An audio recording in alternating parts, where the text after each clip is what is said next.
Joshua 7. But the children of Israel committed a trespass in the accursed thing. For Achan the son of Carmi, the son of Zabdi, the son of Zerah, of the tribe of Judah, took of the accursed thing, and the anger of the Lord was kindled against the children of Israel. And Joshua sent men from Jericho to Ai, which is beside Bethaven, on the east side of Bethel, and spake unto them, saying, Go up, and view the country. And the men went up and viewed Ai. And they returned to Joshua, and said unto him, Let not all the people go up, but let about 2,000 or 3,000 men go up and smite Ai. And make not all the people to labor thither, for they are but few. So there went up thither of the people about 3,000 men, and they fled before the men of Ai. And the men of Ai smote of them about 36 men. For they chased them from before the gate even unto Shebarim, and smote them in the going down, wherefore the hearts of the people melted, and became as water. And Joshua rent his clothes, and fell to the earth upon his face before the ark of the Lord until the eventide, he and the elders of Israel, and put dust upon their heads.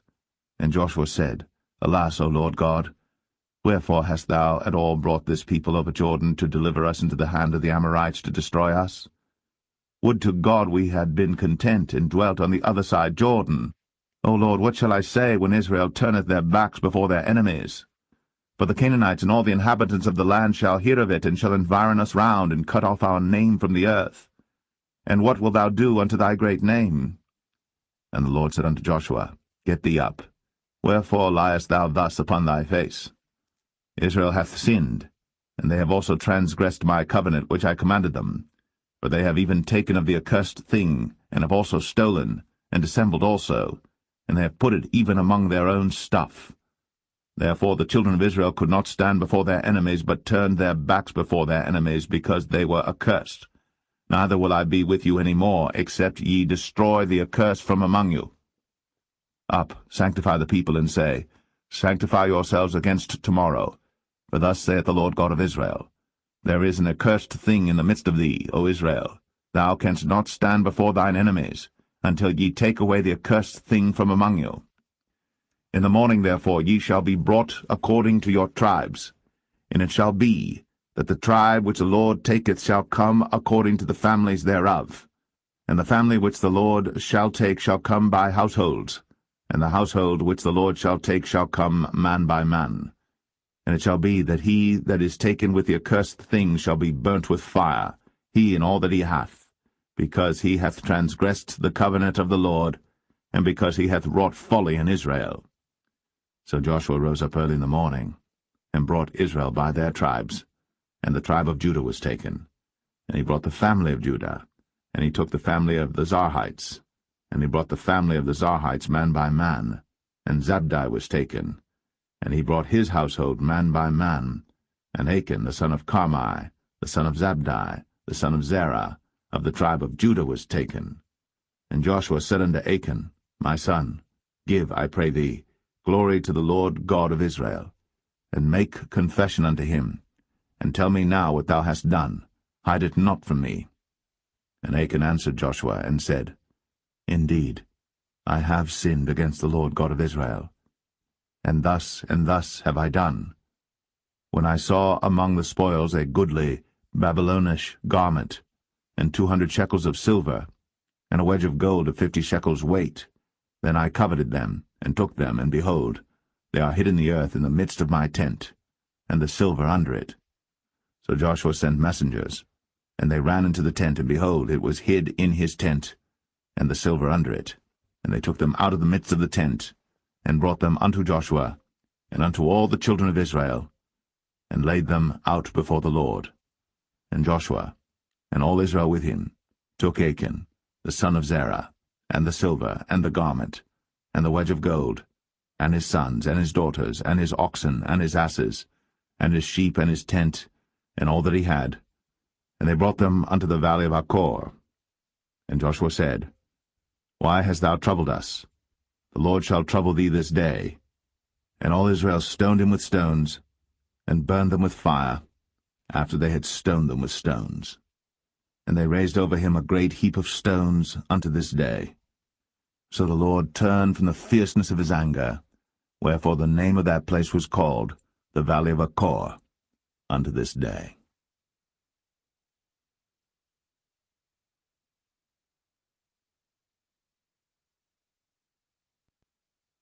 Joshua 8. And the Lord said unto Joshua, Fear not, neither be thou dismayed. Take all the people of war with thee, and arise, go up to Ai. See, I have given into thy hand the king of Ai, and his people, and his city, and his land. And thou shalt do to Ai and her king as thou didst unto Jericho and her king. Only the spoil thereof, and the cattle thereof shall ye take for a prey unto yourselves. Lay thee an ambush for the city behind it. So Joshua rose, and all the people of war, to go up against Ai. And Joshua chose out 30,000 mighty men of valor, and sent them away by night. And he commanded them, saying, Behold, ye shall lie in wait against the city, even behind the city. Go not very far from the city, but be ye all ready. And I, and all the people that are with me, will approach unto the city. And it shall come to pass, when they come out against us, as at the first, that we will flee before them. For they will come out after us, till we have drawn them from the city. But they will say, They flee before us, as at the first. Therefore we will flee before them. Then ye shall rise up from the ambush, and seize upon the city. For the Lord your God will deliver it into your hand. And it shall be, when ye have taken the city, that ye shall set the city on fire. According to the commandment of the Lord shall ye do. See, I have commanded you. Joshua therefore sent them forth. And they went to lie in ambush, and abode between Bethel and Ai, on the west side of Ai. But Joshua lodged that night among the people. And Joshua rose up early in the morning, and numbered the people, and went up, he and the elders of Israel, before the people to Ai. And all the people, even the people of war that were with him, went up, and drew nigh, and came before the city, and pitched on the north side of Ai. Now there was a valley between them and Ai. And he took about 5,000 men, and set them to lie in ambush between Bethel and Ai, on the west side of the city. And when they had set the people, even all the host that was on the north of the city, and their liers in wait on the west of the city, Joshua went that night into the midst of the valley. And it came to pass, when the king of Ai saw it, that they hasted and rose up early. And the men of the city went out against Israel to battle, he and all his people, at a time appointed, before the plain. But he wist not that there were liers in ambush against him behind the city. And Joshua and all Israel made as if they were beaten before them, and fled by the way of the wilderness. And all the people that were in Ai were called together to pursue after them. And they pursued after Joshua, and were drawn away from the city. And there was not a man left in Ai or Bethel that went not out after Israel. And they left the city open, and pursued after Israel. And the Lord said unto Joshua, Stretch out the spear that is in thy hand toward Ai, for I will give it into thine hand. And Joshua stretched out the spear that he had in his hand toward the city. And the ambush arose quickly out of their place. And they ran as soon as he had stretched out his hand. And they entered into the city, and took it, and hasted, and set the city on fire. And when the men of Ai looked behind them, they saw, and behold, the smoke of the city ascended up to heaven. And they had no power to flee this way or that way. And the people that fled to the wilderness turned back upon the pursuers. And when Joshua and all Israel saw that the ambush had taken the city, and that the smoke of the city ascended, then they turned again and slew the men of Ai. And the other issued out of the city against them, so they were in the midst of Israel, some on this side and some on that side. And they smote them, so that they let none of them remain or escape. And the king of Ai they took alive, and brought him to Joshua. And it came to pass, when Israel had made an end of slaying all the inhabitants of Ai in the field, in the wilderness wherein they chased them, and when they were all fallen on the edge of the sword until they were consumed, that all the Israelites returned unto Ai, and smote it with the edge of the sword. And so it was that all that fell that day, both of men and women, were 12,000, even all the men of Ai. For Joshua drew not his hand back, wherewith he stretched out the spear, until he had utterly destroyed all the inhabitants of Ai. Only the cattle and the spoil of that city Israel took for a prey unto themselves, according unto the word of the Lord which he commanded Joshua. And Joshua burnt Ai, and made it an heap for ever, even a desolation unto this day. And the king of Ai he hanged on a tree until eventide, and as soon as the sun was down, Joshua commanded that they should take his carcass down from the tree, and cast it at the entering of the gate of the city, and raise thereon a great heap of stones that remaineth unto this day. Then Joshua built an altar unto the Lord God of Israel in Mount Ebal, as Moses a servant of the Lord commanded the children of Israel, as it is written in the book of the law of Moses, an altar of whole stones, over which no man hath lifted up any iron. And they offered thereon burnt offerings unto the Lord, and sacrificed peace offerings. And he wrote there upon the stones a copy of the law of Moses, which he wrote in the presence of the children of Israel. And all Israel, and their elders and officers, and their judges, stood on this side the ark, and on that side before the priests the Levites, which bear the ark of the covenant of the Lord, as well the stranger, as he that was born among them, half of them over against Mount Gerizim, and half of them over against Mount Ebal, as Moses the servant of the Lord had commanded before, that they should bless the people of Israel. And afterward he read all the words of the law, the blessings and cursings, according to all that is written in the book of the law. There was not a word of all that Moses commanded which Joshua read not before all the congregation of Israel, with the women and the little ones, and the strangers that were conversant among them.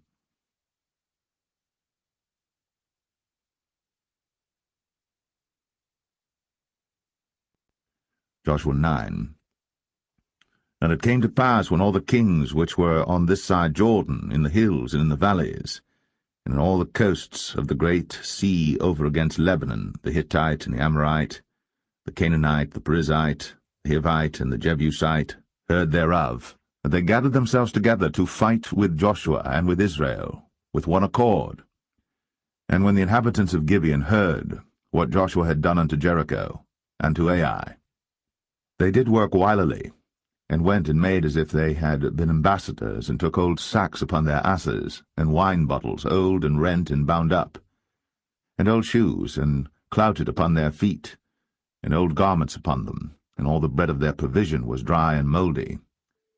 And they went to Joshua unto the camp at Gilgal, and said unto him, and to the men of Israel, We be come from a far country, now therefore make ye a league with us. And the men of Israel said unto the Hivites, Peradventure ye dwell among us, and how shall we make a league with you? And they said unto Joshua, We are thy servants. And Joshua said unto them, Who are ye? And from whence come ye? And they said unto him, From a very far country thy servants are come, because of the name of the Lord thy God. For we have heard the fame of him, and all that he did in Egypt, and all that he did to the two kings of the Amorites, that were beyond Jordan, to Sihon king of Heshbon, and to Og king of Bashan, which was at Ashtaroth. Wherefore our elders and all the inhabitants of our country spake to us, saying, Take victuals with you for the journey, and go to meet them, and say unto them, We are your servants, therefore now make ye a league with us. This our bread we took hot for our provision out of our houses on the day we came forth to go unto you. But now, behold, it is dry, and it is mouldy. And these bottles of wine which we filled were new, and behold, they be rent, and these our garments and our shoes are become old by reason of the very long journey. And the men took of their victuals, and asked not counsel at the mouth of the Lord. And Joshua made peace with them, and made a league with them, to let them live. And the princes of the congregation sware unto them. And it came to pass at the end of 3 days, after they had made a league with them, that they heard that they were their neighbors, and that they dwelt among them. And the children of Israel journeyed, and came unto their cities on the 3rd day. Now their cities were Gibeon, and Shephirah, and Beeroth, and Kirjath-jearim. And the children of Israel smote them not, because the princes of the congregation had sworn unto them by the Lord God of Israel. And all the congregation murmured against the princes. But all the princes said unto all the congregation, We have sworn unto them by the Lord God of Israel. Now therefore we may not touch them. This we will do to them. We will even let them live, lest wrath be upon us, because of the oath which we swear unto them. And the princes said unto them, Let them live, but let them be hewers of wood and drawers of water unto all the congregation. as the princes had promised them. And Joshua called for them, and he spake unto them, saying, Wherefore have ye beguiled us, saying, We are very far from you, when ye dwell among us? Now therefore ye are cursed, and there shall none of you be freed from being bondmen, and hewers of wood, and drawers of water for the house of my God. And they answered Joshua, and said, Because it was certainly told thy servants how that the Lord thy God commanded his servant Moses to give you all the land, and to destroy all the inhabitants of the land from before you. Therefore we were sore afraid of our lives because of you, and have done this thing. And now behold, we are in thine hand, as it seemeth good and right unto thee to do unto us, do. And so did he unto them, and delivered them out of the hand of the children of Israel, that they slew them not. And Joshua made them that day hewers of wood, and drawers of water for the congregation, and for the altar of the Lord, even unto this day, in the place which he should choose.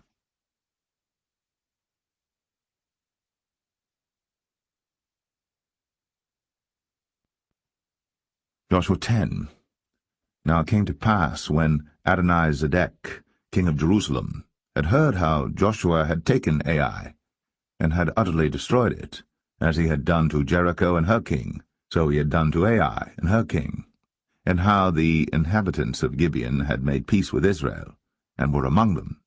But they feared greatly, because Gibeon was a great city, as one of the royal cities, and because it was greater than Ai, and all the men thereof were mighty. Wherefore Adonizedek, king of Jerusalem, sent unto Hoam, king of Hebron, and unto Piram, king of Jarmuth, and unto Japhia, king of Lachish, and unto Debir, king of Eglon, saying, Come up unto me, and help me, that we may smite Gibeon, for it hath made peace with Joshua and with the children of Israel. Therefore the 5 kings of the Amorites, the king of Jerusalem, the king of Hebron, the king of Jarmuth, the king of Lachish, the king of Eglon, gathered themselves together, and went up, they and all their hosts, and encamped before Gibeon, and made war against it. And the men of Gibeon sent unto Joshua to the camp to Gilgal, saying, Slack not thy hand from thy servants. Come up to us quickly, and save us and help us, for all the kings of the Amorites that dwell in the mountains are gathered together against us. So Joshua ascended from Gilgal, he and all the people of war with him, and all the mighty men of valor. And the Lord said unto Joshua, Fear them not, for I have delivered them into thine hand. There shall not a man of them stand before thee. Joshua therefore came unto them suddenly, and went up from Gilgal all night. And the Lord discomfited them before Israel, and slew them with a great slaughter at Gibeon, and chased them along the way that goeth up to Beth-horon, and smote them to Azekah and unto Makkedah. And it came to pass, as they fled from before Israel, and were in the going down to Beth-horon, that the Lord cast down great stones from heaven upon them unto Azekah, and they died. There were more which died with hailstones than they whom the children of Israel slew with the sword. Then spake Joshua to the Lord in the day when the Lord delivered up the Amorites before the children of Israel. And he said in the sight of Israel, Sun, stand thou still upon Gibeon, and thou, moon, in the valley of Ajalon. And the sun stood still, and the moon stayed, until the people had avenged themselves upon their enemies. Is not this written in the book of Jasher? So the sun stood still in the midst of heaven, and hasted not to go down about a whole day. And there was no day like that before it or after it, that the Lord hearkened unto the voice of a man, for the Lord fought for Israel. And Joshua returned, and all Israel with him, unto the camp to Gilgal. But these 5 kings fled, and hid themselves in the cave at Makkedah. And it was told Joshua, saying, The 5 kings are found hid in a cave at Makkedah. And Joshua said, Roll great stones upon the mouth of the cave, and set men by it for to keep them. And stay ye not, but pursue after your enemies, and smite the hindmost of them. Suffer them not to enter into their cities, for the Lord your God hath delivered them into your hand. And it came to pass, when Joshua and the children of Israel had made an end of slaying them with a very great slaughter, till they were consumed, that the rest which remained of them entered into fenced cities. And all the people returned to the camp to Joshua at Makkedah in peace. None moved his tongue against any of the children of Israel. Then said Joshua, Open the mouth of the cave, and bring out those 5 kings unto me out of the cave. And they did so, and brought forth those 5 kings unto him out of the cave, the king of Jerusalem, the king of Hebron, the king of Jarmuth, the king of Lachish, and the king of Eglon. And it came to pass, when they brought out those kings unto Joshua, that Joshua called for all the men of Israel, and said unto the captains of the men of war which went with him, Come near, put your feet upon the necks of these kings. And they came near, and put their feet upon the necks of them. And Joshua said unto them, Fear not, nor be dismayed. Be strong and of good courage. For thus shall the Lord do to all your enemies against whom ye fight. And afterward Joshua smote them, and slew them, and hanged them on 5 trees. And they were hanging upon the trees until the evening. And it came to pass at the time of the going down of the sun, that Joshua commanded, and they took them down off the trees, and cast them into the cave wherein they had been hid, and laid great stones in the cave's mouth, which remain until this very day. And that day Joshua took Makkedah, and smote it with the edge of the sword. And the king thereof he utterly destroyed them, and all the souls that were therein. He let none remain. And he did to the king of Makkedah as he did unto the king of Jericho. Then Joshua passed from Makkedah, and all Israel with him, unto Libnah, and fought against Libnah. And the Lord delivered it also, and the king thereof, into the hand of Israel. And he smote it with the edge of the sword, and all the souls that were therein. He let none remain in it, but did unto the king thereof as he did unto the king of Jericho. And Joshua passed from Libnah, and all Israel with him, unto Lachish, and encamped against it, and fought against it. And the Lord delivered Lachish into the hand of Israel, which took it on the 2nd day, and smote it with the edge of the sword, and all the souls that were therein, according to all that he had done to Libnah. Then Oram, king of Gezer, came up to help Lachish. And Joshua smote him and his people until he had left him none remaining. And from Lachish Joshua passed unto Eglon, and all Israel with him, and then camped against it, and fought against it. And they took it on that day, and smote it with the edge of the sword, and all the souls that were therein he utterly destroyed that day, according to all that he had done to Lachish.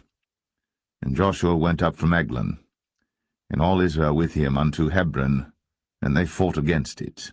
And they took it, and smote it with the edge of the sword, and the king thereof, and all the cities thereof. And all the souls that were therein he left none remaining, according to all that he had done to Eglon, but destroyed it utterly, and all the souls that were therein. And Joshua returned, and all Israel with him, to Debir, and fought against it. And he took it, and the king thereof, and all the cities thereof, and they smote them with the edge of the sword, and utterly destroyed all the souls that were therein.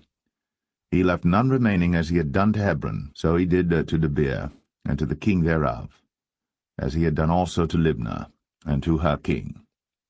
So Joshua smote all the country of the hills, and of the south, and of the vale, and of the springs, and all their kings.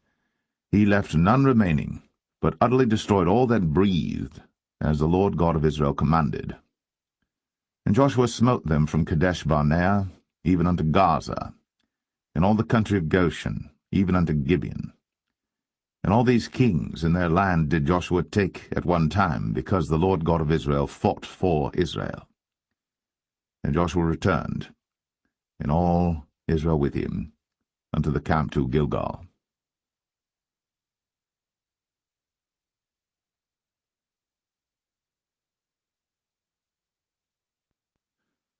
Joshua 11. And it came to pass, when Jabin, king of Hazor, had heard those things, that he sent to Jobab, king of Madon, and to the king of Shimron, and to the king of Akshaph, and to the kings that were on the north of the mountains, and of the plains south of Chinneroth, and in the valley, and in the borders of Dor on the west, and to the Canaanite on the east and on the west, and to the Amorite, and the Hittite, and the Perizzite, and the Jebusite in the mountains, and to the Hivite, under Hermon, in the land of Mizpeh. And they went out, they and all their hosts with them, much people, even as the sand that is upon the seashore in multitude, with horses and chariots, very many. And when all these kings were met together, they came and pitched together at the waters of Merom, to fight against Israel. And the Lord said unto Joshua, Be not afraid because of them, for tomorrow about this time I will deliver them up all slain before Israel. Thou shalt hock their horses, and burn their chariots with fire. So Joshua came, and all the people of war with him, against them by the waters of Merom, suddenly, and they fell upon them. And the Lord delivered them into the hand of Israel, who smote them, and chased them unto great Zidon, and unto Mizraphoth-maim, and unto the valley of Mizpeh eastward, and they smote them until they left them none remaining. And Joshua did unto them as the Lord bade him. He hocked their horses, and burned their chariots with fire. And Joshua at that time turned back, and took Hazor, and smote the king thereof with the sword. For Hazor beforetime was the head of all those kingdoms. And they smote all the souls that were therein with the edge of the sword, utterly destroying them. There was not any left to breathe, and he burnt Hazor with fire. And all the cities of those kings, and all the kings of them did Joshua take, and smote them with the edge of the sword, and he utterly destroyed them, as Moses the servant of the Lord commanded. But as for the cities that stood still in their strength, Israel burned none of them, save Hazor only. That did Joshua burn. And all the spoil of these cities, and the cattle, the children of Israel took for a prey unto themselves. But every man they smote with the edge of the sword until they had destroyed them, neither left they any to breathe. As the Lord commanded Moses his servant, so did Moses command Joshua, and so did Joshua. He left nothing undone of all that the Lord commanded Moses. So Joshua took all that land, the hills, and all the south country, and all the land of Goshen, and the valley, and the plain, and the mountain of Israel, and the valley the same, even from the Mount Halak that goeth up to Sire, even unto Baal-gad, in the valley of Lebanon, under Mount Hermon, and all their kings he took, and smote them, and slew them. Joshua made war a long time with all those kings. There was not a city that made peace with the children of Israel, save the Hivites, the inhabitants of Gibeon. All other they took in battle. For it was of the Lord to harden their hearts, that they should come against Israel in battle, that he might destroy them utterly, and that they might have no favor, but that he might destroy them as the Lord commanded Moses.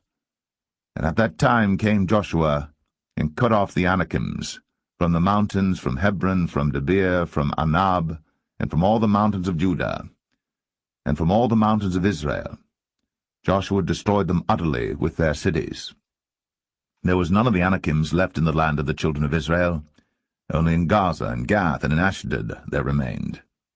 So Joshua took the whole land, according to all that the Lord said unto Moses, and Joshua gave it for an inheritance unto Israel according to their divisions by their tribes. And the land rested from war.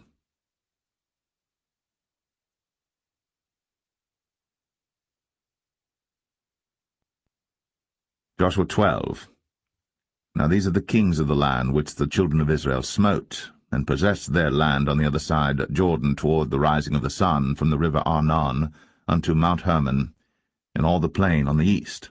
Sihon king of the Amorites, who dwelt in Heshbon, and ruled from Aroer, which is upon the bank of the river Arnon, and from the middle of the river, and from half Gilead even unto the river Jabbok, which is the border of the children of Ammon, and from the plain of the sea of Chinneroth on the east, and unto the sea of the plain, even the salt sea on the east, the way to Beth Jeshemeth, and from the south under Ashtath Pisgah, and the coast of Og, king of Bashan, which was of the remnant of the giants that dwelt in Ashtaroth, and at Edrei, and reigned in Mount Hermon, and in Salcah, and in all Bashan, unto the border of the Geshurites, and the Maacathites, and half Gilead, the border of Sihon king of Heshbon. Them did Moses the servant of the Lord, and the children of Israel smite. And Moses the servant of the Lord gave it for a possession unto the Reubenites, and the Gadites, and the half tribe of Manasseh. And these are the kings of the country which Joshua and the children of Israel smote on this side Jordan on the west, from Baal-gad in the valley of Lebanon even unto the Mount Halak, that goeth up to Sire, which Joshua gave unto the tribes of Israel for possession according to their divisions, in the mountains, and in the valleys, and in the plains, and in the springs, and in the wilderness, and in the south country, the Hittites, the Amorites, and the Canaanites, the Perizzites, the Hivites, and the Jebusites. The king of Jericho won, the king of Ai, which is beside Bethel, won. The king of Jerusalem won, the king of Hebron won, the king of Jarmuth won, the king of Lachish won, the king of Eglon won, the king of Gezer won, the king of Debir won, the king of Geder won, the king of Hormah won, the king of Arad won, the king of Libnah won, the king of Adullam won, the king of Makkedah won, the king of Bethel won, the king of Tappuah won, the king of Hepher won, the king of Aphek won, the king of Lasharon won, the king of Madon won, the king of Hazor won, the king of Shimron Meron won, the king of Akshaph won, the king of Tanakh won, the king of Megiddo won, the king of Kadesh won, the king of Jokneam of Carmel won, the king of Dor in the coast of Dor won, the king of the nations of Gilgal won, the king of Tirzah won, all the kings 30 and 1.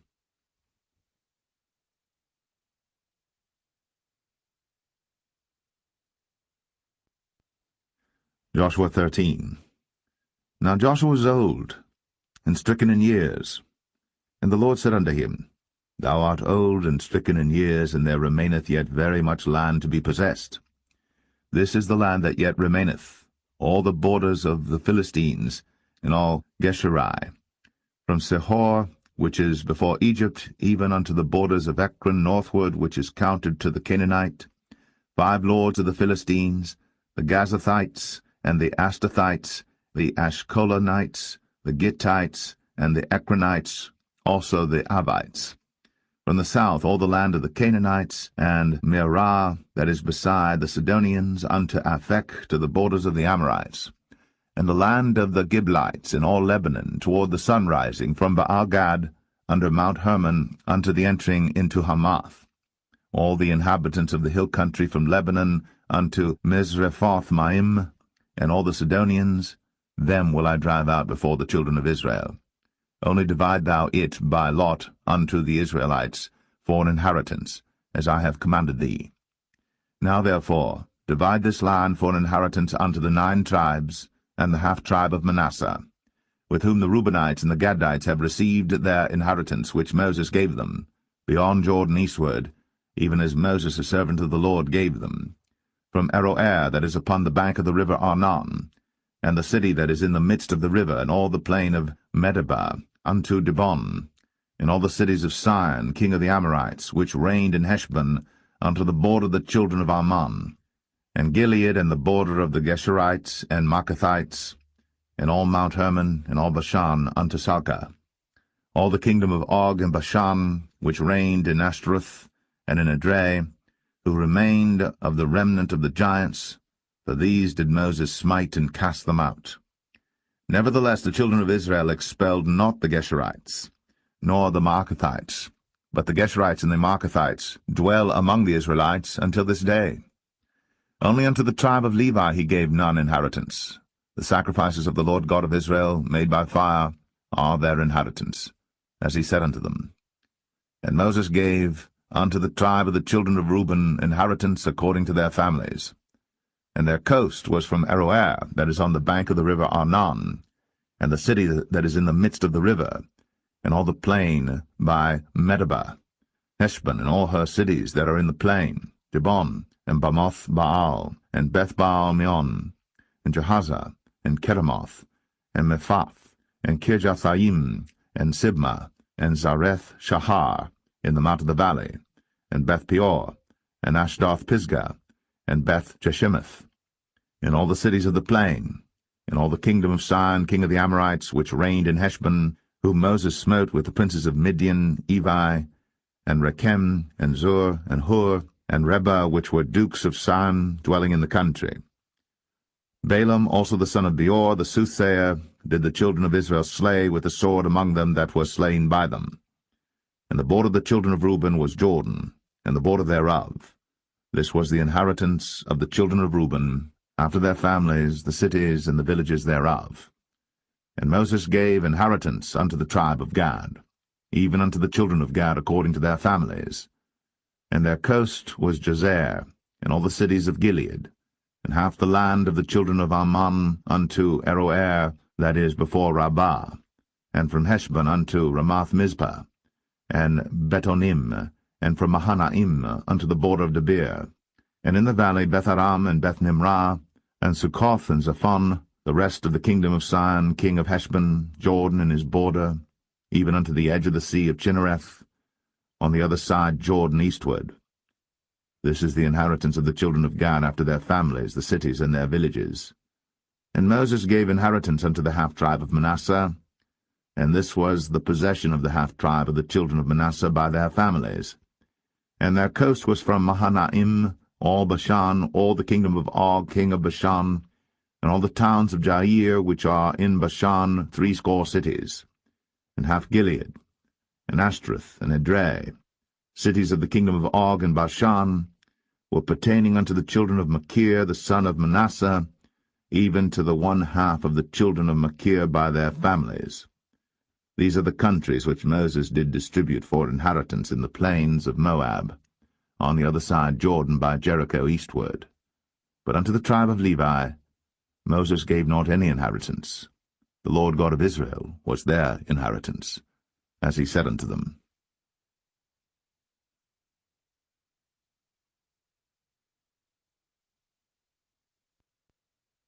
Joshua 14. And these are the countries which the children of Israel inherited in the land of Canaan, which Eleazar the priest, and Joshua the son of Nun, and the heads of the fathers of the tribes of the children of Israel, distributed for inheritance to them. By lot was their inheritance, as the Lord commanded by the hand of Moses, for the 9 tribes and for the half-tribe. For Moses had given the inheritance of 2 tribes and an half-tribe on the other side Jordan, but unto the Levites he gave none inheritance among them.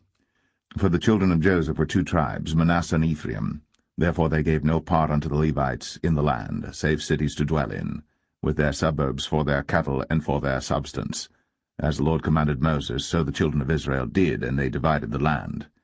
Then the children of Judah came unto Joshua in Gilgal, and Caleb the son of Jephunneh the Kenizzite said unto him, Thou knowest the thing that the Lord said unto Moses, the man of God, concerning me and thee in Kadesh-barnea. 40 years old was I, when Moses, the servant of the Lord, sent me from Kadesh-barnea to espy out the land, and I brought him word again, as it was in mine heart. Nevertheless my brethren that went up with me made the heart of the people melt, but I wholly followed the Lord my God. And Moses sware on that day, saying, Surely the land whereon thy feet have trodden shall be thine inheritance, and thy children's for ever, because thou hast wholly followed the Lord my God. And now behold, the Lord hath kept me alive, as he said, these 45 years, even since the Lord spake this word unto Moses, while the children of Israel wandered in the wilderness. And now, lo, I am this day 85 years old. As yet I am as strong this day as I was in the day that Moses sent me. As my strength was then, even so is my strength now, for war, both to go out and to come in. Now therefore give me this mountain, whereof the Lord spake in that day, for thou heardest in that day how the Anakims were there, and that the cities were great and fenced. If so be the Lord will be with me, then I shall be able to drive them out, as the Lord said. And Joshua blessed him, and gave unto Caleb the son of Jephunneh Hebron for an inheritance. Hebron therefore became the inheritance of Caleb the son of Jephunneh the Kenizzite unto this day, because that he wholly followed the Lord God of Israel. And the name of Hebron before was Kirjath-Arba, which Arba was a great man among the Anakims, and the land had rest from war.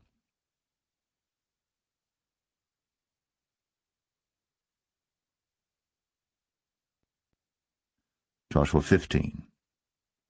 This then was the lot of the tribe of the children of Judah by their families, even to the border of Edom, the wilderness of Zin. Southward was the uttermost part of the south coast. And their south border was from the shore of the salt sea, from the bay that looketh southward.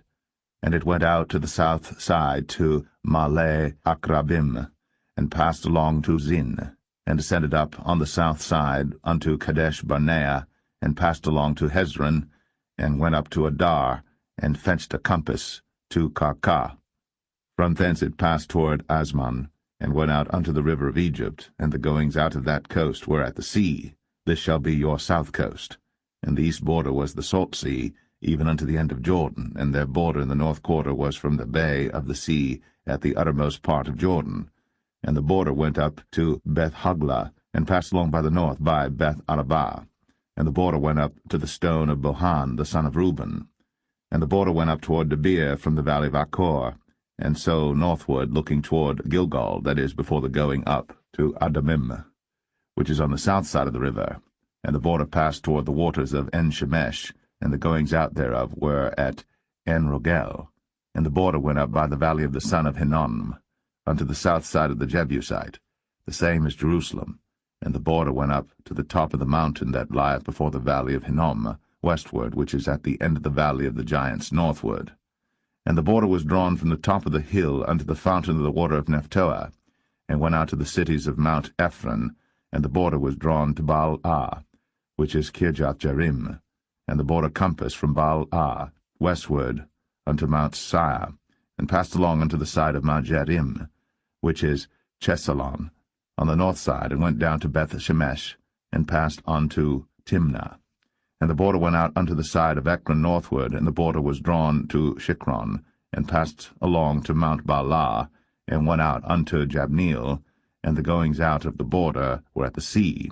And the west border was to the great sea, and the coast thereof. This is the coast of the children of Judah, round about according to their families. And unto Caleb the son of Jephunneh he gave a part among the children of Judah, according to the commandment of the Lord to Joshua, even the city of Arba, the father of Anak, which city is Hebron. And Caleb drove thence the 3 sons of Anak, Sheshai, and Ahiman, and Talmai, the children of Anak. And he went up thence to the inhabitants of Debir, and the name of Debir before was Kirjath-sepher. And Caleb said, He that smiteth Kirjath-sepher, and taketh it, to him will I give Achsah my daughter to wife. And Othniel, the son of Kenaz, the brother of Caleb, took it, and he gave him Achsah his daughter to wife. And it came to pass, as she came unto him, that she moved him to ask of her father a field.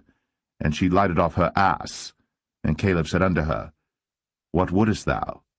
Who answered, Give me a blessing, for thou hast given me a south land, give me also springs of water. And he gave her the upper springs, and the nether springs. This is the inheritance of the tribe of the children of Judah according to their families. And the uttermost cities of the tribe of the children of Judah toward the coast of Edom southward were Kabzeel, and Adair, and Jagur, and Kinnah, and Dimnah, and Aradah, and Kadesh, and Hazor, and Ithnan, Ziph, and Telem, and Bealoth, and Hazor, and Haratah, and Kirioth, and Hezron, which is Hazor, Amam, and Shema, and Maladah, and Hazar-Gadah, and Heshmon, and Beth-Paulett, and Hazar-Shual, and Beersheba, and Bizjothjah, Baalah, and Aim, and Azem, and El-Tolad, and Chesil, and Hormah, and Ziklag, and Madmanah, and Sansanah, and Lebaoth, and Shilhim, and Ain, and Rimmon. All the cities are 29, with their villages. And in the valley, Eshtaol, and Zoreah, and Ashnah, and Zanoah, and Enganim, Tapua, and Anam, Jarmuth, and Adullam, Sokoh, and Azekah, and Shadaim, and Adathaim, and Gedera, and Gederothaim, 14 cities with their villages, Zenan, and Hadashah, and Migdal-Gad, and Dilian, and Mespah, and Joktheel, Lachish, and Bozkath, and Eglon, and Kabon, and Lamam, and Kitlish, and Gederoth, Beth-Dagon, and Naamah, and Makkedah, 16 cities with their villages, Libnah, and Ether, and Ashan, and Jiphthah, and Ashnah, and Nazib, and Keilah, and Akzib, and Maresha, 9 cities with their villages, Ekron with her towns and her villages. From Ekron even unto the sea all that lay near Ashdod with their villages, Ashdod with her towns and her villages, Gaza with her towns and her villages, unto the river of Egypt, and the great sea and the border thereof. And in the mountains Shamir, and Jatir, and Sokoh, and Danah, and Kirjath-sanah, which is Debir, and Anab, and Eshtemoa, and Anim, and Goshen, and Holon, and Gilo, 11 cities with their villages, Arab, and Dumah, and Eshan, and Janum, and Beth Tapua, and Aphekah, and Humta, and Kirjath Arba, which is Hebron, and Zior, 9 cities with their villages, Maon, Carmel, and Ziph, and Juttah, and Jezreel, and Jokdeam, and Zanoah, Cain, Gibeah, and Timnah, 10 cities with their villages, Halhal, Bethzur, and Gedor, and Marath, and Beth Anoth, and Eltekon, 6 cities with their villages, Kirjath Baal, which is Kirjath Jearim, and Rabbah, 2 cities with their villages. In the wilderness, Beth Arabah, Medin, and Sekaka, and Nibshan, and the city of Salt, and En-gedi, 6 cities with their villages. As for the Jebusites, the inhabitants of Jerusalem, the children of Judah could not drive them out, but the Jebusites dwell with the children of Judah at Jerusalem unto this day.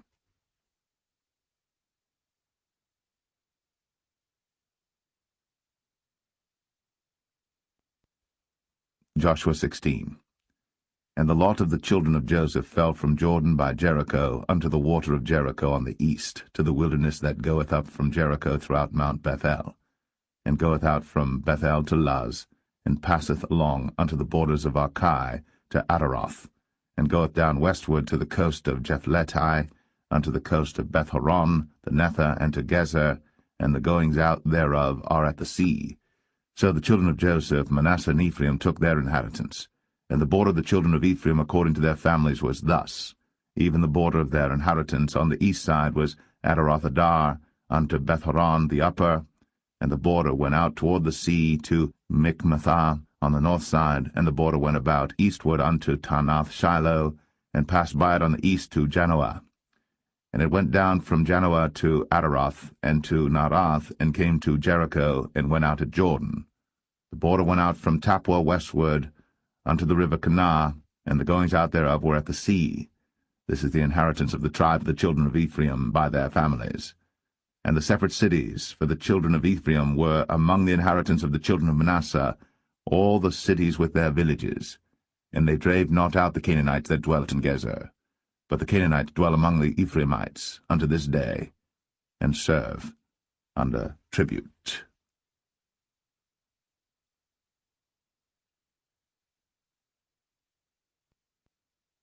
Joshua 17. There was also a lot for the tribe of Manasseh, for he was the firstborn of Joseph, to wit, for Machir, the firstborn of Manasseh, the father of Gilead, because he was a man of war. Therefore he had Gilead and Bashan.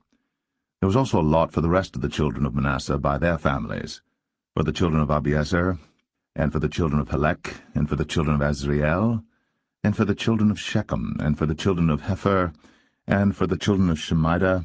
These were the male children of Manasseh the son of Joseph by their families. But Zelophehad, the son of Hepher, the son of Gilead, the son of Machir, the son of Manasseh, had no sons, but daughters, and these are the names of his daughters, Mahlah, and Noah, Hoglah, Milcah, and Tirzah. And they came near before Eleazar the priest, and before Joshua the son of Nun, and before the princes, saying, The Lord commanded Moses to give us an inheritance among our brethren. Therefore, according to the commandment of the Lord, he gave them an inheritance among the brethren of their father. And there fell 10 portions to Manasseh, beside the land of Gilead and Bashan, which were on the other side Jordan, because the daughters of Manasseh had an inheritance among his sons, and the rest of Manasseh's sons had the land of Gilead. And the coast of Manasseh was from Asher to Michmethah, that lieth before Shechem, and the border went along on the right hand unto the inhabitants of En-tappuah. Now Manasseh had the land of Tappuah, but Tappuah on the border of Manasseh belonged to the children of Ephraim. And the coast descended unto the river Kanah, southward of the river. These cities of Ephraim are among the cities of Manasseh. The coast of Manasseh also was on the north side of the river, and the outgoings of it were at the sea. Southward it was Ephraim's, and northward it was Manasseh's, and the sea is his border. And they met together in Asher on the north, and in Issachar on the east. And Manasseh had in Issachar and in Asher Beth-shean and her towns, and Ibleam and her towns, and the inhabitants of Dor and her towns, and the inhabitants of Endor and her towns, and the inhabitants of Taanach and her towns, and the inhabitants of Megiddo and her towns, even 3 countries. Yet the children of Manasseh could not drive out the inhabitants of those cities, but the Canaanites would dwell in that land. Yet it came to pass, when the children of Israel were waxen strong, that they put the Canaanites to tribute, but did not utterly drive them out. And the children of Joseph spake unto Joshua, saying, Why hast thou given me but one lot, and one portion to inherit, seeing I am a great people, forasmuch as the Lord hath blessed me hitherto? And Joshua answered them, If thou be a great people, then get thee up to the wood country, and cut down for thyself there in the land of the Perizzites, and of the giants, if Mount Ephraim be too narrow for thee. And the children of Joseph said, The hill is not enough for us. And all the Canaanites that dwell in the land of the valley have chariots of iron, both they who are of Bethshean and her towns, and they who are of the valley of Jezreel. And Joshua spake unto the house of Joseph, even to Ephraim and to Manasseh, saying, Thou art a great people, and hast great power. Thou shalt not have one lot only. But the mountain shall be thine, for it is a wood, and thou shalt cut it down, and the outgoings of it shall be thine. For thou shalt drive out the Canaanites, though they have iron chariots, and though they be strong.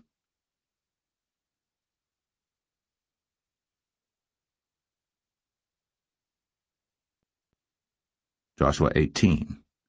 And the whole congregation of the children of Israel assembled together at Shiloh, and set up the tabernacle of the congregation there. And the land was subdued before them. And there remained among the children of Israel 7 tribes, which had not yet received their inheritance.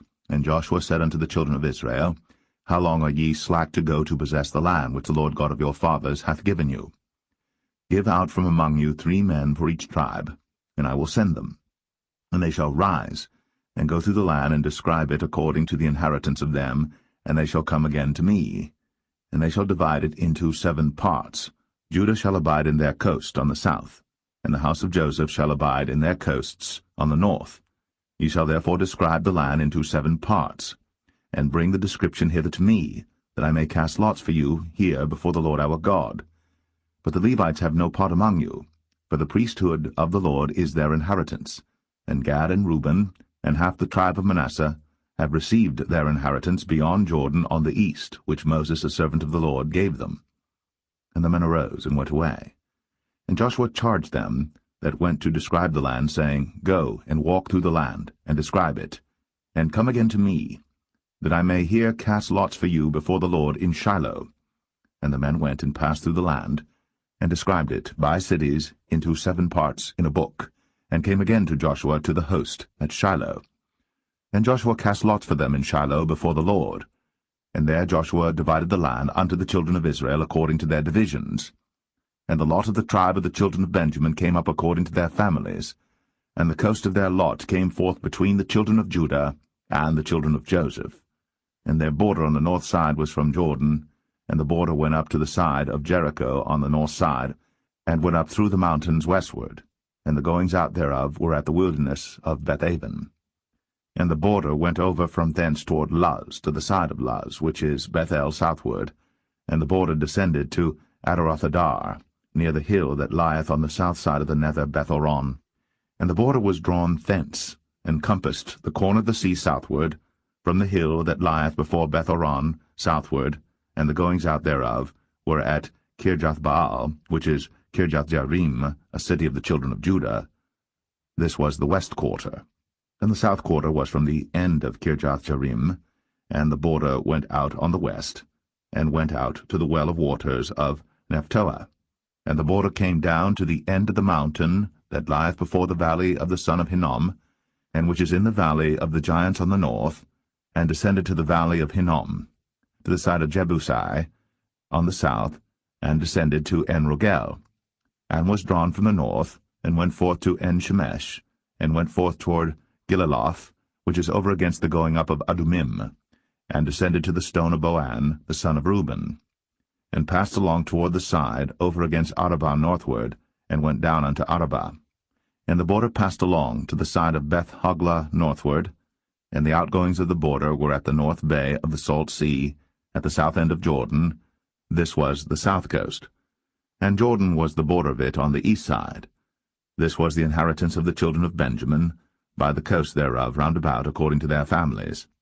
Now the cities of the tribe of the children of Benjamin according to their families were Jericho, and Beth-hoglah, and the valley of Keziz, and Beth-arabah, and Zamaraim, and Bethel, and Avim, and Parah, and Ophrah, and Shephar-Hamanai, and Ophni, and Gaba, 12 cities with their villages, Gibeon, and Ramah, and Beeroth, and Mizpeh, and Shiphrah, and Moza, and Rechem, and Irpiel, and Taralah, and Zelah, Eleph, and Jebusai, which is Jerusalem, Gibeath, and Kirjath, 14 cities with their villages.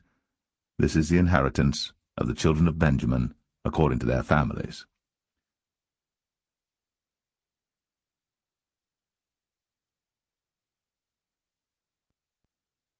Joshua 19.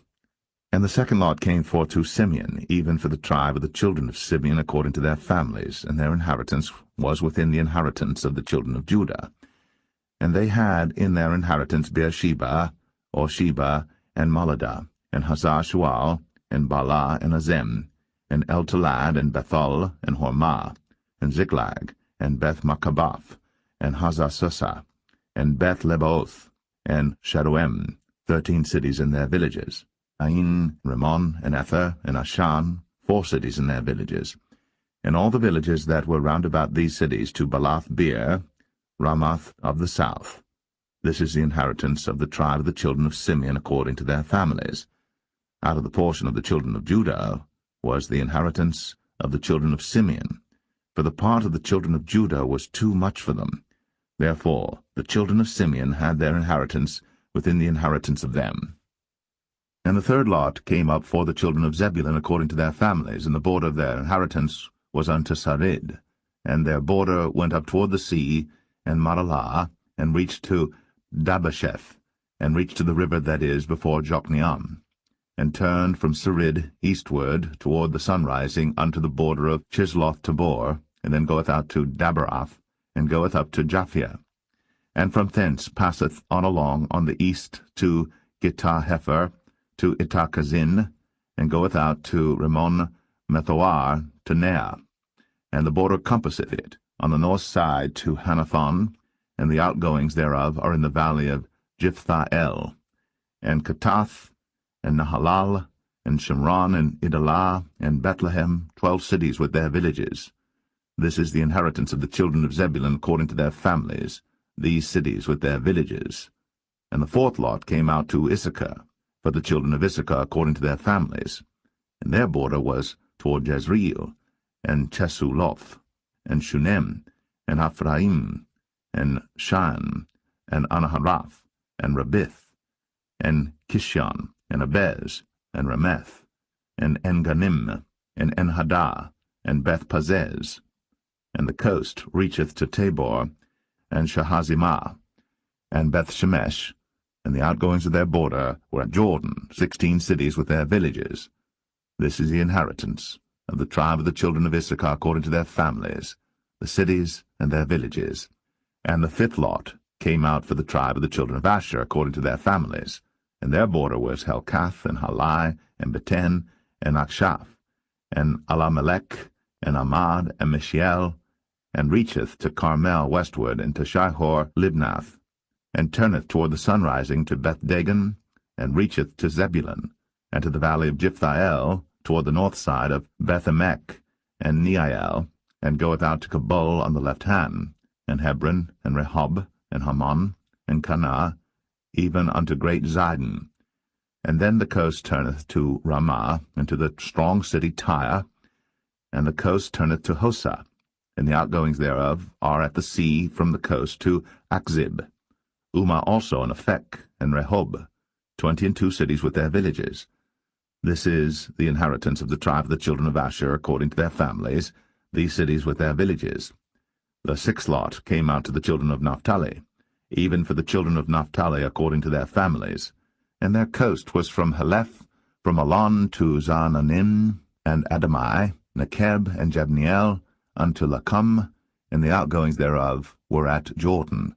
And then the coast turneth westward to Aznoth-Tabor, and goeth out from thence to Hukok, and reacheth to Zebulun on the south side, and reacheth to Asher on the west side, and to Judah upon Jordan toward the sunrising. And the fenced cities are Ziddim, Zer, and Hamath, Rakath, and Chinnereth, and Adamah, and Ramah, and Hazor, and Kadesh, and Edrei, and En-Hazor, and Aran, and Migdal-El, Horem, and Bethanath, and Beth-Shemesh, 19 cities with their villages. This is the inheritance of the tribe of the children of Naphtali, according to their families, the cities and their villages. And the seventh lot came out for the tribe of the children of Dan, according to their families. And the coast of their inheritance was Zorah, and Eshtaol, and Ir-Shemesh, and Sha'alabim, and Ailan, and Jedlah, and Elon, and Thimnathah, and Ekron, and Eltekah, and Gibbethon, and Baalath, and Jehud, and Bene Barak, and Gath-Rimmon, and Mijarkon, and Rakon with the border before Japho. And the coast of the children of Dan went out too little for them. Therefore the children of Dan went up to fight against Leshem, and took it, and smote it with the edge of the sword, and possessed it, and dwelt therein, and called Leshem Dan, after the name of Dan their father. This is the inheritance of the tribe of the children of Dan, according to their families, these cities with their villages. When they had made an end of dividing the land for inheritance by their coasts, the children of Israel gave an inheritance to Joshua the son of Nun among them. According to the word of the Lord they gave him the city which he asked, even Timnath-Serah, in Mount Ephraim. And he built the city, and dwelt therein. These are the inheritances which Eleazar the priest, and Joshua the son of Nun, and the heads of the fathers of the tribes of the children of Israel, divided for an inheritance by lot in Shiloh before the Lord, at the door of the tabernacle of the congregation. So they made an end of dividing the country.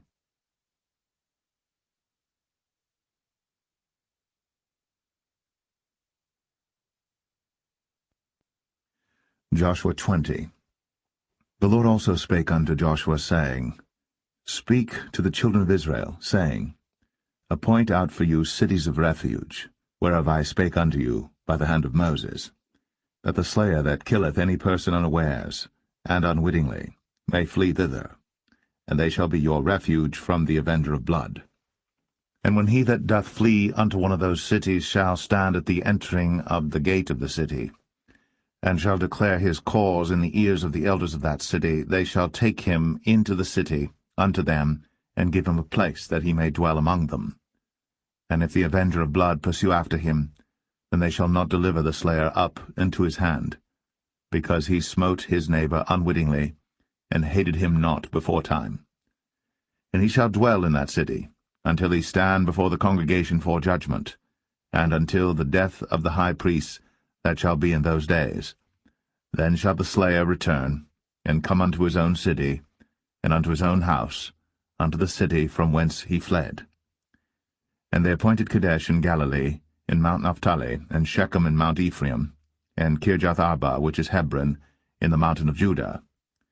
And on the other side Jordan by Jericho eastward they assigned Bezer in the wilderness upon the plain, out of the tribe of Reuben, and Ramoth and Gilead, out of the tribe of Gad, and Golan and Bashan, out of the tribe of Manasseh. These were the cities appointed for all the children of Israel, and for the stranger that sojourneth among them, that whosoever killeth any person at unawares might flee thither, and not die by the hand of the avenger of blood, until he stood before the congregation.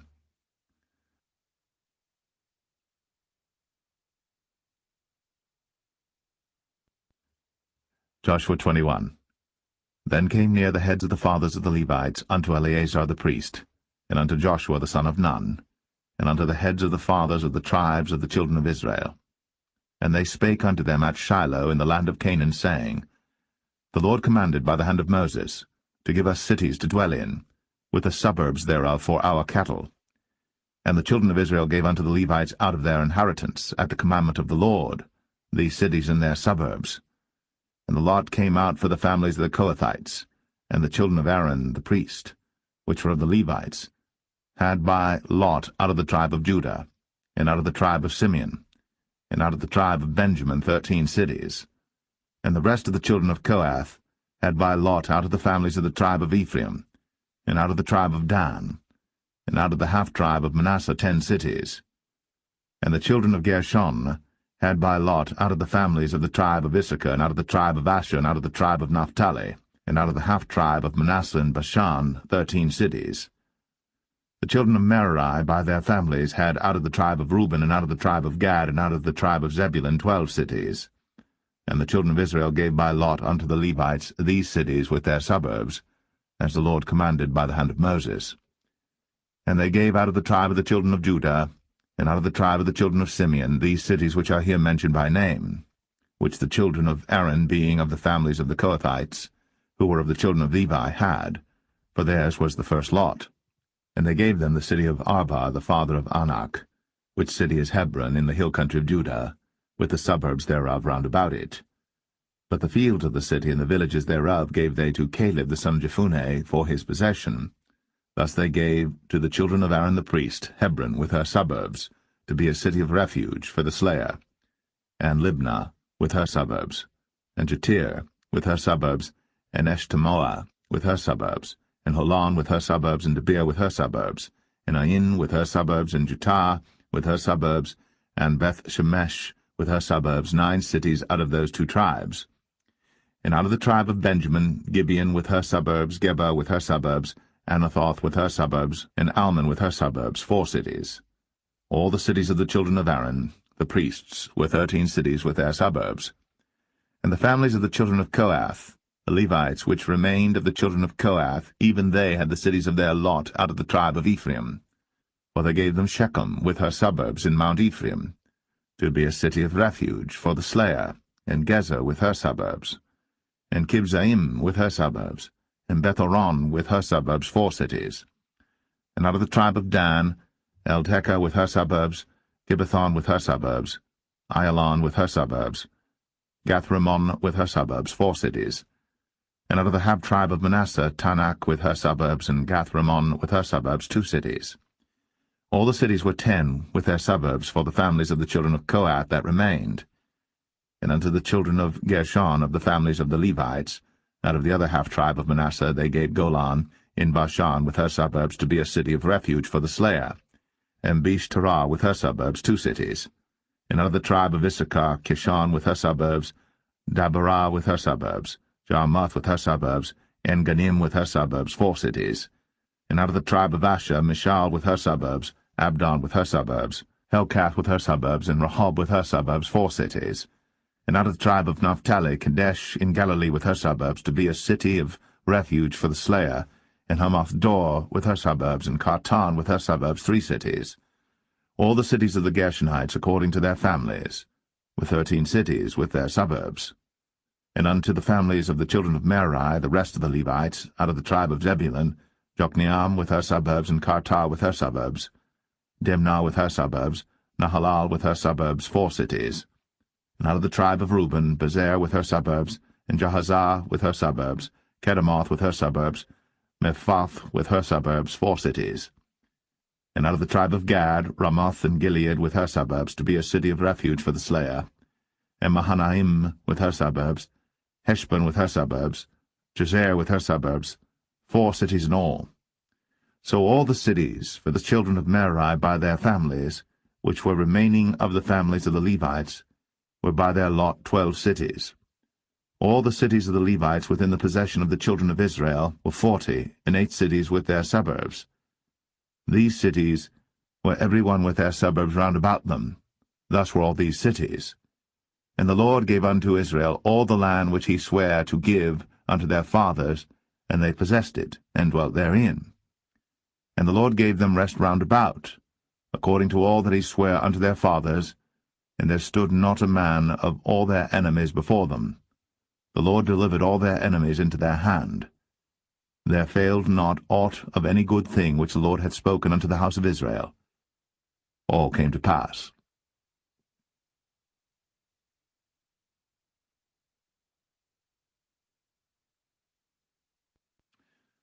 Joshua 22. Then Joshua called the Reubenites, and the Gadites, and the half-tribe of Manasseh, and said unto them, Ye have kept all that Moses the servant of the Lord commanded you, and have obeyed my voice in all that I commanded you. Ye have not left your brethren these many days unto this day, but have kept the charge of the commandment of the Lord your God. And now, The Lord your God hath given rest unto your brethren, as he promised them. Therefore now return ye, and get you unto your tents, and unto the land of your possession, which Moses the servant of the Lord gave you on the other side Jordan. But take diligent heed to do the commandment and the law, which Moses the servant of the Lord charged you, to love the Lord your God, and to walk in all his ways, and to keep his commandments, and to cleave unto him, and to serve him with all your heart and with all your soul. So Joshua blessed them, and sent them away, and they went unto their tents. Now to the one half of the tribe of Manasseh Moses had given possession in Bashan, but unto the other half thereof gave Joshua among their brethren on this side Jordan westward. And when Joshua sent them away also unto their tents, then he blessed them, and he spake unto them, saying, Return with much riches unto your tents, and with very much cattle, with silver, and with gold, and with brass, and with iron, and with very much raiment. Divide the spoil of your enemies with your brethren. And the children of Reuben and the children of Gad, and the half-tribe of Manasseh returned, and departed from the children of Israel, out of Shiloh, which is in the land of Canaan, to go unto the country of Gilead, to the land of their possession, whereof they were possessed, according to the word of the Lord. But the half-tribe of Manasseh have built an altar over against the land of Canaan, in the borders of Jordan, at the passage of the children of Israel. And when the children of Israel heard of it, the whole congregation of the children of Israel gathered themselves together at Shiloh to go up to war against them. And the children of Israel sent unto the children of Reuben, and to the children of Gad, and to the half-tribe of Manasseh, into the land of Gilead, Phinehas the son of Eleazar the priest, and with him 10 princes, of each chief house a prince throughout all the tribes of Israel. And each one was an head of the house of their fathers among the thousands of Israel. And they came unto the children of Reuben, and to the children of Gad, and to the half-tribe of Manasseh, unto the land of Gilead. And they spake with them, saying, Thus saith the whole congregation of the Lord, What trespass is this that ye have committed against the God of Israel, to turn away this day from following the Lord, in that ye have builded you an altar, that ye might rebel this day against the Lord? Is the iniquity of Peor too little for us, from which we are not cleansed until this day, although there was a plague in the congregation of the Lord, but that ye must turn away this day from following the Lord? And it will be, seeing ye rebel today against the Lord, that tomorrow he will be wroth with the whole congregation of Israel.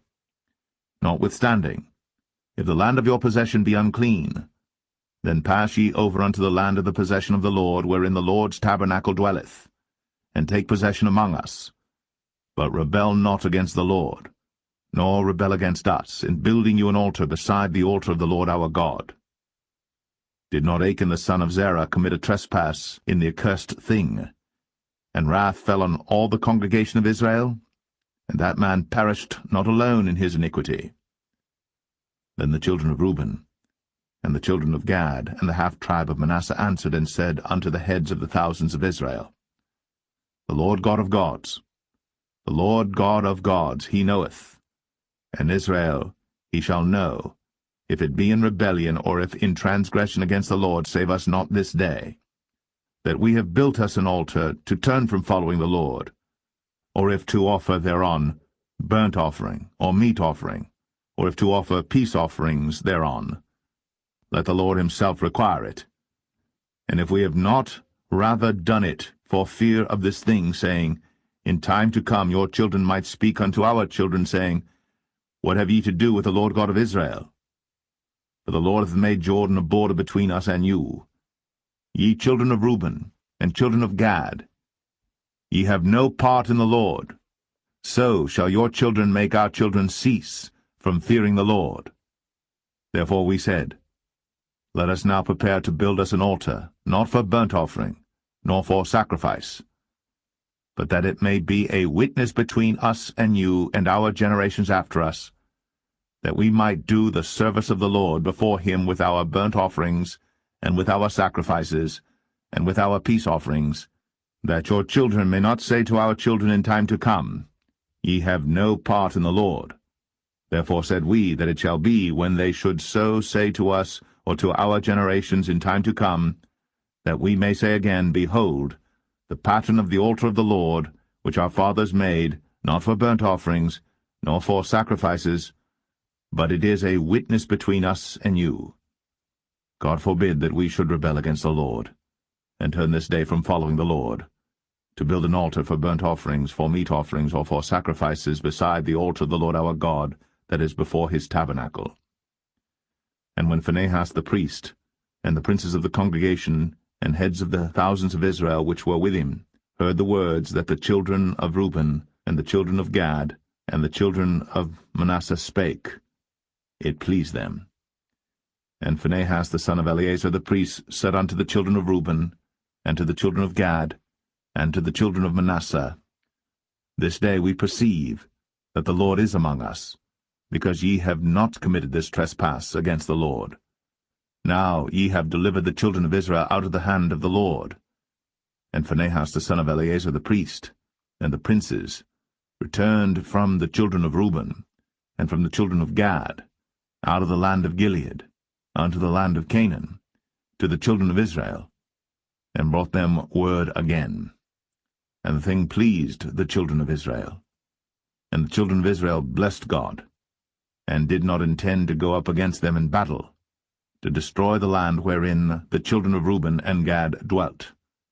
And the children of Reuben and the children of Gad called the altar Ed, for it shall be a witness between us that the Lord is God.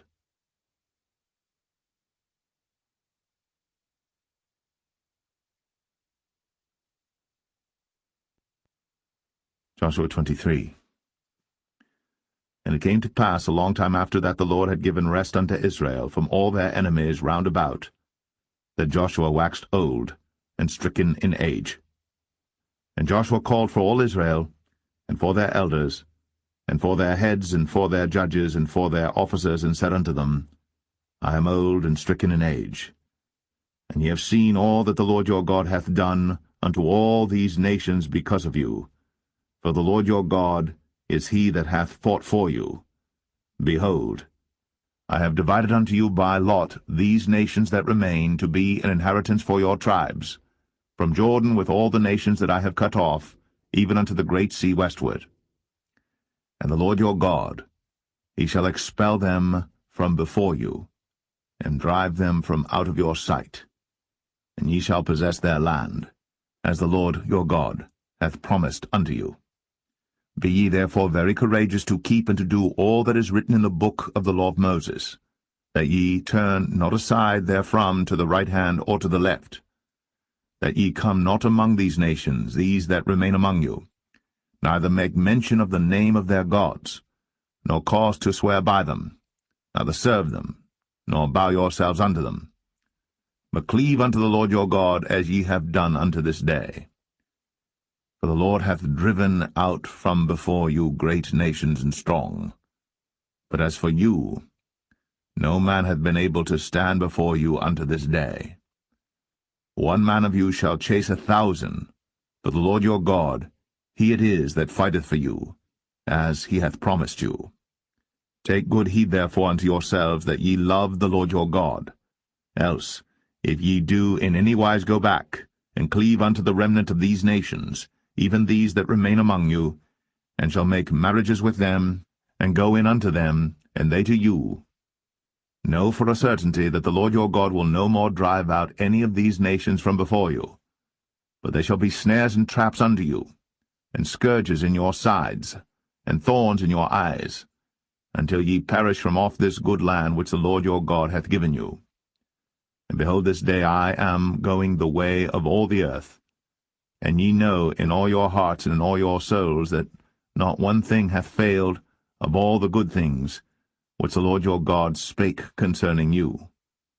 All are come to pass unto you, and not one thing hath failed thereof. Therefore it shall come to pass, that as all good things are come upon you, which the Lord your God promised you, so shall the Lord bring upon you all evil things, until he have destroyed you from off this good land which the Lord your God hath given you. when ye have transgressed the covenant of the Lord your God, which he commanded you, and have gone and served other gods, and bowed yourselves to them, then shall the anger of the Lord be kindled against you, and ye shall perish quickly from off the good land which he hath given unto you.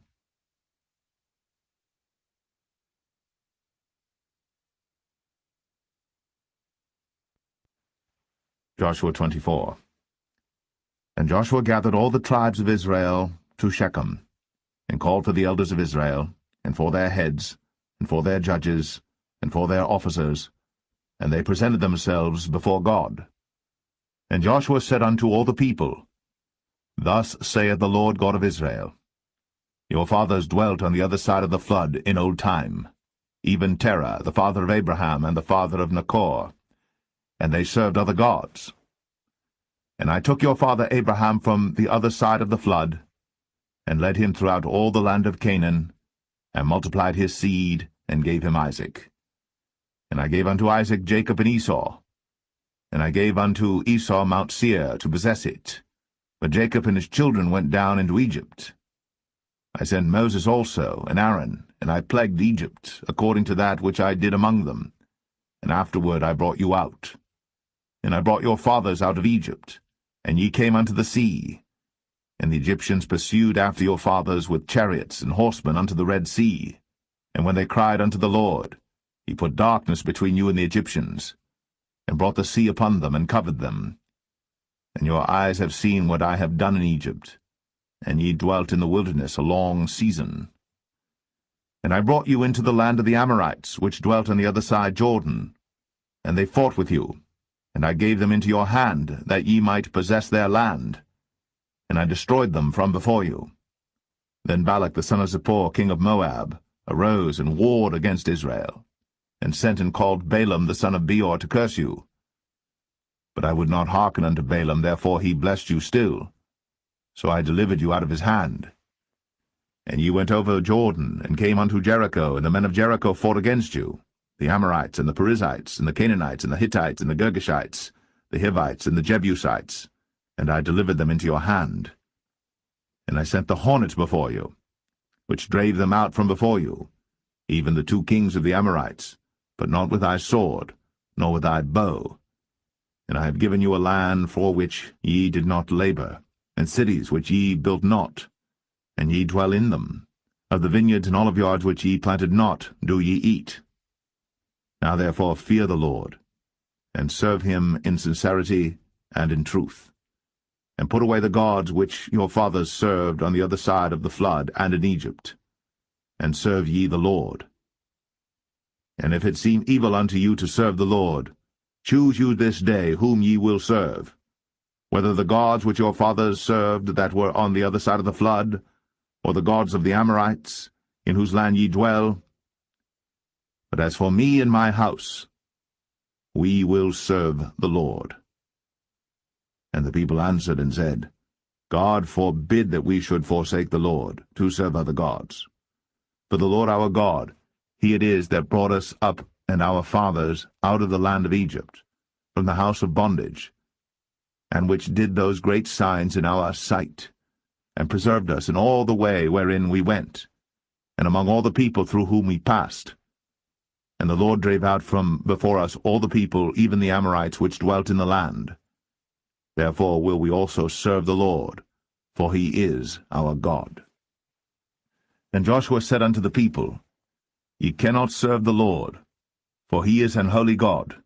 He is a jealous God. He will not forgive your transgressions nor your sins. If ye forsake the Lord, and serve strange gods, then he will turn, and do you hurt, and consume you. After that he hath done you good. And the people said unto Joshua, Nay, but we will serve the Lord. And Joshua said unto the people, Ye are witnesses against yourselves, that ye have chosen you the Lord to serve him. And they said, We are witnesses. Now therefore put away, said he, the strange gods which are among you, and incline your heart unto the Lord God of Israel. And the people said unto Joshua, The Lord our God will we serve, and his voice will we obey. So Joshua made a covenant with the people that day, and set them a statute and an ordinance in Shechem. And Joshua wrote these words in the book of the law of God, and took a great stone, and set it up there under an oak that was by the sanctuary of the Lord.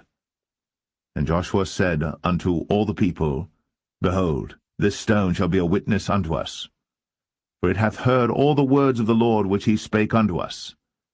It shall be therefore a witness unto you, lest ye deny your God. So Joshua let the people depart, every man unto his inheritance. And it came to pass after these things that Joshua the son of Nun, the servant of the Lord, died, being 110 years old.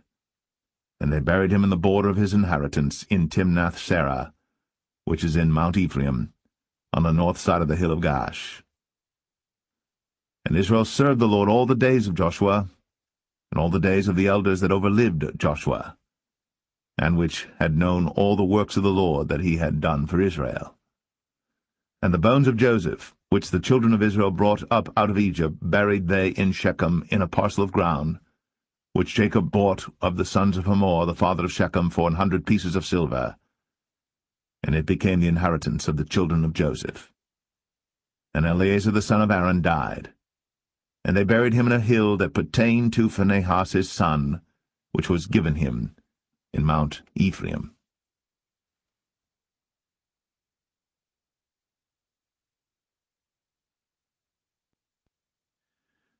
The Book of Judges, Chapter 1. Now after the death of Joshua it came to pass that the children of Israel asked the Lord, saying, Who shall go up for us against the Canaanites first, to fight against them? And the Lord said, Judah shall go up. Behold, I have delivered the land into his hand. And Judah said unto Simeon his brother, Come up with me into my lot, that we may fight against the Canaanites, and I likewise will go with thee into thy lot. So Simeon went with him, and Judah went up, and the Lord delivered the Canaanites and the Perizzites into their hand, and they slew of them in Bezek 10,000 men. And they found Adoni-Bezek in Bezek, and they fought against him, and they slew the Canaanites and the Perizzites. But Adoni-Bezek fled, and they pursued after him, and caught him, and cut off his thumbs and his great toes. And Adoni-Bezek said, 70 kings, having their thumbs and their great toes cut off, gathered their meat under my table, as I have done, so God hath requited me. And they brought him to Jerusalem, and there he died. Now the children of Judah had fought against Jerusalem, and had taken it, and smitten it with the edge of the sword, and set the city on fire. And afterward the children of Judah went down to fight against the Canaanites, that dwelt in the mountain, and in the south, and in the valley. And Judah went against the Canaanites that dwelt in Hebron. Now the name of Hebron before was Kirjath-Arba. And they slew Sheshai, and Ahiman, and Talmai. And from thence he went against the inhabitants of Debir. And the name of Debir before was Kirjath-Sepher. And Caleb said, He that smiteth Kirjath-Sepher, and taketh it, to him will I give Achsah my daughter to wife. And Othniel the son of Kenaz, Caleb's younger brother, took it. And he gave him Achsah his daughter to wife. And it came to pass, when she came to him, that she moved him to ask of her father a field. And she lighted from off her ass. And Caleb said unto her, What wilt thou? And she said unto him, Give me a blessing, for thou hast given me a southland. Give me also springs of water. And Caleb gave her the upper springs and the nether springs. And the children of the Kenite, Moses' father-in-law, went up out of the city of palm trees with the children of Judah into the wilderness of Judah, which lieth in the south of Arad. And they went and dwelt among the people. And Judah went with Simeon his brother, and they slew the Canaanites that inhabited Zephath, and utterly destroyed it. And the name of the city was called Hormah. Also Judah took Gaza with the coast thereof, and Askelon with the coast thereof, and Ekron with the coast thereof. And the Lord was with Judah, and he drave out the inhabitants of the mountain, but could not drive out the inhabitants of the valley, because they had chariots of iron. And they gave Hebron unto Caleb, as Moses said. And he expelled thence the 3 sons of Anak. And the children of Benjamin did not drive out the Jebusites that inhabited Jerusalem, but the Jebusites dwell with the children of Benjamin in Jerusalem unto this day. And the house of Joseph, they also went up against Bethel, and the Lord was with them. And the house of Joseph sent to descry Bethel. Now the name of the city before was Luz. And the spies saw a man come forth out of the city, and they said unto him, Show us, we pray thee, the entrance into the city, and we will show thee mercy. And when he showed them the entrance into the city, they smote the city with the edge of the sword, but they let go the man and all his family. And the man went into the land of the Hittites, and built a city, and called the name thereof Luz, which is the name thereof unto this day. Neither did Manasseh drive out the inhabitants of Beth-shan and her towns, nor Tanakh and her towns, nor the inhabitants of Dor and her towns, nor the inhabitants of Ibleam and her towns, nor the inhabitants of Megiddo and her towns, but the Canaanites would dwell in that land. And it came to pass, when Israel was strong, that they put the Canaanites to tribute, and did not utterly drive them out. Neither did Ephraim drive out the Canaanites that dwelt in Gezer, but the Canaanites dwelt in Gezer among them. Neither did Zebulun drive out the inhabitants of Kitron, nor the inhabitants of Nahalol, but the Canaanites dwelt among them, and became tributaries. Neither did Asher drive out the inhabitants of Akko, nor the inhabitants of Zidon, nor of Alab, nor of Agzib, nor of Helba, nor of Aphik, nor of Rehob. But the Asherites dwelt among the Canaanites, the inhabitants of the land, for they did not drive them out. Neither did Naphtali drive out the inhabitants of Beth-Shemesh, nor the inhabitants of Beth-Anath, but he dwelt among the Canaanites, the inhabitants of the land. Nevertheless the inhabitants of Beth-Shemesh and of Beth-Anath became tributaries unto them. And the Amorites forced the children of Dan into the mountain, for they would not suffer them to come down to the valley.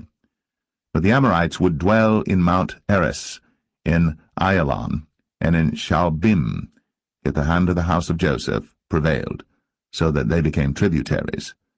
And the coast of the Amorites was from the going up to Akrabim, from the rock and upward.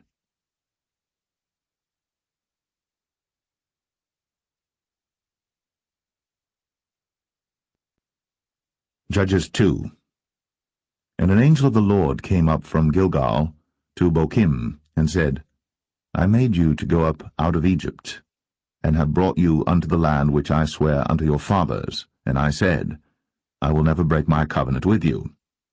And ye shall make no league with the inhabitants of this land, ye shall throw down their altars. But ye have not obeyed my voice. Why have ye done this? Wherefore I also said, I will not drive them out from before you, but they shall be as thorns in your sides, and their gods shall be a snare unto you. And it came to pass, when the angel of the Lord spake these words unto all the children of Israel, that the people lifted up their voice, and wept. And they called the name of that place Bochim, and they sacrificed there unto the Lord. And when Joshua had let the people go, the children of Israel went every man unto his inheritance to possess the land. And the people served the Lord all the days of Joshua, and all the days of the elders that outlived Joshua, who had seen all the great works of the Lord that he did for Israel. And Joshua the son of Nun, the servant of the Lord, died, being 110 years old. And they buried him in the border of his inheritance, in Timnath-Eres, in the mount of Ephraim, on the north side of the hill Gaash. And also all that generation were gathered unto their fathers. And there arose another generation after them, which knew not the Lord, nor yet the works which he had done for Israel. And the children of Israel did evil in the sight of the Lord, and served Baalim. And they forsook the Lord God of their fathers, which brought them out of the land of Egypt, and followed other gods of the people that were round about them, and bowed themselves unto them, and provoked the Lord to anger. And they forsook the Lord, and served Baal and Ashtoreth. And the anger of the Lord was hot against Israel, and he delivered them into the hands of spoilers that spoiled them, and he sold them into the hands of their enemies round about, so that they could not any longer stand before their enemies. whithersoever they went out, the hand of the Lord was against them for evil, as the Lord had said, and as the Lord had sworn unto them, and they were greatly distressed. Nevertheless the Lord raised up judges, which delivered them out of the hand of those that spoiled them. And yet they would not hearken unto their judges, but they went a-whoring after other gods, and bowed themselves unto them. They turned quickly out of the way which their fathers walked in, obeying the commandments of the Lord. But they did not so. And when the Lord raised them up judges, then the Lord was with the judge, and delivered them out of the hand of their enemies all the days of the judge. For it repented the Lord because of their groanings by reason of them that oppressed them and vexed them. And it came to pass, when the judge was dead, that they returned and corrupted themselves more than their fathers, in following other gods to serve them, and to bow down unto them. They ceased not from their own doings, nor from their stubborn way. And the anger of the Lord was hot against Israel, and he said, Because that this people hath transgressed my covenant which I commanded their fathers, and have not hearkened unto my voice, I also will not henceforth drive out any from before them of the nations which Joshua left when he died, that through them I may prove Israel, whether they will keep the way of the Lord to walk therein, as their fathers did keep it, or not. Therefore the Lord left those nations without driving them out hastily, neither delivered he them into the hand of Joshua.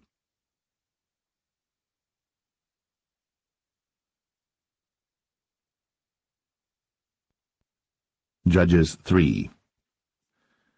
Now these are the nations which the Lord left, to prove Israel by them, even as many of Israel as had not known all the wars of Canaan, only that the generations of the children of Israel might know, to teach them war, at the least such as before knew nothing thereof. Namely, 5 lords of the Philistines, and all the Canaanites, and the Sidonians, and the Hivites that dwelt in Mount Lebanon, from Mount Baal-Hermon unto the entering in of Hamath. And they were to prove Israel by them, to know whether they would hearken unto the commandments of the Lord, which he commanded their fathers by the hand of Moses. And the children of Israel dwelt among the Canaanites, Hittites, and Amorites, and Perizzites, and Hivites, and Jebusites. And they took their daughters to be their wives, and gave their daughters to their sons, and served their gods.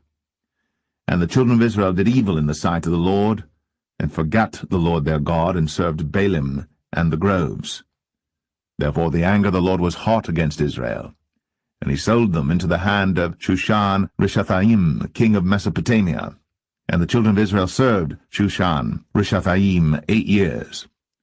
And when the children of Israel cried unto the Lord raised up a deliverer to the children of Israel, who delivered them, even Othniel, the son of Kenaz, Caleb's younger brother. And the Spirit of the Lord came upon him, and he judged Israel, and went out to war. And the Lord delivered Shushan-Rishathaim, king of Mesopotamia, into his hand. And his hand prevailed against Shushan-Rishathaim. And the land had rest 40 years. And Othniel, the son of Kenaz, died. And the children of Israel did evil again in the sight of the Lord. And the Lord strengthened Eglon, the king of Moab, against Israel, because they had done evil in the sight of the Lord. And he gathered unto him the children of Ammon and Amalek, and went and smote Israel, and possessed the city of palm trees. So the children of Israel served Eglon the king of Moab 18 years. But when the children of Israel cried unto the Lord raised them up a deliverer, Ehud the son of Gera, a Benjamite, a man left-handed. And by him the children of Israel sent a present unto Eglon the king of Moab. But Ehud made him a dagger, which had 2 edges of a cubit length, and he did gird it under his raiment, upon his right thigh. And he brought the present unto Eglon king of Moab. And Eglon was a very fat man. And when he had made an end to offer the present, he sent away the people that bare the present. But he himself turned again from the quarries that were by Gilgal, and said, I have a secret errand unto thee, O king, who said, Keep silence. And all that stood by him went out from him. And Ehud came unto him, and he was sitting in a summer parlor, which he had for himself alone. And Ehud said, I have a message from God unto thee. And he rose out of his seat. And Ehud put forth his left hand, and took the dagger from his right thigh, and thrust it into his belly. And the haft also went in after the blade, and the fat closed upon the blade, so that he could not draw the dagger out of his belly. And the dirt came out. Then Ehud went forth through the porch, and shut the doors of the parlor upon him, and locked them. When he was gone out, his servants came, and when they saw that, behold, the doors of the parlor were locked, they said, Surely he covereth his feet in his summer chamber. And they tarried till they were ashamed, and behold, he opened not the doors of the parlor. Therefore they took a key, and opened them, and behold, their lord was fallen down dead on the earth. And Ehud escaped while they tarried, and passed beyond the quarries, and escaped unto Seirath. And it came to pass, when he was come, that he blew a trumpet in the mountain of Ephraim, and the children of Israel went down with him from the mount, and he before them. And he said unto them, Follow after me, for the Lord hath delivered your enemies the Moabites into your hand. And they went down after him, and took the fords of Jordan toward Moab, and suffered not a man to pass over. And they slew of Moab at that time about 10,000 men, all lusty, and all men of valor, and there escaped not a man. So Moab was subdued that day under the hand of Israel, and the land had rest 80 years. And after him was Shamgar the son of Anath, which slew the Philistines, 600 men with an ox goad, and he also delivered Israel.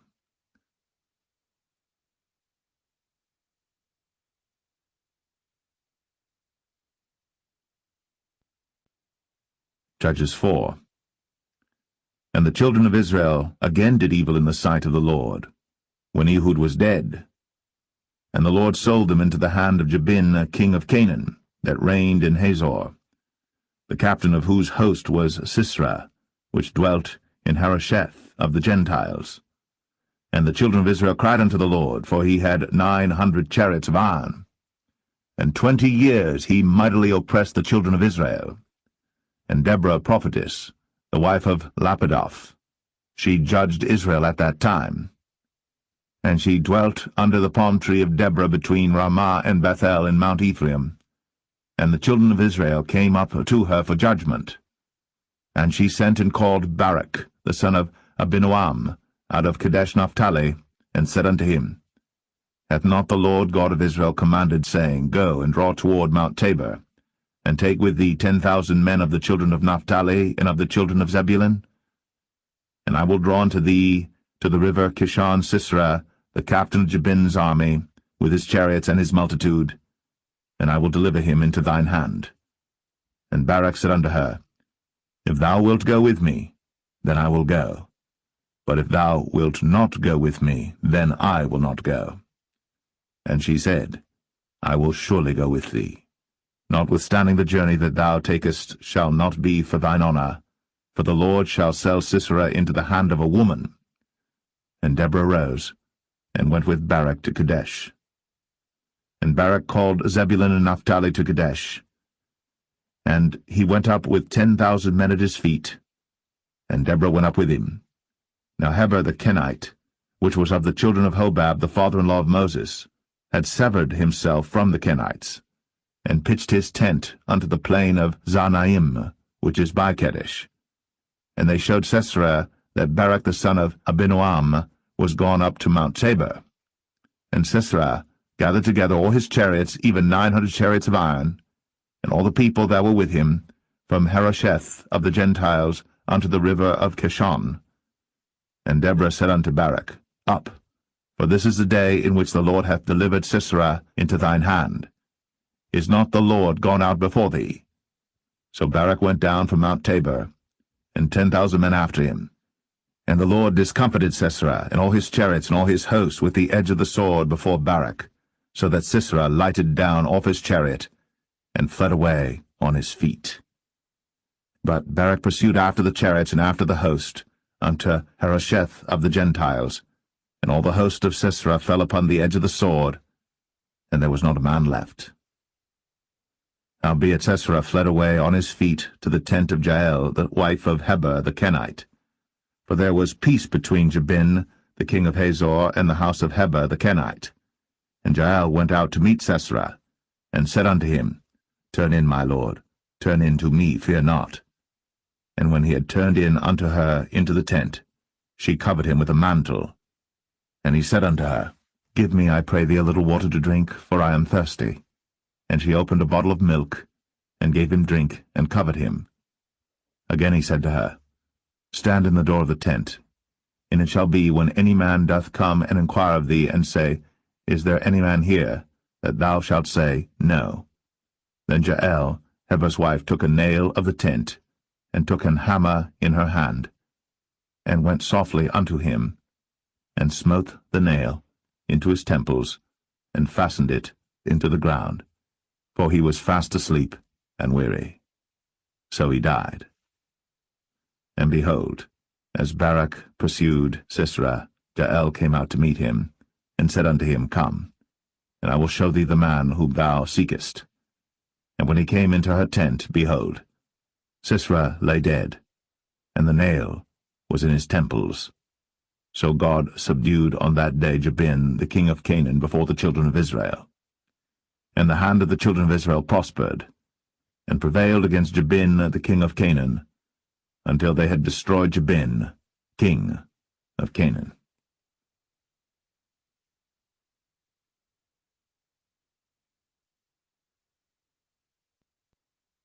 Judges 5. Then sang Deborah and Barak, the son of Abinoam, on that day, saying, Praise ye the Lord for the avenging of Israel, when the people willingly offered themselves. Hear, O ye kings, give ear, O ye princes. I, even I, will sing unto the Lord. I will sing praise to the Lord God of Israel.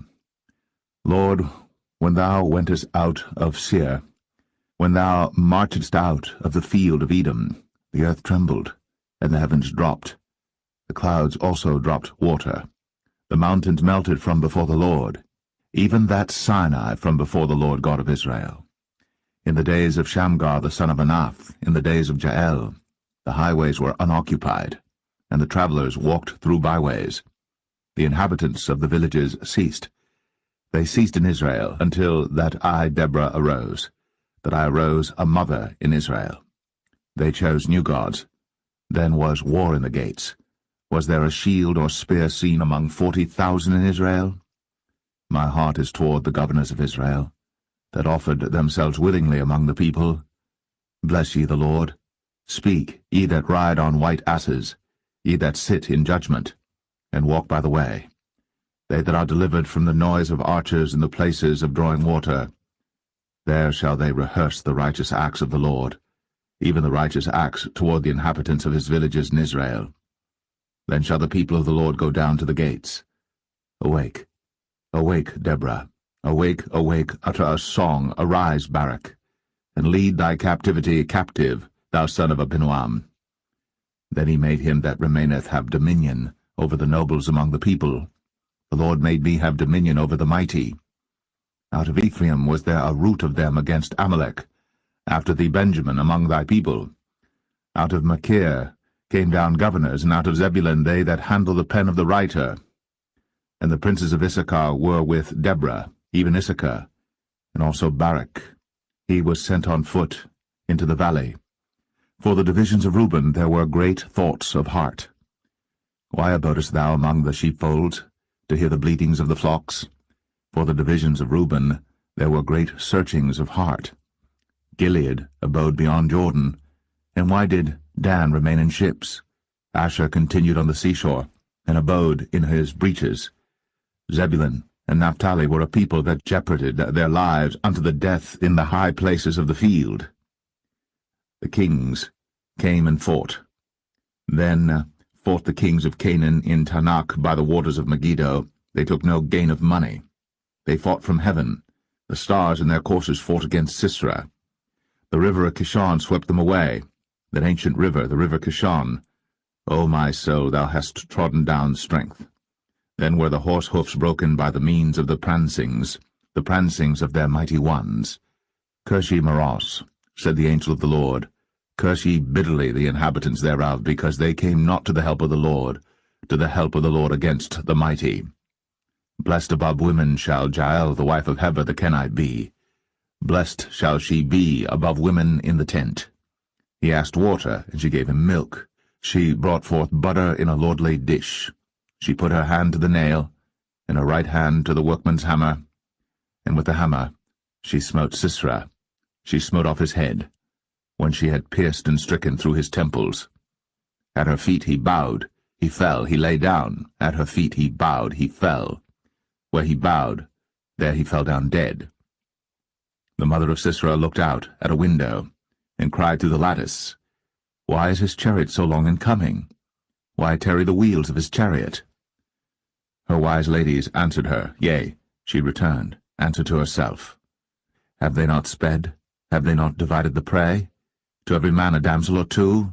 To Sisera a prey of divers colours, a prey of divers colours of needlework, of divers colours of needlework on both sides, meat for the necks of them that take the spoil? So let all thine enemies perish, O Lord, but let them that love him be as the sun when he goeth forth in his might. And the land had rest 40 years.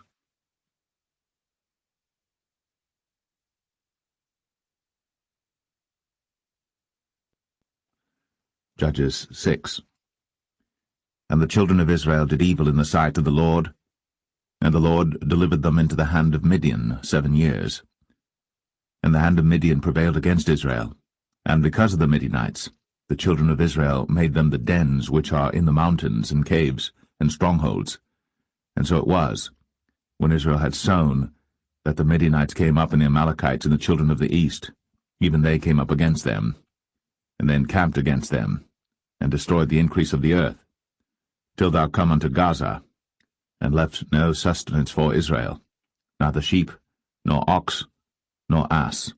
For they came up with their cattle and their tents, and they came as grasshoppers for multitude, for both they and their camels were without number. And they entered into the land to destroy it. And Israel was greatly impoverished because of the Midianites, and the children of Israel cried unto the Lord. And it came to pass, when the children of Israel cried unto the Lord because of the Midianites, that the Lord sent a prophet unto the children of Israel, which said unto them, Thus saith the Lord God of Israel, I brought you up from Egypt, and brought you forth out of the house of bondage. And I delivered you out of the hand of the Egyptians, and out of the hand of all that oppressed you, and drave them out from before you, and gave you their land. I said unto you, I am the Lord your God. Fear not the gods of the Amorites, in whose land ye dwell. But ye have not obeyed my voice. And there came an angel of the Lord, and sat under an oak which was in Ophrah, that pertained unto Joash the Abiezrite. And his son Gideon threshed wheat by the winepress to hide it from the Midianites. And the angel of the Lord appeared unto him, and said unto him, The Lord is with thee, thou mighty man of valour. And Gideon said unto him, O my Lord, if the Lord be with us, why then is all this befallen us? And where be all his miracles which our fathers told us of, saying, Did not the Lord bring us up from Egypt? But now the Lord hath forsaken us, and delivered us into the hands of the Midianites. And the Lord looked upon him, and said, Go in this thy might, and thou shalt save Israel from the hand of the Midianites. Have not I sent thee?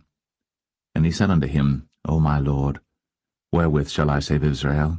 Behold, my family is poor in Manasseh, and I am the least in my father's house.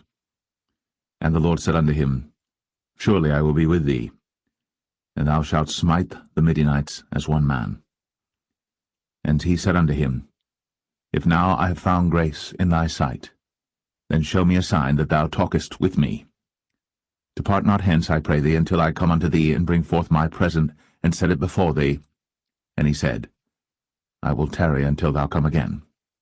And Gideon went in, and made ready a kid, and unleavened cakes of an ephah flour. The flesh he put in a basket, and he put the broth in a pot, and brought it out unto him under the oak, and presented it. And the angel of God said unto him, Take the flesh and the unleavened cakes, and lay them upon this rock, and pour out the broth. And he did so. Then the angel of the Lord put forth the end of the staff that was in his hand, and touched the flesh and the unleavened cakes. And there rose up fire out of the rock, and consumed the flesh and the unleavened cakes. Then the angel of the Lord departed out of his sight. And when Gideon perceived that he was an angel of the Lord, Gideon said, Alas, O Lord God, for because I have seen an angel of the Lord face to face. And the Lord said unto him, Peace be unto thee, fear not, thou shalt not die. Then Gideon built an altar there unto the Lord, and called it Jehovah Shalom. Until this day it is yet in Ophrah of the Abiezerites. And it came to pass the same night, that the Lord said unto him, Take thy father's young bullock, even the second bullock of 7 years old, and throw it on the altar of Baal that thy father hath, and cut down the grove that is by it. And build an altar unto the Lord thy God upon the top of this rock, in the ordered place, and take the second bullock, and offer a burnt sacrifice with the wood of the grove which thou shalt cut down. Then Gideon took 10 men of his servants, and did as the Lord had said unto him. And so it was, because he feared his father's household and the men of the city, that he could not do it by day, that he did it by night. And when the men of the city arose early in the morning, behold, the altar of Baal was cast down, and the grove was cut down that was by it, and the second bullock was offered upon the altar that was built. And they said one to another, Who hath done this thing? And when they inquired and asked, they said, Gideon the son of Joash hath done this thing.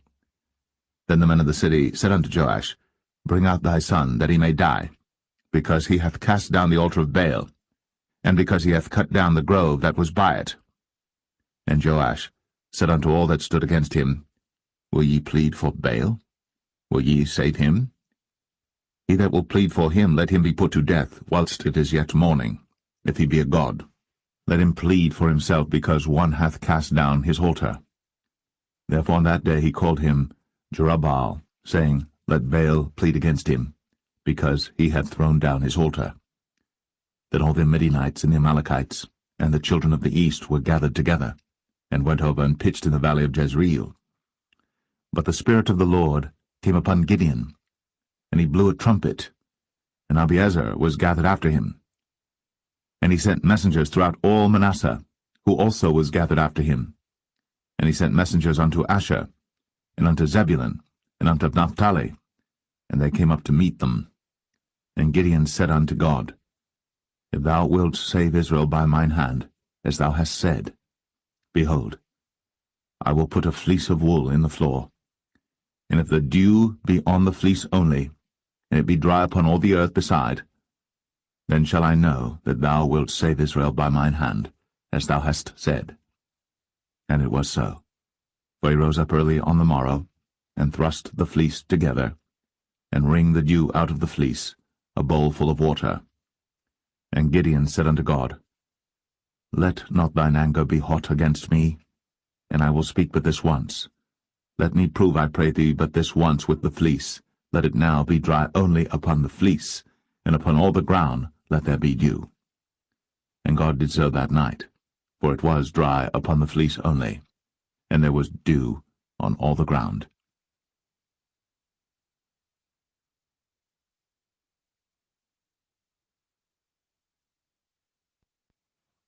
Judges 7. Then Jerubbaal, who is Gideon, and all the people that were with him, rose up early, and pitched beside the well of Harad, so that the host of the Midianites were on the north side of them, by the hill of Moreh in the valley. And the Lord said unto Gideon, The people that are with thee are too many for me to give the Midianites into their hands, lest Israel vaunt themselves against me, saying, Mine own hand hath saved me. Now therefore go to, proclaim in the ears of the people, saying, Whosoever is fearful and afraid, let him return and depart early from Mount Gilead. And there returned to the people 22,000, and there remained 10,000. And the Lord said unto Gideon, The people are yet too many. Bring them down unto the water, and I will try them for thee there. And it shall be that of whom I say unto thee, This shall go with thee, the same shall go with thee. And of whomsoever I say unto thee, This shall not go with thee, the same shall not go. So he brought down the people unto the water, And the Lord said unto Gideon, Every one that lappeth of the water with his tongue, as a dog lappeth, him shalt thou set by himself. Likewise every one that boweth down upon his knees to drink. And the number of them that lapped, putting their hand to their mouth, were 300 men. But all the rest of the people bowed down upon their knees to drink water. And the Lord said unto Gideon, By the 300 men that lapped will I save you, and deliver the Midianites into thine hand, and let all the other people go every man unto his place. So the people took victuals in their hand, and their trumpets, and he sent all the rest of Israel every man unto his tent, and retained those 300 men, and the host of Midian was beneath him in the valley. And it came to pass the same night that the Lord said unto him, Arise, get thee down unto the host, for I have delivered it into thine hand. But if thou fear to go down, go thou with Phurah thy servant down to the host, and thou shalt hear what they say, and afterward shall thine hands be strengthened to go down unto the host. Then went he down with Phurah his servant unto the outside of the armed men that were in the host. And the Midianites, and the Amalekites, and all the children of the east lay along in the valley like grasshoppers for multitude, and their camels were without number, as the sand by the seaside for multitude. And when Gideon was come, behold, there was a man that told a dream unto his fellow, and said, Behold, I dreamed a dream, and lo, a cake of barley bread tumbled into the host of Midian, and came unto a tent, and smote it, that it fell, and overturned it, that the tent lay along. And his fellow answered and said, This is nothing else save the sword of Gideon the son of Joash, a man of Israel. For into his hand hath God delivered Midian, and all the host. And it was so, when Gideon heard the telling of the dream and the interpretation thereof, that he worshipped and returned into the host of Israel, and said, Arise, for the Lord hath delivered into your hand the host of Midian. And he divided the 300 men into 3 companies, and he put a trumpet in every man's hand, with empty pitchers and lamps within the pitchers. And he said unto them, Look on me, and do likewise, and behold, when I come to the outside of the camp, it shall be that as I do, so shall ye do. When I blow with the trumpet, I and all that are with me, then blow ye the trumpets also on every side of all the camp, and say, The sword of the Lord and of Gideon. So Gideon and the 100 men that were with him came unto the outside of the camp in the beginning of the middle watch. And they had but newly set the watch, and they blew the trumpets, and brake the pitchers that were in their hands. And the 3 companies blew the trumpets, and brake the pitchers, and held the lamps in their left hands, and the trumpets in their right hands, to blow withal. And they cried, The sword of the Lord and of Gideon. And they stood every man in his place round about the camp. And all the host ran and cried and fled. And the 300 blew the trumpets, and the Lord set every man's sword against his fellow, even throughout all the host. And the host fled to Beth-shittah in Zererath, and to the border of Abel-meholah, unto Tabbath. And the men of Israel gathered themselves together out of Naphtali, and out of Asher, and out of all Manasseh, and pursued after the Midianites. And Gideon sent messengers throughout all Mount Ephraim, saying, Come down against the Midianites, and take before them the waters unto Beth-barah and Jordan. Then all the men of Ephraim gathered themselves together, and took the waters unto Beth-barah and Jordan. And they took 2 princes of the Midianites, Oreb and Zeb. And they slew Oreb upon the rock Oreb, and Zeb they slew at the winepress of Zeb, and pursued Midian, and brought the heads of Oreb and Zeb to Gideon on the other side Jordan.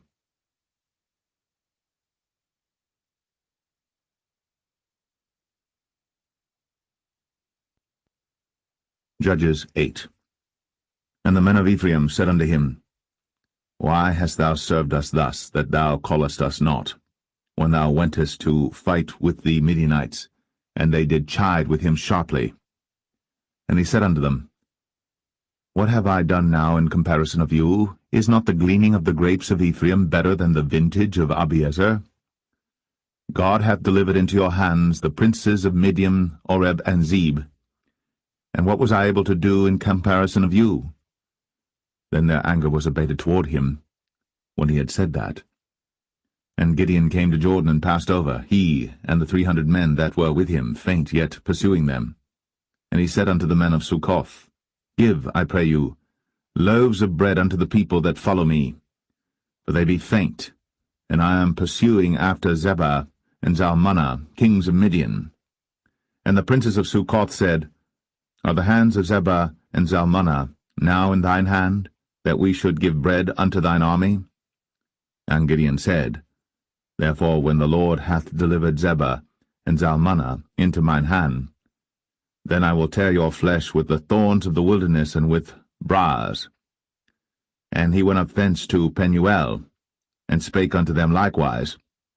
And the men of Penuel answered him as the men of Succoth had answered him. And he spake also unto the men of Penuel, saying, When I come again in peace, I will break down this tower. Now Zebah and Zalmunna were in Karkor, and their hosts with them, about 15,000 men, all that were left of all the hosts of the children of the east. For there fell 120,000 men that drew sword.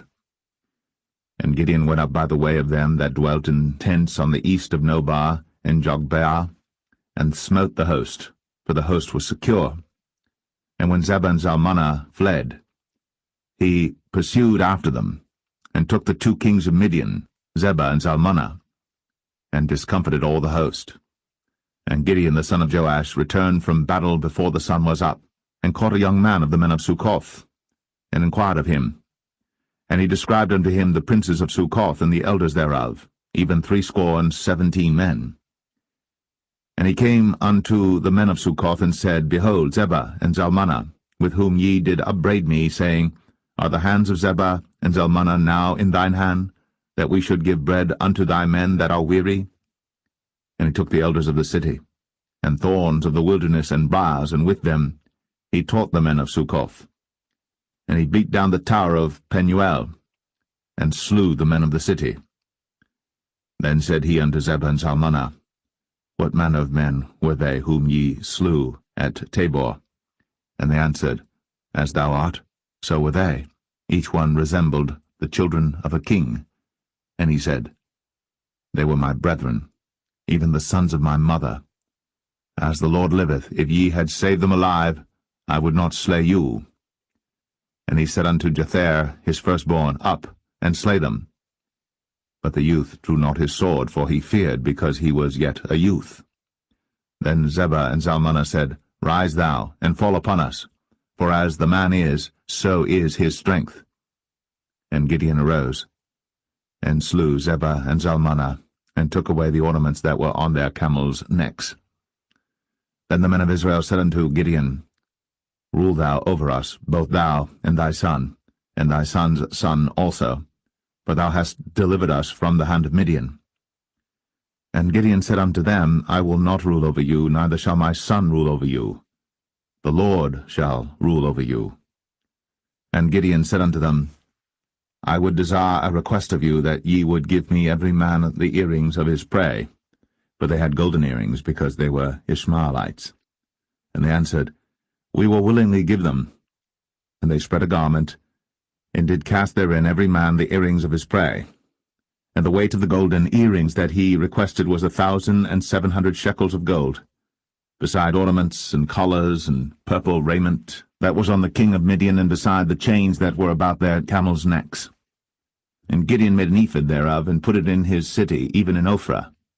And all Israel went thither a-whoring after it, which thing became a snare unto Gideon and to his house. Thus was Midian subdued before the children of Israel, so that they lifted up their heads no more. And the country was in quietness 40 years in the days of Gideon. And Jerubbaal the son of Joash went and dwelt in his own house. And Gideon had 70 sons of his body begotten, for he had many wives. And his concubine that was in Shechem, she also bare him a son, whose name he called Abimelech.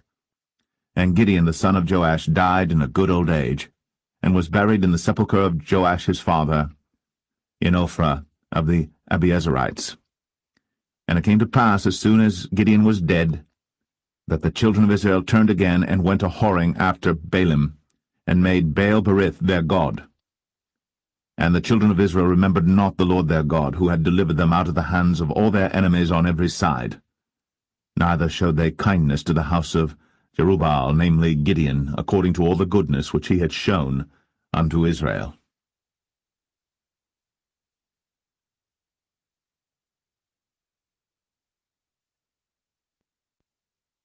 Judges 9. And Abimelech the son of Jerubbaal went to Shechem unto his mother's brethren, and communed with them and with all the family of the house of his mother's father, saying, Speak, I pray you, in the ears of all the men of Shechem, whether is better for you either that all the sons of Jerubbaal, which are 70 persons, reign over you, or that one reign over you? Remember also that I am your bone and your flesh. And his mother's brethren spake of him in the ears of all the men of Shechem all these words. And their hearts inclined to follow Abimelech, for they said, He is our brother. And they gave him 70 pieces of silver out of the house of Baal-berith, wherewith Abimelech hired vain and light persons which followed him. And he went unto his father's house at Ophrah, and slew his brethren the sons of Jerubbaal, being 70 persons, upon one stone.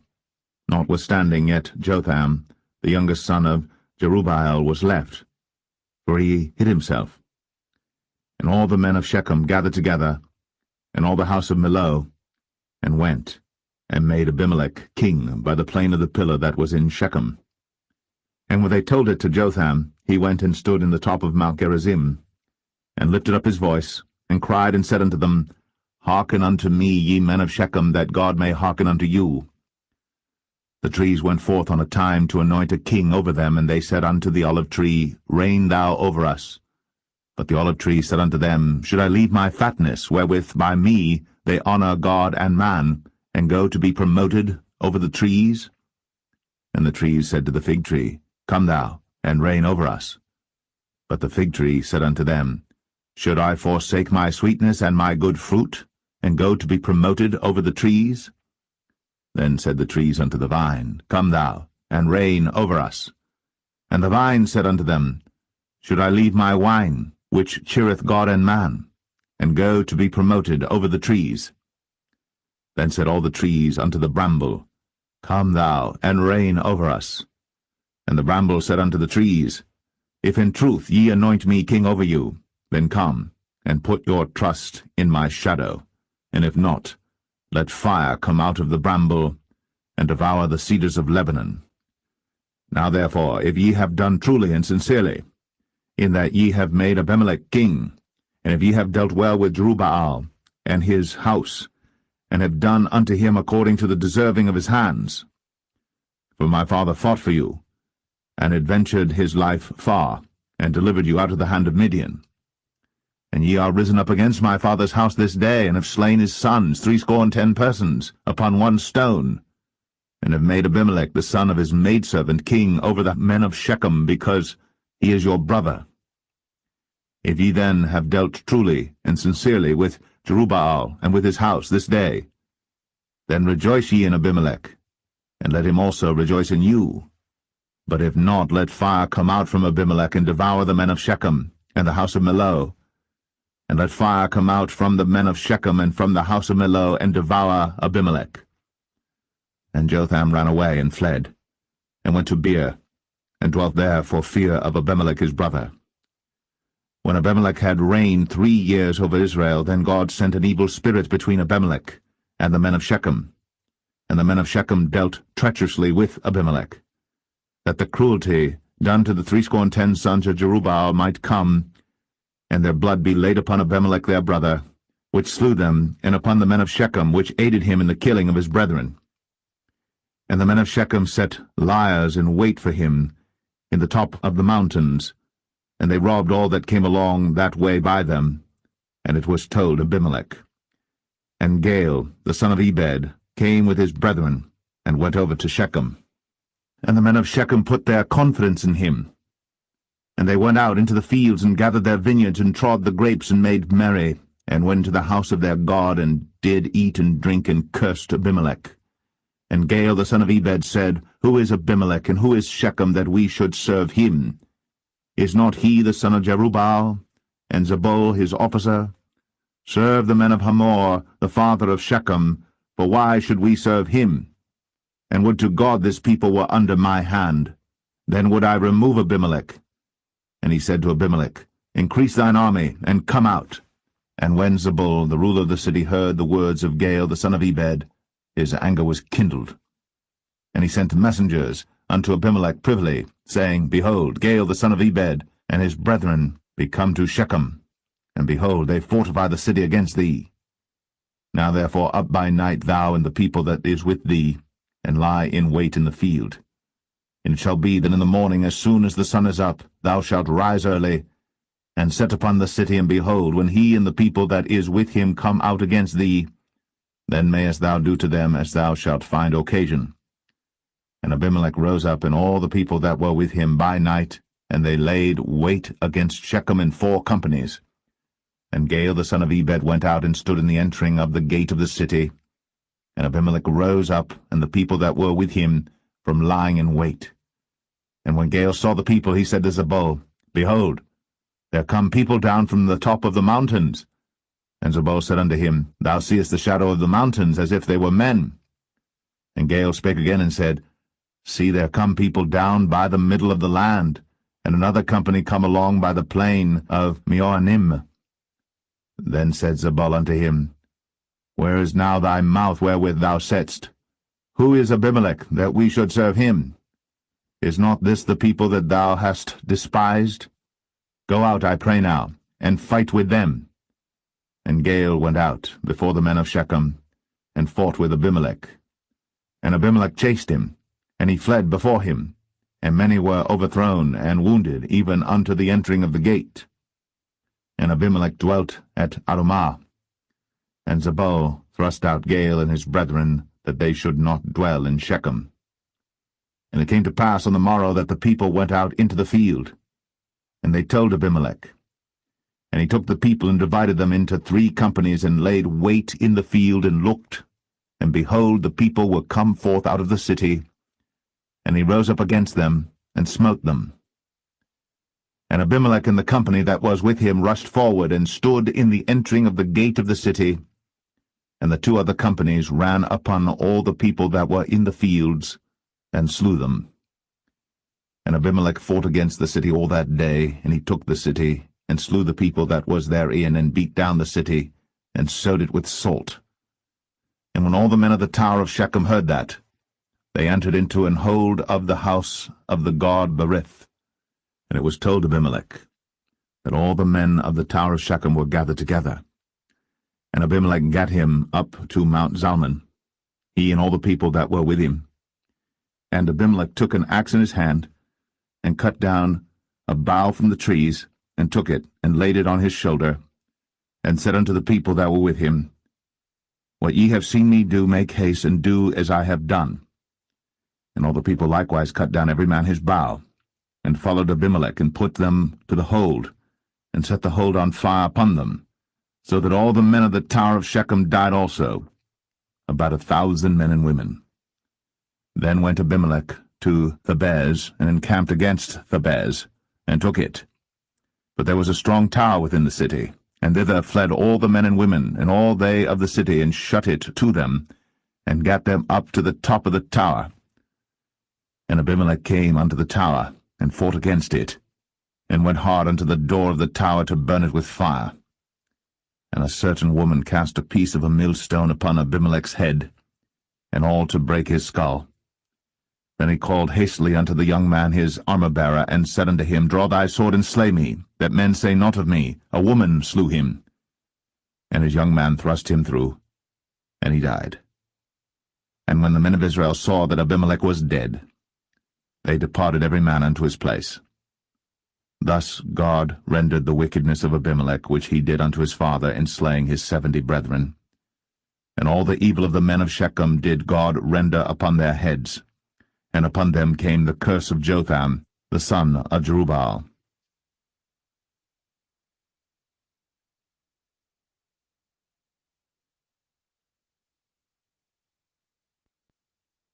Judges 10. And after Abimelech there arose to defend Israel Tola the son of Puah, the son of Dodo, a man of Issachar. And he dwelt in Shamir in Mount Ephraim.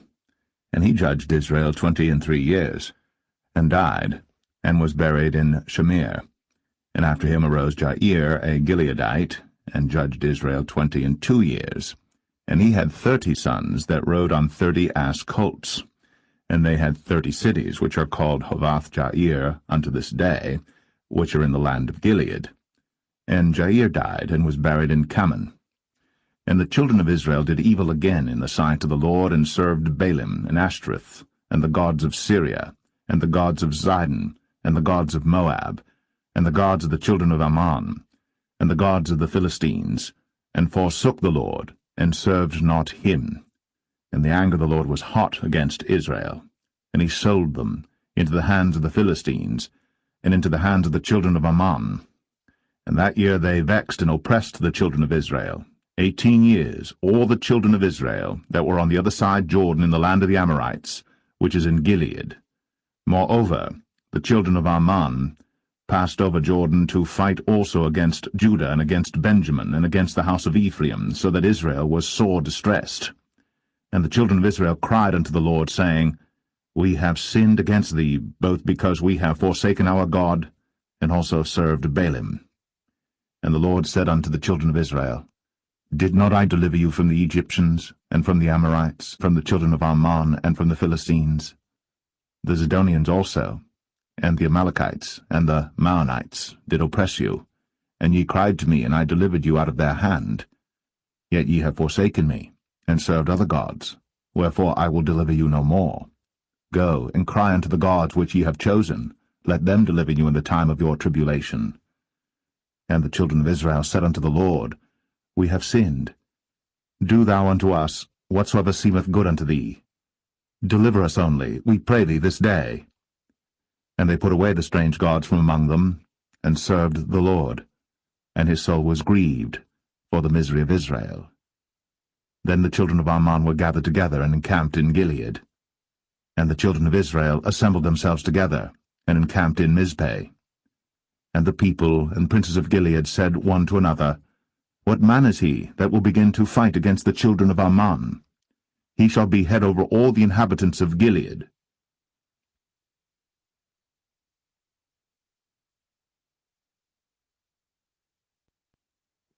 Judges 11. Now Jephthah, the Gileadite, was a mighty man of valor, and he was the son of an harlot. And Gilead begat Jephthah. And Gilead's wife bare him sons, and his wife's sons grew up. And they thrust out Jephthah, and said unto him, Thou shalt not inherit in our father's house, for thou art the son of a strange woman. Then Jephthah fled from his brethren, and dwelt in the land of Tob. And there were gathered vain men to Jephthah, and went out with him. And it came to pass in process of time, that the children of Ammon made war against Israel. And it was so, that when the children of Ammon made war against Israel, the elders of Gilead went to fetch Jephthah out of the land of Tob. And they said unto Jephthah, Come, and be our captain, that we may fight with the children of Ammon. And Jephthah said unto the elders of Gilead, Did not ye hate me, and expel me out of my father's house? And why are ye come unto me now, when ye are in distress? And the elders of Gilead said unto Jephthah, Therefore we turn again to thee now, that thou mayest go with us, and fight against the children of Ammon, and be our head over all the inhabitants of Gilead.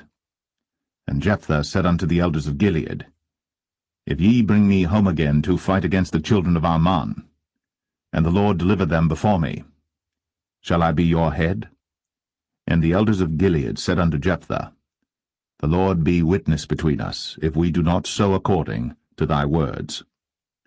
Then Jephthah went with the elders of Gilead, and the people made him head and captain over them. And Jephthah uttered all his words before the Lord in Mizpeh. And Jephthah sent messengers unto the king of the children of Ammon, saying, What hast thou to do with me, that thou art come against me to fight in my land? And the king of the children of Ammon answered unto the messengers of Jephthah, Because Israel took away my land when they came up out of Egypt, from Arnon even unto Jabbok, and unto Jordan. Now therefore restore those lands again peaceably. And Jephthah sent messengers again unto the king of the children of Ammon, and said unto him, Thus saith Jephthah, Israel took not away the land of Moab, nor the land of the children of Ammon. But when Israel came up from Egypt, and walked through the wilderness unto the Red Sea, and came to Kadesh, then Israel sent messengers unto the king of Edom, saying, Let me, I pray thee, pass through thy land. But the king of Edom would not hearken thereto. And in like manner they sent unto the king of Moab, but he would not consent. And Israel abode in Kadesh. Then they went along through the wilderness, and compassed the land of Edom, and the land of Moab, and came by the east side of the land of Moab, and pitched on the other side of Arnon, but came not within the border of Moab, for Arnon was the border of Moab. And Israel sent messengers unto Sihon, king of the Amorites, the king of Heshbon. And Israel said unto him, Let us pass, we pray thee, through thy land into my place. But Sihon trusted not Israel to pass through his coast. But Sihon gathered all his people together, and pitched in Jahaz, and fought against Israel. And the Lord God of Israel delivered Sihon and all his people into the hand of Israel, and they smote them. So Israel possessed all the land of the Amorites, the inhabitants of that country. And they possessed all the coasts of the Amorites, from Arnon even unto Jabbok, and from the wilderness even unto Jordan. So now the Lord God of Israel hath dispossessed the Amorites from before his people Israel. And shouldst thou possess it? Wilt not thou possess that which Chemosh thy God giveth thee to possess? So, whomsoever the Lord our God shall drive out from before us, then will we possess. And now, art thou anything better than Balak the son of Zippor, king of Moab? Did he ever strive against Israel, or did he ever fight against them? While Israel dwelt in Heshbon and her towns, and in Aroer and her towns, and in all the cities that be along by the coasts of Arnon, 300 years? Why therefore did ye not recover them within that time? Wherefore I have not sinned against thee, but thou dost me wrong to war against me. The Lord, the judge, be judged this day between the children of Israel and the children of Ammon. Howbeit the king of the children of Ammon hearkened not unto the words of Jephthah, which he sent him. Then the Spirit of the Lord came upon Jephthah, and he passed over Gilead and Manasseh, and passed over Mizpeh of Gilead, and from Mizpeh of Gilead he passed over unto the children of Ammon.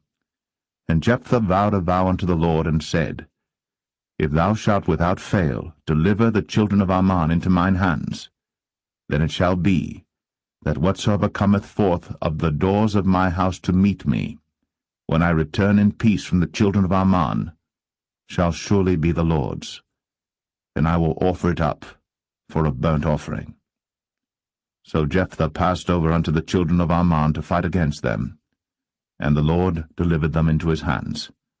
And he smote them from Aroer, even till thou come to Minnith, even 20 cities, and unto the plain of the vineyards, with a very great slaughter. Thus the children of Ammon were subdued before the children of Israel. And Jephthah came to Mizpeh unto his house, and behold, his daughter came out to meet him, with timbrels and with dances, and she was his only child. Beside her he had neither son nor daughter. And it came to pass, when he saw her, that he rent his clothes, and said, Alas, my daughter, thou hast brought me very low, and thou art one of them that trouble me. For I have opened my mouth unto the Lord, and I cannot go back. And she said unto him, My father, if thou hast opened thy mouth unto the Lord, do to me according to that which hath proceeded out of thy mouth. For as much as the Lord hath taken vengeance for thee of thine enemies, even of the children of Ammon. And she said unto her father, Let this thing be done for me. Let me alone 2 months, that I may go up and down upon the mountains and bewail my virginity, I and my fellows. And he said, Go. And he sent her away for 2 months. And she went with her companions, and bewailed her virginity upon the mountains. And it came to pass at the end of 2 months, that she returned unto her father, who did with her according to his vow which he had vowed. And she knew no man. And it was a custom in Israel, that the daughters of Israel went yearly to lament the daughter of Jephthah the Gileadite, 4 days in a year.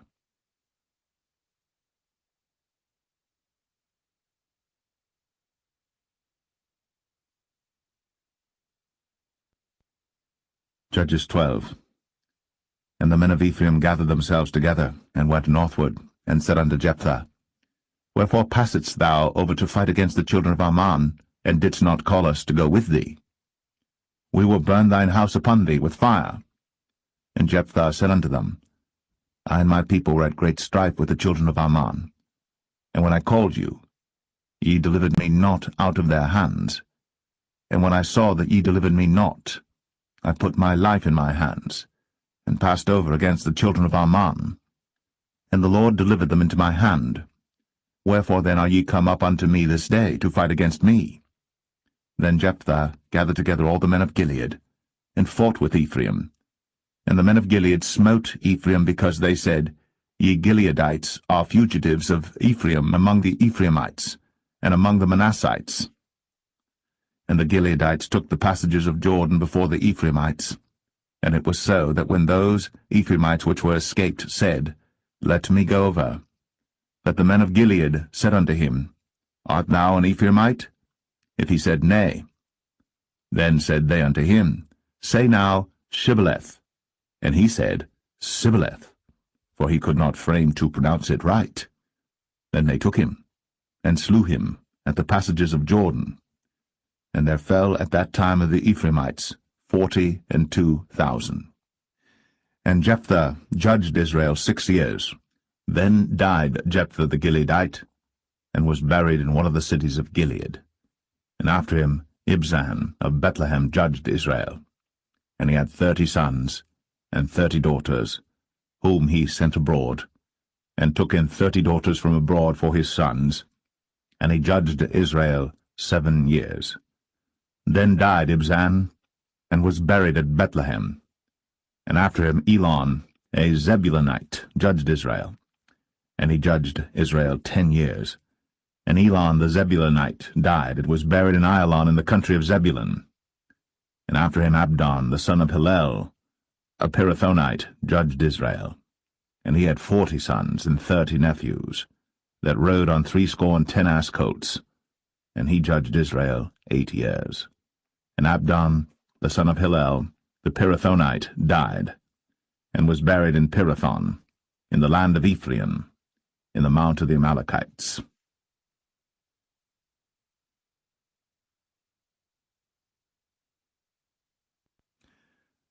Judges 13. And the children of Israel did evil again in the sight of the Lord, and the Lord delivered them into the hand of the Philistines 40 years.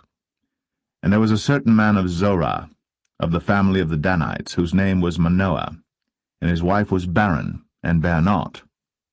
And the angel of the Lord appeared unto the woman, and said unto her, Behold now, thou art barren, and bearest not, but thou shalt conceive, and bear a son. Now therefore beware, I pray thee, and drink not wine, nor strong drink, and eat not any unclean thing. For lo, thou shalt conceive and bear a son, and no razor shall come on his head, for the child shall be a Nazarite unto God from the womb, and he shall begin to deliver Israel out of the hand of the Philistines. Then the woman came and told her husband, saying, A man of God came unto me, and his countenance was like the countenance of an angel of God, very terrible. But I asked him not whence he was, neither told he me his name. But he said unto me, Behold, thou shalt conceive and bear a son. And now drink no wine nor strong drink, neither eat any unclean thing, for the child shall be a Nazarite to God from the womb to the day of his death. Then Manoah entreated the Lord, and said, O my Lord, let the man of God which thou didst send come again unto us, and teach us what we shall do unto the child that shall be born. And God hearkened to the voice of Manoah. And the angel of God came again unto the woman as she sat in the field. But Manoah, her husband, was not with her. And the woman made haste, and ran, and showed her husband, and said unto him, Behold, the man hath appeared unto me, that came unto me the other day. And Manoah arose, and went after his wife, and came to the man, and said unto him, Art thou the man that spakest unto the woman? And he said, I am. And Manoah said, Now let thy words come to pass. How shall we order the child, and how shall we do unto him? And the angel of the Lord said unto Manoah, Of all that I said unto the woman, let her beware. She may not eat of anything that cometh of the vine, neither let her drink wine or strong drink, nor eat any unclean thing. All that I commanded her, let her observe. And Manoah said unto the angel of the Lord, I pray thee, let us detain thee, until we shall have made ready a kid for thee. And the angel of the Lord said unto Manoah, Though thou detain me, I will not eat of thy bread. And if thou wilt offer a burnt offering, thou must offer it unto the Lord. For Manoah knew not that he was an angel of the Lord. And Manoah said unto the angel of the Lord, What is thy name, that when thy sayings come to pass, we may do thee honor? And the angel of the Lord said unto him, Why askest thou thus after my name, seeing it is secret? So Manoah took a kid with a meat offering, and offered it upon a rock unto the Lord. And the angel did wondrously. And Manoah and his wife looked on. For it came to pass, when the flame went up toward heaven from off the altar, that the angel of the Lord ascended in the flame of the altar. And Manoah and his wife looked on it, and fell on their faces to the ground. But the angel of the Lord did no more appear to Manoah and to his wife. Then Manoah knew that he was an angel of the Lord. And Manoah said unto his wife, We shall surely die, because we have seen God.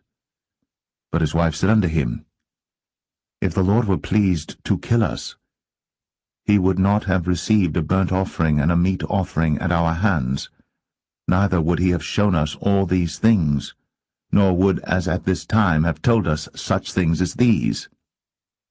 And the woman bare a son, and called his name Samson.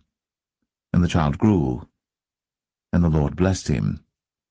And the Spirit of the Lord began to move him at times in the camp of Dan, between Zorah and Eshtaol.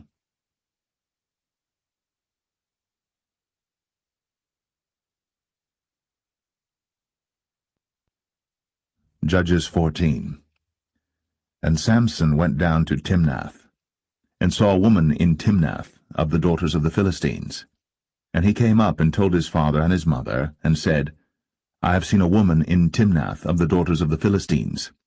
Now therefore get her for me to wife.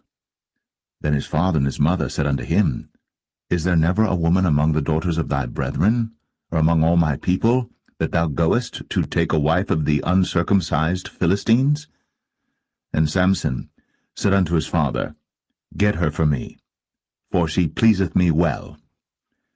But his father and his mother knew not that it was of the Lord that he sought an occasion against the Philistines, for at that time the Philistines had dominion over Israel. Then went Samson down, and his father and his mother, to Timnath, and came to the vineyards of Timnath. And behold, a young lion roared against him. And the Spirit of the Lord came mightily upon him, and he rent him as he would have rent a kid, and he had nothing in his hand. But he told not his father or his mother what he had done. And he went down, and talked with the woman, and she pleased Samson well. And after a time he returned to take her.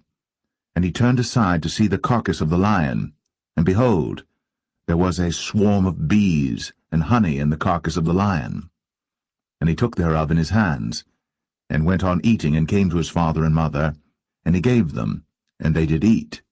But he told not them that he had taken the honey out of the carcass of the lion. So his father went down unto the woman, and Samson made there a feast, for so used the young men to do. And it came to pass, when they saw him, that they brought 30 companions to be with him. And Samson said unto them, I will now put forth a riddle unto you.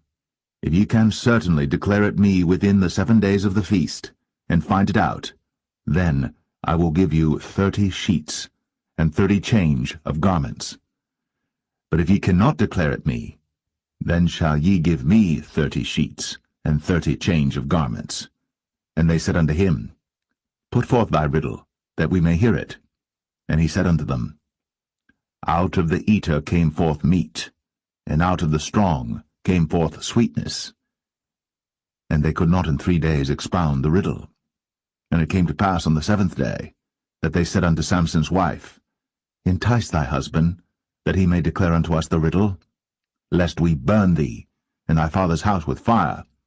Have ye called us to take that we have? Is it not so? And Samson's wife wept before him, and said, Thou dost but hate me, and lovest me not. Thou hast put forth a riddle unto the children of my people, and hast not told it me. And he said unto her, Behold, I have not told it my father nor my mother, and shall I tell it thee? And she wept before him the 7 days, while their feast lasted.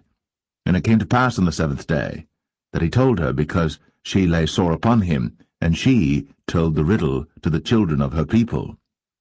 And the men of the city said unto him on the 7th day before the sun went down, What is sweeter than honey?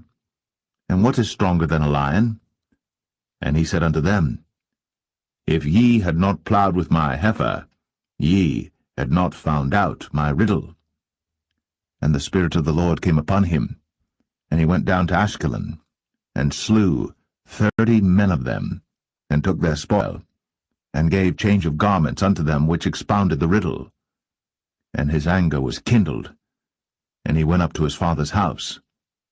But Samson's wife was given to his companion, whom he had used as his friend.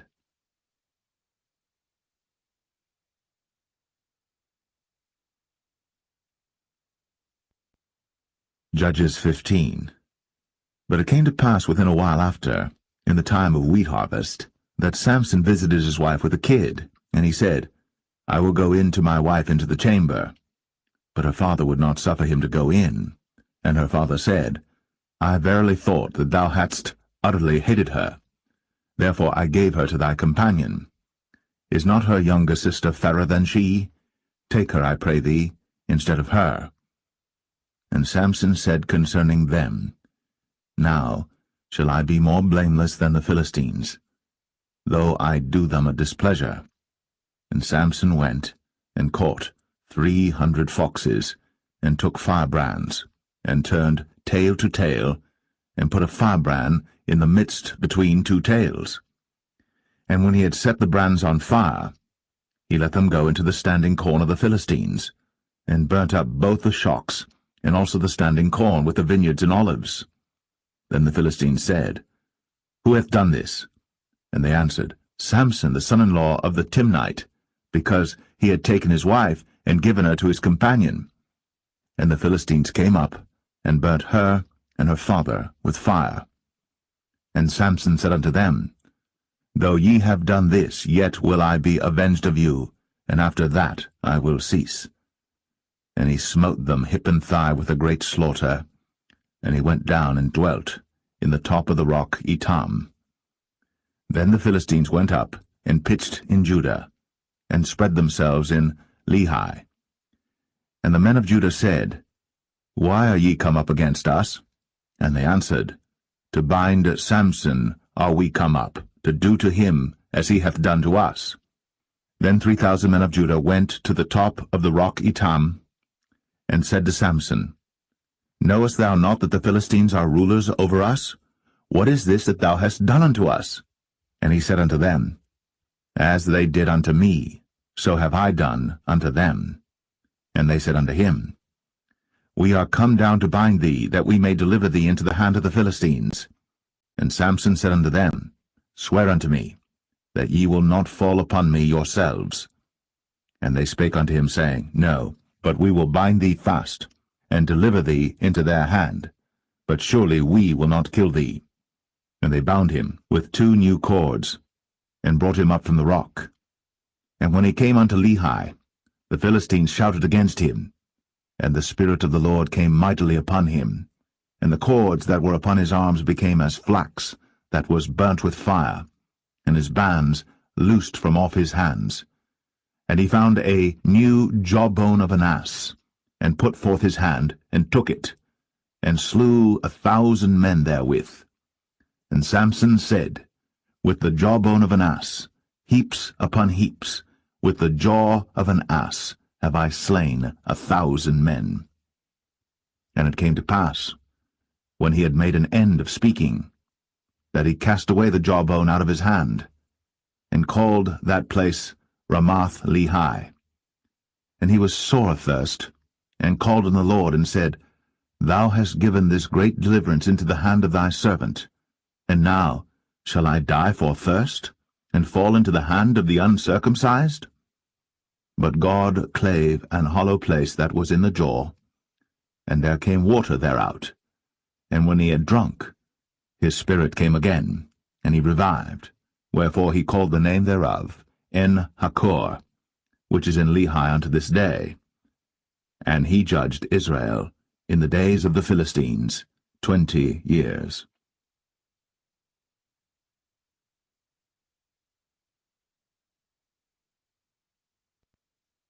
Judges 16. Then went Samson to Gaza, and saw there an harlot, and went in unto her. And it was told the Gazites, saying, Samson is come hither. And they compassed him in, and laid wait for him all night in the gate of the city, and were quiet all the night, saying, In the morning, when it is day, we shall kill him.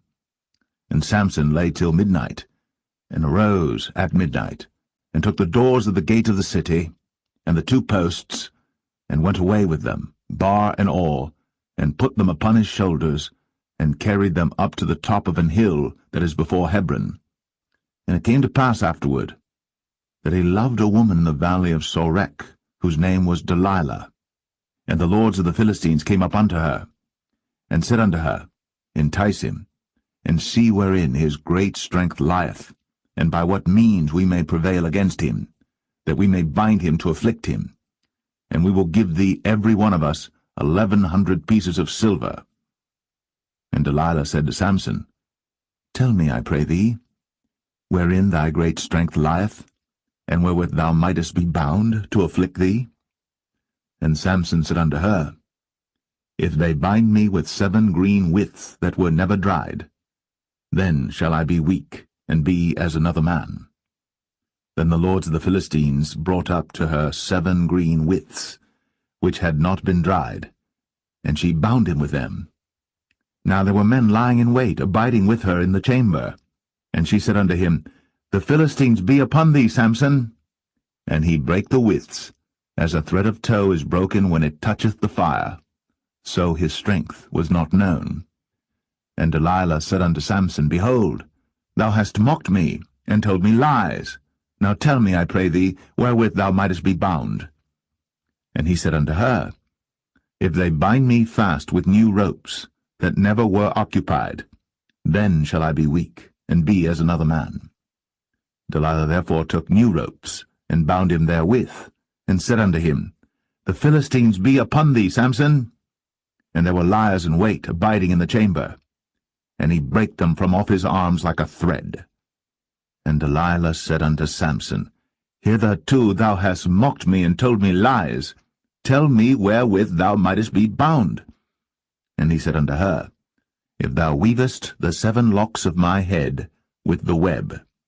And she fastened it with the pin, and said unto him, The Philistines be upon thee, Samson. And he awaked out of his sleep, and went away with the pin of the beam, and with the web. And she said unto him, How canst thou say, I love thee, when thine heart is not with me? Thou hast mocked me these 3 times, and hast not told me wherein thy great strength lieth. And it came to pass, when she pressed him daily with her words, and urged him, so that his soul was vexed unto death, that he told her all his heart, and said unto her, There hath not come a razor upon mine head, for I have been a Nazarite unto God from my mother's womb. If I be shaven, then my strength will go from me, and I shall become weak, and be like any other man. And when Delilah saw that he had told her all his heart, she sent and called for the lords of the Philistines, saying, Come up this once, for he hath shown me all his heart. Then the lords of the Philistines came up unto her, and brought money in their hand. And she made him sleep upon her knees, and she called for a man, and she caused him to shave off the 7 locks of his head, and she began to afflict him, and his strength went from him. And she said, The Philistines be upon thee, Samson. And he awoke out of his sleep, and said, I will go out as at other times before, and shake myself. And he wist not that the Lord was departed from him. But the Philistines took him, and put out his eyes, and brought him down to Gaza, and bound him with fetters of brass, and he did grind in the prison house. Howbeit, the hair of his head began to grow again after he was shaven. Then the lords of the Philistines gathered them together, for to offer a great sacrifice unto Dagon their god, and to rejoice, for they said, Our God hath delivered Samson our enemy into our hand. And when the people saw him, they praised their God, for they said, Our God hath delivered into our hands our enemy, and the destroyer of our country, which slew many of us. And it came to pass, when their hearts were merry, that they said, Call for Samson, that he may make us sport. And they called for Samson out of the prison house, and he made them sport, and they set him between the pillars. And Samson said unto the lad that held him by the hand, Suffer me, that I may feel the pillars whereupon the house standeth, that I may lean upon them. Now the house was full of men and women, and all the lords of the Philistines were there. And there were upon the roof about 3,000 men and women that beheld while Samson made sport. And Samson called unto the Lord, and said, O Lord God, remember me, I pray thee, and strengthen me, I pray thee, only this once, O God, that I may be at once avenged of the Philistines for my 2 eyes. And Samson took hold of the 2 middle pillars upon which the house stood, and on which it was borne up, of the one with his right hand, and of the other with his left. And Samson said, Let me die with the Philistines. And he bowed himself with all his might. And the house fell upon the lords, and upon all the people that were therein. So the dead which he slew at his death were more than they which he slew in his life. Then his brethren and all the house of his father came down, and took him, and brought him up, and buried him between Zorah and Eshtaol, in the burying place of Manoah his father. And he judged Israel 20 years.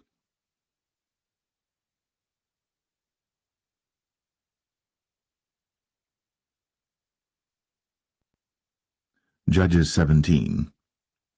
And there was a man of Mount Ephraim, whose name was Micah. And he said unto his mother, The 1,100 shekels of silver that were taken from thee, about which thou cursedst, and spakest of also in mine ears, behold, the silver is with me, I took it. And his mother said, Blessed be thou of the Lord, my son. And when he had restored the 1,100 shekels of silver to his mother said, I had wholly dedicated the silver unto the Lord from my hand for my son, to make a graven image and a molten image. Now therefore I will restore it unto thee. Yet he restored the money unto his mother, and his mother took 200 shekels of silver, and gave them to the founder, who made thereof a graven image and a molten image, and they were in the house of Micah. And the man Micah had an house of gods, and made an ephod and teraphim, and consecrated one of his sons, who became his priest. In those days there was no king in Israel, but every man did that which was right in his own eyes. And there was a young man out of Bethlehem, Judah, of the family of Judah, who was a Levite, and he sojourned there. And the man departed out of the city from Bethlehem, Judah, to sojourn where he could find a place. And he came to Mount Ephraim, to the house of Micah, as he journeyed. And Micah said unto him, Whence comest thou? And he said unto him, I am a Levite of Bethlehem, Judah, and I go to sojourn where I may find a place. And Micah said unto him, Dwell with me, and be unto me a father and a priest, and I will give thee 10 shekels of silver by the year, and a suit of apparel, and thy victuals. So the Levite went in. And the Levite was content to dwell with the man, and the young man was unto him as one of his sons. And Micah consecrated the Levite, and the young man became his priest, and was in the house of Micah. Then said Micah, Now know I that the Lord will do me good, seeing I have a Levite to my priest.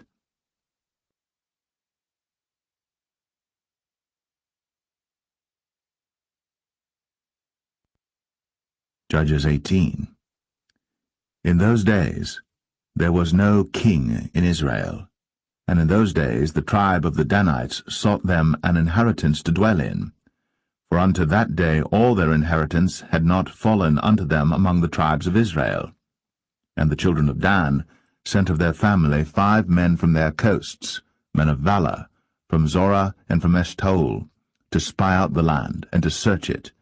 And they said unto them, Go, search the land. Who, when they came to Mount Ephraim, to the house of Micah, they lodged there.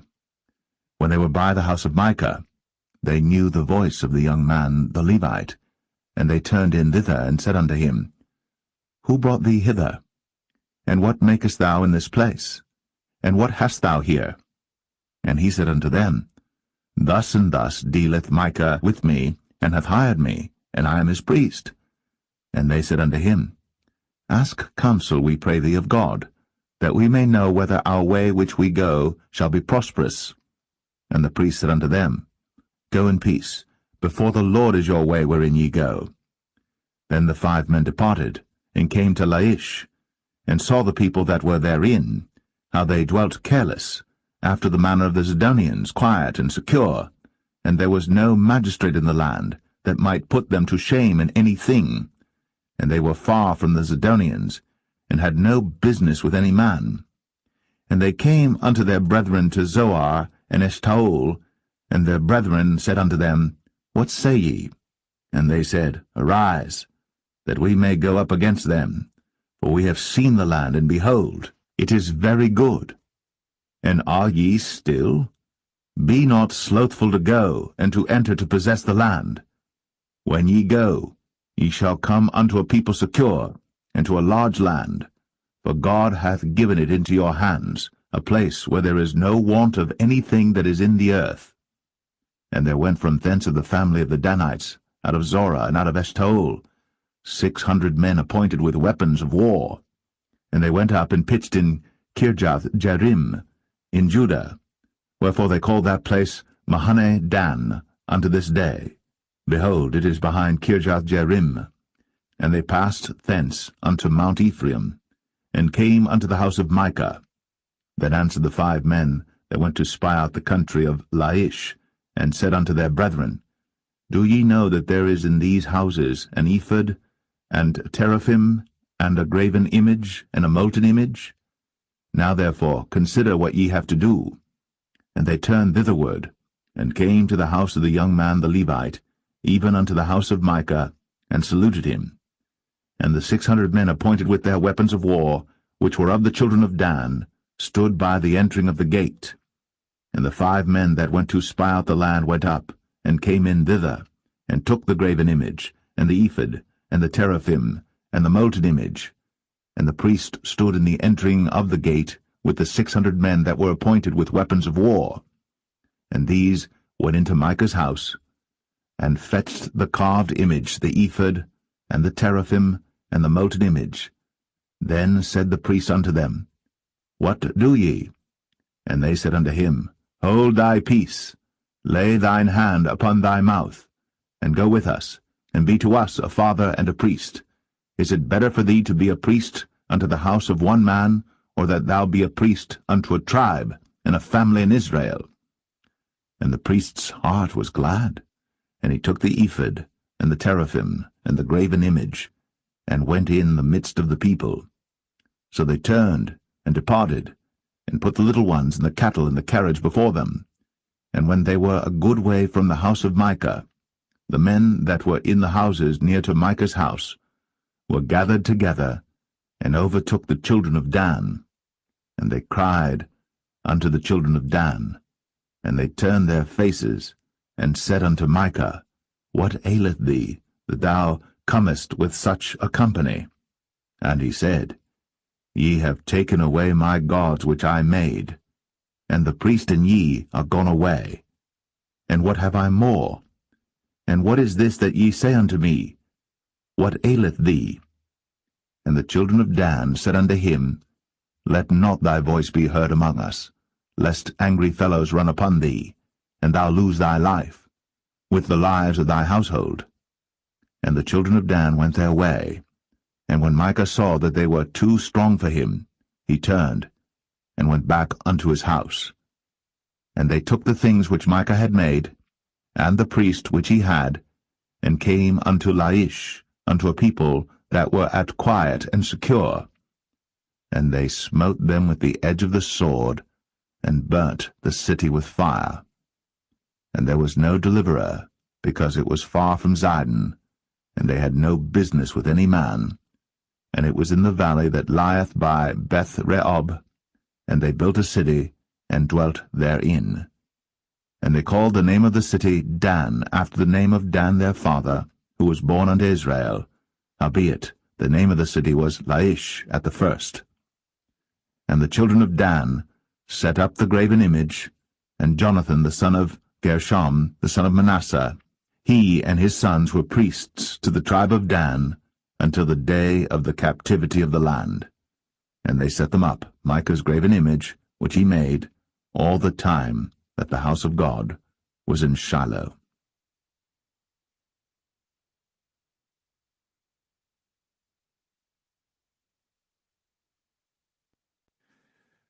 Judges 19. And it came to pass in those days, when there was no king in Israel, that there was a certain Levite sojourning on the side of Mount Ephraim, who took to him a concubine out of Bethlehem Judah. And his concubine played the whore against him, and went away from him unto her father's house to Bethlehem Judah, and was there 4 whole months. And her husband arose, and went after her, to speak friendly unto her, and to bring her again, having his servant with him, and a couple of asses. And she brought him into her father's house. And when the father of the damsel saw him, he rejoiced to meet him. And his father-in-law, the damsel's father, retained him, and he abode with him 3 days. So they did eat and drink, and lodged there. And it came to pass on the 4th day, when they arose early in the morning, that he rose up to depart. And the damsel's father said unto his son-in-law, Comfort thine heart with a morsel of bread, and afterward go your way. And they sat down, and did eat and drink both of them together. For the damsel's father had said unto the man, Be content, I pray thee, and tarry all night, and let thine heart be merry. And when the man rose up to depart, his father-in-law urged him, therefore he lodged there again. And he rose early in the morning on the 5th day to depart. And the damsel's father said, Comfort thine heart, I pray thee. And they tarried until afternoon, and they did eat both of them. And when the man rose up to depart, he and his concubine, and his servant, his father-in-law, the damsel's father, said unto him, Behold, now the day draweth toward evening. I pray you, tarry all night. Behold, the day groweth to an end. Lodge here, that thine heart may be merry. And tomorrow get you early on your way, that thou mayest go home. But the man would not tarry that night, but he rose up and departed, and came over against Jebus, which is Jerusalem. And there were with him 2 asses saddled. His concubine also was with him. And when they were by Jebus, the day was far spent. And the servant said unto his master, Come, I pray thee, and let us turn into this city of the Jebusites, and lodge in it. And his master said unto him, We will not turn aside hither into the city of a stranger, that is not of the children of Israel. We will pass over to Gibeah. And he said unto his servant, Come, and let us draw near to one of these places to lodge all night in Gibeah, or in Ramah. And they passed on, and went their way. And the sun went down upon them when they were by Gibeah, which belongeth to Benjamin. And they turned aside thither, to go in and to lodge in Gibeah. And when he went in, he sat him down in a street of the city, for there was no man that took them into his house to lodging. And behold, there came an old man from his work out of the field at even, which was also of Mount Ephraim, and he sojourned in Gibeah. But the men of the place were Benjamites. And when he had lifted up his eyes, he saw a wayfaring man in the street of the city. And the old man said, Whither goest thou? And whence comest thou? And he said unto him, We are passing from Bethlehem Judah toward the side of Mount Ephraim. From thence am I. And I went to Bethlehem Judah, but I am now going to the house of the Lord, and there is no man that receiveth me to house. Yet there is both straw and provender for our asses, and there is bread and wine also for me, and for thy handmaid, and for the young man which is with thy servants. There is no want of anything. And the old man said, Peace be with thee. Howsoever let all thy wants lie upon me, only lodge not in the street. So he brought him into his house, and gave provender unto the asses, and they washed their feet, and did eat and drink. Now as they were making their hearts merry, behold, the men of the city, certain sons of Belial, beset the house round about, and beat at the door, and spake to the master of the house, the old man, saying, Bring forth the man that came into thine house, that we may know him. And the man, the master of the house, went out unto them, and said unto them, Nay, my brethren, nay, I pray you, do not so wickedly, seeing that this man is come into mine house. Do not this folly. Behold, here is my daughter, a maiden, and his concubine. Them I will bring out now, and humble ye them, and do with them what seemeth good unto you. But unto this man do not so vile a thing. But the men would not hearken to him. So the man took his concubine, and brought her forth unto them. And they knew her, and abused her all the night until the morning. And when the day began to spring, they let her go. Then came the woman in the dawning of the day, and fell down at the door of the man's house, where her lord was, till it was light. And her lord rose up in the morning, and opened the doors of the house, and went out to go his way. And behold, the woman, his concubine, was fallen down at the door of the house, and her hands were upon the threshold. And he said unto her, Up, and let us be going. But none answered. Then the man took her up upon an ass. And the man rose up, and gat him unto his place. And when he was come into his house, he took a knife, and laid hold on his concubine, and divided her, together with her bones, into 12 pieces, and sent her into all the coasts of Israel. And it was so, that all that saw it said, There was no such deed done, nor seen from the day that the children of Israel came up out of the land of Egypt, unto this day. Consider of it, take advice, and speak your minds.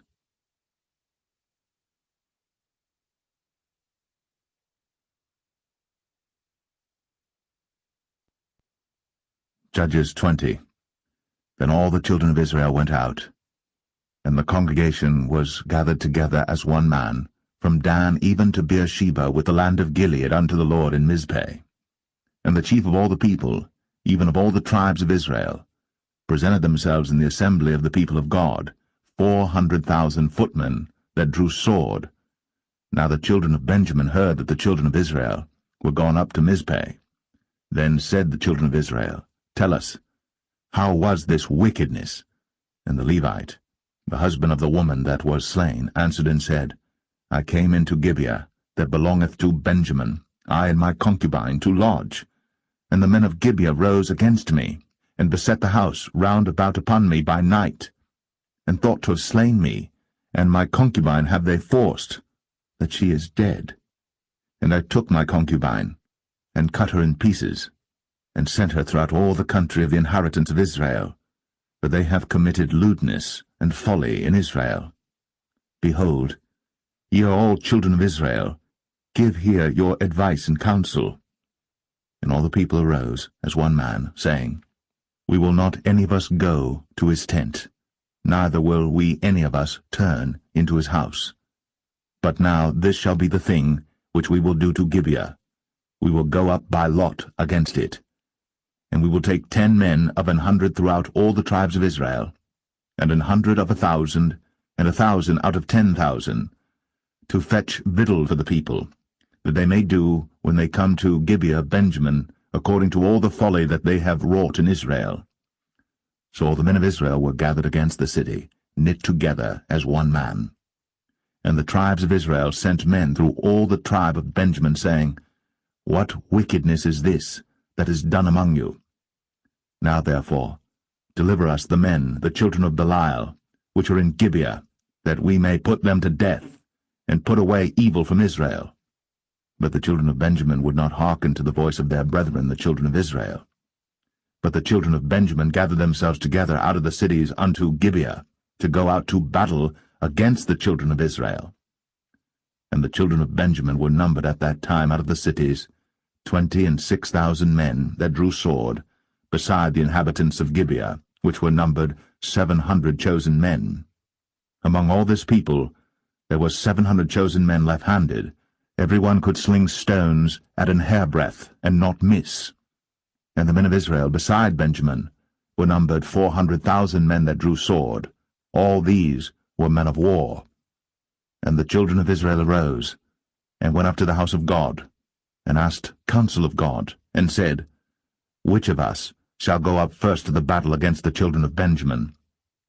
And the Lord said, Judah shall go up first. And the children of Israel rose up in the morning, and encamped against Gibeah. And the men of Israel went out to battle against Benjamin. And the men of Israel put themselves in array to fight against them at Gibeah. And the children of Benjamin came forth out of Gibeah, and destroyed down to the ground of the Israelites that day 22,000 men. And the people, the men of Israel, encouraged themselves, and set their battle again in array in the place where they put themselves in array the first day. And the children of Israel went up and wept before the Lord until even, and asked counsel of the Lord, saying, Shall I go up again to battle against the children of Benjamin my brother? And the Lord said, Go up against him. And the children of Israel came near against the children of Benjamin the second day. And Benjamin went forth against them out of Gibeah the second day, and destroyed down to the ground of the children of Israel again 18,000 men. All these drew the sword. Then all the children of Israel and all the people went up, and came unto the house of God, and wept, and sat there before the Lord, and fasted that day until even, and offered burnt offerings and peace offerings before the Lord. And the children of Israel inquired of the Lord, for the ark of the covenant of God was there in those days. And Phinehas, the son of Eleazar, the son of Aaron, stood before it in those days, saying, Shall I yet again go out to battle against the children of Benjamin my brother? Or shall I cease? And the Lord said, Go up, for tomorrow I will deliver them into thine hand. And Israel set liers in wait round about Gibeah. And the children of Israel went up against the children of Benjamin on the third day, and put themselves in array against Gibeah, as at other times. And the children of Benjamin went out against the people, and were drawn away from the city.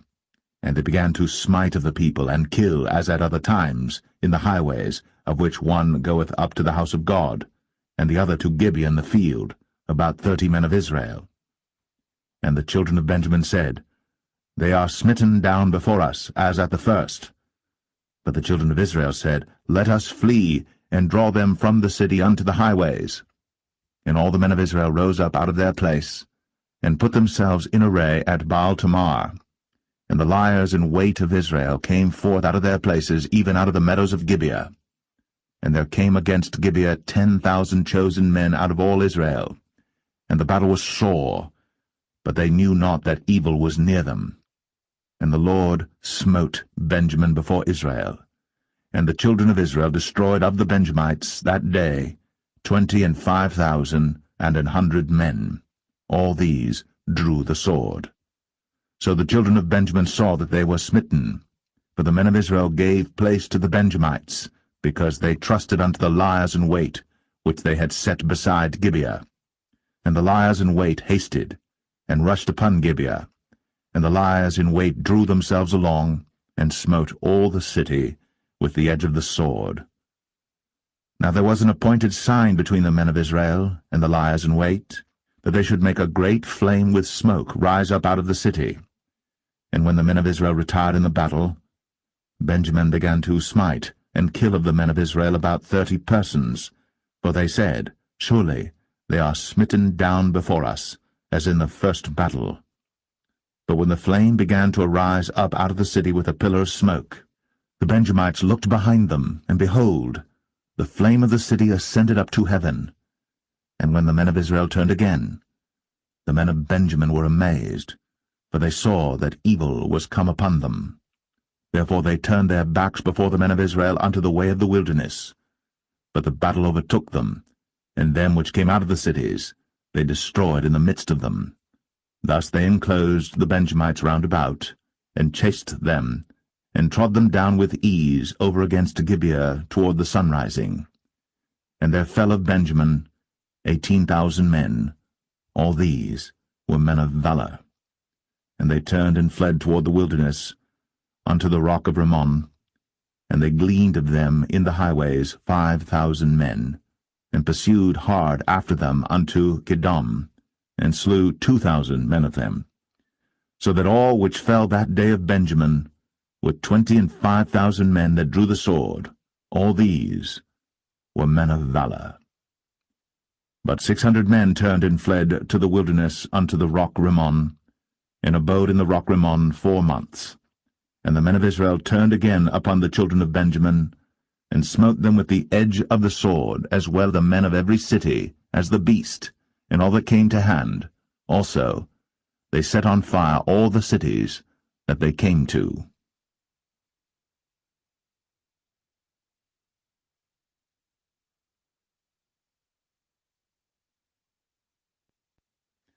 Judges 21.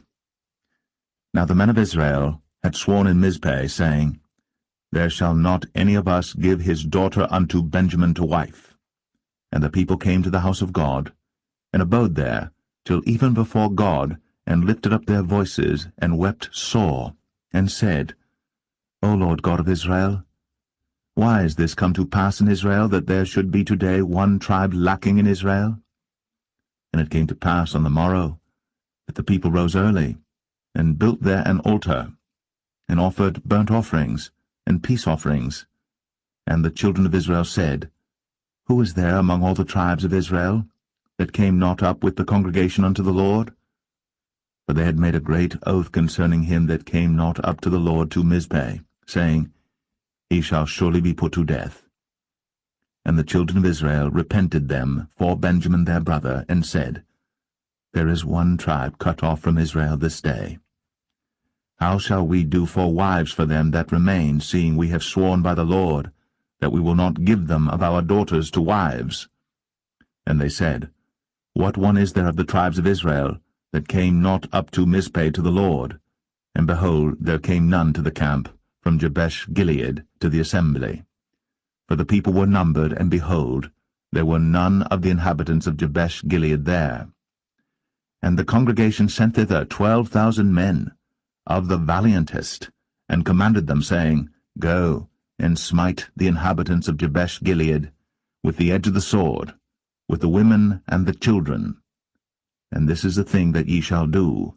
Ye shall utterly destroy every male, and every woman that hath lain by man. And they found among the inhabitants of Jabesh Gilead 400 young virgins, that had known no man by lying with any male. And they brought them unto the camp to Shiloh, which is in the land of Canaan. And the whole congregation sent some to speak to the children of Benjamin that were in the rock Rimmon, and to call peaceably unto them. And Benjamin came again at that time, and they gave them wives which they had saved alive of the women of Jabesh Gilead, and yet so they sufficed them not. And the people repented them for Benjamin, because that the Lord had made a breach in the tribes of Israel. Then the elders of the congregation said, How shall we do for wives for them that remain, seeing the women are destroyed out of Benjamin? And they said, There must be an inheritance for them that be escaped of Benjamin, that a tribe be not destroyed out of Israel. Howbeit, we may not give them wives of our daughters, for the children of Israel have sworn, saying, Cursed be he that giveth a wife to Benjamin. Then they said, Behold, there is a feast of the Lord in Shiloh yearly in a place which is on the north side of Bethel, on the east side of the highway that goeth up from Bethel to Shechem, and on the south of Lebonah. Therefore they commanded the children of Benjamin, saying, Go, and lie in wait in the vineyards, and see, and behold, if the daughters of Shiloh come out to dance in dances, then come ye out of the vineyards, and catch you every man his wife of the daughters of Shiloh, and go to the land of Benjamin. And it shall be, when their fathers or their brethren come unto us to complain, that we will say unto them, Be favorable unto them for our sakes, because we reserved not to each man his wife in the war, for ye did not give unto them at this time, that ye should be guilty. And the children of Benjamin did so, and took them wives, according to their number of them that danced, whom they caught, and they went and returned unto their inheritance, and repaired the cities, and dwelt in them. And the children of Israel departed thence at that time, every man to his tribe and to his family, and they went out from thence every man to his inheritance. In those days there was no king in Israel. Every man did that which was right in his own eyes.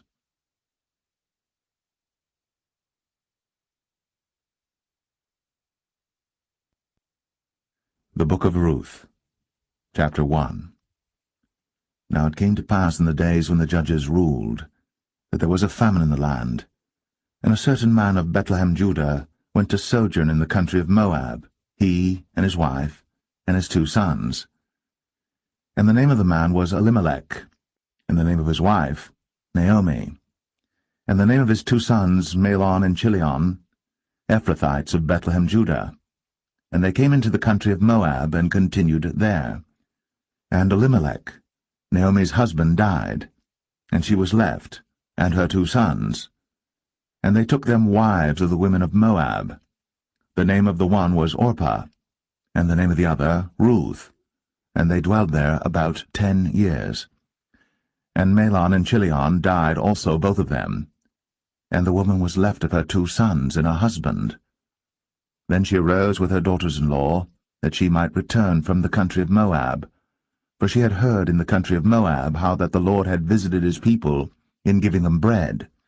Wherefore she went forth out of the place where she was, and her 2 daughters-in-law with her, and they went on the way to return unto the land of Judah. And Naomi said unto her 2 daughters-in-law, Go, return each to her mother's house. The Lord deal kindly with you, as ye have dealt with the dead, and with me. The Lord grant you that ye may find rest, each of you, in the house of her husband. Then she kissed them, and they lifted up their voice, and wept. And they said unto her, Surely we will return with thee unto thy people. And Naomi said, Turn again, my daughters, why will ye go with me? Are there yet any more sons in my womb, that they may be your husbands? Turn again, my daughters, go your way. For I am too old to have an husband. If I should say I have hope, if I should have an husband also tonight, and should also bear sons, would ye tarry for them till they were grown? Would ye stay for them from having husbands? Nay, my daughters, for it grieveth me much for your sakes that the hand of the Lord is gone out against me. And they lifted up their voice, and wept again. And Orpah kissed her mother-in-law. But Ruth clave unto her, and she said, Behold, thy sister-in-law is gone back unto her people, and unto her gods. Return thou after thy sister-in-law. And Ruth said, Entreat me not to leave thee, or to return from following after thee, for whither thou goest, I will go, and where thou lodgest, I will lodge. Thy people shall be my people, and thy God, my God. Where thou diest, will I die, and there will I be buried. The Lord do so to me, and more also, if aught but death part thee and me. When she saw that she was steadfastly minded to go with her, then she left speaking unto her. So they two went until they came to Bethlehem. And it came to pass, when they were come to Bethlehem, that all the city was moved about them, and they said, Is this Naomi? And she said unto them, Call me not Naomi, call me Mara, for the Almighty hath dealt very bitterly with me. I went out full, and the Lord hath brought me home again empty. Why then call ye me Naomi, seeing the Lord hath testified against me, and the Almighty hath afflicted me? So Naomi returned, and Ruth the Moabitess her daughter-in-law with her, which returned out of the country of Moab, and they came to Bethlehem in the beginning of barley harvest.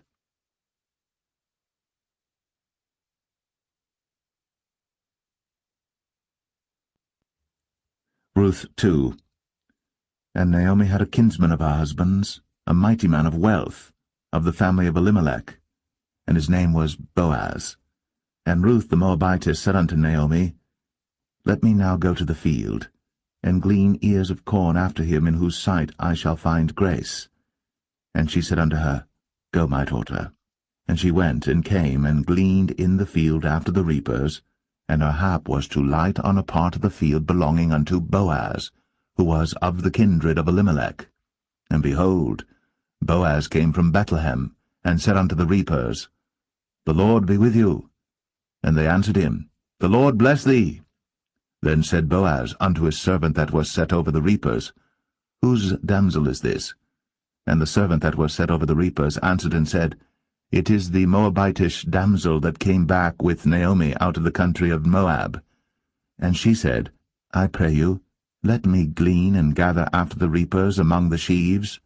So she came, and hath continued even from the morning until now, that she tarried a little in the house. Then said Boaz unto Ruth, Hearest thou not, my daughter? Go not to glean in another field, neither go from hence, but abide here fast by my maidens. Let thine eyes be on the field that they do reap, and go thou after them. Have I not charged the young men that they shall not touch thee? And when thou art athirst, go unto the vessels, and drink of that which the young men have drawn. Then she fell on her face, and bowed herself to the ground, and said unto him, Why have I found grace in thine eyes, that thou shouldst take knowledge of me, seeing I am a stranger?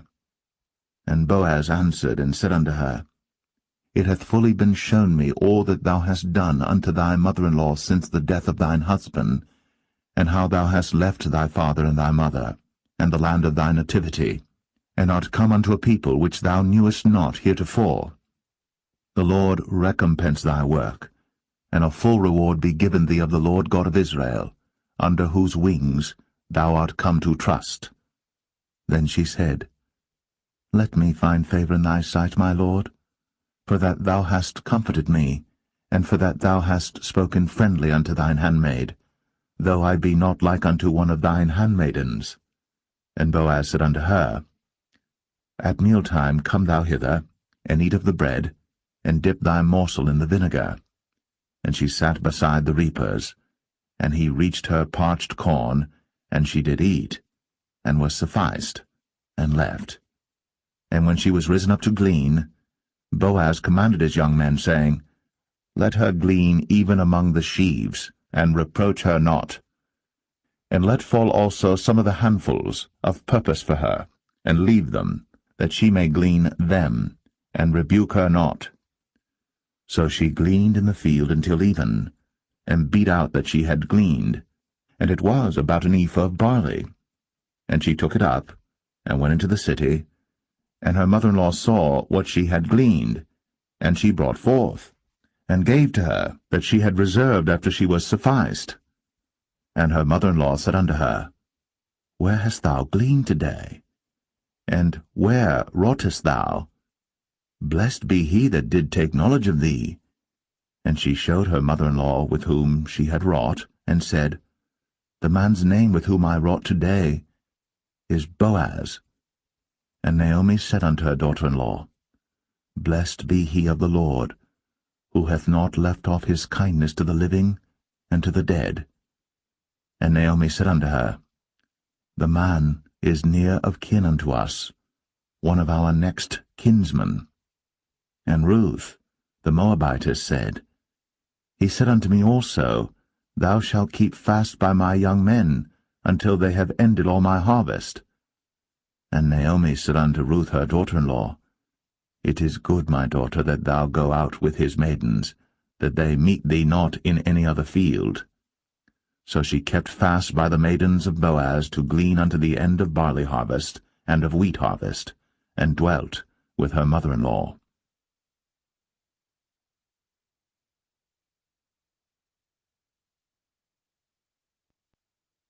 Ruth 3. Then Naomi her mother-in-law said unto her, My daughter, shall I not seek rest for thee, that it may be well with thee? And now is not Boaz of our kindred, with whose maidens thou wast? Behold, he winnoweth barley tonight in the threshing floor. Wash thyself therefore, and anoint thee, and put thy raiment upon thee, and get thee down to the floor. But make not thyself known unto the man until he shall have done eating and drinking. And it shall be, when he lieth down, that thou shalt mark the place where he shall lie, and thou shalt go in, and uncover his feet, and lay thee down, and he will tell thee what thou shalt do. And she said unto her, All that thou sayest unto me, I will do. And she went down unto the floor, and did according to all that her mother-in-law bade her. And when Boaz had eaten and drunk, and his heart was merry, he went to lie down at the end of the heap of corn. And she came softly, and uncovered his feet, and laid her down. And it came to pass at midnight, that the man was afraid, and turned himself, and behold, a woman lay at his feet. And he said, Who art thou? And she answered, I am Ruth thine handmaid. Spread therefore thy skirt over thine handmaid, for thou art a near kinsman. And he said, Blessed be thou the Lord, my daughter, for thou hast shown more kindness in the latter end than at the beginning, inasmuch as thou followest not young men, whether poor or rich. And now, my daughter, fear not. I will do to thee all that thou requirest, for all the city of my people doth know that thou art a virtuous woman. And now it is true that I am thy near kinsman, howbeit there is a kinsman nearer than I. Tarry this night, and it shall be in the morning that if he will perform unto thee the part of a kinsman, well, let him do the kinsman's part. But if he will not do the part of a kinsman to thee, then will I do the part of a kinsman to thee, as the Lord liveth. Lie down until the morning. And she lay at his feet until the morning, and she rose up before one could know another. And he said, Let it not be known that a woman came into the floor. Also he said, Bring the veil that thou hast upon thee, and hold it. And when she held it, he measured 6 measures of barley, and laid it on her. And she went into the city. And when she came to her mother-in-law, she said, Who art thou, my daughter? And she told her all that the man had done to her. And she said, These 6 measures of barley gave he me, for he said to me, Go not empty unto thy mother-in-law. Then said she, Sit still, my daughter, until thou know how the matter will fall, for the man will not be in rest until he have finished the thing this day.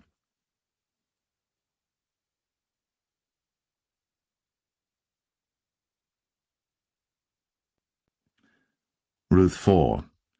Then went Boaz up to the gate, and sat him down there, and behold, the kinsman of whom Boaz spake came by, unto whom he said, Ho, such a one, turn aside, sit down here. And he turned aside and sat down. And he took 10 men of the elders of the city, and said, Sit ye down here. And they sat down. And he said unto the kinsman, Naomi, that is come again out of the country of Moab, selleth a parcel of land, which was our brother Elimelech's. And I thought to advertise thee, saying, Buy it before the inhabitants, and before the elders of my people. If thou wilt redeem it, redeem it. But if thou wilt not redeem it, then tell me, that I may know. For there is none to redeem it beside thee, and I am after thee. And he said, I will redeem it. Then said Boaz, What day thou buyest the field of the hand of Naomi, Thou must buy it also of Ruth the Moabitess, the wife of the dead, to raise up the name of the dead upon his inheritance. And the kinsman said, I cannot redeem it for myself, lest I mar mine own inheritance. Redeem thou my right to thyself, for I cannot redeem it. Now this was the manner in former time in Israel concerning redeeming and concerning changing, for to confirm all things, a man plucked off his shoe, and gave it to his neighbor, and this was a testimony in Israel. Therefore the kinsman said unto Boaz, Buy it for thee. So he drew off his shoe. And Boaz said unto the elders, and unto all the people, Ye are witnesses this day, that I have bought all that was Elimelech's, and all that was Chilion's and Mahlon's of the hand of Naomi. Moreover, Ruth the Moabitess, the wife of Mahlon, have I purchased to be my wife, to raise up the name of the dead upon his inheritance, that the name of the dead be not cut off from among his brethren, and from the gate of his place. Ye are witnesses this day. And all the people that were in the gate, and the elders said, We are witnesses. The Lord make the woman that is come into thine house like Rachel and like Leah, which two did build the house of Israel. And do thou worthily in Ephratah, and be famous in Bethlehem. And let thy house be like the house of Pharez, whom Tamar bare unto Judah, of the seed which the Lord shall give thee of this young woman. So Boaz took Ruth, and she was his wife. And when he went in unto her, the Lord gave her conception, and she bare a son. And the women said unto Naomi, Blessed be the Lord, which hath not left thee this day without a kinsman, that his name may be famous in Israel. And he shall be unto thee a restorer of thy life, and a nourisher of thine old age. For thy daughter-in-law, which loveth thee, which is better to thee than 7 sons, hath borne him. And Naomi took the child, and laid it in her bosom, and became nurse unto it. And the women her neighbors gave it a name, saying, There is a son born to Naomi. And they called his name Obed. He is the father of Jesse, the father of David. Now these are the generations of Pharez. Pharez begat Hezron, and Hezron begat Ram, and Ram begat Amminadab, and Amminadab begat Nahshon, and Nahshon begat Salmon, and Salmon begat Boaz, and Boaz begat Obed, and Obed begat Jesse, and Jesse begat David.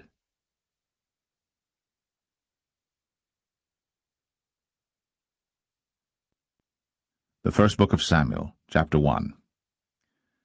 Now there was a certain man of Ramathaim Zophim of Mount Ephraim, and his name was Elkanah, the son of Jeroham, the son of Elihu, the son of Tohu, the son of Zoph, an Ephrathite.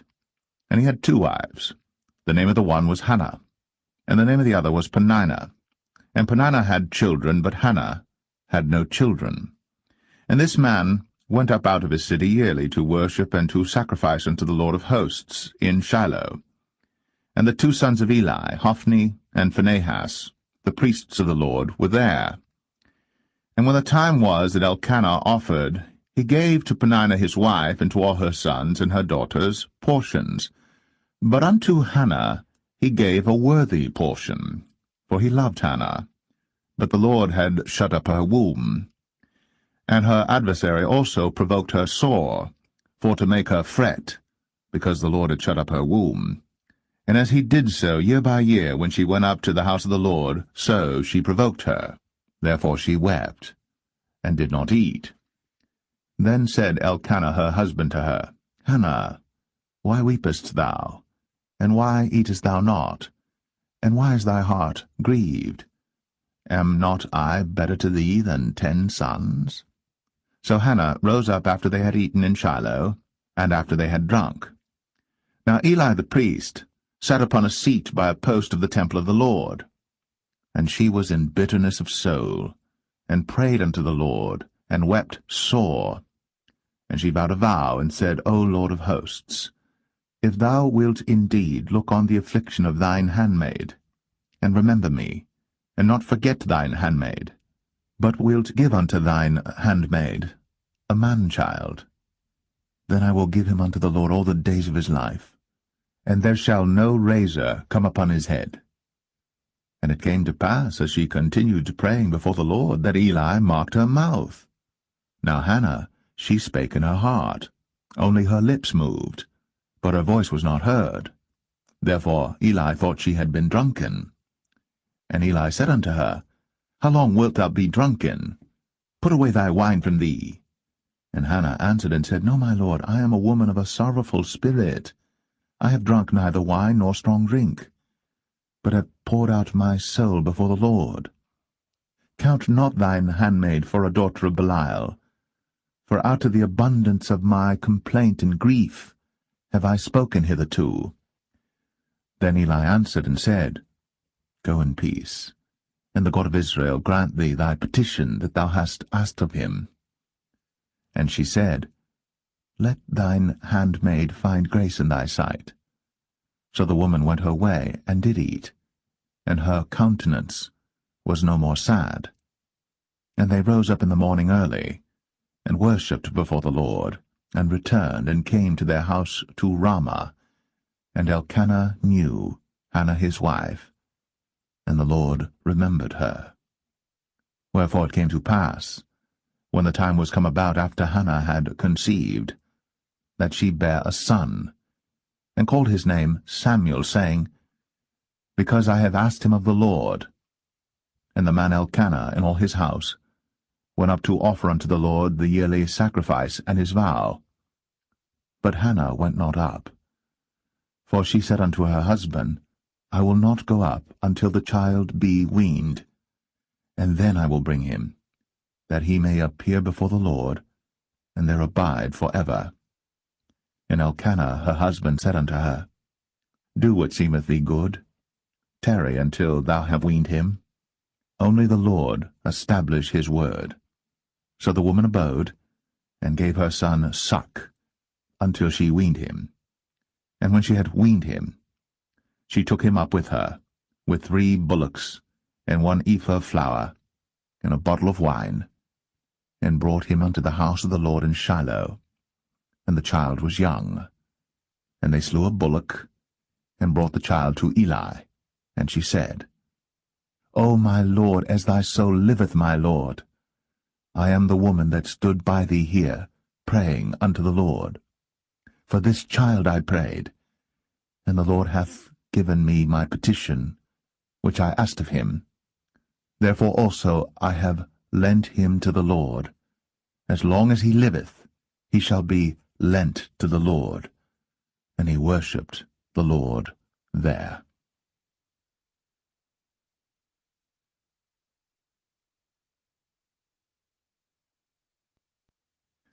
1 Samuel chapter 2.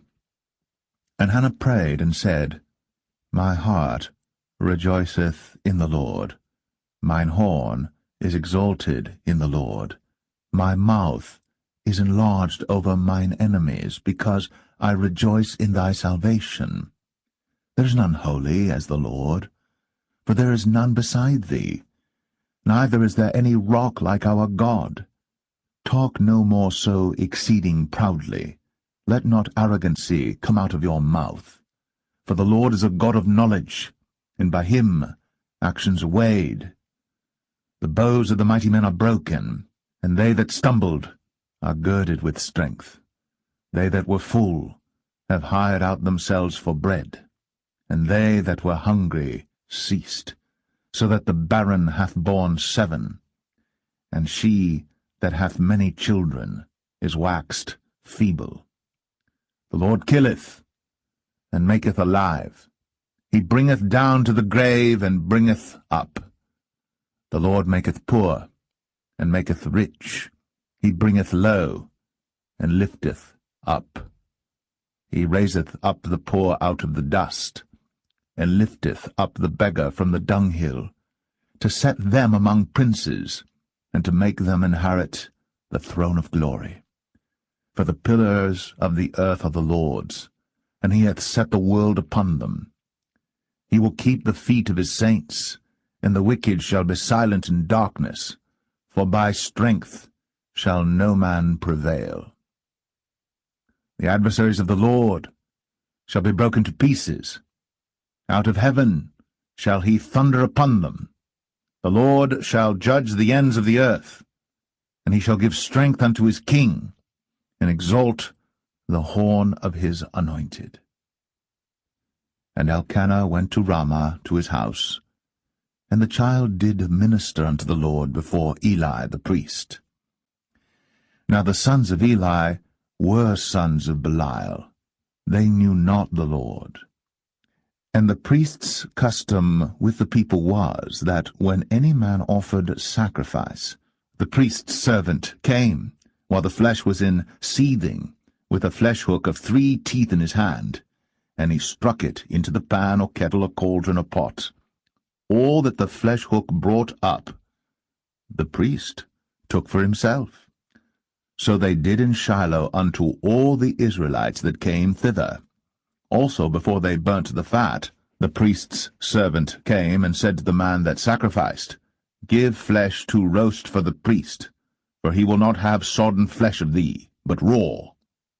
And if any man said unto him, Let them not fail to burn the fat presently, and then take as much as thy soul desireth, then he would answer him, Nay, but thou shalt give it me now, and if not, I will take it by force.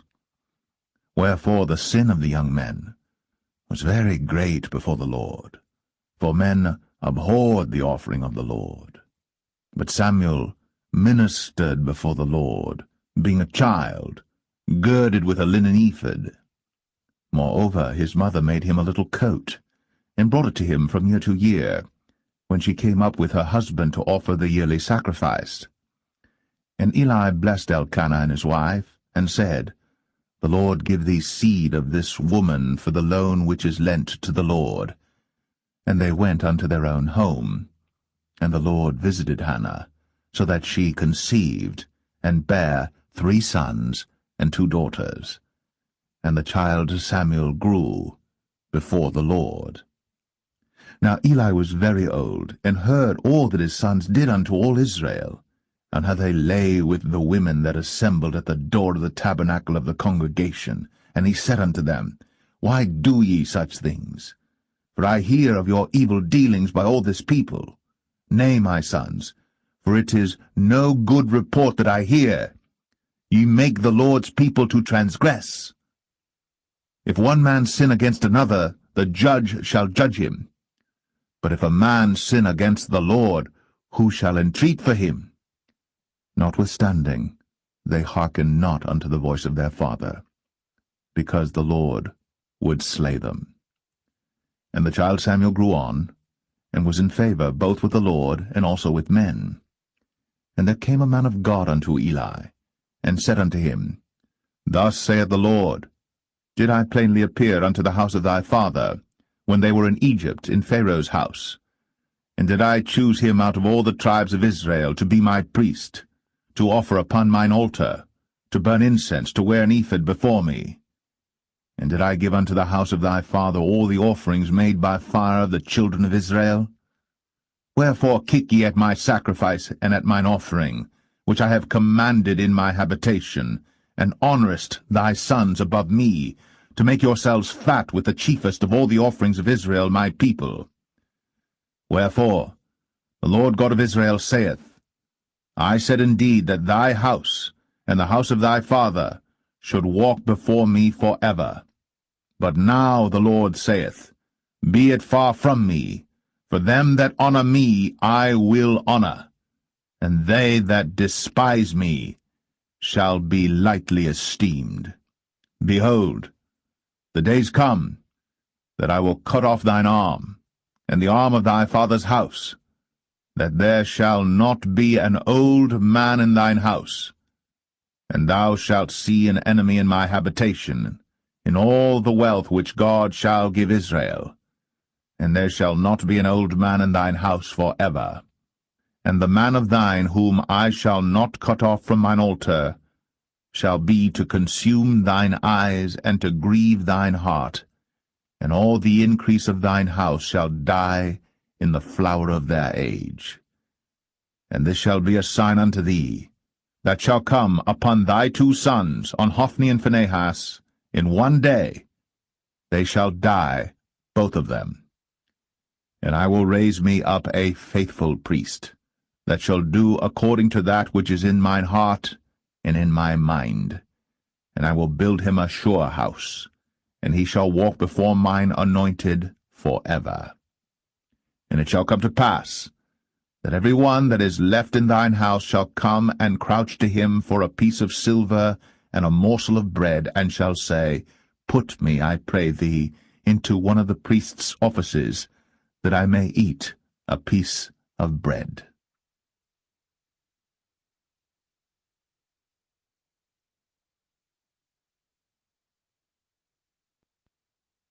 1 Samuel 3. And the child Samuel ministered unto the Lord before Eli. And the word of the Lord was precious in those days. There was no open vision. And it came to pass at that time, when Eli was laid down in his place, and his eyes began to wax dim, that he could not see, and ere the lamp of God went out in the temple of the Lord, where the ark of God was, and Samuel was laid down to sleep, that the Lord called Samuel, and he answered, Here am I. And he ran unto Eli, and said, Here am I, for thou calledst me. And he said, I called not, lie down again. And he went and lay down. And the Lord called yet again, Samuel. And Samuel arose and went to Eli, and said, Here am I, for thou didst call me. And he answered, I called not, my son, lie down again. Now Samuel did not yet know the Lord, neither was the word of the Lord yet revealed unto him. And the Lord called Samuel again the third time, and he arose, and went to Eli, and said, Here am I, for thou didst call me. And Eli perceived that the Lord had called the child. Therefore Eli said unto Samuel, Go, lie down, and it shall be, if he call thee, that thou shalt say, Speak, Lord, for thy servant heareth. So Samuel went, and lay down in his place. And the Lord came, and stood, and called, as at other times, Samuel, Samuel. Then Samuel answered, Speak, for thy servant heareth. And the Lord said to Samuel, Behold, I will do a thing in Israel, at which both the ears of every one that heareth it shall tingle. In that day I will perform against Eli all things which I have spoken concerning his house. When I begin, I will also make an end. For I have told him that I will judge his house for ever for the iniquity which he knoweth, because his sons made themselves vile, and he restrained them not. And therefore I have sworn unto the house of Eli, that the iniquity of Eli's house shall not be purged with sacrifice nor offering for ever. And Samuel lay until the morning, and opened the doors of the house of the Lord. And Samuel feared to show Eli the vision. Then Eli called Samuel, and said, Samuel, my son. And he answered, Here am I. And he said, What is the thing that the Lord hath said unto thee? I pray thee, hide it not from me. God do so to thee, and more also, if thou hide anything from me of all the things that he said unto thee. And Samuel told him every whit, and hid nothing from him. And he said, It is the Lord. Let him do what seemeth him good. And Samuel grew, and the Lord was with him, and did let none of his words fall to the ground. And all Israel from Dan even to Beersheba knew that Samuel was established to be a prophet of the Lord. And the Lord appeared again in Shiloh. For the Lord revealed himself to Samuel in Shiloh by the word of the Lord.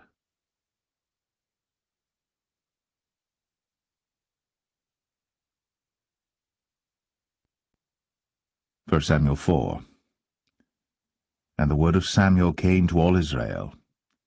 Now Israel went out against the Philistines to battle, and pitched beside Ebenezer.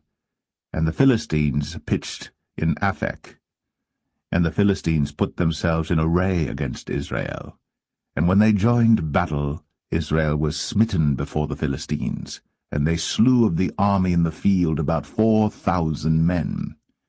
And when the people were come into the camp, the elders of Israel said, Wherefore hath the Lord smitten us today before the Philistines? Let us fetch the ark of the covenant of the Lord out of Shiloh unto us, that, when it cometh among us, it may save us out of the hand of our enemies. So the people sent to Shiloh, that they might bring from thence the ark of the covenant of the Lord of hosts, which dwelleth between the cherubims. And the two sons of Eli, Hophni and Phinehas, were there with the ark of the covenant of God. And when the ark of the covenant of the Lord came into the camp, all Israel shouted with a great shout, so that the earth rang again. And when the Philistines heard the noise of the shout, they said, What meaneth the noise of this great shout in the camp of the Hebrews? And they understood that the ark of the Lord was come into the camp. And the Philistines were afraid, for they said, God is come into the camp. And they said, Woe unto us! For there hath not been such a thing heretofore. Woe unto us! Who shall deliver us out of the hand of these mighty gods? These are the gods that smote the Egyptians with all the plagues in the wilderness. Be strong, and quit yourselves like men, O ye Philistines, that ye be not servants unto the Hebrews, as they have been to you. Quit yourselves like men, and fight. And the Philistines fought, and Israel was smitten, and they fled every man into his tent. And there was a very great slaughter, for there fell of Israel 30,000 footmen. And the ark of God was taken, and the two sons of Eli, Hophni and Phinehas, were slain. And there ran a man of Benjamin out of the army, and came to Shiloh the same day with his clothes rent, and with earth upon his head. And when he came, lo, Eli sat upon a seat by the wayside, watching, for his heart trembled for the ark of God. And when the man came into the city and told it, all the city cried out. And when Eli heard the noise of the crying, he said, What meaneth the noise of this tumult? And the man came in hastily, and told Eli. Now Eli was 98 years old, and his eyes were dim, that he could not see. And the man said unto Eli, I am he that came out of the army, and I fled today out of the army. And he said, What is that done, my son? And the messenger answered and said, Israel is fled before the Philistines, and there hath been also a great slaughter among the people. And thy two sons also, Hophni and Phinehas, are dead, and the ark of God is taken. And it came to pass, when he made mention of the ark of God, that he fell from off the seat backward by the side of the gate, and his neck brake, and he died.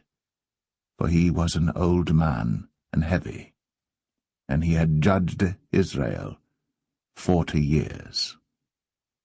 And his daughter-in-law Phinehas' wife was with child, near to be delivered. And when she heard the tidings that the ark of God was taken, and that her father-in-law and her husband were dead, she bowed herself and travailed, for her pains came upon her. And about the time of her death the women that stood by her said unto her, Fear not, for thou hast borne a son. But she answered not, neither did she regard it. And she named the child Ichabod, saying, The glory is departed from Israel, because the ark of God was taken, and because of her father-in-law and her husband. And she said, The glory is departed from Israel, for the ark of God is taken.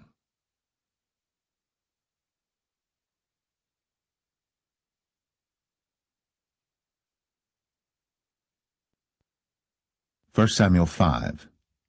And the Philistines took the ark of God, and brought it from Ebenezer unto Ashdod.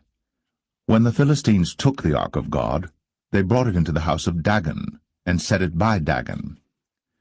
And when they of Ashdod arose early on the morrow, behold, Dagon was fallen upon his face to the earth before the ark of the Lord. And they took Dagon, and set him in his place again. And when they arose early on the morrow morning, behold, Dagon was fallen upon his face to the ground before the ark of the Lord, and the head of Dagon and both the palms of his hands were cut off upon the threshold. Only the stump of Dagon was left to him. Therefore neither the priests of Dagon, nor any that come into Dagon's house, tread on the threshold of Dagon in Ashdod unto this day. But the hand of the Lord was heavy upon them of Ashdod, and he destroyed them, and smote them with emerods, even Ashdod, and the coast thereof. And when the men of Ashdod saw that it was so, they said, The ark of the God of Israel shall not abide with us, for his hand is sore upon us, and upon Dagon our God. They sent therefore, and gathered all the lords of the Philistines unto them, and said, What shall we do with the ark of the God of Israel? And they answered, Let the ark of the God of Israel be carried about unto Gath. And they carried the ark of the God of Israel about thither. And it was so, that after they had carried it about, the hand of the Lord was against the city with a very great destruction, and he smote the men of the city, both small and great, and they had emerods in their secret parts. Therefore they sent the ark of God to Ekron, and it came to pass, as the ark of God came to Ekron, that the Ekronites cried out, saying, They have brought about the ark of the God of Israel to us, to slay us and our people. So they sent and gathered together all the lords of the Philistines, and said, Send away the ark of the God of Israel, and let it go again to his own place, that it slay us not and our people. For there was a deadly destruction throughout all the city. The hand of God was very heavy there. And the men that died not were smitten with the emerods, and the cry of the city went up to heaven.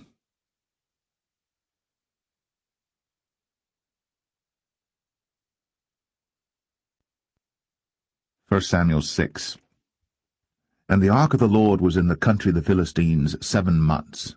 And the Philistines called for the priests and the diviners, saying, What shall we do to the ark of the Lord? Tell us wherewith we shall send it to his place. And they said, If ye send away the ark of the God of Israel, send it not empty, but in any wise return him a trespass offering. Then ye shall be healed, and it shall be known to you why his hand is not removed from you. Then said they, What shall be the trespass offering which we shall return to him? They answered, 5 golden emerods, and 5 golden mice, according to the number of the lords of the Philistines. For one plague was on you all, and on your lords. Wherefore ye shall make images of your emerods, and images of your mice that mar the land, and ye shall give glory unto the God of Israel. Peradventure he will lighten his hand from off you, and from off your gods, and from off your land. Wherefore then do ye harden your hearts, as the Egyptians and Pharaoh hardened their hearts, when he had wrought wonderfully among them? Did they not let the people go, and they departed? Now therefore make a new cart, and take 2 milch kine, on which there hath come no yoke, and tie the kine to the cart, and bring their calves home from them. And take the ark of the Lord, and lay it upon the cart, and put the jewels of gold, which ye return him for a trespass offering, in a coffer by the side thereof, and send it away, that it may go. And see, if it goeth up by the way of his own coast, to Bethshemesh, then he hath done us this great evil. But if not, then we shall know that it is not his hand that smote us. It was a chance that happened to us. And the men did so, and took 2 milch kine, and tied them to the cart, and shut up their calves at home. And they laid the ark of the Lord upon the cart, and the coffer with the mice of gold, and the images of their emerods. And the kine took the straight way to the way of Beth-shemesh, and went along the highway, lowing as they went, and turned not aside to the right hand or to the left. And the lords of the Philistines went after them unto the border of Beth-shemesh. And they of Bethshemesh were reaping their wheat harvest in the valley, and they lifted up their eyes, and saw the ark, and rejoiced to see it. And the cart came into the field of Joshua, a Bethshemite, and stood there, where there was a great stone, and they clave the wood of the cart, and offered the kine a burnt offering unto the Lord. And the Levites took down the ark of the Lord, and the coffer that was with it, wherein the jewels of gold were, and put them on the great stone. And the men of Bethshemesh offered burnt offerings, and sacrificed sacrifices the same day unto the Lord. And when the 5 lords of the Philistines had seen it, they returned to Ekron the same day. And these are the golden emerods, which the Philistines returned for a trespass offering unto the Lord: for Ashdod 1, for Gaza 1, for Ashkelon 1, for Gath 1, for Ekron 1. And the golden mice, according to the number of all the cities of the Philistines, belonging to the 5 lords, both of fenced cities and of country villages, even unto the great stone of Abel, whereon they set down the ark of the Lord, which stone remaineth unto this day in the field of Joshua the Bethshemite. And he smote the men of Bethshemesh, because they had looked into the ark of the Lord. Even he smote of the people 50,060 men.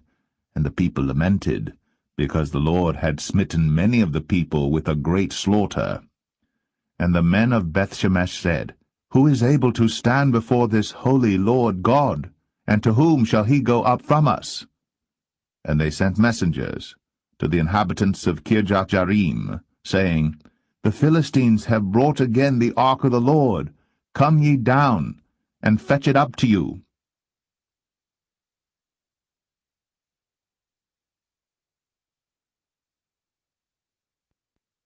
First Samuel 7.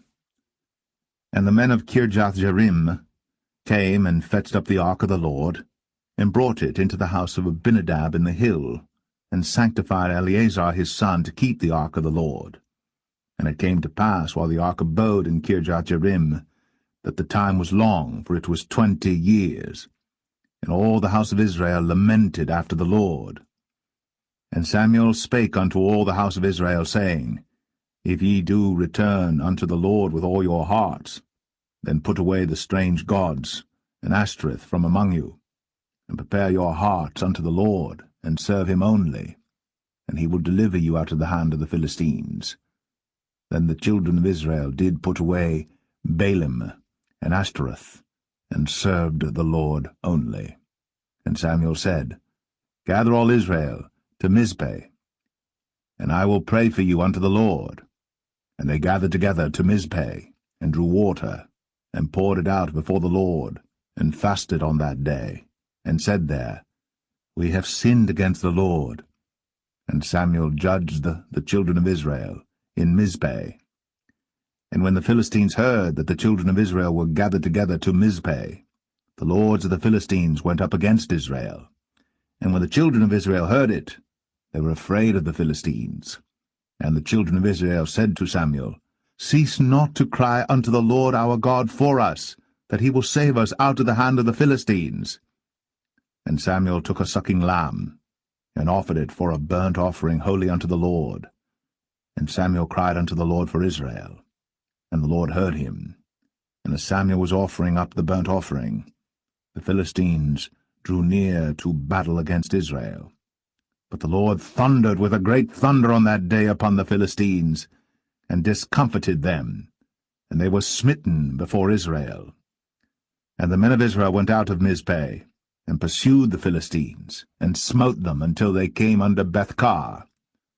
Then Samuel took a stone, and set it between Mizpeh and Shen, and called the name of it Ebenezer, saying, Hitherto hath the Lord helped us. So the Philistines were subdued, and they came no more into the coast of Israel. And the hand of the Lord was against the Philistines all the days of Samuel. And the cities which the Philistines had taken from Israel were restored to Israel, from Ekron even unto Gath. And the coasts thereof did Israel deliver out of the hands of the Philistines. And there was peace between Israel and the Amorites. And Samuel judged Israel all the days of his life. And he went from year to year in circuit to Bethel, and Gilgal, and Mizpeh, and judged Israel in all those places. And his return was to Ramah, for there was his house, and there he judged Israel, and there he built an altar unto the Lord.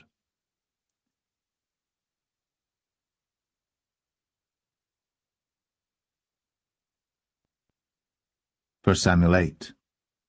And it came to pass, when Samuel was old, that he made his sons judges over Israel. Now the name of his firstborn was Joel, and the name of his second Abiah. They were judges in Beersheba. And his sons walked not in his ways, but turned aside after lucre, and took bribes, and perverted judgment. And all the elders of Israel gathered themselves together, and came to Samuel unto Ramah, and said unto him, Behold, thou art old, and thy sons walk not in thy ways. Now make us a king to judge us like all the nations.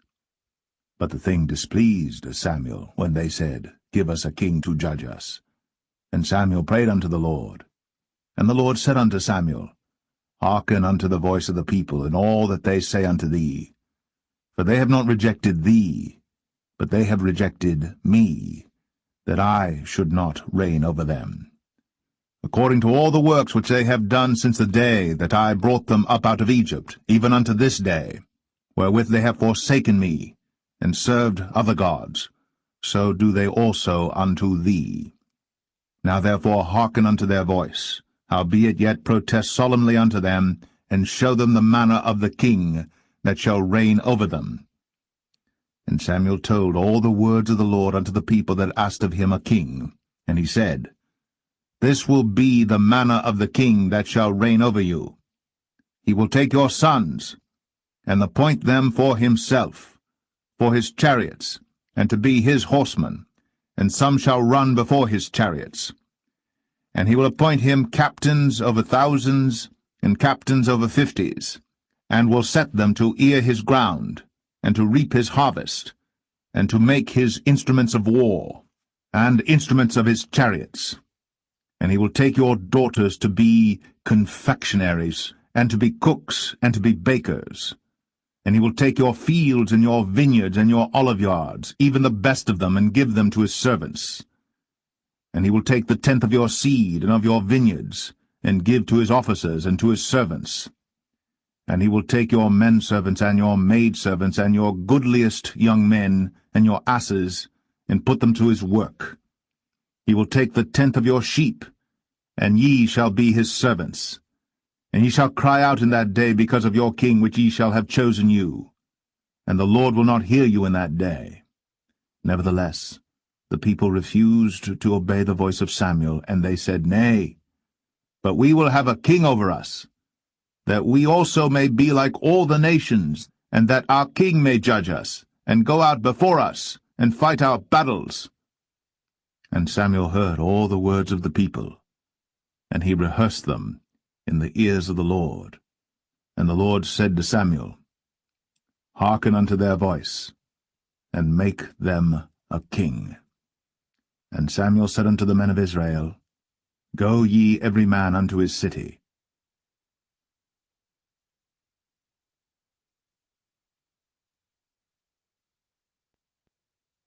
First Samuel 9.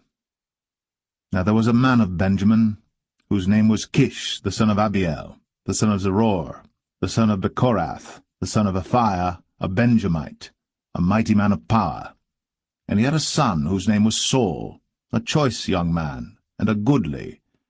And there was not among the children of Israel a goodlier person than he. From his shoulders and upward he was higher than any of the people. And the asses of Kish, Saul's father, were lost. And Kish said to Saul his son, Take now one of the servants with thee, and arise, go seek the asses. And he passed through Mount Ephraim, and passed through the land of Shalisha. But they found them not. Then they passed through the land of Shalim, and there they were not. And he passed through the land of the Benjamites, but they found them not. And when they were come to the land of Zuph, Saul said to his servant that was with him, Come, and let us return, lest my father leave caring for the asses, and take thought for us. And he said unto him, Behold now, there is in this city a man of God, and he is an honourable man. All that he saith cometh surely to pass. Now let us go thither. Peradventure he can show us our way that we should go. Then said Saul to his servant, But behold, if we go, what shall we bring the man? For the bread is spent in our vessels, and there is not a present to bring to the man of God. What have we? And the servant answered Saul again, and said, Behold, I have here at hand the 4th part of a shekel of silver. That will I give to the man of God, to tell us our way. Before time in Israel, when a man went to inquire of God, thus he spake, Come, and let us go to the seer. For he that is now called a prophet was before time called a seer. Then said Saul to his servant, Well said, come, let us go. So they went unto the city where the man of God was. And as they went up the hill to the city, they found young maidens going out to draw water, and said unto them, Is the seer here? And they answered them, and said, He is, behold, he is before you. Make haste now, for he came today to the city, for there is a sacrifice of the people today in the high place. As soon as ye be come into the city, ye shall straightway find him, before he go up to the high place to eat. For the people will not eat until he come, because he doth bless the sacrifice, and afterwards they eat that be bidden. Now therefore get you up, for about this time ye shall find him. And they went up into the city. And when they were come into the city, behold, Samuel came out against them, for to go up to the high place. Now the Lord had told Samuel in his ear a day before Saul came, saying, Tomorrow, about this time, I will send thee a man out of the land of Benjamin, and thou shalt anoint him to be captain over my people Israel, that he may save my people out of the hand of the Philistines. For I have looked upon my people, because their cry is come unto me. And when Samuel saw Saul, the Lord said unto him, Behold the man whom I spake to thee of. This same shall reign over my people. Then Saul drew near to Samuel in the gate, and said, Tell me, I pray thee, where the seer's house is. And Samuel answered Saul, and said, I am the seer. Go up before me unto the high place. For ye shall eat with me today, and tomorrow I will let thee go, and will tell thee all that is in thine heart. And as for thine asses that were lost 3 days ago, set not thy mind on them, for they are found. And on whom is all the desire of Israel? Is it not on thee, and on all thy father's house? And Saul answered and said, Am not I a Benjamite, of the smallest of the tribes of Israel, and my family the least of all the families of the tribe of Benjamin? Wherefore then speakest thou so to me? And Samuel took Saul and his servant, and brought them into the parlour, and made them sit in the chiefest place among them that were bidden, which were about 30 persons. And Samuel said unto the cook, Bring the portion which I gave thee, of which I said unto thee, Set it by thee. And the cook took up the shoulder, and that which was upon it, and set it before Saul. And Samuel said, Behold that which is left, set it before thee, and eat. For unto this time hath it been kept for thee, since I said, I have invited the people. So Saul did eat with Samuel that day. And when they were come down from the high place into the city, Samuel communed with Saul upon the top of the house. And they arose early. And it came to pass about the spring of the day that Samuel called Saul to the top of the house, saying, Up, that I may send thee away. And Saul arose. And they went out, both of them, he and Samuel, abroad. And as they were going down to the end of the city, Samuel said to Saul, Bid the servant pass on before us. And he passed on. But stand thou still a while, that I may show thee the word of God.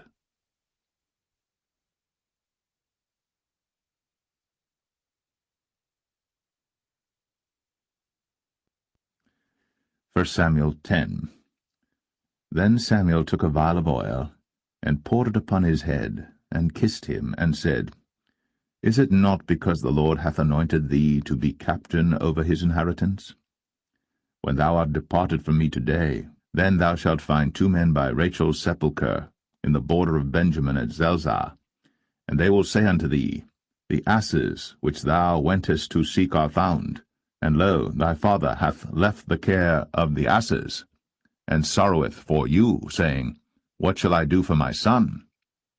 Then shalt thou go on forward from thence, and thou shalt come to the plain of Tabor.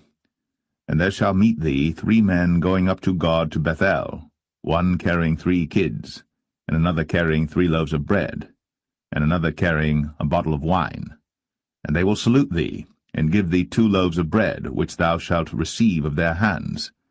After that thou shalt come to the hill of God, where is the garrison of the Philistines. And it shall come to pass, when thou art come thither to the city, that thou shalt meet a company of prophets coming down from the high place, with a psaltery, and a tabret, and a pipe, and a harp before them, and they shall prophesy. And the Spirit of the Lord will come upon thee, and thou shalt prophesy with them, and shalt be turned into another man. And let it be, when these signs are come unto thee, that thou do as occasion serve thee, for God is with thee. And thou shalt go down before me to Gilgal, and behold, I will come down unto thee to offer burnt offerings, and to sacrifice sacrifices of peace offerings. 7 days shalt thou tarry, till I come to thee, and show thee what thou shalt do. And it was so that when he had turned his back to go from Samuel, God gave him another heart. And all those signs came to pass that day. And when they came thither to the hill, behold, a company of prophets met him, and the Spirit of God came upon him, and he prophesied among them. And it came to pass, when all that knew him beforetime saw that, behold, he prophesied among the prophets, then the people said one to another, What is this that is come unto the son of Kish? Is Saul also among the prophets? And one of the same place answered and said, But who is their father? Therefore it became a proverb, Is Saul also among the prophets? And when he had made an end of prophesying, he came to the high place. And Saul's uncle said unto him and to his servant, Whither went ye? And he said, To seek the asses. And when we saw that they were nowhere, we came to Samuel. And Saul's uncle said, Tell me, I pray thee, what Samuel said unto you. And Saul said unto his uncle, He told us plainly that the asses were found. But of the matter of the kingdom whereof Samuel spake, he told him not. And Samuel called the people together unto the Lord to Mizpeh, and said unto the children of Israel, Thus saith the Lord God of Israel, I brought up Israel out of Egypt, and delivered you out of the hand of the Egyptians, and out of the hand of all kingdoms, and of them that oppressed you. And ye have this day rejected your God, who himself saved you out of all your adversities and your tribulations. And ye have said unto him, Nay, but set a king over us. Now therefore present yourselves before the Lord by your tribes and by your thousands. And when Samuel had caused all the tribes of Israel to come near, the tribe of Benjamin was taken. When he had caused the tribe of Benjamin to come near by their families, the family of Matri was taken. And Saul the son of Kish was taken. And when they sought him, he could not be found. Therefore they inquired of the Lord further, if the man should yet come thither. And the Lord answered, Behold, he hath hid himself among the stuff. And they ran and fetched him thence. And when he stood among the people, he was higher than any of the people, from his shoulders and upward. And Samuel said to all the people, See ye him, whom the Lord hath chosen, that there is none like him among all the people? And all the people shouted and said, God save the king. Then Samuel told the people the manner of the kingdom, and wrote it in a book, and laid it up before the Lord. And Samuel sent all the people away, every man to his house. And Saul also went home to Gibeah, and there went with him a band of men, whose hearts God had touched. But the children of Belial said, How shall this man save us? And they despised him, and brought him no presents. But he held his peace.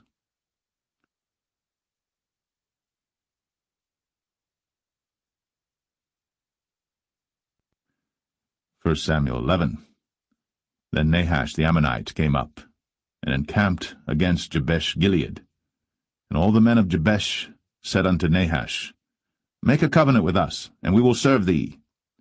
And Nahash the Ammonite answered them, On this condition will I make a covenant with you, that I may thrust out all your right eyes, and lay it for a reproach upon all Israel. And the elders of Jabesh said unto him, Give us 7 days' respite, that we may send messengers unto all the coasts of Israel, and then, if there be no man to save us, we will come out to thee. Then came the messengers to Gibeah of Saul, and told the tidings in the ears of the people. And all the people lifted up their voices and wept. And behold, Saul came after the herd out of the field, and Saul said, What aileth the people, that they weep? And they told him the tidings of the men of Jabesh. And the Spirit of God came upon Saul when he heard those tidings, and his anger was kindled greatly. And he took a yoke of oxen, and hewed them in pieces, and sent them throughout all the coasts of Israel by the hands of messengers, saying, Whosoever cometh not forth after Saul and after Samuel, so shall it be done unto his oxen.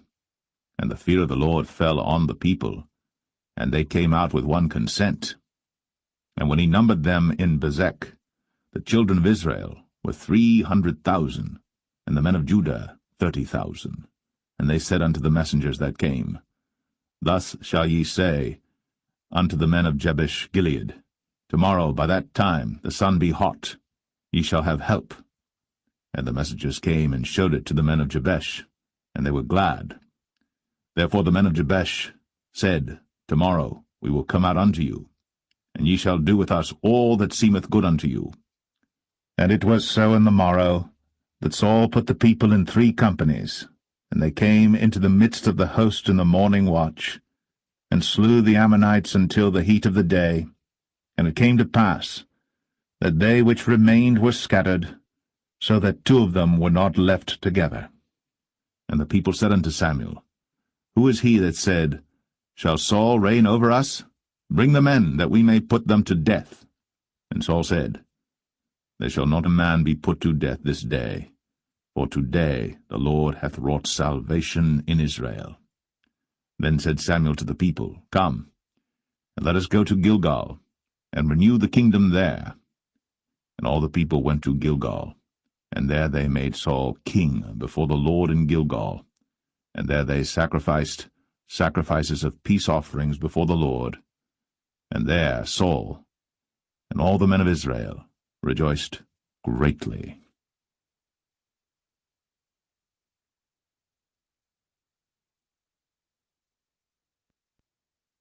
First Samuel 12.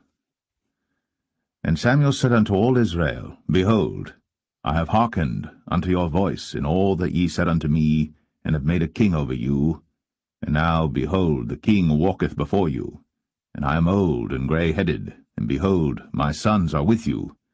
And I have walked before you from my childhood unto this day. Behold, here I am. Witness against me before the Lord and before his anointed, whose ox have I taken? Or whose ass have I taken? Or whom have I defrauded? Whom have I oppressed? Or of whose hand have I received any bribe to blind mine eyes therewith? And I will restore it you. And they said, Thou hast not defrauded us, nor oppressed us, neither hast thou taken aught of any man's hand. And he said unto them, The Lord is witness against you, and his anointed is witness this day, that ye have not found aught in my hand. And they answered, He is witness.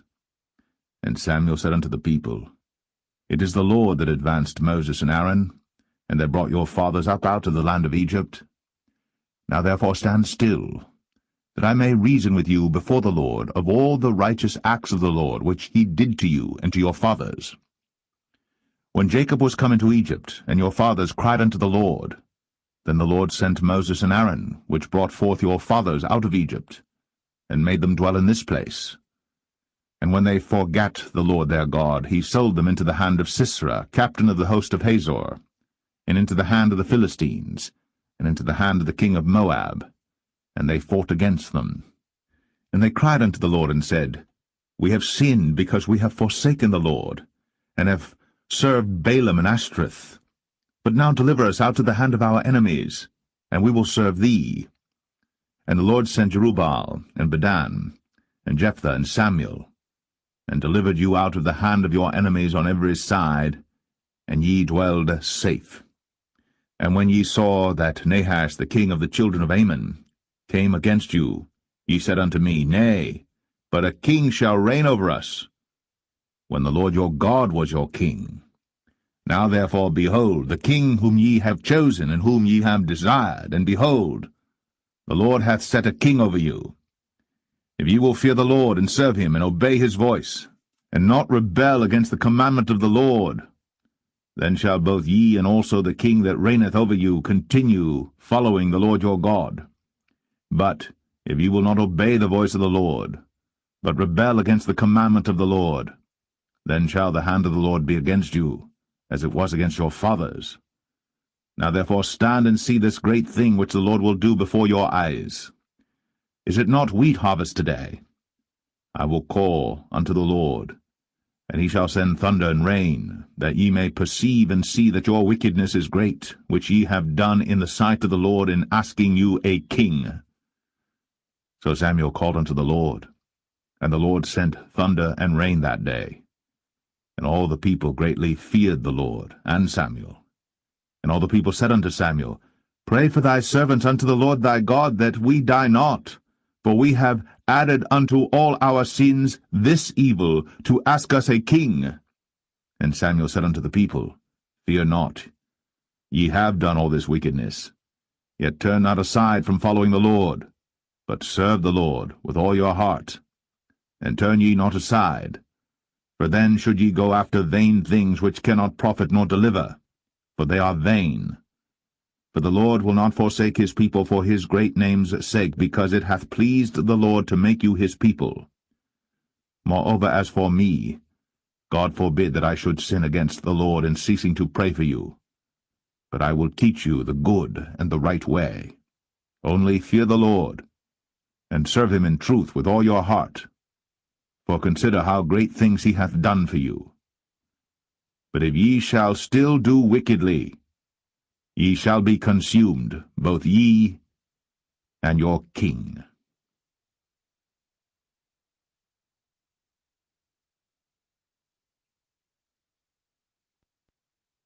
1 Samuel 13. Saul reigned 1 year. And when he had reigned 2 years over Israel, Saul chose him 3,000 men of Israel, whereof 2,000 were with Saul in Michmash and in Mount Bethel, and 1,000 were with Jonathan in Gibeah of Benjamin. And the rest of the people he sent every man to his tent. And Jonathan smote the garrison of the Philistines that was in Geba, and the Philistines heard of it. And Saul blew the trumpet throughout all the land, saying, Let the Hebrews hear. And all Israel heard say that Saul had smitten a garrison of the Philistines, and that Israel also was had in abomination with the Philistines. And the people were called together after Saul to Gilgal. And the Philistines gathered themselves together to fight with Israel, 30,000 chariots and 6,000 horsemen, and people as the sand which is on the seashore in multitude. And they came up, and pitched in Michmash, eastward from Bethaven. When the men of Israel saw that they were in a strait, for the people were distressed, then the people did hide themselves in caves, and in thickets, and in rocks, and in high places, and in pits. And some of the Hebrews went over Jordan to the land of Gad and Gilead. As for Saul, he was yet in Gilgal, and all the people followed him trembling. And he tarried 7 days according to the set time that Samuel had appointed. But Samuel came not to Gilgal, and the people were scattered from him. And Saul said, Bring hither a burnt offering to me, and peace offerings. And he offered the burnt offering. And it came to pass that as soon as he had made an end of offering the burnt offering, behold, Samuel came. And Saul went out to meet him, that he might salute him. And Samuel said, What hast thou done? And Saul said, Because I saw that the people were scattered from me, and that thou camest not within the days appointed, and that the Philistines gathered themselves together at Michmash. Therefore said I, The Philistines will come down now upon me to Gilgal, and I have not made supplication unto the Lord. I forced myself, therefore, and offered a burnt offering. And Samuel said to Saul, Thou hast done foolishly. Thou hast not kept the commandment of the Lord thy God, which he commanded thee. For now would the Lord have established thy kingdom upon Israel forever. But now thy kingdom shall not continue. The Lord hath sought him a man after his own heart, and the Lord hath commanded him to be captain over his people, because thou hast not kept that which the Lord commanded thee. And Samuel arose, and gat him up from Gilgal unto Gibeah of Benjamin. And Saul numbered the people that were present with him about 600 men. And Saul and Jonathan his son, and the people that were present with him, abode in Gibeah of Benjamin. But the Philistines encamped in Michmash. And the spoilers came out of the camp of the Philistines in 3 companies. One company turned unto the way that leadeth to Ophrah, unto the land of Shual. And another company turned the way to Bethhoron, and another company turned to the way of the border that looketh to the valley of Zeboim, toward the wilderness. Now there was no smith found throughout all the land of Israel, for the Philistines said, Lest the Hebrews make them swords or spears. But all the Israelites went down to the Philistines to sharpen every man his share, and his coulter, and his axe, and his mattock. Yet they had a file for the mattocks, and for the coulters, and for the forks, and for the axes, and to sharpen the goads.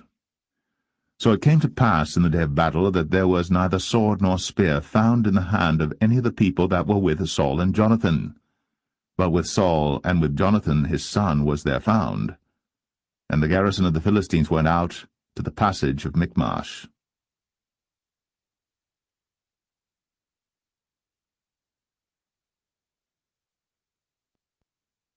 1 Samuel 14.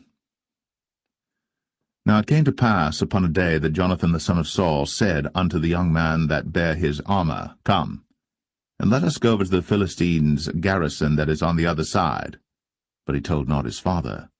And Saul tarried in the uttermost part of Gibeah, under a pomegranate tree which is in Migron. And the people that were with him were about 600 men.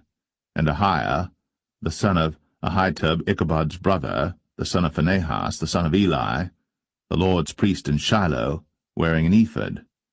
And the people knew not that Jonathan was gone. And between the passages, by which Jonathan sought to go over unto the Philistines' garrison, there was a sharp rock on the one side, and a sharp rock on the other side. And the name of the one was Bozez, and the name of the other Sinai. The forefront of the one was situate northward over against Michmash, and the other southward over against Gibeah. And Jonathan said to the young men that bare his armor, Come, and let us go over unto the garrison of these uncircumcised. It may be that the Lord will work for us, for there is no restraint to the Lord to save by many or by few. And his armor-bearer said unto him, Do all that is in thine heart, turn thee, behold, I am with thee according to thy heart. Then said Jonathan, Behold, we will pass over unto these men, and we will discover ourselves unto them. If they say thus unto us, Tarry until we come to you, then we will stand still in our place, and will not go up unto them. But if they say thus, Come up unto us, then we will go up, for the Lord hath delivered them into our hand, and this shall be a sign unto us. And both of them discovered themselves unto the garrison of the Philistines. And the Philistines said, Behold, the Hebrews come forth out of the holes where they had hid themselves. And the men of the garrison answered Jonathan and his armor-bearer, and said, Come up to us, and we will show you a thing. And Jonathan said unto his armor-bearer, Come up after me, for the Lord hath delivered them into the hand of Israel. And Jonathan climbed up upon his hands and upon his feet, and his armor-bearer after him, and they fell before Jonathan, and his armor-bearer slew after him. And that first slaughter which Jonathan and his armor-bearer made was about 20 men, within as it were an half acre of land, which a yoke of oxen might plough. And there was trembling in the host, in the field, and among all the people. The garrison and the spoilers, they also trembled, and the earth quaked. So it was a very great trembling. And the watchmen of Saul and Gibeah of Benjamin looked, and behold, the multitude melted away, and they went on beating down one another. Then said Saul unto the people that were with him, Number now, and see who is gone from us. And when they had numbered, behold, Jonathan and his armor-bearer were not there. And Saul said unto Ahiah, Bring hither the ark of God. For the ark of God was at that time with the children of Israel. And it came to pass, while Saul talked unto the priest, that the noise that was in the host of the Philistines went on and increased. And Saul said unto the priest, Withdraw thine hand. And Saul and all the people that were with him assembled themselves. And they came to the battle. And behold, every man's sword was against his fellow, and there was a very great discomfiture. Moreover, the Hebrews that were with the Philistines before that time, which went up with them into the camp from the country round about, even they also turned to be with the Israelites that were with Saul and Jonathan. Likewise all the men of Israel, which had hid themselves in Mount Ephraim, when they heard that the Philistines fled, even they also followed hard after them in the battle. So the Lord saved Israel that day. And the battle passed over unto Bethaven. And the men of Israel were distressed that day. For Saul had adjured the people, saying, Cursed be the man that eateth any food until evening, that I may be avenged on mine enemies. So none of the people tasted any food. And all they of the land came to a wood, and there was honey upon the ground. And when the people were come into the wood, behold, the honey dropped. But no man put his hand to his mouth, for the people feared the oath. But Jonathan heard not, when his father charged the people with the oath, wherefore he put forth the end of the rod that was in his hand, and dipped it in an honeycomb, and put his hand to his mouth, and his eyes were enlightened. Then answered one of the people, and said, Thy father straitly charged the people with an oath, saying, Cursed be the man that eateth any food this day. And the people were faint. Then said Jonathan, My father hath troubled the land. See, I pray you, how mine eyes have been enlightened, because I tasted a little of this honey. How much more, if haply the people had eaten freely today of the spoil of their enemies which they found? For had there not been now a much greater slaughter among the Philistines?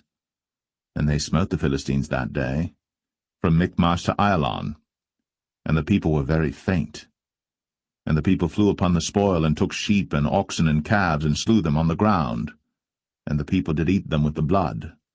Then they told Saul, saying, Behold, the people sin against the Lord, in that they eat with the blood. And he said, Ye have transgressed. Roll a great stone unto me this day. And Saul said, Disperse yourselves among the people, and say unto them, Bring me hither every man his ox, and every man his sheep, and slay them here, and eat, and sin not against the Lord in eating with the blood. And all the people brought every man his ox with him that night, and slew them there. And Saul built an altar unto the Lord. The same was the first altar that he built unto the Lord. And Saul said, Let us go down after the Philistines by night, and spoil them until the morning light, and let us not leave a man of them. And they said, Do whatsoever seemeth good unto thee. Then said the priest, Let us draw near hither unto God. And Saul asked counsel of God, Shall I go down after the Philistines? Wilt thou deliver them into the hand of Israel? But he answered him not that day. And Saul said, Draw ye near hither, all the chief of the people, and know and see wherein this sin hath been this day. For as the Lord liveth, which saveth Israel, though it be in Jonathan my son, he shall surely die. But there was not a man among all the people that answered him. Then said he unto all Israel, Be ye on one side, and I and Jonathan my son will be on the other side. And the people said unto Saul, Do what seemeth good unto thee. Therefore Saul said unto the Lord God of Israel, Give a perfect lot. And Saul and Jonathan were taken, but the people escaped. And Saul said, Cast lots between me and Jonathan my son. And Jonathan was taken. Then Saul said to Jonathan, Tell me what thou hast done. And Jonathan told him, and said, I did but taste a little honey with the end of the rod that was in mine hand, and lo, I must die. And Saul answered, God do so and more also, for thou shalt surely die, Jonathan. And the people said unto Saul, Shall Jonathan die, who hath wrought this great salvation in Israel? God forbid, as the Lord liveth. There shall not one hair of his head fall to the ground, for he hath wrought with God this day. So the people rescued Jonathan, that he died not. Then Saul went up from following the Philistines, and the Philistines went to their own place. So Saul took the kingdom over Israel, and fought against all his enemies on every side, against Moab, and against the children of Ammon, and against Edom, and against the kings of Zobah, and against the Philistines, and whithersoever he turned himself, he vexed them. And he gathered an host, and smote the Amalekites, and delivered Israel out of the hands of them that spoiled them. Now the sons of Saul were Jonathan and Ishui, and Melch-Ishui, and the names of his 2 daughters were these, the name of the firstborn Merab, and the name of the younger Michal. And the name of Saul's wife was Ahinoam, the daughter of Ahimaaz. And the name of the captain of his host was Abner, the son of Ner, Saul's uncle. And Kish was the father of Saul, and Ner, the father of Abner, was the son of Abiel. And there was sore war against the Philistines all the days of Saul. And when Saul saw any strong man or any valiant man, he took him unto him.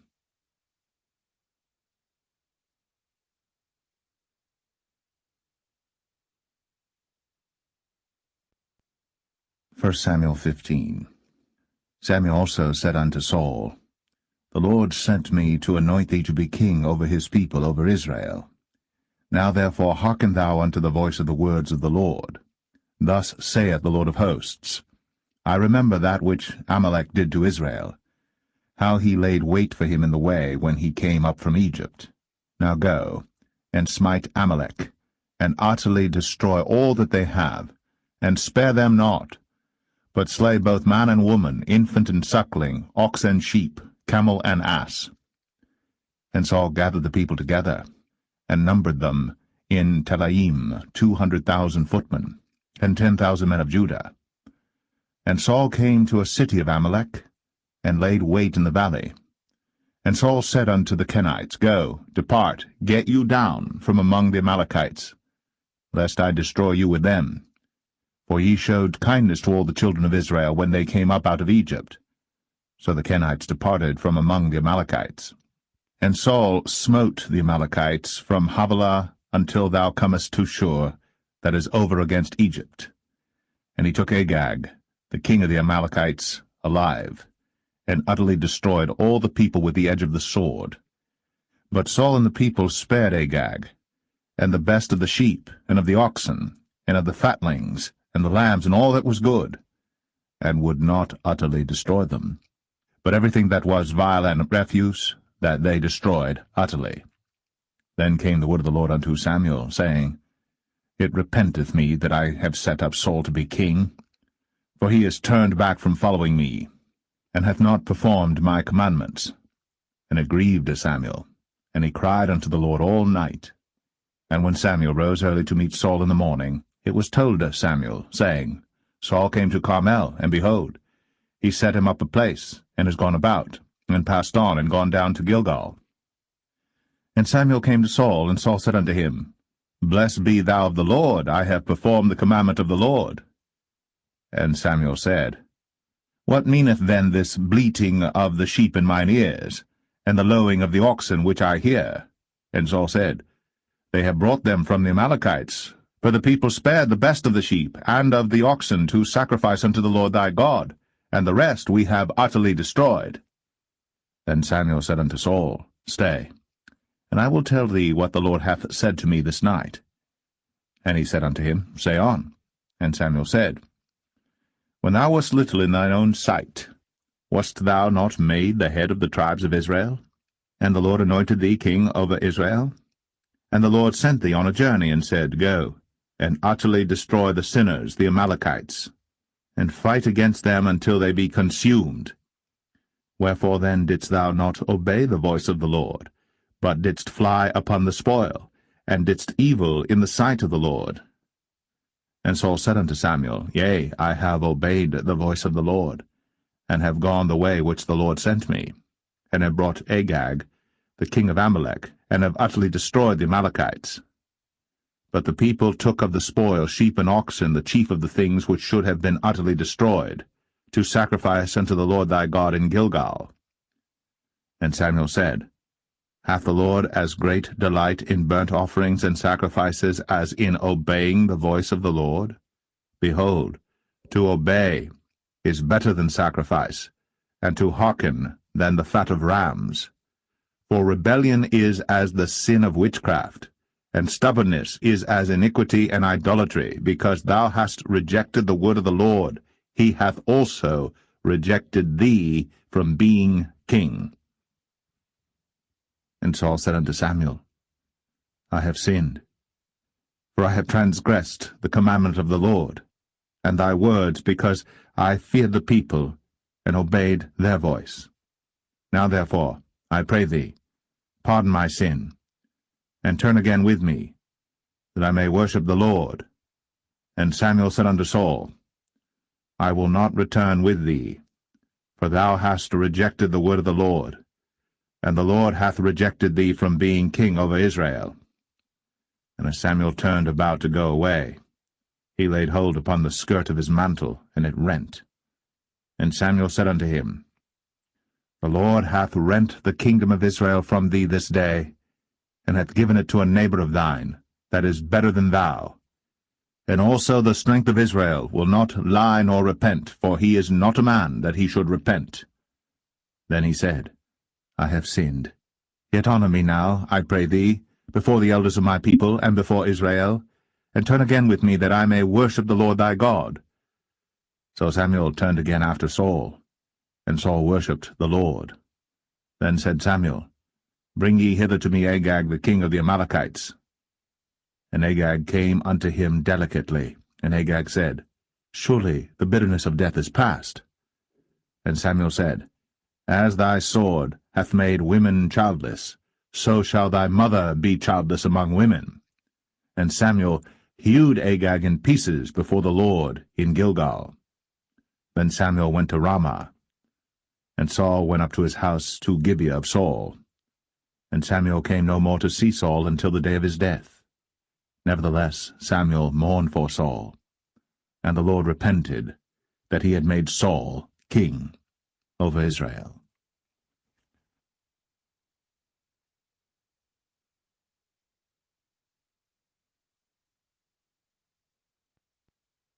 1 Samuel 16.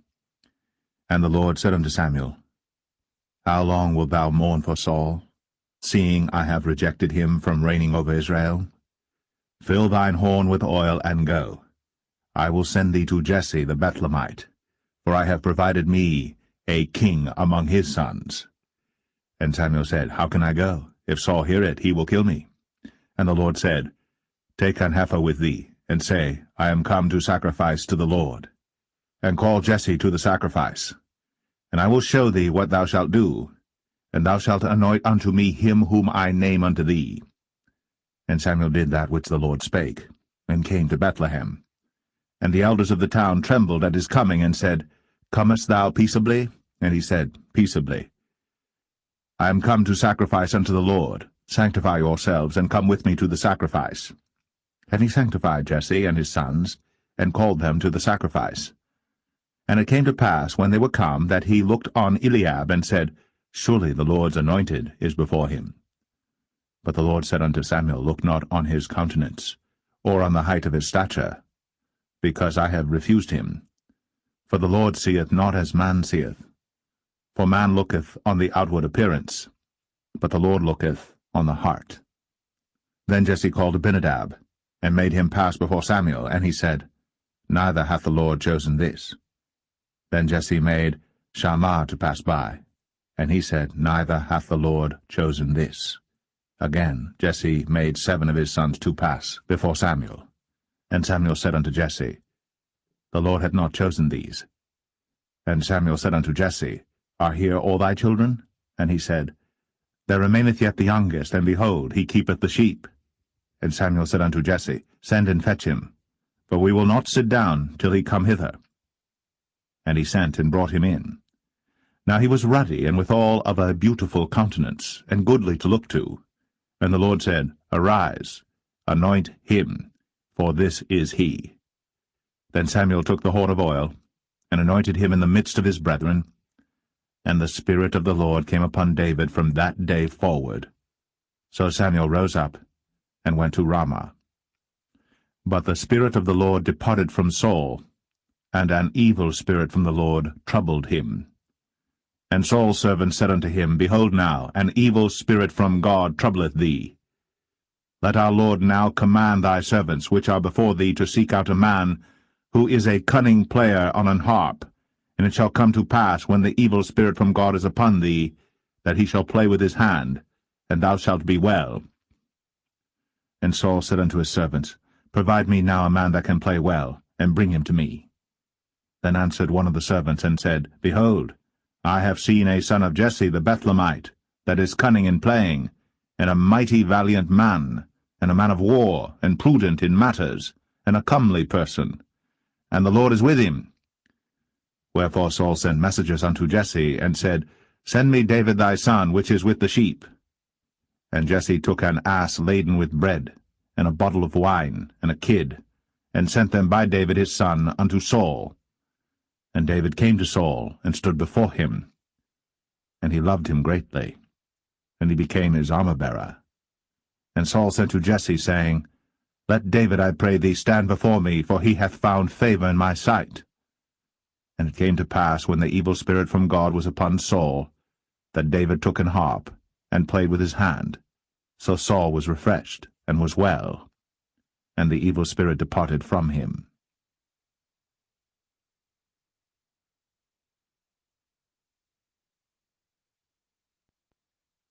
1 Samuel 17. Now the Philistines gathered together their armies to battle, and were gathered together at Shochoh, which belongeth to Judah, and pitched between Shochoh and Azekah in Ephes-dammim. And Saul and the men of Israel were gathered together, and pitched by the valley of Elah, and set the battle in array against the Philistines. And the Philistines stood on a mountain on the one side, and Israel stood on a mountain on the other side, and there was a valley between them.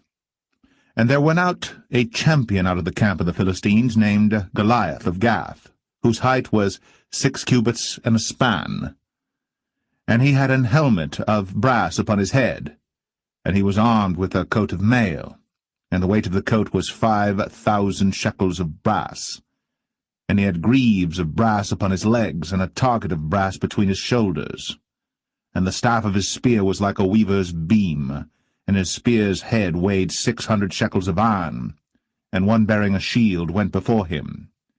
And he stood, and cried unto the armies of Israel, and said unto them, Why are ye come out to set your battle in array? Am not I a Philistine, and ye servants to Saul? Choose you a man for you, and let him come down to me. If he be able to fight with me and to kill me, then will we be your servants.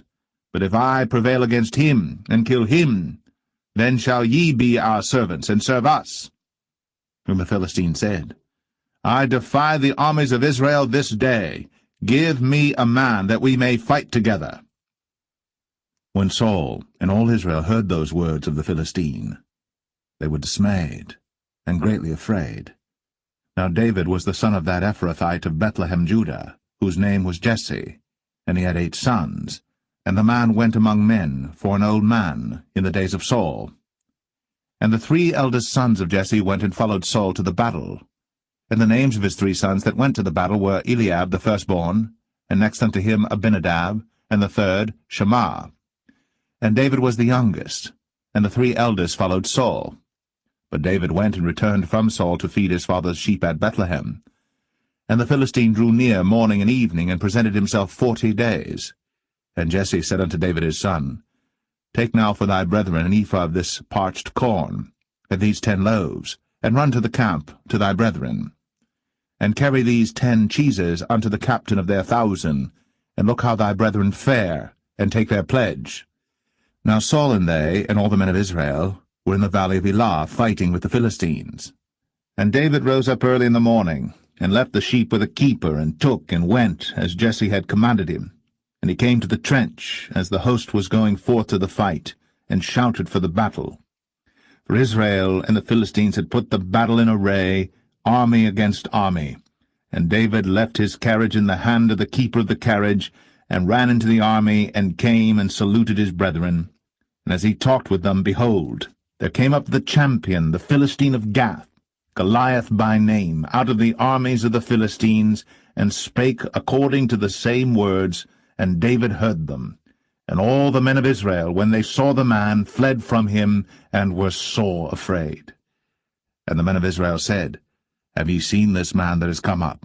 Surely to defy Israel is he come up. And it shall be that the man who killeth him, the king will enrich him with great riches, and will give him his daughter, and make his father's house free in Israel. And David spake to the men that stood by him, saying, What shall be done to the man that killeth this Philistine, and taketh away the reproach from Israel? For who is this uncircumcised Philistine, that he should defy the armies of the living God? And the people answered him after this manner, saying, So shall it be done to the man that killeth him. And Eliab, his eldest brother, heard when he spake unto the men. And Eliab's anger was kindled against David, and he said, Why camest thou down hither? And with whom hast thou left those few sheep in the wilderness? I know thy pride, and the naughtiness of thine heart, for thou art come down that thou mightest see the battle. And David said, What have I now done? Is there not a cause? And he turned from him toward another, and spake after the same manner. And the people answered him again after the former manner. And when the words were heard which David spake, they rehearsed them before Saul, and he sent for him. And David said to Saul, Let no man's heart fail because of him. Thy servant will go and fight with this Philistine. And Saul said to David, Thou art not able to go against this Philistine to fight with him, for thou art but a youth, and he a man of war from his youth. And David said unto Saul, Thy servant kept his father's sheep, and there came a lion and a bear, and took a lamb out of the flock. And I went out after him, and smote him, and delivered it out of his mouth. And when he arose against me, I caught him by his beard, and smote him, and slew him. Thy servant slew both the lion and the bear, and this uncircumcised Philistine shall be as one of them, seeing he hath defied the armies of the living God. David said, moreover, The Lord that delivered me out of the paw of the lion, and out of the paw of the bear, he will deliver me out of the hand of this Philistine. And Saul said unto David, Go, and the Lord be with thee. And Saul armed David with his armor, and he put an helmet of brass upon his head. Also he armed him with a coat of mail. And David girded his sword upon his armor, and he essayed to go, for he had not proved it. And David said unto Saul, I cannot go with these, for I have not proved them. And David put them off him. And he took his staff in his hand, and chose him 5 smooth stones out of the brook, and put them in a shepherd's bag which he had, even in a scrip, and his sling was in his hand. And he drew near to the Philistine. And the Philistine came on and drew near unto David, and the man that bare the shield went before him. And when the Philistine looked about and saw David, he disdained him, for he was but a youth, and ruddy, and of a fair countenance. And the Philistine said unto David, Am I a dog that thou comest to me with staves? And the Philistine cursed David by his gods. And the Philistine said to David, Come to me, and I will give thy flesh unto the fowls of the air, and to the beasts of the field. Then said David to the Philistine, Thou comest to me with a sword, and with a spear, and with a shield. But I come to thee in the name of the Lord of hosts, the God of the armies of Israel, whom thou hast defied. This day will the Lord deliver thee into mine hand, and I will smite thee, and take thine head from thee. And I will give the carcasses of the host of the Philistines this day unto the fowls of the air, and to the wild beasts of the earth, that all the earth may know that there is a God in Israel. And all this assembly shall know that the Lord saveth not with sword and spear, for the battle is the Lord's, and he will give you into our hands. And it came to pass, when the Philistine arose, and came and drew nigh to meet David, that David hasted, and ran toward the army to meet the Philistine. And David put his hand in his bag, and took thence a stone, and slang it, and smote the Philistine in his forehead, that the stone sunk into his forehead, and he fell upon his face to the earth.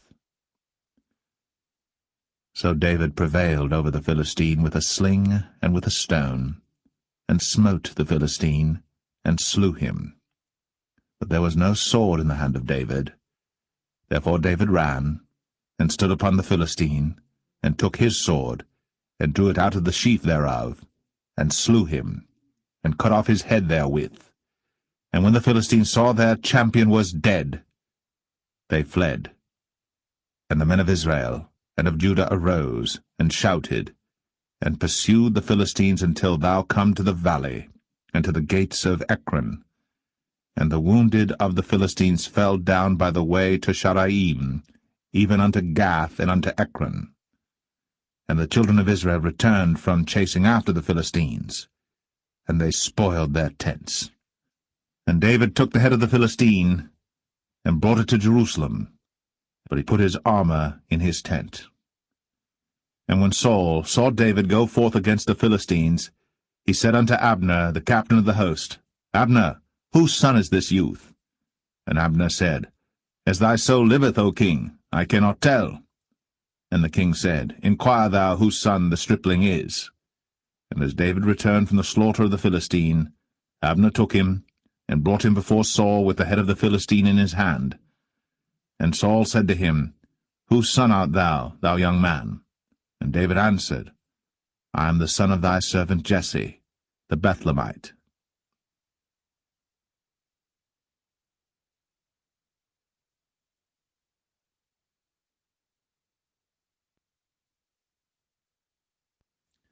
First Samuel 18.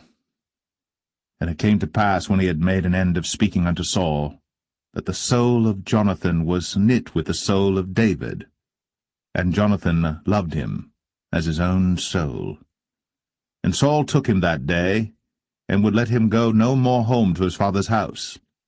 Then Jonathan and David made a covenant, because he loved him as his own soul. And Jonathan stripped himself of the robe that was upon him, and gave it to David, and his garments, even to his sword, and to his bow, and to his girdle. And David went out whithersoever Saul sent him, and behaved himself wisely. And Saul set him over the men of war, and he was accepted in the sight of all the people, and also in the sight of Saul's servants. And it came to pass, as they came, when David was returned from the slaughter of the Philistine, that women came out of all cities of Israel, singing and dancing to meet King Saul, with tabrets, with joy, and with instruments of music. And the women answered one another as they played, and said, Saul hath slain his thousands, and David his 10,000s. And Saul was very wroth, and the saying displeased him, and he said, They have ascribed unto David 10,000s, and to me they have ascribed but thousands. And what can he have more but the kingdom? And Saul eyed David from that day and forward. And it came to pass on the morrow that the evil spirit from God came upon Saul, and he prophesied in the midst of the house. And David played with his hand, as at other times. And there was a javelin in Saul's hand. And Saul cast the javelin, for he said, I will smite David even to the wall with it. And David avoided out of his presence twice. And Saul was afraid of David, because the Lord was with him, and was departed from Saul. Therefore Saul removed him from him, and made him his captain over 1,000, and he went out and came in before the people. And David behaved himself wisely in all his ways, and the Lord was with him. Wherefore when Saul saw that he behaved himself very wisely, he was afraid of him. But all Israel and Judah loved David, because he went out and came in before them. And Saul said to David, Behold my elder daughter Merab, her will I give thee to wife. Only be thou valiant for me, and fight the Lord's battles. For Saul said, Let not mine hand be upon him, but let the hand of the Philistines be upon him. And David said unto Saul, Who am I, and what is my life, or my father's family in Israel, that I should be son-in-law to the king? But it came to pass at the time when Merab, Saul's daughter, should have been given to David, that she was given unto Adriel, the Maholathite, to wife. And Michal, Saul's daughter, loved David. And they told Saul, and the thing pleased him. And Saul said, I will give him her, that she may be a snare to him, and that the hand of the Philistines may be against him. Wherefore Saul said to David, Thou shalt this day be my son-in-law in the one of the twain.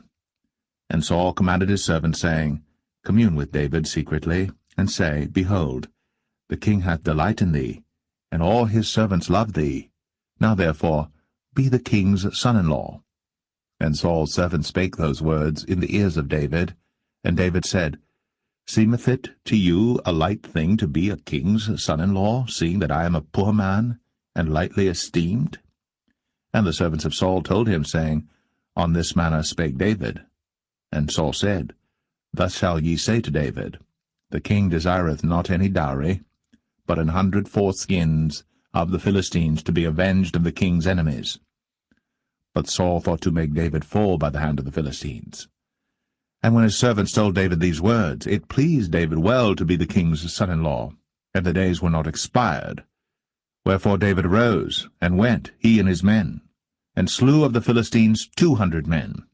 And David brought their foreskins, and they gave them in full tale to the king, that he might be the king's son-in-law.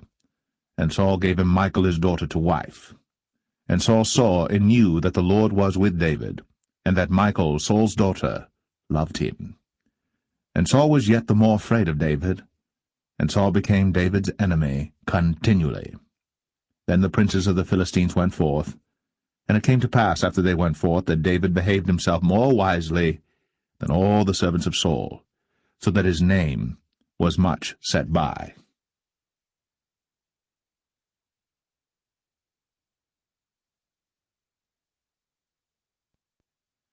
1 Samuel 19. And Saul spake to Jonathan his son, and to all his servants, that they should kill David. But Jonathan Saul's son delighted much in David. And Jonathan told David, saying, Saul my father seeketh to kill thee. Now therefore I pray thee, take heed to thyself until the morning, and abide in a secret place, and hide thyself. And I will go out and stand beside my father in the field where thou art. And I will commune with my father of thee, and what I see, that I will tell thee. And Jonathan spake good of David unto Saul his father, and said unto him, Let not the king sin against his servant, against David, because he hath not sinned against thee, and because his works have been to thee ward very good. For he did put his life in his hand, and slew the Philistine. And the Lord wrought a great salvation for all Israel. Thou sawest it, and didst rejoice. Wherefore then wilt thou sin against innocent blood, to slay David without a cause? And Saul hearkened unto the voice of Jonathan. And Saul sware, As the Lord liveth, he shall not be slain. And Jonathan called David. And Jonathan showed him all those things. And Jonathan brought David to Saul, and he was in his presence, as in times past. And there was war again. And David went out, and fought with the Philistines, and slew them with a great slaughter, and they fled from him. And the evil spirit from the Lord was upon Saul, as he sat in his house with his javelin in his hand. And David played with his hand. And Saul sought to smite David even to the wall with the javelin, but he slipped away out of Saul's presence. And he smote the javelin to the wall, and David fled, and escaped that night. Saul also sent messengers unto David's house, to watch him, and to slay him in the morning. And Michal, David's wife, told him, saying, If thou save not thy life tonight, tomorrow thou shalt be slain. So Michal let David down through a window, and he went and fled, and escaped. And Michal took an image, and laid it in the bed, and put a pillow of goat's hair for his bolster, and covered it with a cloth. And when Saul sent messengers to take David, she said, He is sick. And Saul sent the messengers again to see David, saying, Bring him up to me in the bed, that I may slay him. And when the messengers were come in, behold, there was an image in the bed, with a pillow of goat's hair for his bolster. And Saul said unto Michal, Why hast thou deceived me so, and sent away mine enemy, that he is escaped? And Michal answered Saul, He said unto me, Let me go, why should I kill thee? So David fled, and escaped, and came to Samuel to Ramah, and told him all that Saul had done to him. And he and Samuel went, and dwelt in Naueth. And it was told Saul, saying, Behold, David is at Naueth in Ramah. And Saul sent messengers to take David.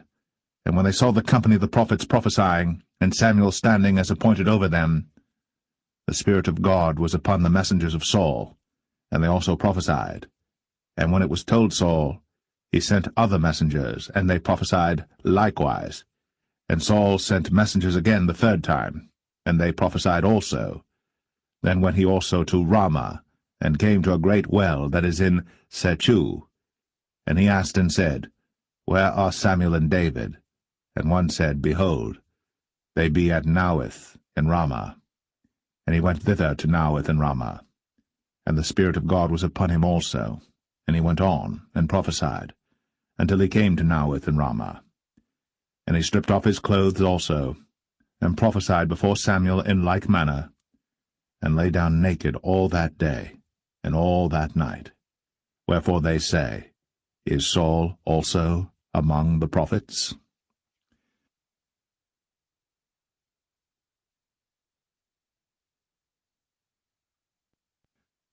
1 Samuel 20. And David fled from Naioth in Ramah, and came and said before Jonathan, What have I done? What is mine iniquity? And what is my sin before thy father, that he seeketh my life? And he said unto him, God forbid, thou shalt not die. Behold, my father will do nothing either great or small, but that he will show it me. And why should my father hide this thing from me? It is not so. And David sware moreover, and said, Thy father certainly knoweth that I have found grace in thine eyes. And he saith, Let not Jonathan know this, lest he be grieved. But truly as the Lord liveth, and as thy soul liveth, there is but a step between me and death. Then said Jonathan unto David, Whatsoever thy soul desireth, I will even do it for thee. And David said unto Jonathan, Behold, tomorrow is the new moon, and I should not fail to sit with the king at meat, but let me go, that I may hide myself in the field unto the third day at even. If thy father at all miss me, then say, David earnestly asked leave of me that he might run to Bethlehem his city, for there is a yearly sacrifice there for all the family. If he say thus, it is well, thy servant shall have peace. But if he be very wroth, then be sure that evil is determined by him. Therefore thou shalt deal kindly with thy servant, for thou hast brought thy servant into a covenant of the Lord with thee. Notwithstanding, if there be in me iniquity, slay me thyself. For why shouldest thou bring me to thy father? And Jonathan said, Far be it from thee, for if I knew certainly that evil were determined by my father to come upon thee, then would not I tell it thee? Then said David to Jonathan, Who shall tell me? Or what if thy father answer thee roughly?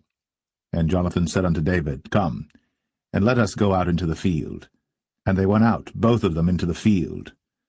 And Jonathan said unto David, O Lord God of Israel, when I have sounded my father about tomorrow any time, or the third day, and behold, if there be good toward David, and I then send not unto thee, and show it thee, the Lord do so, and much more to Jonathan.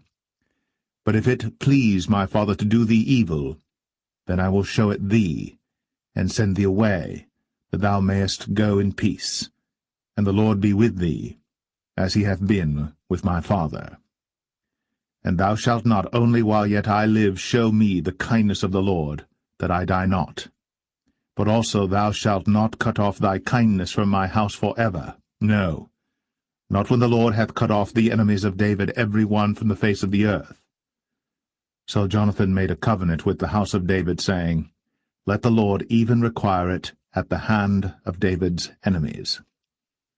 And Jonathan caused David to swear again, because he loved him, for he loved him as he loved his own soul. Then Jonathan said to David, Tomorrow is the new moon, and thou shalt be missed, because thy seat will be empty. And when thou hast stayed 3 days, then thou shalt go down quickly, and come to the place where thou didst hide thyself when the business was in hand, and shalt remain by the stone Zelle. And I will shoot 3 arrows on the side thereof, as though I shot at a mark, and behold, I will send a lad, saying, Go, find out the arrows. If I expressly say unto the lad, Behold, the arrows are on this side of thee, take them, then come thou. For there is peace to thee, and no hurt, as the Lord liveth. But if I say thus unto the young man, Behold, the arrows are beyond thee, go thy way, for the Lord hath sent thee away. And as touching the matter which thou and I have spoken of, behold, the Lord be between thee and me for ever. So David hid himself in the field. And when the new moon was come, the king sat him down to eat meat. And the king sat upon his seat as at other times, even upon a seat by the wall.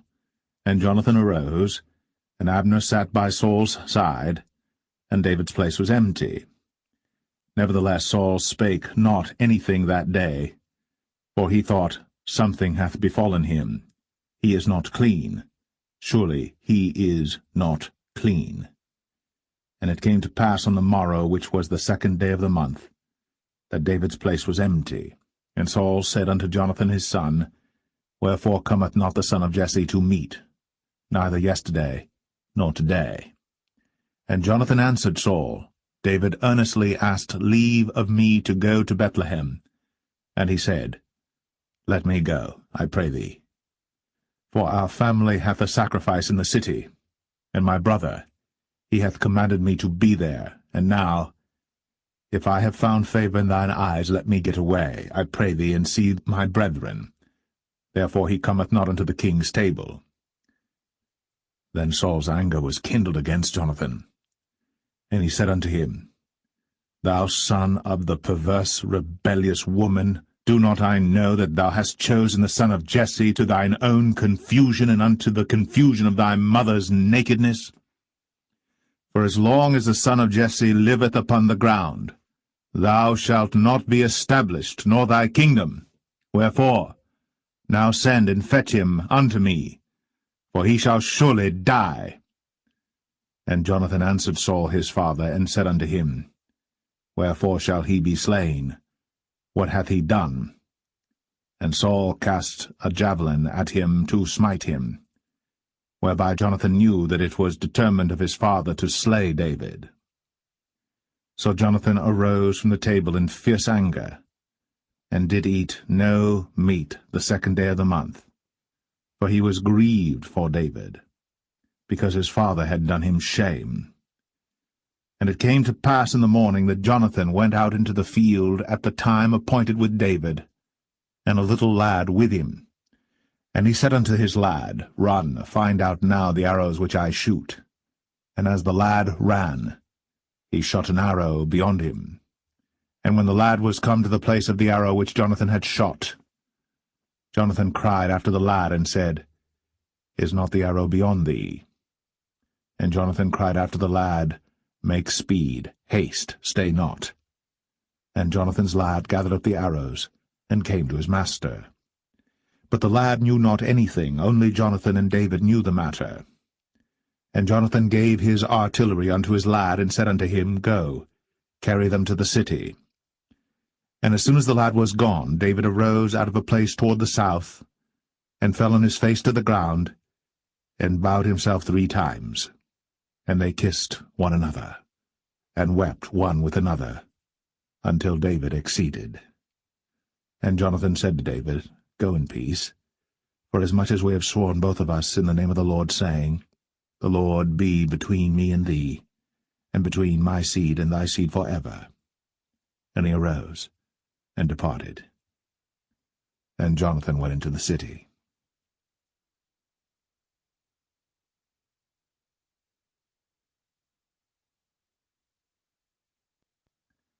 1 Samuel 21. Then came David to Nob, to Ahimelech the priest. And Ahimelech was afraid at the meeting of David, and said unto him, Why art thou alone, and no man with thee?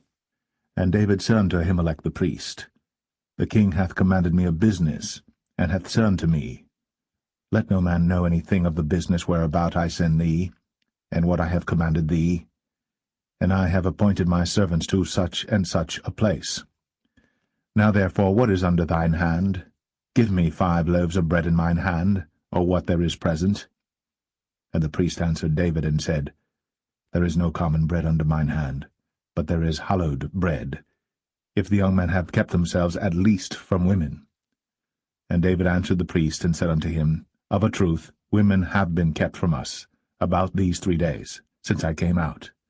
and the vessels of the young men are holy, and the bread is in a manner common, yea, though it were sanctified this day in the vessel. So the priests gave him hallowed bread, for there was no bread there but the showbread, that was taken from before the Lord, to put hot bread in the day when it was taken away.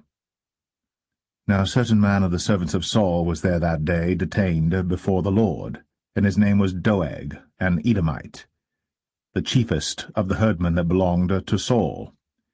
And David said unto Ahimelech, And is there not here under thine hand spear or sword? For I have neither brought my sword nor my weapons with me, because the king's business required haste. And the priest said, The sword of Goliath the Philistine, whom thou slewest in the valley of Elah, behold, it is here, wrapped in a cloth behind the ephod. If thou wilt take that, take it, for there is no other save that here. And David said, There is none like that, give it me. And David arose, and fled that day for fear of Saul, and went to Achish, the king of Gath. And the servants of Achish said unto him, Is not this David the king of the land? Did they not sing one to another of him in dances, saying, Saul hath slain his thousands, and David his 10,000s? And David laid up these words in his heart, and was sore afraid of Achish, the king of Gath. And he changed his behaviour before them, and feigned himself mad in their hands, and scrabbled on the doors of the gate, and let his spittle fall down upon his beard. Then said Achish unto his servants, Lo, ye see the man is mad. Wherefore then have ye brought him to me? Have I need of madmen, that ye have brought this fellow to play the madman in my presence? Shall this fellow come into my house?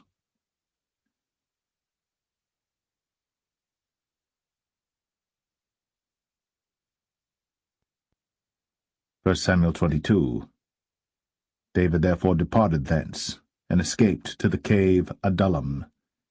And when his brethren and all his father's house heard it, they went down thither to him.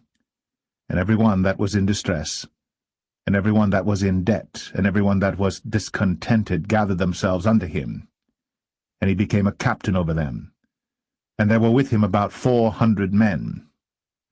And David went thence to Mizpeh of Moab. And he said unto the king of Moab, Let my father and my mother, I pray thee, come forth, and be with you, till I know what God will do for me.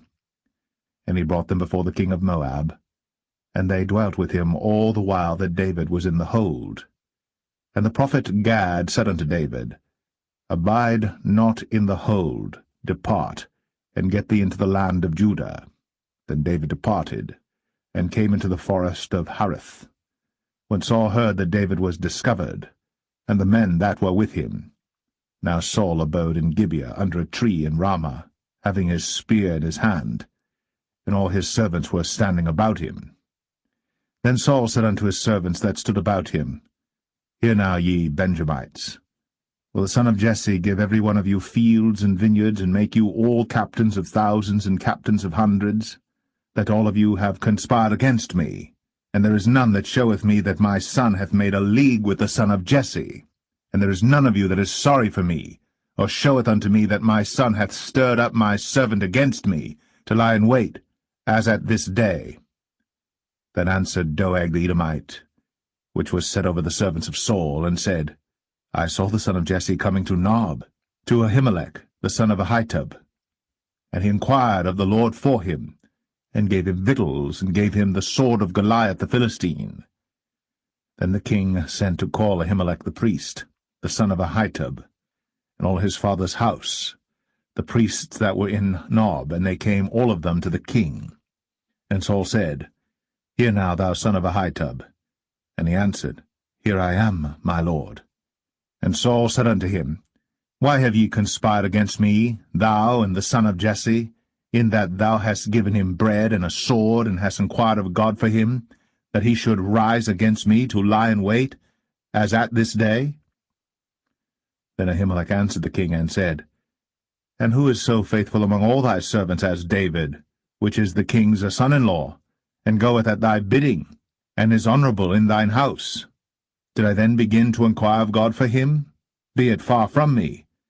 Let not the king impute anything unto his servant, nor to all the house of my father, for thy servant knew nothing of all this, less or more. And the king said, Thou shalt surely die, Ahimelech, thou, and all thy father's house. And the king said unto the footmen that stood about him, Turn, and slay the priests of the Lord, because their hand also is with David, and because they knew when he fled, and did not show it to me. But the servants of the king would not put forth their hand to fall upon the priests of the Lord. And the king said to Doeg, Turn thou, and fall upon the priests.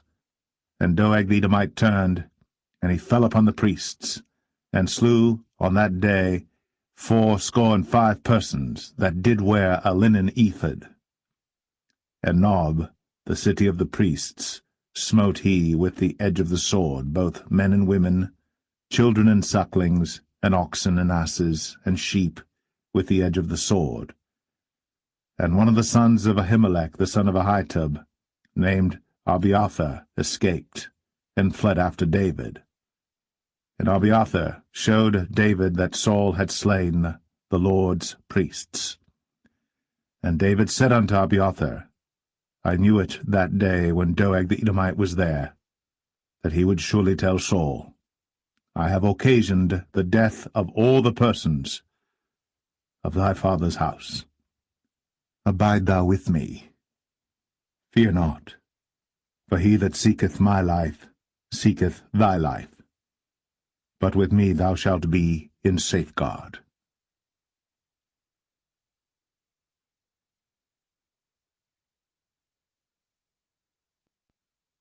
1 Samuel 23.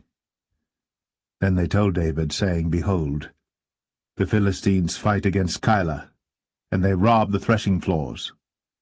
Therefore David inquired of the Lord, saying, Shall I go and smite these Philistines? And the Lord said unto David, Go, and smite the Philistines, and save Keilah. And David's men said unto him, Behold, we be afraid here in Judah. How much more then if we come to Keilah against the armies of the Philistines? Then David inquired of the Lord yet again. And the Lord answered him and said, Arise, go down to Keilah, for I will deliver the Philistines into thine hand. So David and his men went to Keilah, and fought with the Philistines, and brought away their cattle, and smote them with a great slaughter. So David saved the inhabitants of Keilah. And it came to pass, when Abiathar, the son of Ahimelech, fled to David to Keilah, that he came down with an ephod in his hand. And it was told Saul that David was come to Keilah, and Saul said, God hath delivered him into mine hand, for he is shut in, by entering into a town that hath gates and bars. And Saul called all the people together to war, to go down to Keilah, to besiege David and his men. And David knew that Saul secretly practiced mischief against him. And he said to Abiathar the priest, Bring hither the ephod. Then said David, O Lord God of Israel, thy servant hath certainly heard that Saul seeketh to come to Keilah, to destroy the city for my sake. Will the men of Keilah deliver me up into his hand? Will Saul come down as thy servant hath heard? O Lord God of Israel, I beseech thee, tell thy servant.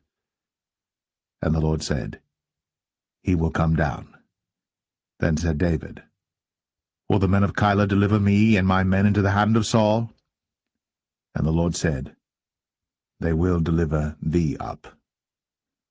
Then David and his men, which were about 600, arose, and departed out of Keilah, and went whithersoever they could go. And it was told Saul that David was escaped from Keilah, and he forbare to go forth. And David abode in the wilderness in strongholds, and remained in a mountain in the wilderness of Ziph. And Saul sought him every day, but God delivered him not into his hand. And David saw that Saul was come out to seek his life. And David was in the wilderness of Ziph in a wood. And Jonathan, Saul's son, arose, and went to David into the wood, and strengthened his hand in God. And he said unto him, Fear not, but the hand of Saul my father shall not find thee, and thou shalt be king over Israel. and I shall be next unto thee, and that also Saul my father knoweth. And they two made a covenant before the Lord. And David abode in the wood, and Jonathan went to his house. Then came up the Ziphites to Saul to Gibeah, saying, Doth not David hide himself with us in strongholds in the wood, in the hill of Hachilah, which is on the south of Jeshimon? Now therefore, O king, come down according to all the desire of thy soul to come down, and our part shall be to deliver him into the king's hand. And Saul said, Blessed be ye of the Lord, for ye have compassion on me. Go, I pray you, prepare yet, and know and see his place where his haunt is, and who hath seen him there. For it is told me that he dealeth very subtly. See therefore, and take knowledge of all the lurking places where he hideth himself, and come ye again to me with the certainty, and I will go with you. And it shall come to pass, if he be in the land, that I will search him out throughout all the thousands of Judah. And they arose, and went to Ziph before Saul. But David and his men were in the wilderness of Maon, in the plain, on the south of Jeshimon. Saul also and his men went to seek him, and they told David, wherefore he came down into a rock, and abode in the wilderness of Maon. And when Saul heard that, he pursued after David in the wilderness of Maon. And Saul went on this side of the mountain, and David and his men on that side of the mountain. And David made haste to get away for fear of Saul. For Saul and his men compassed David and his men round about to take them. But there came a messenger unto Saul, saying, Haste thee, and come, for the Philistines have invaded the land. Wherefore Saul returned from pursuing after David, and went against the Philistines. Therefore they called that place Selah Hamalekoth. And David went up from thence, and dwelt in strongholds at En-gedi.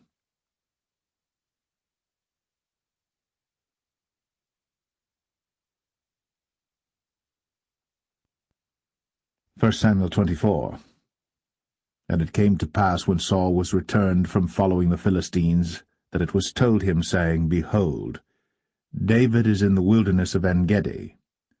Then Saul took 3,000 chosen men out of all Israel, and went to seek David and his men upon the rocks of the wild goats. And he came to the sheepcots by the way, where was a cave. And Saul went in to cover his feet, and David and his men remained in the sides of the cave. And the men of David said unto him, Behold the day of which the Lord said unto thee, Behold, I will deliver thine enemy into thine hand, that thou mayest do to him as it shall seem good unto thee. Then David arose, and cut off the skirt of Saul's robe privily. And it came to pass afterward that David's heart smote him, because he had cut off Saul's skirt. And he said unto his men, The Lord forbid that I should do this thing unto my master, the Lord's anointed, to stretch forth mine hand against him, seeing he is the anointed of the Lord. So David stayed his servants with these words, and suffered them not to rise against Saul. But Saul rose up out of the cave, and went on his way. David also rose afterward, and went out of the cave, and cried after Saul, saying, My lord the king. And when Saul looked behind him, David stooped with his face to the earth, and bowed himself. And David said to Saul, Wherefore hearest thou men's words, saying, Behold, David seeketh thy hurt? Behold, this day thine eyes have seen how that the Lord had delivered thee today into mine hand in the cave, and some bade me kill thee. But mine eye spared thee, and I said, I will not put forth mine hand against my Lord, for he is the Lord's anointed. Moreover, my father, see the skirt of thy robe in my hand. For in that I cut off the skirt of thy robe, and killed thee not. Know thou, and see that there is neither evil nor transgression in mine hand, and I have not sinned against thee. Yet thou huntest my soul to take it. The Lord judge between me and thee, and the Lord avenge me of thee. but mine hand shall not be upon thee. As saith the proverb of the ancients, wickedness proceedeth from the wicked, but mine hand shall not be upon thee. After whom is the king of Israel come out? After whom dost thou pursue? After a dead dog, after a flea? The Lord therefore be judge, and judge between me and thee, and see, and plead my cause, and deliver me out of thine hand. And it came to pass, when David had made an end of speaking these words unto Saul, that Saul said, Is this thy voice, my son David? And Saul lifted up his voice, and wept. And he said to David, Thou art more righteous than I, for thou hast rewarded me good, whereas I have rewarded thee evil.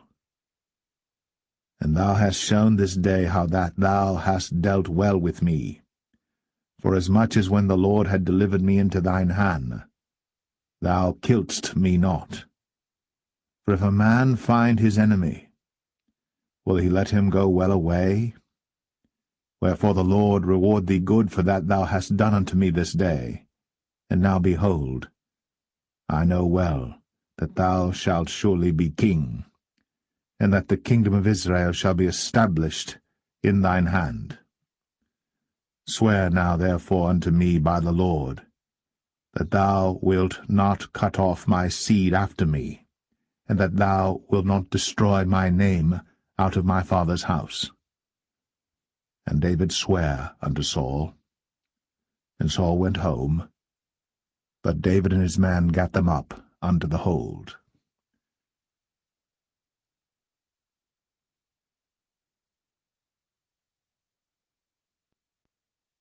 1 Samuel 25. And Samuel died, and all the Israelites were gathered together, and lamented him, and buried him in his house at Ramah. And David arose, and went down to the wilderness of Paran. And there was a man in Maon, whose possessions were in Carmel. And the man was very great, and he had 3,000 sheep and 1,000 goats. And he was shearing his sheep in Carmel. Now the name of the man was Nabal, and the name of his wife Abigail. And she was a woman of good understanding, and of a beautiful countenance. But the man was churlish, and evil in his doings, and he was of the house of Caleb. And David heard in the wilderness that Nabal did shear his sheep. And David sent out 10 young men, and David said unto the young men, Get you up to Carmel, and go to Nabal, and greet him in my name. And thus shall ye say to him that liveth in prosperity, Peace be both to thee, and peace be to thine house, and peace be unto all that thou hast. And now I have heard that thou hast shearers. Now thy shepherds which were with us, we hurt them not, neither was there aught missing unto them all the while they were in Carmel. Ask thy young men, and they will show thee. Wherefore let the young men find favour in thine eyes. For we come in a good day. Give, I pray thee, whatsoever cometh to thine hand unto thy servants, and to thy son David.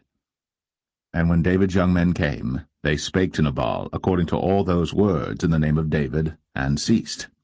And Nabal answered David's servants, and said, Who is David? And who is the son of Jesse? There be many servants nowadays that break away every man from his master.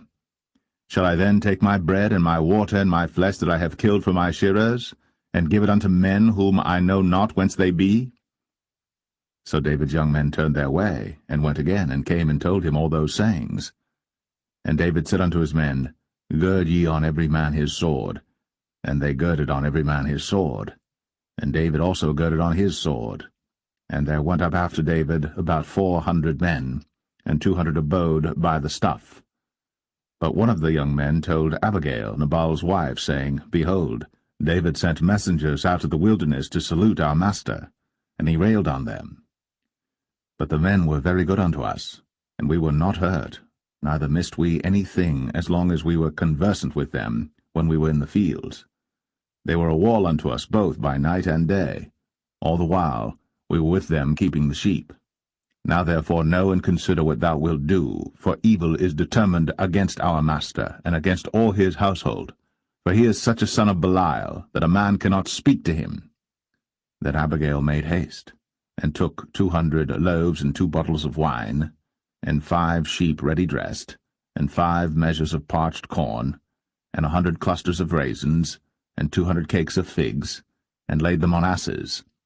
And she said unto her servants, Go on before me, behold, I come after you. But she told not her husband Nabal. And it was so, as she rode on the ass, that she came down by the covert of the hill, and behold, David and his men came down against her, and she met them. Now David had said, Surely in vain have I kept all that this fellow hath in the wilderness, so that nothing was missed of all that pertained unto him, and he hath requited me evil for good.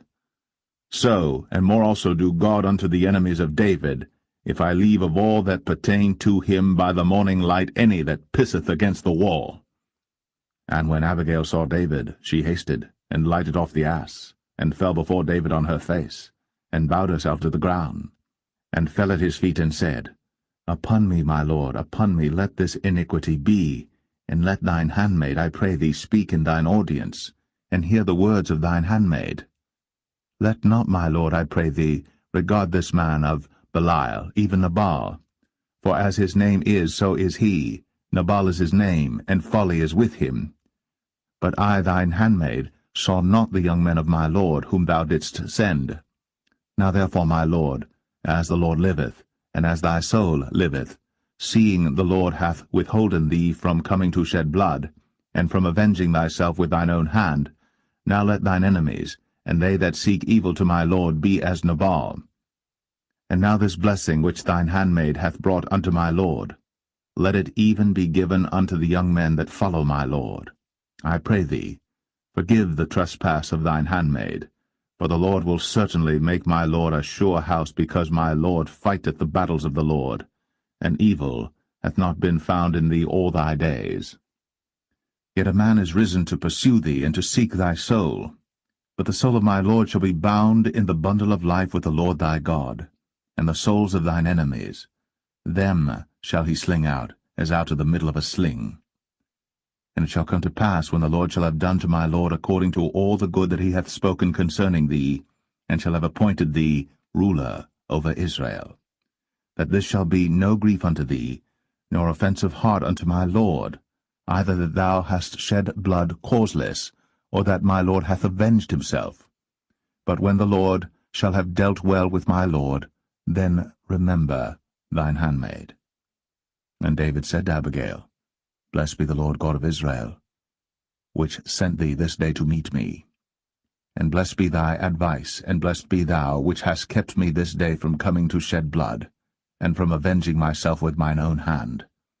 For in very deed, as the Lord God of Israel liveth, which hath kept me back from hurting thee, except thou hadst hasted and come to meet me, surely there had not been left unto Nabal by the morning light any that pisseth against the wall. So David received of her hand that which she had brought him, and said unto her, Go up in peace to thine house. See, I have hearkened to thy voice, and have accepted thy person. And Abigail came to Nabal, and behold, he held a feast in his house, like the feast of a king. And Nabal's heart was merry within him, for he was very drunken. Wherefore she told him nothing, less or more, until the morning light. But it came to pass in the morning, when the wine was gone out of Nabal, and his wife had told him these things, that his heart died within him, and he became as a stone. And it came to pass about 10 days after, that the Lord smote Nabal, that he died. And when David heard that Nabal was dead, he said, Blessed be the Lord, that hath pleaded the cause of my reproach from the hand of Nabal, and hath kept his servant from evil. For the Lord hath returned the wickedness of Nabal upon his own head. And David sent and communed with Abigail, to take her to him to wife. And when the servants of David were come to Abigail to Carmel, they spake unto her, saying, David sent us unto thee, to take thee to him to wife. And she arose, and bowed herself on her face to the earth, and said, Behold, let thine handmaid be a servant to wash the feet of the servants of my lord. And Abigail hasted, and arose, and rode upon an ass, with 5 damsels of hers that went after her. And she went after the messengers of David, and became his wife. David also took Ahinoam of Jezreel, and they were also both of them his wives. But Saul had given Michal his daughter, David's wife, to Phalti, the son of Laish, which was of Galim.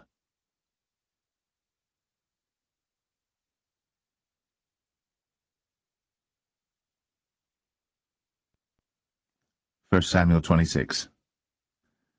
And the Ziphites came unto Saul to Gibeah, saying, Doth not David hide himself in the hill of Hachilah, which is before Jeshimon? Then Saul arose, and went down to the wilderness of Ziph, having 3,000 chosen men of Israel with him to seek David in the wilderness of Ziph. And Saul pitched in the hill of Hachilah, which is before Jeshimon, by the way. But David abode in the wilderness, and he saw that Saul came after him into the wilderness. David therefore sent out spies, and understood that Saul was come in very deed. And David arose, and came to the place where Saul had pitched. And David beheld the place where Saul lay, and Abner the son of Ner, the captain of his host. And Saul lay in the trench, and the people pitched round about him. Then answered David, and said to Ahimelech the Hittite, and to Abishai, the son of Zeruiah, brother to Joab, saying, Who will go down with me to Saul to the camp? And Abishai said, I will go down with thee. So David and Abishai came to the people by night, and behold, Saul lay sleeping within the trench, and his spear stuck in the ground at his bolster. But Abner and the people lay round about him. Then said Abishai to David, God hath delivered thine enemy into thine hand this day. Now therefore let me smite him, I pray thee, with the spear even to the earth at once, and I will not smite him the second time.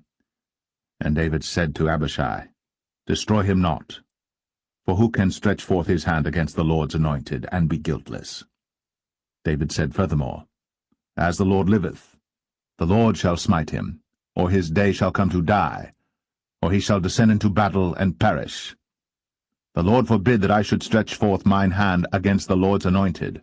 But I pray thee, take thou now the spear that is at his bolster, and the cruse of water, and let us go.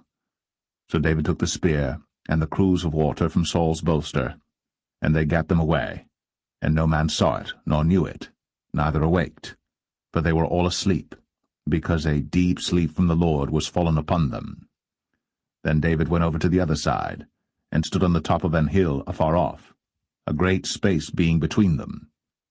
And David cried to the people, and to Abner the son of Ner, saying, Answerest thou not, Abner?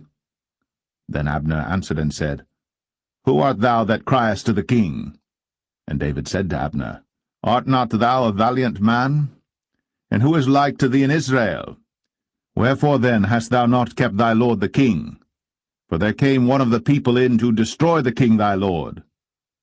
This thing is not good that thou hast done. As the Lord liveth, ye are worthy to die, because ye have not kept your master the Lord's anointed. And now see where the king's spear is, and the cruse of water that was at his bolster. And Saul knew David's voice, and said, Is this thy voice, my son, David? And David said, It is my voice, my lord, O king. And he said, Wherefore doth my lord thus pursue after his servant?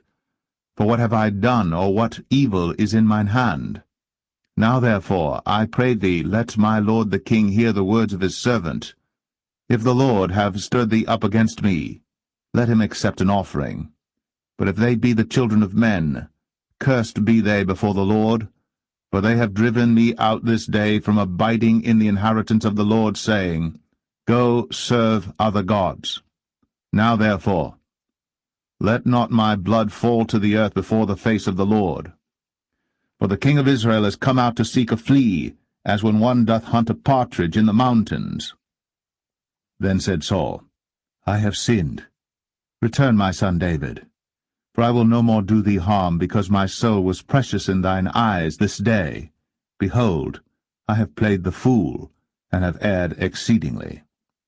And David answered and said, Behold the king's spear, and let one of the young men come over and fetch it. The Lord render to every man his righteousness and his faithfulness. For the Lord delivered thee into my hand today. But I would not stretch forth mine hand against the Lord's anointed. And behold, as thy life was much set by this day in mine eyes, so let my life be much set by in the eyes of the Lord, and let him deliver me out of all tribulation. Then Saul said to David, Blessed be thou, my son David. Thou shalt both do great things, and also shalt still prevail. So David went on his way, and Saul returned to his place.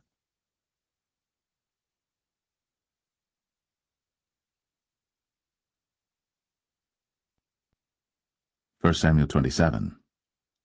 And David said in his heart, I shall now perish one day by the hand of Saul. There is nothing better for me than that I should speedily escape into the land of the Philistines, and Saul shall despair of me, to seek me any more in any coast of Israel. So shall I escape out of his hand. And David arose, and he passed over with the 600 men that were with him unto Achish, the son of Maoch, king of Gath. And David dwelt with Achish at Gath, he and his men, every man with his household, even David with his 2 wives, Ahinoam the Jezreelitess, and Abigail the Carmelitess, Nabal's wife. And it was told Saul that David was fled to Gath, and he sought no more again for him.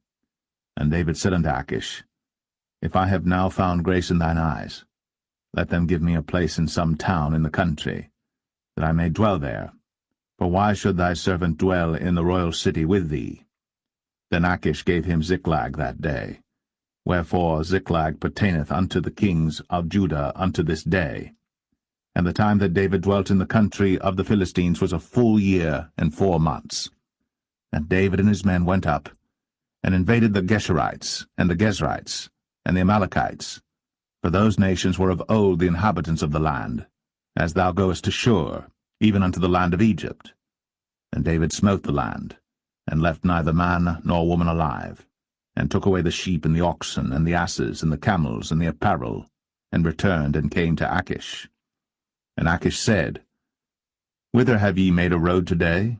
And David said, Against the south of Judah, and against the south of the Jerahmeelites, and against the south of the Kenites.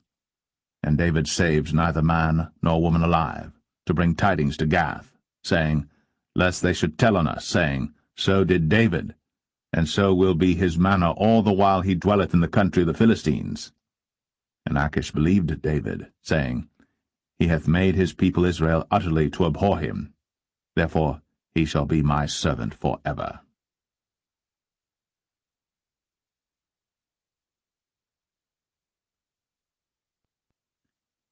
1 Samuel 28. And it came to pass in those days that the Philistines gathered their armies together for warfare, to fight with Israel. And Achish said unto David, Know thou assuredly that thou shalt go out with me to battle, thou and thy men. And David said to Achish, Surely thou shalt know what thy servant can do? And Achish said to David, Therefore will I make thee keeper of mine head for ever. Now Samuel was dead, and all Israel had lamented him and buried him in Ramah, even in his own city. And Saul had put away those that had familiar spirits, and the wizards out of the land. And the Philistines gathered themselves together, and came and pitched in Shunem. And Saul gathered all Israel together, and they pitched in Gilboa. And when Saul saw the host of the Philistines, he was afraid, and his heart greatly trembled. And when Saul inquired of the Lord answered him not, neither by dreams, nor by Urim, nor by prophets. Then said Saul unto his servants, Seek me a woman that hath a familiar spirit, that I may go to her, and inquire of her. And his servants said to him, Behold, there is a woman that hath a familiar spirit at Endor. And Saul disguised himself, and put on other raiment, and he went, and 2 men with him. And they came to the woman by night. And he said, I pray thee, divine unto me by the familiar spirit, and bring me him up, whom I shall name unto thee. And the woman said unto him, Behold, thou knowest what Saul hath done, how he hath cut off those that have familiar spirits and the wizards out of the land? Wherefore then layest thou a snare for my life, to cause me to die? And Saul sware to her by the Lord, saying, As the Lord liveth, there shall no punishment happen to thee for this thing. Then said the woman, Whom shall I bring up unto thee? And he said, Bring me up Samuel. And when the woman saw Samuel, she cried with a loud voice, and the woman spake to Saul, saying, Why hast thou deceived me? For thou art Saul. And the king said unto her, Be not afraid. For what sawest thou? And the woman said unto Saul, I saw gods ascending out of the earth. And he said unto her, What form is he of? And she said, An old man cometh up, and he is covered with a mantle. And Saul perceived that it was Samuel, and he stooped with his face to the ground and bowed himself. And Samuel said to Saul, Why hast thou disquieted me to bring me up? And Saul answered, I am sore distressed, for the Philistines make war against me, and God is departed from me, and answereth me no more, neither by prophets nor by dreams. Therefore I have called thee, that thou mayest make known unto me what I shall do unto the Philistines. Then Saul fell straightway all along on the earth, and was sore afraid because of the words of Samuel. And there was no strength in him, for he had eaten no bread all the day, nor all the night. And the woman came unto Saul, and saw that he was sore troubled, and said unto him, Behold, thine handmaid hath obeyed thy voice, and I have put my life in my hand, and have hearkened unto thy words which thou spakest unto me. Now therefore, I pray thee, hearken thou also unto the voice of thine handmaid, and let me set a morsel of bread before thee, and eat, that thou mayest have strength, when thou goest on thy way. But he refused, and said, I will not eat. But his servants, together with the woman, compelled him, and he hearkened unto their voice. So he arose from the earth, and sat upon the bed. And the woman had a fat calf in the house, and she hasted and killed it, and took flour and kneaded it, and did bake unleavened bread thereof. And she brought it before Saul, and before his servants, and they did eat. Then they rose up, and went away that night.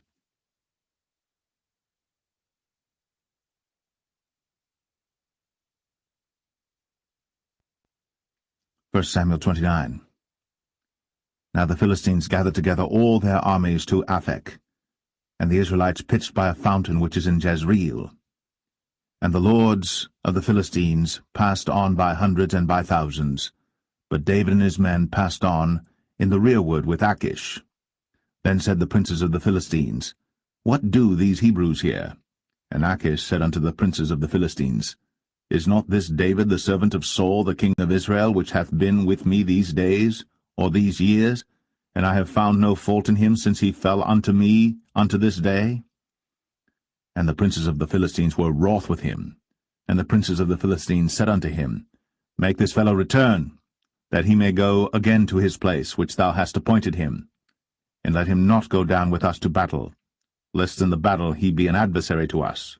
For wherewith should he reconcile himself unto his master? Should it not be with the heads of these men? Is not this David, of whom they sang one to another in dances, saying, Saul slew his thousands, and David his 10,000s? Then Achish called David and said unto him, Surely as the Lord liveth, thou hast been upright, and thy going out and thy coming in with me in the host is good in my sight. For I have not found evil in thee, since the day of thy coming unto me, unto this day. Nevertheless the Lord's favour thee not. Wherefore now return and go in peace, that thou displease not the lords of the Philistines. And David said unto Achish, But what have I done? And what hast thou found in thy servant so long as I have been with thee unto this day, that I may not go fight against the enemies of my lord the king? And Achish answered and said to David, I know that thou art good in my sight, as an angel of God. Notwithstanding the princes of the Philistines have said, He shall not go up with us to the battle. Wherefore now rise up early in the morning with thy master's servants that are come with thee, and as soon as ye be up early in the morning and have light, depart. So David and his men rose up early to depart in the morning, to return into the land of the Philistines. And the Philistines went up to Jezreel.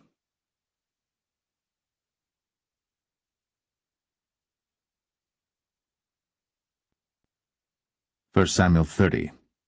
And it came to pass, when David and his men were come to Ziklag on the 3rd day, that the Amalekites had invaded the south and Ziklag, and smitten Ziklag, and burned it with fire, and had taken the women captives that were therein. They slew not any, either great or small, but carried them away, and went on their way. So David and his men came to the city, and behold, it was burned with fire, and their wives and their sons and their daughters were taken captives. Then David and the people that were with him lifted up their voice and wept until they had no more power to weep. And David's 2 wives were taken captives, Ahinoam the Jezreelitess, and Abigail the wife of Nabal the Carmelite. And David was greatly distressed. For the people spake of stoning him, because the soul of all the people was grieved, every man for his sons and for his daughters. But David encouraged himself in the Lord his God. And David said to Abiathar the priest, Ahimelech's son, I pray thee, bring me hither the ephod. And Abiathar brought thither the ephod to David. And David inquired at the Lord, saying, Shall I pursue after this troop? Shall I overtake them? And he answered him, Pursue, for thou shalt surely overtake them, and without fail recover all. So David went, he and the 600 men that were with him, and came to the brook Besor, where those that were left behind stayed. But David pursued, he and 400 men, for 200 abode behind, which were so faint that they could not go over the brook Besor. And they found an Egyptian in the field, and brought him to David, and gave him bread, and he did eat, and they made him drink water. And they gave him a piece of a cake of figs, and 2 clusters of raisins. And when he had eaten, his spirit came again to him, for he had eaten no bread, nor drunk any water 3 days and 3 nights. And David said unto him, To whom belongest thou, and whence art thou? And he said, I am a young man of Egypt, servant to an Amalekite, and my master left me, because 3 days agone I fell sick. We made an invasion upon the south of the Cherethites, and upon the coast which belongeth to Judah, and upon the south of Caleb, and we burned Ziklag with fire. And David said to him, Canst thou bring me down to this company? And he said, Swear unto me by God, that thou wilt neither kill me, nor deliver me into the hands of my master, and I will bring thee down to this company.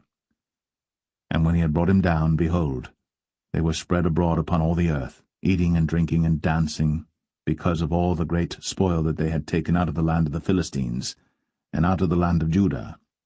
And David smote them from the twilight even unto the evening of the next day. And there escaped not a man of them, save 400 young men which rode upon camels and fled. And David recovered all that the Amalekites had carried away, and David rescued his 2 wives. And there was nothing lacking to them, neither small nor great, neither sons nor daughters, neither spoil nor anything that they had taken to them. David recovered all. And David took all the flocks and the herds, which they drave before those other cattle, and said, This is David's spoil. And David came to the 200 men, which were so faint that they could not follow David, whom they had made also to abide at the brook Besor. And they went forth to meet David, and to meet the people that were with him. And when David came near to the people, he saluted them. Then answered all the wicked men and men of Belial, of those that went with David, and said, Because they went not with us, we will not give them aught of the spoil that we have recovered, save to every man his wife and his children, that they may lead them away and depart. Then said David, Ye shall not do so, my brethren, with that which the Lord hath given us, who hath preserved us, and delivered the company that came against us into our hand. For who will hearken unto you in this matter? But as his part is that goeth down to the battle, so shall his part be that tarrieth by the stuff. They shall part alike. And it was so from that day forward that he made it a statute and an ordinance for Israel unto this day. And when David came to Ziklag, he sent of the spoil unto the elders of Judah, even to his friends, saying, Behold, a present for you of the spoil of the enemies of the Lord, to them which were in Bethel, and to them which were in South Ramoth, and to them which were in Jatir, and to them which were in Aroer, and to them which were in Siphmoth, and to them which were in Eshtemoa, and to them which were in Rakal, and to them which were in the cities of the Jerahmeelites, and to them which were in the cities of the Kenites, and to them which were in Hormah, and to them which were in Chor-Ashan, and to them which were in Athach, and to them which were in Hebron, and to all the places where David himself and his men were wont to haunt.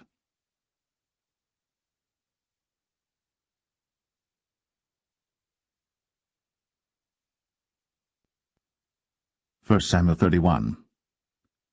Now the Philistines fought against Israel, and the men of Israel fled from before the Philistines, and fell down slain in Mount Gilboa. And the Philistines followed hard upon Saul and upon his sons. And the Philistines slew Jonathan, and Abinadab, and Malchishua, Saul's sons. And the battle went sore against Saul, and the archers hit him, and he was sore wounded of the archers. Then said Saul unto his armor-bearer, Draw thy sword, and thrust me through therewith, lest these uncircumcised come and thrust me through and abuse me. But his armor-bearer would not, for he was sore afraid. Therefore Saul took a sword, and fell upon it. And when his armor-bearer saw that Saul was dead, he fell likewise upon his sword, and died with him. So Saul died, and his 3 sons, and his armor-bearer, and all his men, that same day together. And when the men of Israel that were on the other side of the valley, and they that were on the other side Jordan, saw that the men of Israel fled, and that Saul and his sons were dead, they forsook the cities and fled. And the Philistines came and dwelt in them. And it came to pass on the morrow, when the Philistines came to strip the slain, that they found Saul and his 3 sons fallen in Mount Gilboa. And they cut off his head, and stripped off his armor, and sent into the land of the Philistines round about to publish it in the house of their idols, and among the people. And they put his armor in the house of Ashtoreth, and they fastened his body to the wall of Bethshan. And when the inhabitants of Jabesh-Gilead heard of that which the Philistines had done to Saul, all the valiant men arose, and went all night, and took the body of Saul, and the bodies of his sons from the wall of Bethshan, and came to Jabesh, and burnt them there. And they took their bones, and buried them under a tree at Jabesh, and fasted 7 days.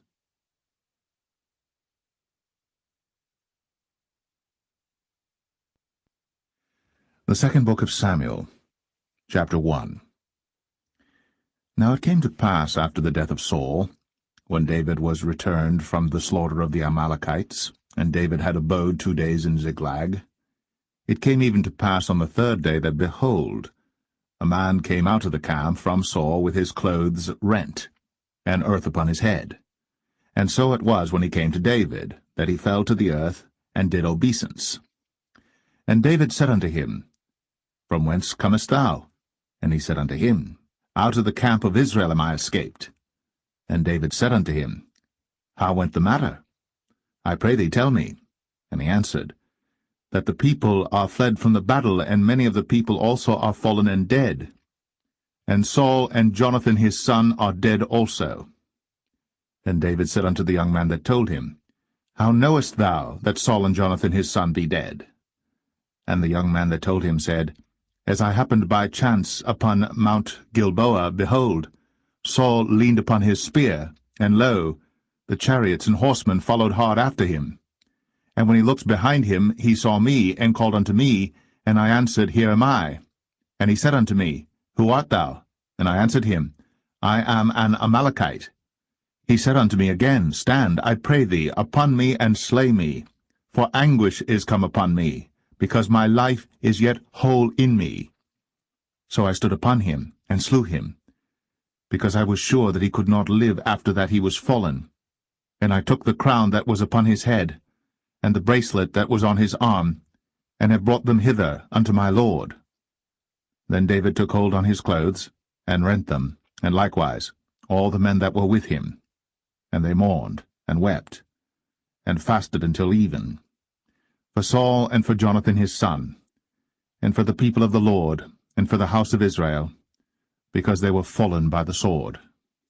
And David said unto the young man that told him, Whence art thou? And he answered, I am the son of a stranger, an Amalekite. And David said unto him, How wast thou not afraid to stretch forth thine hand to destroy the Lord's anointed? And David called one of the young men and said, Go near, and fall upon him. And he smote him that he died. And David said unto him, Thy blood be upon thy head. For thy mouth hath testified against thee, saying, I have slain the Lord's anointed. And David lamented with this lamentation over Saul and over Jonathan his son.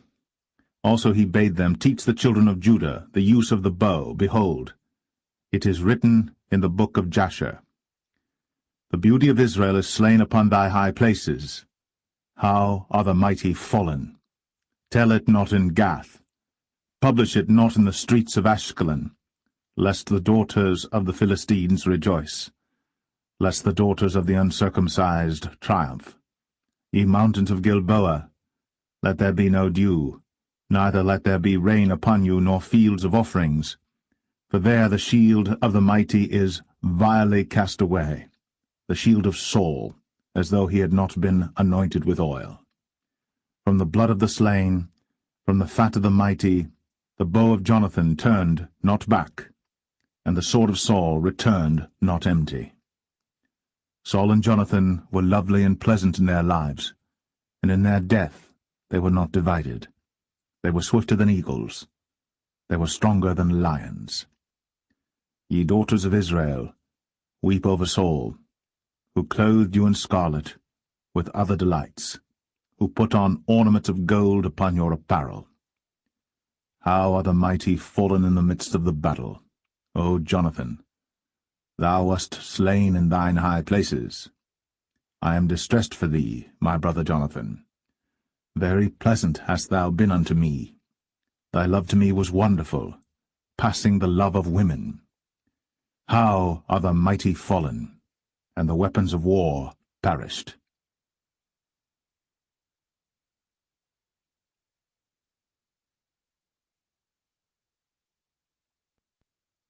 Second Samuel 2. And it came to pass after this that David inquired of the Lord, saying, Shall I go up into any of the cities of Judah? And the Lord said unto him, Go up. And David said, Whither shall I go up? And he said, Unto Hebron.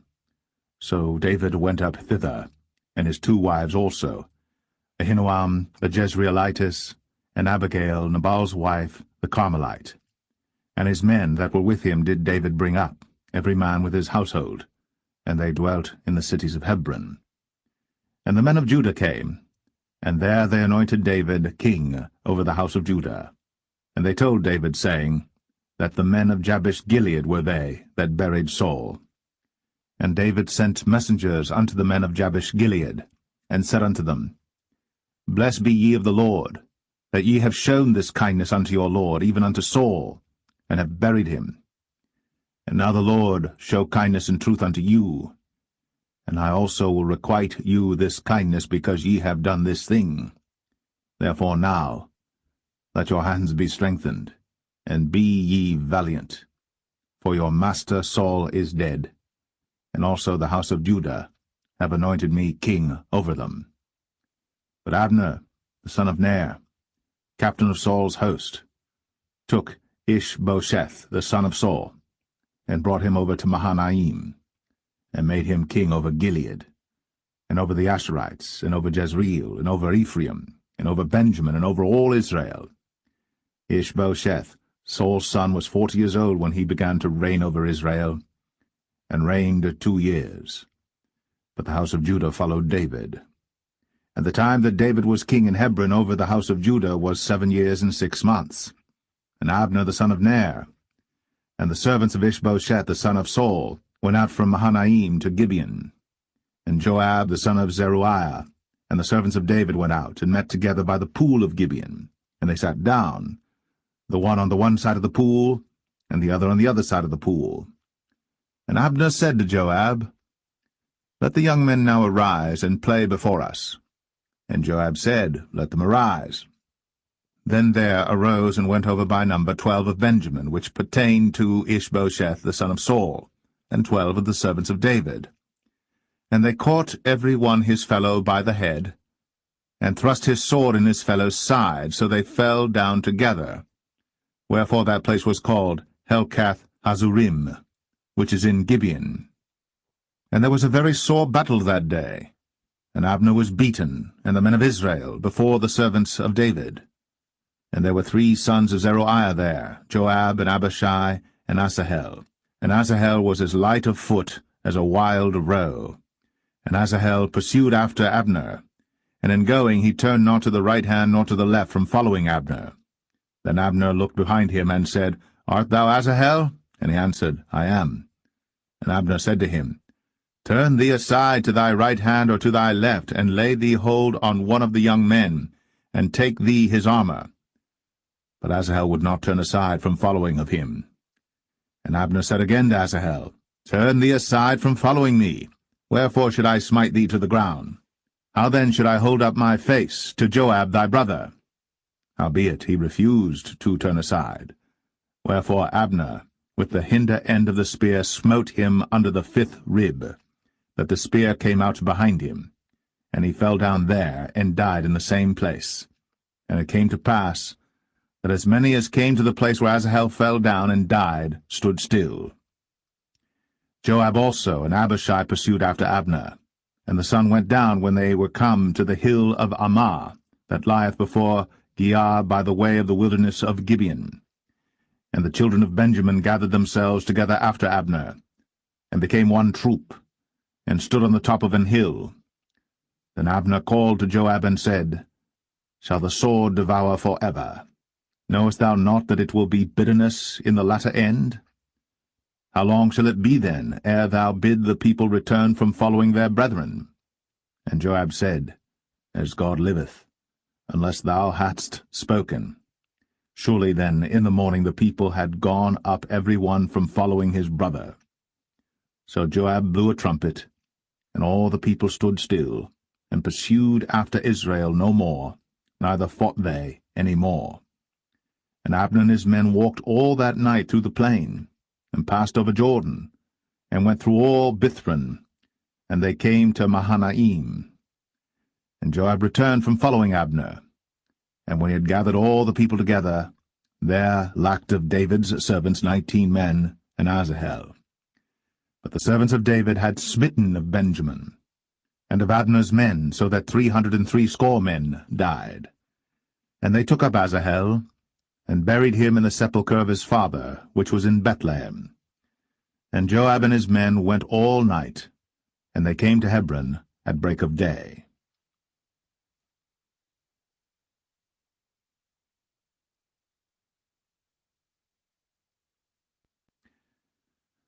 2 Samuel 3. Now there was long war between the house of Saul and the house of David. But David waxed stronger and stronger, and the house of Saul waxed weaker and weaker. And unto David were sons born in Hebron, and his firstborn was Amnon, of Ahinoam the Jezreelitess, and his second Chileab, of Abigail the wife of Nabal the Carmelite, and the third Absalom the son of Maacah the daughter of Talmai king of Geshur, and the fourth Adonijah the son of Haggith, and the fifth Shephatiah the son of Abital, and the sixth Ithream by Eglah David's wife. These were born to David in Hebron. And it came to pass, while there was war between the house of Saul and the house of David, that Abner made himself strong for the house of Saul. And Saul had a concubine, whose name was Rizpah, the daughter of Ai. And Ishbosheth said to Abner, Wherefore hast thou gone in unto my father's concubine? Then was Abner very wroth for the words of Ishbosheth, and said, Am I a dog's head, which against Judah do show kindness this day unto the house of Saul thy father, to his brethren, and to his friends, and have not delivered thee into the hand of David, that thou chargest me today with a fault concerning this woman? So do God to Abner, and more also, except as the Lord hath sworn to David, even so I do to him, to translate the kingdom from the house of Saul, and to set up the throne of David over Israel and over Judah, from Dan even to Beersheba. And he could not answer Abner a word again, because he feared him. And Abner sent messengers to David on his behalf, saying, Whose is the land? Saying also, Make thy league with me, and behold, my hand shall be with thee. to bring about all Israel unto thee. And he said, Well, I will make a league with thee. But one thing I require of thee, that is, thou shalt not see my face, except thou first bring Michal, Saul's daughter, when thou comest to see my face. And David sent messengers to Ishbosheth, Saul's son, saying, Deliver me my wife Michal, which I espoused to me, for 100 foreskins of the Philistines. And Ishbosheth sent and took her from her husband, even from Phaltiel, the son of Laish. And her husband went with her, along weeping, behind her to Bahurim. Then said Abner unto him, Go, return. And he returned. And Abner had communication with the elders of Israel, saying, Ye sought for David in times past to be king over you. Now then do it. For the Lord hath spoken of David, saying, By the hand of my servant David I will save my people Israel out of the hand of the Philistines, and out of the hand of all their enemies. And Abner also spake in the ears of Benjamin. And Abner went also to speak in the ears of David in Hebron all that seemed good to Israel, and that seemed good to the whole house of Benjamin. So Abner came to David to Hebron, and 20 men with him.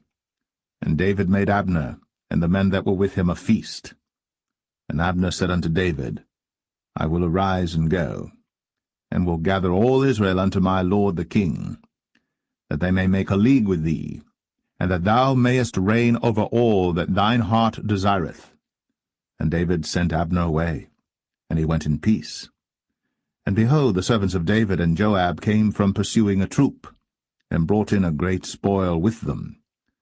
But Abner was not with David in Hebron, for he had sent him away, and he was gone in peace.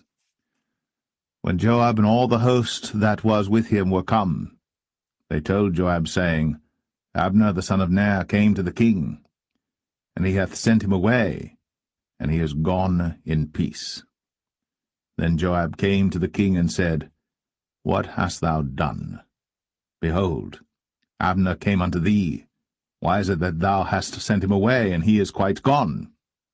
Thou knowest Abner the son of Ner, that he came to deceive thee, and to know thy going out and thy coming in, and to know all that thou doest. And when Joab was come out from David, he sent messengers after Abner, which brought him again from the well of Sirah. But David knew it not. And when Abner was returned to Hebron, Joab took him aside in the gate to speak with him quietly, and smote him there, under the 5th rib, that he died, for the blood of Asahel, his brother. And afterward, when David heard it, he said, I and my kingdom are guiltless before the Lord, for ever, from the blood of Abner the son of Ner. Let it rest on the head of Joab, and on all his father's house.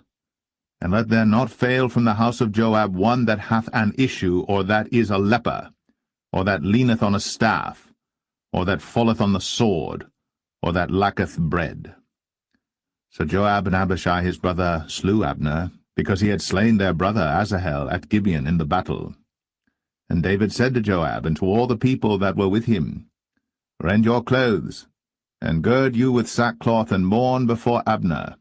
And King David himself followed the bier. And they buried Abner in Hebron. And the king lifted up his voice, and wept at the grave of Abner. And all the people wept. And the king lamented over Abner, and said, Died Abner as a fool dieth. Thy hands were not bound, nor thy feet put into fetters. As a man falleth before wicked men, so fellest thou. And all the people wept again over him. And when all the people came to cause David to eat meat while it was yet day, David sware, saying, So do God to me, and more also, if I taste bread or aught else, till the sun be down. And all the people took notice of it, and it pleased them, as whatsoever the king did pleased all the people. For all the people and all Israel understood that day that it was not of the king to slay Abner the son of Ner. And the king said unto his servants, Know ye not that there is a prince and a great man fallen this day in Israel? And I am this day weak, though anointed king. and these men, the sons of Zeruiah, be too hard for me. The Lord shall reward the doer of evil according to his wickedness.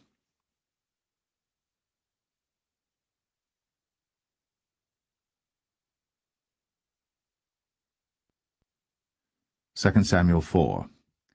And when Saul's son heard that Abner was dead in Hebron, his hands were feeble, and all the Israelites were troubled.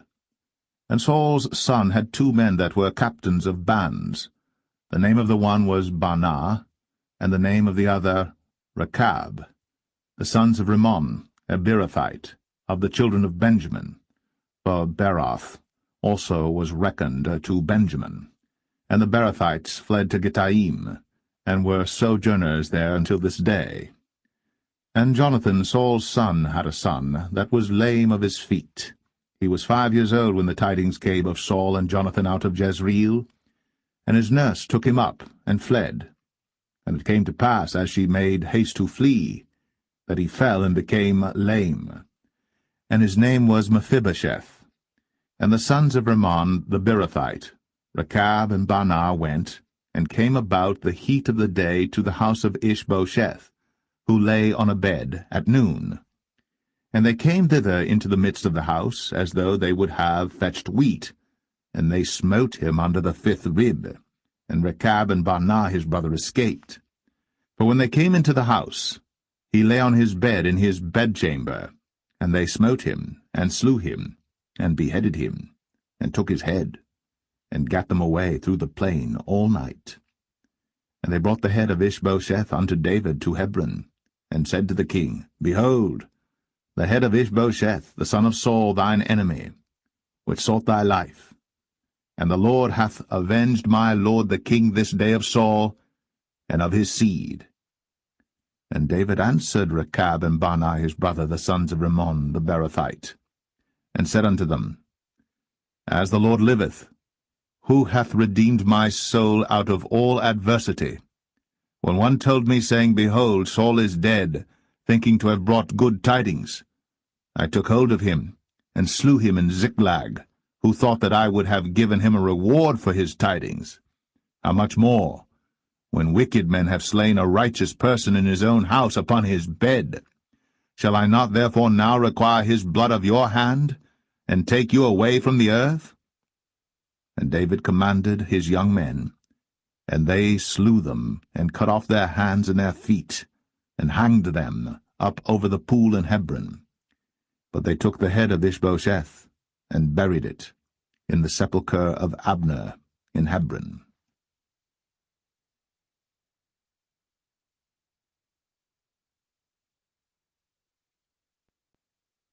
Second Samuel 5. Then came all the tribes of Israel to David unto Hebron, and spake, saying, Behold, we are thy bone and thy flesh. Also in time past, when Saul was king over us, thou wast he that leddest out and broughtest in Israel.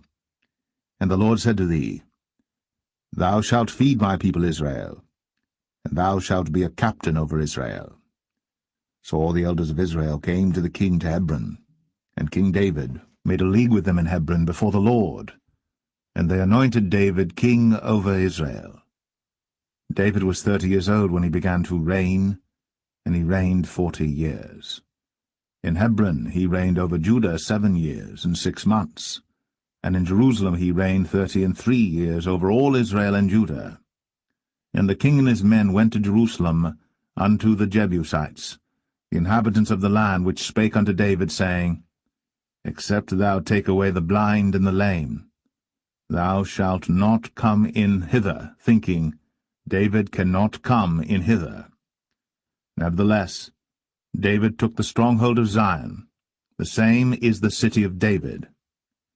And David said on that day, Whosoever getteth up to the gutter, and smiteth the Jebusites, and the lame and the blind, that are hated of David's soul, he shall be chief and captain. Wherefore they said, The blind and the lame shall not come into the house. So David dwelt in the fort, and called it the city of David. And David built round about from Millo and inward. And David went on, and grew great, and the Lord God of hosts was with him. And Hiram king of Tyre sent messengers to David, and cedar trees, and carpenters, and masons, and they built David an house. And David perceived that the Lord had established him king over Israel, and that he had exalted his kingdom for his people Israel's sake. And David took him more concubines and wives out of Jerusalem, after he was come from Hebron, and there were yet sons and daughters born to David. And these be the names of those that were born unto him in Jerusalem: Shammua, and Shobab, and Nathan, and Solomon, Ibhar also, and Elishua, and Nepheg, and Japhia, and Elishama, and Eliada, and Eliphalet. But when the Philistines heard that they had anointed David king over Israel, all the Philistines came up to seek David, and David heard of it, and went down to the hold. The Philistines also came and spread themselves in the valley of Rephaim. And David inquired of the Lord, saying, Shall I go up to the Philistines? Wilt thou deliver them into mine hand? And the Lord said unto David, Go up, for I will doubtless deliver the Philistines into thine hand. And David came to Baal Perazim, and David smote them there, and said, The Lord hath broken forth upon mine enemies before me, as the breach of waters. Therefore he called the name of that place Baal Perazim. And there they left their images, and David and his men burned them. And the Philistines came up yet again, and spread themselves in the valley of Rephaim. And when David inquired of the Lord, he said, Thou shalt not go up, but fetch a compass behind them, and come upon them over against the mulberry trees. And let it be, when thou hearest the sound of a going in the tops of the mulberry trees, that then thou shalt bestir thyself, for then shall the Lord go out before thee to smite the host of the Philistines. And David did so, as the Lord had commanded him, and smote the Philistines from Geba until thou come to Gazer.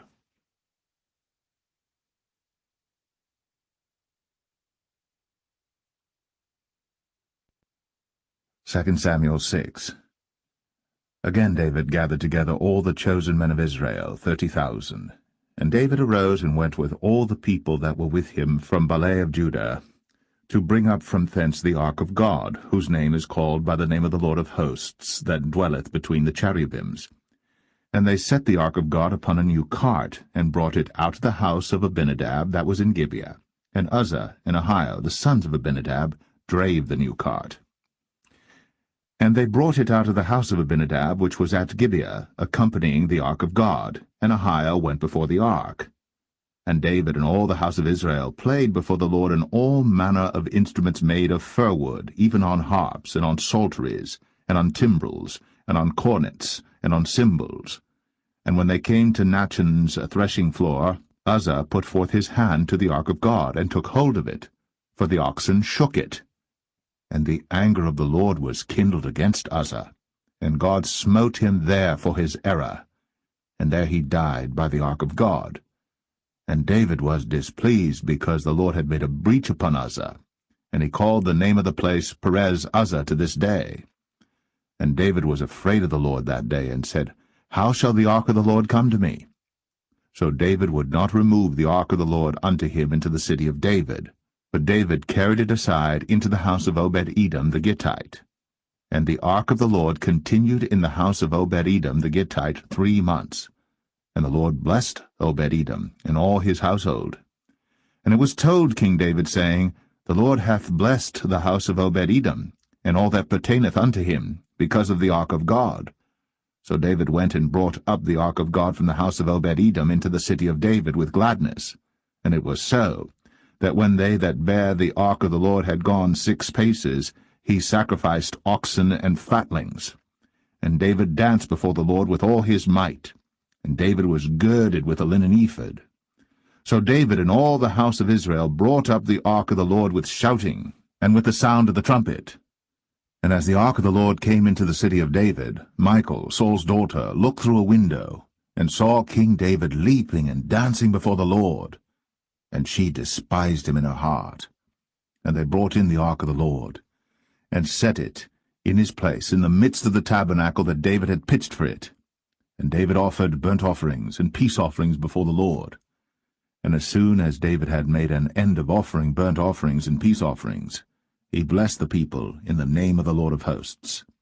And he dealt among all the people, even among the whole multitude of Israel, as well to the women as men, to every one a cake of bread, and a good piece of flesh, and a flagon of wine. So all the people departed every one to his house. Then David returned to bless his household, and Michal the daughter of Saul came out to meet David, and said, How glorious was the king of Israel today, who uncovered himself today in the eyes of the handmaids of his servants, as one of the vain fellows shamelessly uncovereth himself. And David said unto Michal, It was before the Lord which chose me before thy father, and before all his house, to appoint me ruler over the people of the Lord, over Israel. Therefore will I play before the Lord. And I will yet be more vile than thus, and will be base in mine own sight. And of the maidservants which thou hast spoken of them shall I be had in honor. Therefore Michal, the daughter of Saul, had no child unto the day of her death.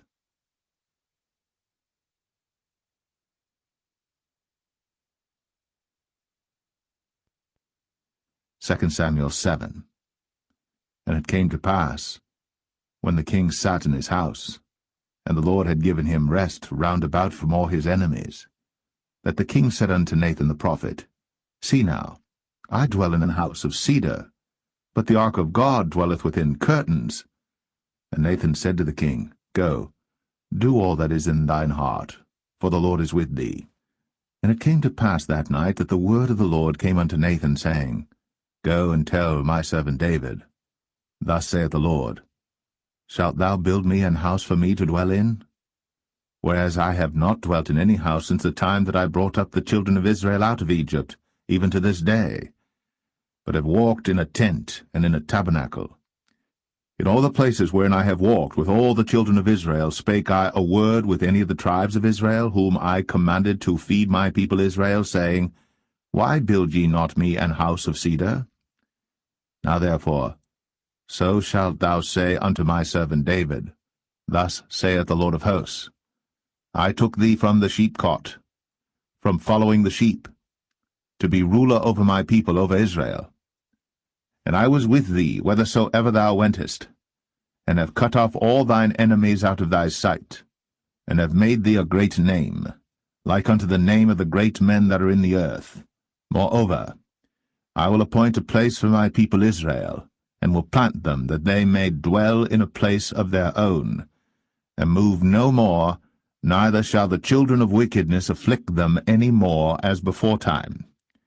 And as since the time that I commanded judges to be over my people Israel, and have caused thee to rest from all thine enemies, also the Lord telleth thee that he will make thee an house.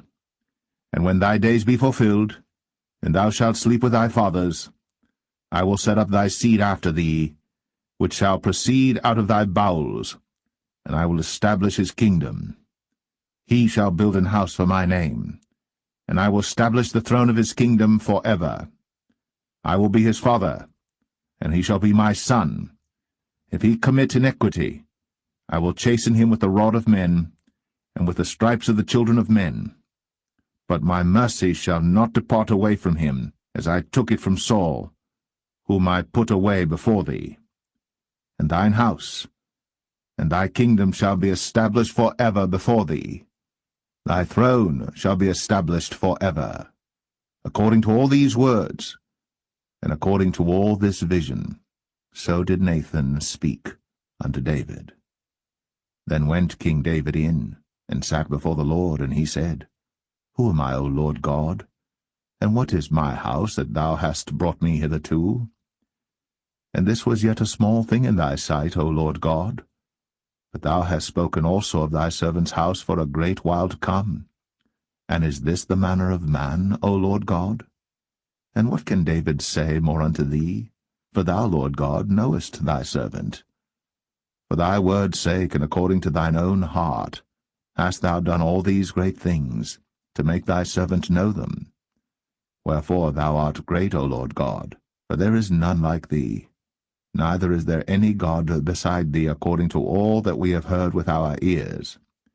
And what one nation in the earth is like thy people, even like Israel, whom God went to redeem for a people to himself, and to make him a name, and to do for you great things and terrible for thy land, before thy people, which thou redeemedst from the nations and their gods. For thou hast confirmed to thyself thy people Israel to be a people unto thee for ever, and thou, Lord, art become their God. And now, O Lord God, the word that thou hast spoken concerning thy servant and concerning his house, establish it for ever, and do as thou hast said. And let thy name be magnified for ever, saying, The Lord of hosts is the God of Israel. And let the house of thy servant David be established before thee. For thou, O Lord of hosts, God of Israel, hast revealed to thy servant, saying, I will build thee an house. Therefore hath thy servant found in his heart to pray this prayer unto thee. And now, O Lord God, thou art that God, and thy words be true, and thou hast promised this goodness unto thy servant. Therefore now, let it please thee to bless the house of thy servant, that it may continue for ever before thee. For thou, O Lord God, hast spoken it, and with thy blessing let the house of thy servant be blessed for ever.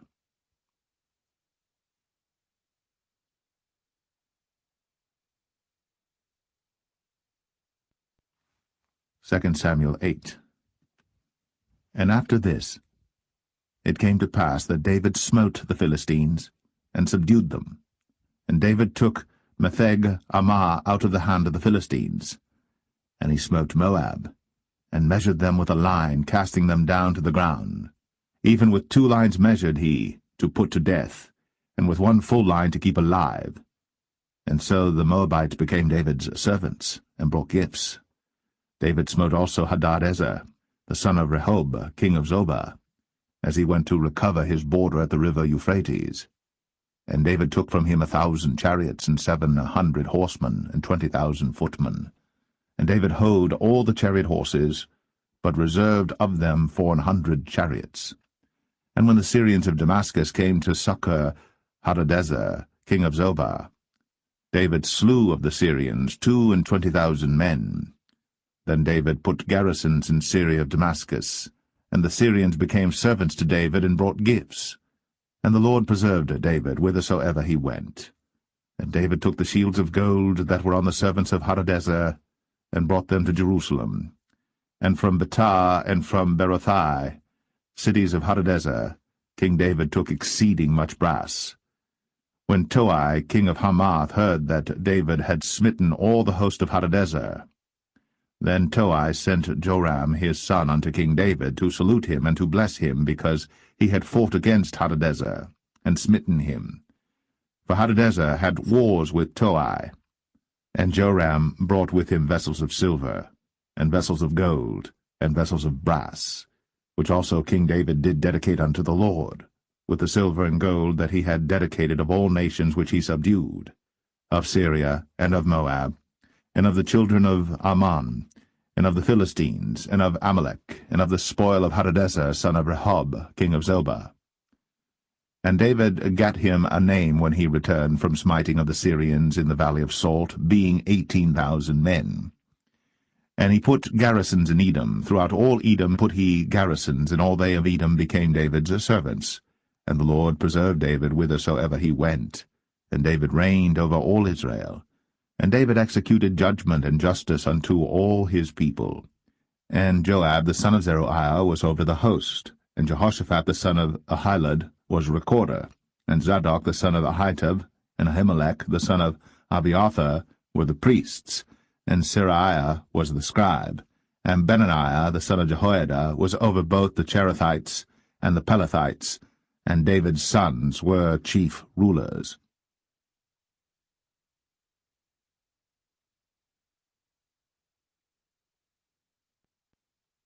Second Samuel 9. And David said, Is there yet any that is left of the house of Saul, that I may show him kindness for Jonathan's sake? And there was of the house of Saul a servant whose name was Ziba. And when they had called him unto David, the king said unto him, Art thou Ziba? And he said, Thy servant is he. And the king said, Is there not yet any of the house of Saul, that I may show the kindness of God unto him? And Ziba said unto the king, Jonathan hath yet a son which is lame on his feet. And the king said unto him, Where is he? And Ziba said unto the king, Behold, he is in the house of Machir, the son of Ammiel, in Lo-debar. Then King David sent and fetched him out of the house of Machir, the son of Ammiel, from Lo-debar. Now when Mephibosheth, the son of Jonathan, the son of Saul, was come unto David, he fell on his face and did reverence. And David said, Mephibosheth. And he answered, Behold, thy servant. And David said unto him, Fear not, for I will surely show thee kindness for Jonathan thy father's sake, and will restore thee all the land of Saul thy father, and thou shalt eat bread at my table continually. And he bowed himself and said, What is thy servant, that thou shouldst look upon such a dead dog as I am? Then the king called to Ziba, Saul's servant, and said unto him, I have given unto thy master's son all that pertained to Saul, and to all his house. Thou therefore, and thy sons and thy servants, shall till the land for him, and thou shalt bring in the fruits, that thy master's son may have food to eat. But Mephibosheth, thy master's son, shall eat bread always at my table. Now Ziba had 15 sons and 20 servants. Then said Ziba unto the king, According to all that my lord the king hath commanded his servant, so shall thy servant do. As for Mephibosheth, said the king, he shall eat at my table as one of the king's sons. And Mephibosheth had a young son whose name was Micah. And all that dwelt in the house of Ziba were servants unto Mephibosheth. So Mephibosheth dwelt in Jerusalem, for he did eat continually at the king's table, and was lame on both his feet.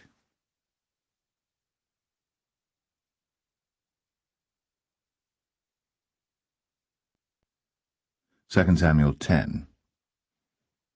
And it came to pass after this, that the king of the children of Ammon died, and Hanan his son reigned in his stead. Then said David, I will show kindness unto Hanan the son of Nahash, as his father showed kindness unto me. And David sent to comfort him by the hand of his servants for his father. And David's servants came into the land of the children of Ammon. And the princes of the children of Ammon said unto Hanan their lord, Thinkest thou that David doth honour thy father, that he hath sent comforters unto thee?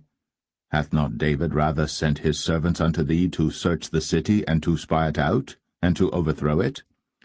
Wherefore Hanan took David's servants, and shaved off the one half of their beards, and cut off their garments in the middle, even to their buttocks, and sent them away. When they told it unto David, he sent to meet them, because the men were greatly ashamed. And the king said, Tarry at Jericho until your beards be grown, and then return. And when the children of Ammon saw that they stank before David, the children of Ammon sent and hired the Syrians of Beth-rehob, and the Syrians of Zobah, 20,000 footmen, and of King Maacah 1,000 men, and of Ishtab 12,000 men. And when David heard of it, he sent Joab and all the host of the mighty men. And the children of Ammon came out and put the battle in array at the entering in of the gate. And the Syrians of Zobah, and of Rehob, and Ishtab, and Maacah were by themselves in the field. When Joab saw that the front of the battle was against him before and behind, he chose of all the choice men of Israel, and put them in array against the Syrians.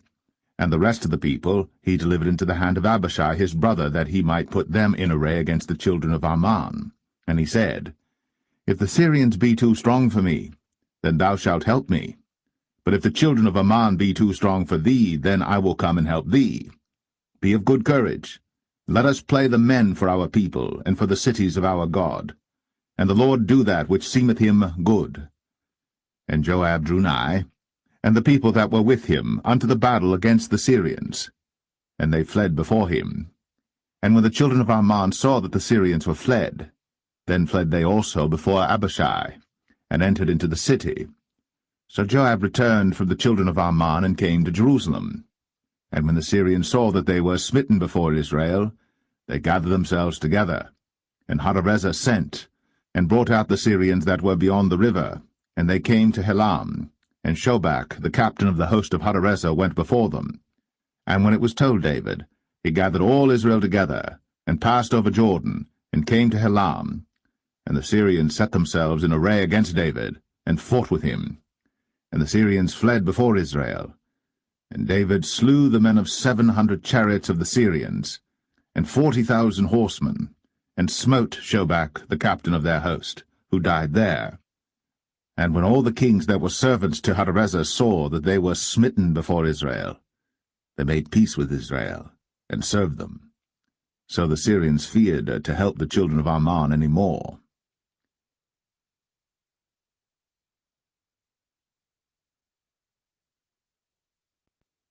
2 Samuel 11. And it came to pass, after the year was expired, at the time when kings go forth to battle, that David sent Joab and his servants with him, and all Israel. And they destroyed the children of Ammon, and besieged Rabbah. But David tarried still at Jerusalem. And it came to pass in an evening tide that David arose from off his bed, and walked upon the roof of the king's house. And from the roof he saw a woman washing herself, and the woman was very beautiful to look upon. And David sent and inquired after the woman. And one said, Is not this Bathsheba, the daughter of Eliam, the wife of Uriah the Hittite? And David sent messengers, and took her. And she came in unto him, and he lay with her, for she was purified from her uncleanness, and she returned unto her house. And the woman conceived, and sent and told David, and said, I am with child. And David sent to Joab, saying, Send me Uriah the Hittite. And Joab sent Uriah to David. And when Uriah was come unto him, David demanded of him how Joab did, and how the people did, and how the war prospered. And David said to Uriah, Go down to thy house, and wash thy feet. And Uriah departed out of the king's house, and there followed him a mess of meat from the king. But Uriah slept at the door of the king's house with all the servants of his lord, and went not down to his house. And when they had told David, saying, Uriah went not down unto his house, David said unto Uriah, Camest thou not from thy journey? Why then didst thou not go down unto thine house? And Uriah said unto David, The ark and Israel and Judah abide in tents, and my lord Joab and the servants of my lord are encamped in the open fields. Shall I then go into mine house to eat and to drink and to lie with my wife? As thou livest, and as thy soul liveth, I will not do this thing. And David said to Uriah, Tarry here today also, and tomorrow I will let thee depart. So Uriah abode in Jerusalem that day and the morrow. And when David had called him, he did eat and drink before him, and he made him drunk. And at even he went out to lie on his bed with the servants of his lord, but went not down to his house. And it came to pass in the morning that David wrote a letter to Joab, and sent it by the hand of Uriah. And he wrote in the letter, saying, Set ye Uriah in the forefront of the hottest battle, and retire ye from him, that he may be smitten and die. And it came to pass, when Joab observed the city, that he assigned Uriah unto a place where he knew that valiant men were. And the men of the city went out, and fought with Joab. And there fell some of the people of the servants of David, and Uriah the Hittite died also.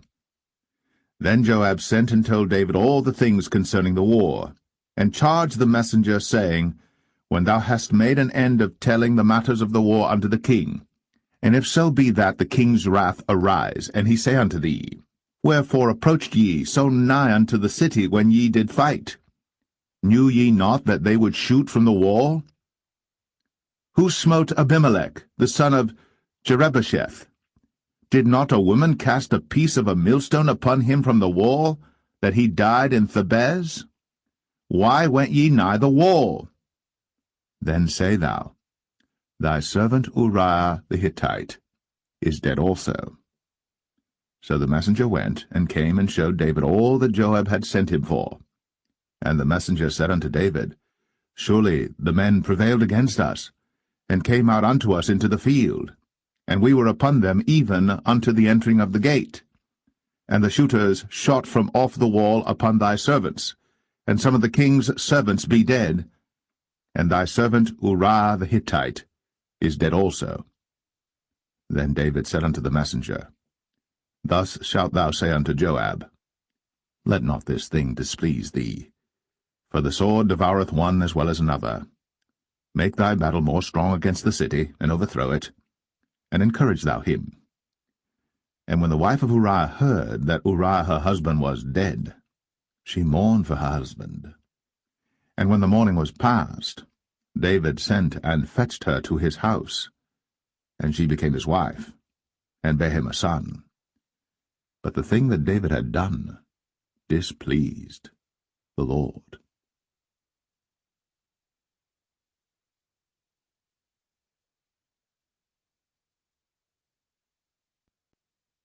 2 Samuel 12. And the Lord sent Nathan unto David. And he came unto him, and said unto him, There were 2 men in one city, the one rich and the other poor. The rich man had exceeding many flocks and herds, but the poor man had nothing save one little ewe lamb, which he had bought and nourished up. And it grew up together with him, and with his children. It did eat of his own meat, and drank of his own cup, and lay in his bosom, and was unto him as a daughter. And there came a traveller unto the rich man, and he spared to take of his own flock and of his own herd to dress for the wayfaring man that was come unto him, but took the poor man's lamb, and dressed it for the man that was come to him. And David's anger was greatly kindled against the man, and he said to Nathan, As the Lord liveth, the man that hath done this thing shall surely die, and he shall restore the lamb 4-fold, because he did this thing, and because he had no pity. And Nathan said to David, Thou art the man. Thus saith the Lord God of Israel, I anointed thee king over Israel, and I delivered thee out of the hand of Saul. And I gave thee thy master's house, and thy master's wives into thy bosom, and gave thee the house of Israel and of Judah. And if that had been too little, I would moreover have given unto thee such and such things. Wherefore hast thou despised the commandment of the Lord to do evil in his sight? Thou hast killed Uriah the Hittite with the sword, and hast taken his wife to be thy wife, and hast slain him with the sword of the children of Ammon. Now, therefore, the sword shall never depart from thine house, because thou hast despised me, and hast taken the wife of Uriah the Hittite to be thy wife. Thus saith the Lord, Behold, I will raise up evil against thee out of thine own house, and I will take thy wives before thine eyes, and give them unto thy neighbor, and he shall lie with thy wives in the sight of this sun. For thou didst it secretly, but I will do this thing before all Israel, and before the sun. And David said unto Nathan, I have sinned against the Lord. And Nathan said unto David, The Lord also hath put away thy sin. Thou shalt not die. Howbeit, because by this deed thou hast given great occasion to the enemies of the Lord to blaspheme, the child also that is born unto thee shall surely die. And Nathan departed unto his house. And the Lord struck the child that Uriah's wife bare unto David, and it was very sick. David therefore besought God for the child. And David fasted, and went in, and lay all night upon the earth. And the elders of his house arose, and went to him, to raise him up from the earth. But he would not, neither did he eat bread with them. And it came to pass on the 7th day that the child died. And the servants of David feared to tell him that the child was dead, for they said, Behold, while the child was yet alive, we spake unto him, and he would not hearken unto our voice. How will he then vex himself, if we tell him that the child is dead? But when David saw that his servants whispered, David perceived that the child was dead. Therefore David said unto his servants, Is the child dead? And they said, He is dead. Then David arose from the earth, and washed, and anointed himself, and changed his apparel, and came into the house of the Lord, and worshipped. Then he came to his own house, and when he required, they set bread before him, and he did eat. Then said his servants unto him, What thing is this that thou hast done? Thou didst fast and weep for the child while it was alive, but when the child was dead thou didst rise and eat bread. And he said, While the child was yet alive, I fasted and wept, for I said, Who can tell whether God will be gracious to me, that the child may live? But now he is dead. Wherefore should I fast? Can I bring him back again? I shall go to him, but he shall not return to me.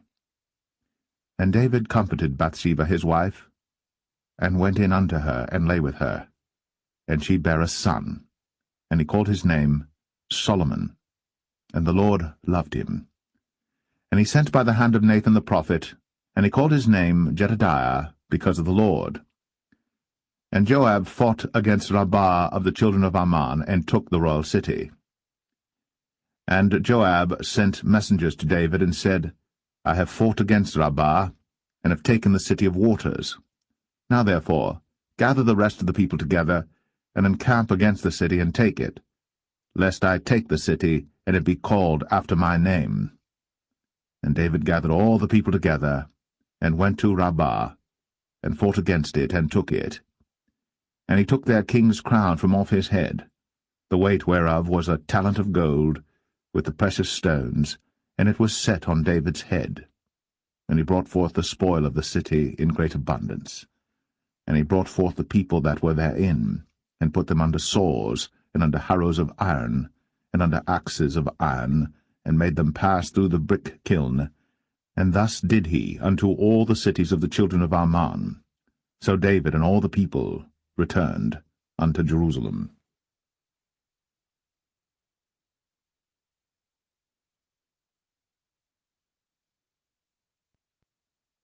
2 Samuel 13.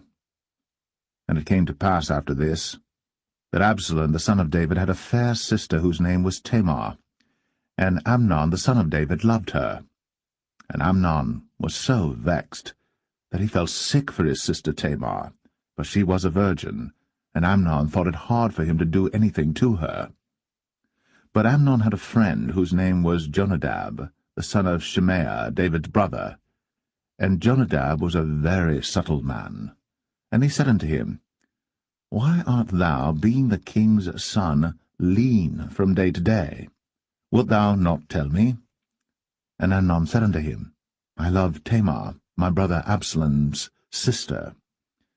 And Jonadab said unto him, Lay thee down on thy bed, and make thyself sick. And when thy father cometh to see thee, say unto him, I pray thee, let my sister Tamar come and give me meat, and dress the meat in my sight, that I may see it, and eat it at her hand. So Amnon lay down, and made himself sick. And when the king was come to see him, Amnon said unto the king, I pray thee, let Tamar my sister come, and make me a couple of cakes in my sight, that I may eat at her hand. Then David sent home to Tamar, saying, Go now to thy brother Amnon's house, and dress him meat. So Tamar went to her brother Amnon's house, and he was laid down. And she took flour, and kneaded it, and made cakes in his sight, and did bake the cakes. And she took a pan, and poured them out before him. But he refused to eat. And Amnon said, Have out all men from me. And they went out every man from him. And Amnon said unto Tamar, Bring the meat into the chamber, that I may eat of thine hand. And Tamar took the cakes which she had made, and brought them into the chamber to Amnon her brother. And when she had brought them unto him to eat, he took hold of her, and said unto her, Come, lie with me, my sister. And she answered him, Nay, my brother, do not force me. For no such thing ought to be done in Israel. Do not thou this folly. And I, whither shall I cause my shame to go? And as for thee, thou shalt be as one of the fools in Israel.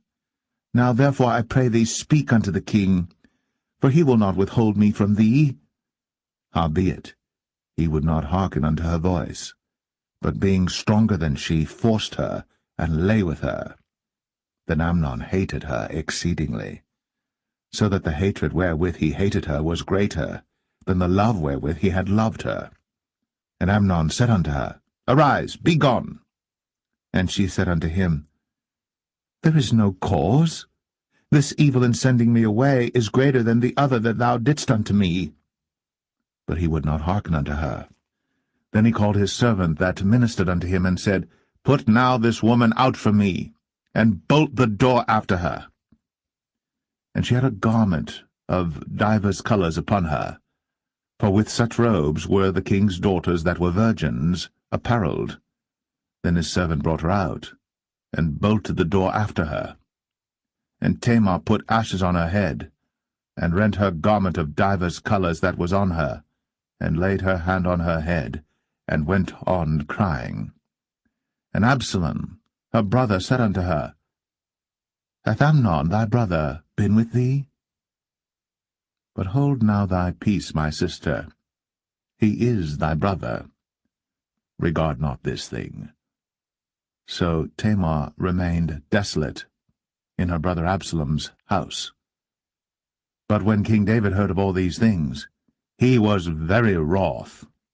And Absalom spake unto his brother Amnon, neither good nor bad, for Absalom hated Amnon, because he had forced his sister Tamar. And it came to pass after 2 full years that Absalom had sheep-shearers in Baal-Hazor, which is beside Ephraim. And Absalom invited all the king's sons. And Absalom came to the king and said, Behold now, thy servant hath sheep-shearers. Let the king, I beseech thee, and his servants go with thy servant. And the king said to Absalom, Nay, my son, let us not all now go, lest we be chargeable unto thee. And he pressed him, howbeit he would not go, but blessed him. Then said Absalom, If not, I pray thee, let my brother Amnon go with us. And the king said unto him, Why should he go with thee? But Absalom pressed him that he let Amnon and all the king's sons go with him. Now Absalom had commanded his servant, saying, Mark ye now, when Amnon's heart is merry with wine, and when I say unto you, Smite Amnon, then kill him. Fear not. Have not I commanded you? Be courageous, and be valiant. And the servants of Absalom did unto Amnon, as Absalom had commanded. Then all the king's sons arose, and every man gat him up upon his mule, and fled.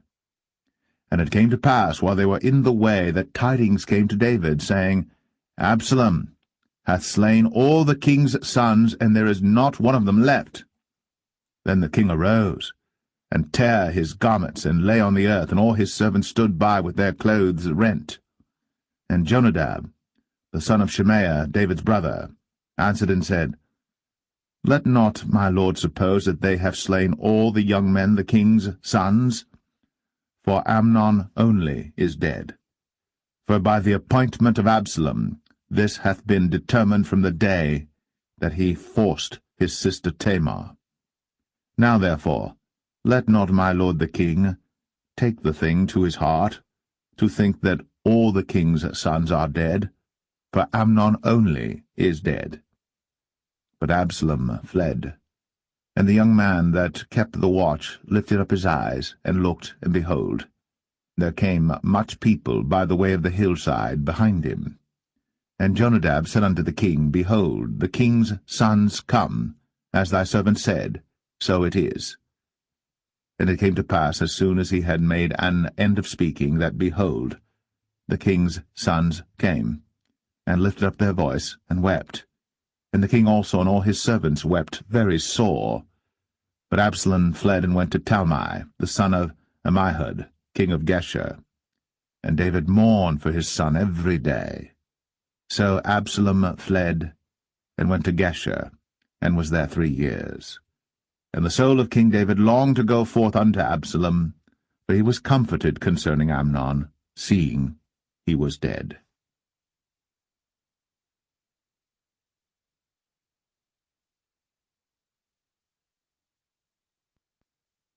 2 Samuel 14.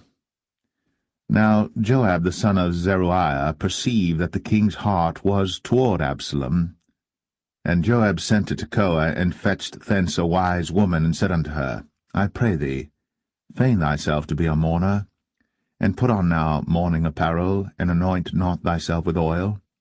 but be as a woman that had a long time mourned for the dead, and come to the king, and speak on this manner unto him. So Joab put the words in her mouth. And when the woman of Tekoa spake to the king, she fell on her face to the ground, and did obeisance, and said, Help, O king. And the king said unto her, What aileth thee? And she answered, I am indeed a widow woman, and mine husband is dead. And thy handmaid had 2 sons, and they 2 strove together in the field, and there was none to part them. But the one smote the other, and slew him. And behold, the whole family is risen against thine handmaid. And they said, Deliver him that smote his brother, that we may kill him for the life of his brother whom he slew. And we will destroy the heir also. And so they shall quench my coal which is left, and shall not leave to my husband neither name nor remainder upon the earth. And the king said unto the woman, Go to thine house, and I will give charge concerning thee. And the woman of Tekoa said unto the king, My lord, O king, the iniquity be on me, and on my father's house, and the king and his throne be guiltless. And the king said, Whosoever saith aught unto thee, bring him to me, and he shall not touch thee any more. Then said she, I pray thee, let the king remember the Lord thy God, that thou wouldst not suffer the revengers of blood to destroy any more, lest they destroy my son. And he said, As the Lord liveth, there shall not one hair of thy son fall to the earth. Then the woman said, Let thine handmaid, I pray thee, speak one word unto my lord the king. And he said, Say on. And the woman said, Wherefore then hast thou thought such a thing against the people of God? For the king doth speak this thing as one which is faulty, in that the king doth not fetch home again his banished. For we must needs die, and are as water spilt on the ground, which cannot be gathered up again. Neither doth God respect any person, yet doth he devise means that his banished be not expelled from him. Now therefore that I am come to speak of this thing unto my lord the king, it is because the people have made me afraid. And thy handmaid said, I will now speak unto the king. It may be that the king will perform the request of his handmaid. For the king will hear to deliver his handmaid out of the hand of the man that would destroy me and my son together out of the inheritance of God. Then thine handmaid said, The word of my lord the king shall now be comfortable. For as an angel of God, so is my lord the king to discern good and bad. Therefore the Lord thy God will be with thee. Then the king answered and said unto the woman, Hide not from me, I pray thee, the thing that I shall ask thee. And the woman said, Let my lord the king now speak. And the king said, Is not the hand of Joab with thee in all this? And the woman answered and said, As thy soul liveth, my lord the king, none can turn to the right hand or to the left from aught that my lord the king hath spoken. For thy servant Joab, he bade me, and he put all these words in the mouth of thine handmaid. To fetch about this form of speech hath thy servant Joab done this thing. And my lord is wise, according to the wisdom of an angel of God, to know all things that are in the earth. And the king said unto Joab, Behold now, I have done this thing. Go therefore, bring the young man Absalom again. And Joab fell to the ground on his face, and bowed himself, and thanked the king. And Joab said, Today thy servant knoweth that I have found grace in thy sight, my lord, O king, in that the king hath fulfilled the request of his servant. So Joab arose and went to Geshur, and brought Absalom to Jerusalem. And the king said, Let him turn to his own house, and let him not see my face. So Absalom returned to his own house, and saw not the king's face. But in all Israel there was none to be so much praised as Absalom for his beauty. From the sole of his foot even to the crown of his head, there was no blemish in him. And when he polled his head, for it was at every year's end that he polled it, because the hair was heavy on him, therefore he polled it, he weighed the hair of his head at 200 shekels after the king's weight. And unto Absalom there were born 3 sons, and 1 daughter, whose name was Tamar. She was a woman of a fair countenance. So Absalom dwelt 2 full years in Jerusalem, and saw not the king's face. Therefore Absalom sent for Joab to have sent him to the king, but he would not come to him. And when he sent again the second time, he would not come. Therefore he said unto his servants, See, Joab's field is near mine, and he hath barley there. Go and set it on fire. And Absalom's servants set the field on fire.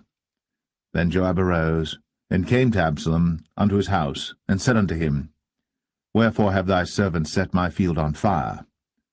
And Absalom answered Joab, Behold, I sent unto thee, saying, Come hither, that I may send thee to the king, to say, Wherefore am I come from Geshur? It had been good for me to have been there still. Now therefore let me see the king's face, and if there be any iniquity in me, let him kill me. So Joab came to the king, and told him. And when he had called for Absalom, he came to the king, and bowed himself on his face to the ground before the king. And the king kissed Absalom.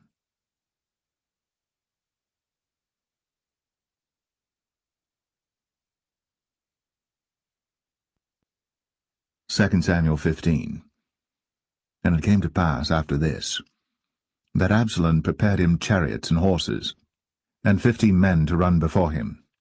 And Absalom rose up early, and stood beside the way of the gate. And it was so, that when any man that had a controversy came to the king for judgment, then Absalom called unto him, and said, Of what city art thou? And he said, Thy servant is of one of the tribes of Israel. And Absalom said unto him, See, thy matters are good and right, but there is no man deputed of the king to hear thee. Absalom said moreover, O that I were made judge in the land, that every man which hath any suit or cause might come unto me, and I would do him justice. And it was so, that when any man came nigh to him to do him obeisance, he put forth his hand, and took him, and kissed him. And on this manner did Absalom to all Israel that came to the king for judgment.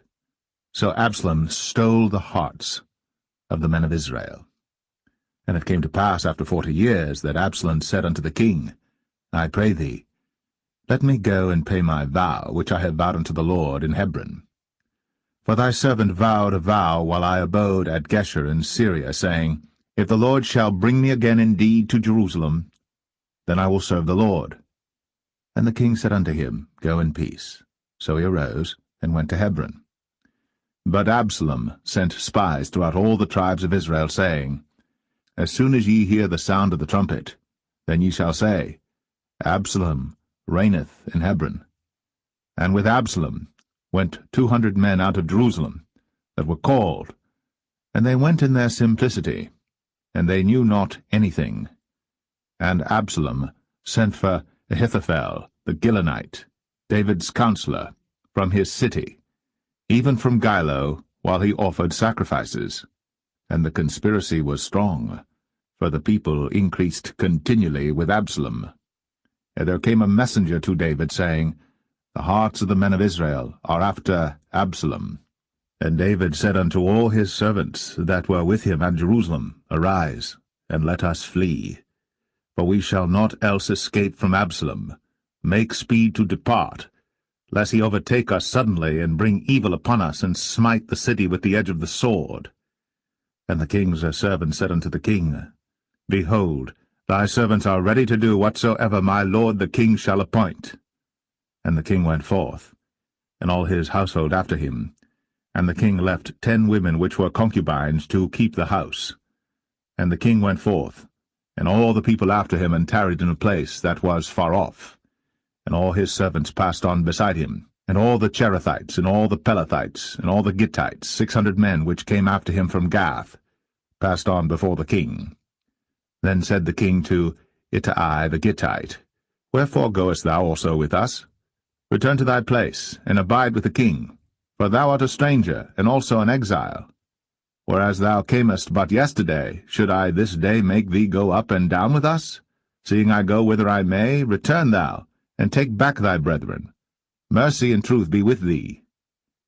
And Ittai answered the king, and said, As the Lord liveth, and as my lord the king liveth, surely in what place my lord the king shall be, whether in death or life, even there also will thy servant be.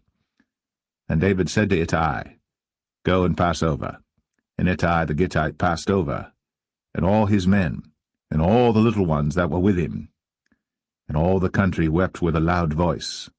And all the people passed over. The king also himself passed over the brook Kidron. And all the people passed over toward the way of the wilderness. And lo, Zadok also, and all the Levites were with him, bearing the ark of the covenant of God. And they set down the ark of God, and Abiathar went up, until all the people had done passing out of the city.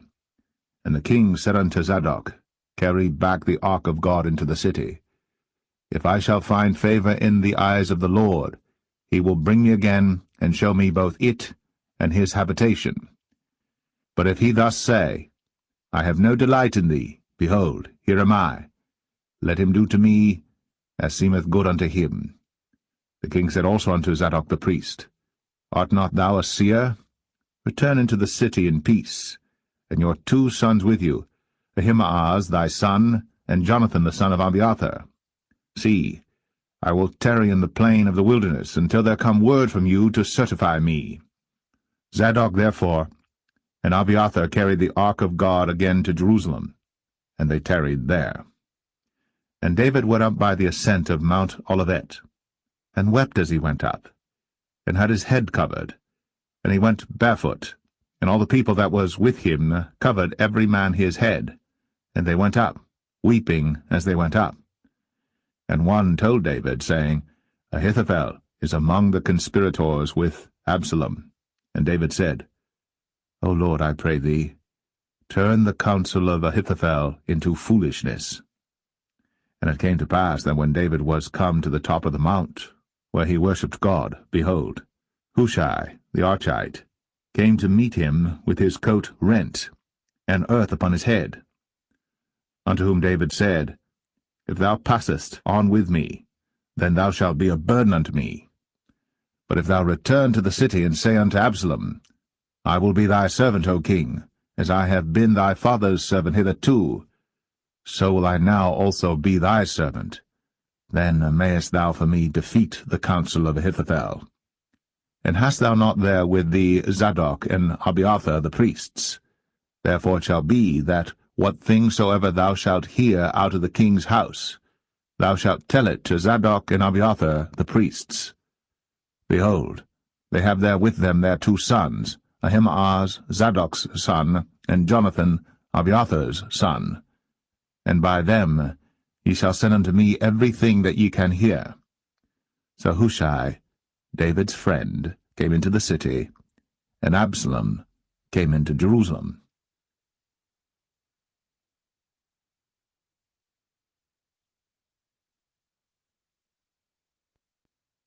2 Samuel 16. And when David was a little past the top of the hill, behold, Ziba, the servant of Mephibosheth, met him with a couple of asses saddled, and upon them 200 loaves of bread, and 100 bunches of raisins, and 100 of summer fruits, and a bottle of wine. And the king said unto Ziba, What meanest thou by these? And Ziba said, The asses be for the king's household to ride on, and the bread and summer fruit for the young men to eat, and the wine, that such as be faint in the wilderness may drink. And the king said, And where is thy master's son? And Ziba said unto the king, Behold, he abideth at Jerusalem, for he said, Today shall the house of Israel restore me the kingdom of my father. Then said the king to Ziba, Behold, thine are all that pertained unto Mephibosheth. And Ziba said, I humbly beseech thee that I may find grace in thy sight, my lord, O king. And when King David came to Bahurim, behold, thence came out a man of the family of the house of Saul, whose name was Shimei, the son of Gera. He came forth, and cursed still as he came. And he cast stones at David, and at all the servants of King David. And all the people and all the mighty men were on his right hand and on his left. And thus said Shimei, when he cursed, come out, thou bloody man, and thou man of Belial. The Lord hath returned upon thee all the blood of the house of Saul, in whose stead thou hast reigned. And the Lord hath delivered the kingdom into the hand of Absalom thy son, and behold, thou art taken in thy mischief, because thou art a bloody man. Then said Abishai the son of Zeruiah unto the king, Why should this dead dog curse my lord the king? Let me go over, I pray thee, and take off his head. And the king said, What have I to do with you, ye sons of Zeruiah? So let him curse, because the Lord hath said unto him, Curse David. Who shall then say, Wherefore hast thou done so? And David said to Abishai and to all his servants, Behold, my son, which came forth of my bowels, seeketh my life. How much more now may this Benjamite do it? Let him alone, and let him curse, for the Lord hath bidden him. It may be that the Lord will look on mine affliction, and that the Lord will requite me good for his cursing this day. And as David and his men went by the way, Shimei went along on the hills side over against him, and cursed as he went, and threw stones at him, and cast dust. And the king and all the people that were with him came weary, and refreshed themselves there. And Absalom and all the people, the men of Israel, came to Jerusalem, and Ahithophel with him. And it came to pass, when Hushai the Archite, David's friend, was come unto Absalom, that Hushai said unto Absalom, God save the king, God save the king. And Absalom said to Hushai, Is this thy kindness to thy friend? Why wentest thou not with thy friend? And Hushai said unto Absalom, Nay, but whom the Lord and this people, and all the men of Israel choose, his will I be, and with him will I abide.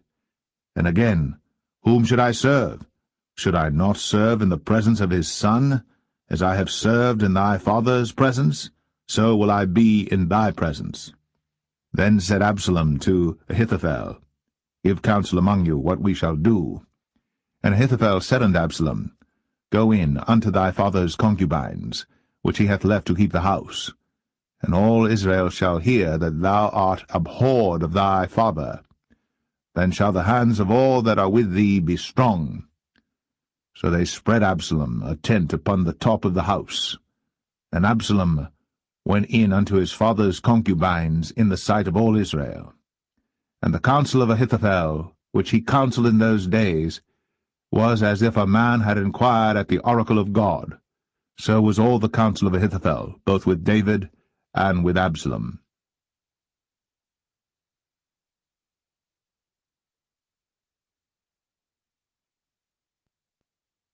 2 Samuel 17.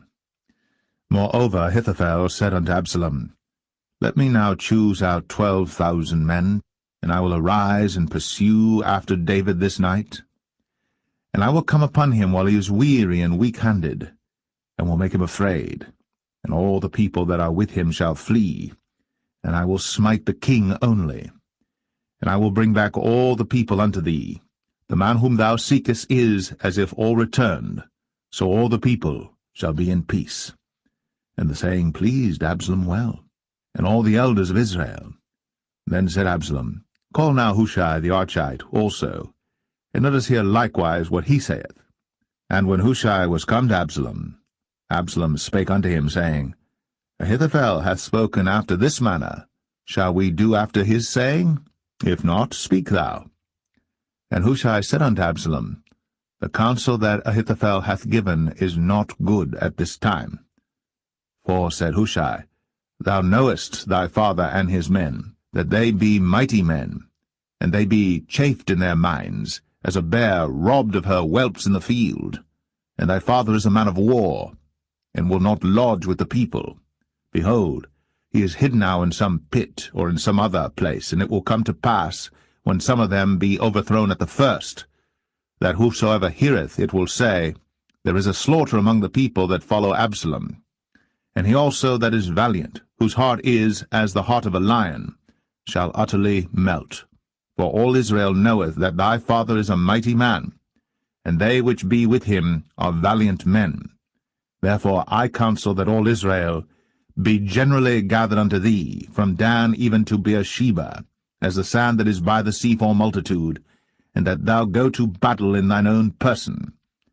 So shall we come upon him in some place where he shall be found, and we will light upon him as the dew falleth on the ground, and of him, and of all the men that are with him, there shall not be left so much as one.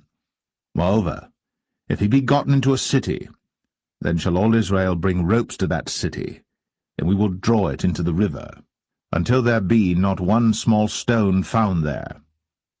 And Absalom and all the men of Israel said, The counsel of Hushai the Archite is better than the counsel of Ahithophel. For the Lord had appointed to defeat the good counsel of Ahithophel, to the intent that the Lord might bring evil upon Absalom. Then said Hushai unto Zadok, and to Abiathar the priests, Thus and thus did Ahithophel counsel Absalom and the elders of Israel, and thus have I counselled.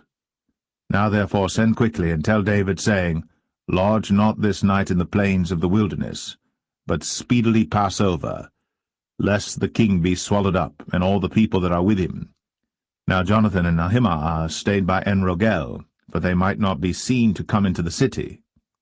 And a wench went and told them, and they went and told King David. Nevertheless a lad saw them and told Absalom. But they went both of them away quickly, and came to a man's house in Bahurim, which had a well in his court, whither they went down. And the woman took and spread a covering over the well's mouth, and spread ground corn thereon, and the thing was not known. And when Absalom's servants came to the woman to the house, they said, Where is Ahimaaz and Jonathan? And the woman said unto them, They be gone over the brook of water. And when they had sought and could not find them, they returned to Jerusalem. And it came to pass, after they were departed, that they came up out of the well, and went and told to King David, and said unto David, Arise, and pass quickly over the water, for thus hath Ahithophel counselled against you. Then David arose, and all the people that were with him, and they passed over Jordan. By the morning light there lacked not one of them that was not gone over Jordan. And when Ahithophel saw that his counsel was not followed, he saddled his ass, and arose, and gat him home to his house, to his city, and put his household in order, and hanged himself, and died, and was buried in the sepulchre of his father. Then David came to Mahanaim, and Absalom passed over Jordan, he and all the men of Israel with him. And Absalom made Amasa captain of the host instead of Joab, which Amasa was a man's son, whose name was Ithra, an Israelite, that went in to Abigail, the daughter of Nahash, sister to Zeruiah, Joab's mother. So Israel and Absalom pitched in the land of Gilead.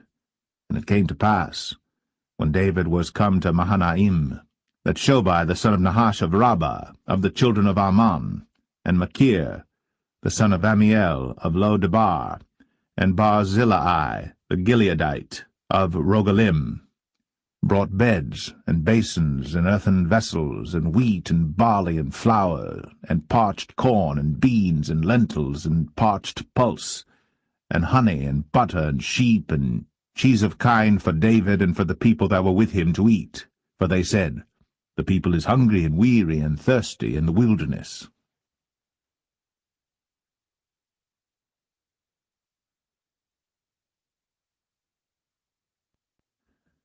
2 Samuel 18. And David numbered the people that were with him, and set captains of thousands and captains of hundreds over them. And David sent forth a third part of the people under the hand of Joab, and a third part under the hand of Abishai the son of Zeruiah, Joab's brother, and a third part under the hand of Ittai the Gittite.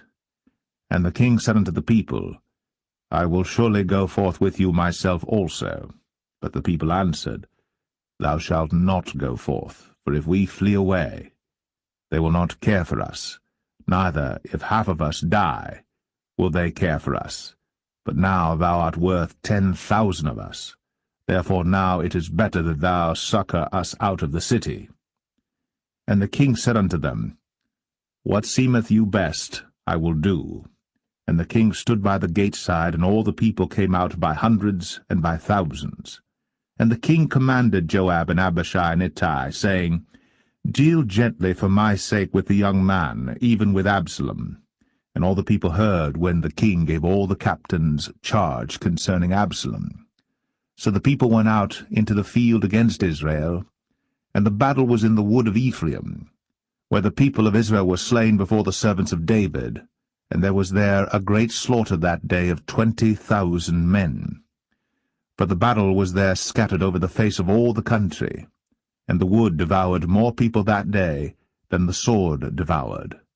And Absalom met the servants of David, and Absalom rode upon a mule, and the mule went under the thick boughs of a great oak, and his head caught hold of the oak, and he was taken up between the heaven and the earth, and the mule that was under him went away. And a certain man saw it, and told Joab, and said, Behold, I saw Absalom hanged in an oak. And Joab said unto the man that told him, And behold, thou sawest him, and why didst thou not smite him there to the ground? And I would have given thee 10 shekels of silver and a girdle. And the man said unto Joab, Though I should receive 1,000 shekels of silver in mine hand, yet would I not put forth mine hand against the king's son. For in our hearing the king charged thee and Abishai and Ittai, saying, Beware that none touch the young man Absalom. Otherwise I should have wrought falsehood against mine own life. For there is no matter hid from the king, and thou thyself wouldest have set thyself against me. Then said Joab, I may not tarry thus with thee. And he took 3 darts in his hand, and thrust them through the heart of Absalom, while he was yet alive, in the midst of the oak. And 10 young men that bare Joab's armor compassed about, and smote Absalom, and slew him. And Joab blew the trumpet, and the people returned from pursuing after Israel. For Joab held back the people. And they took Absalom, and cast him into a great pit in the wood, and laid a very great heap of stones upon him. And all Israel fled, every one to his tent. Now Absalom, in his lifetime, had taken and reared up for himself a pillar which is in the king's dale, for he said, I have no son to keep my name in remembrance. And he called the pillar after his own name, and it is called unto this day Absalom's place. Then said Ahimaaz, the son of Zadok, Let me now run, and bear the king tidings, how that the Lord hath avenged him of his enemies. And Joab said unto him, Thou shalt not bear tidings this day, but thou shalt bear tidings another day. But this day thou shalt bear no tidings, because the king's son is dead. Then said Joab to Cushai, Go tell the king what thou hast seen. And Cushai bowed himself unto Joab, and ran. Then said Ahimaaz, the son of Zadok, yet again to Joab, But howsoever let me, I pray thee, also run after Cushai. And Joab said, Wherefore wilt thou run, my son, seeing that thou hast no tidings ready? But howsoever said he, Let me run. And he said unto him, Run. Then Ahimaaz ran by the way of the plain, and overran Cushai. And David sat between the 2 gates, and the watchman went up to the roof over the gate unto the wall, and lifted up his eyes, and looked, and behold, a man running alone. And the watchman cried, and told the king. And the king said, If he be alone, there is tidings in his mouth. And he came apace, and drew near. And the watchman saw another man running. And the watchman called unto the porter, and said, Behold, another man running alone. And the king said, He also bringeth tidings. And the watchman said, Methinketh the running of the foremost is like the running of Ahimaaz the son of Zadok. And the king said, He is a good man, and cometh with good tidings. And Ahimaaz called, and said unto the king, All is well. And he fell down to the earth upon his face before the king, and said, Blessed be the Lord thy God, which hath delivered up the men that lifted up their hand against my lord the king. And the king said, Is the young man Absalom safe? And Ahimaaz answered, When Joab sent the king's servant, and me thy servant, I saw a great tumult, but I knew not what it was.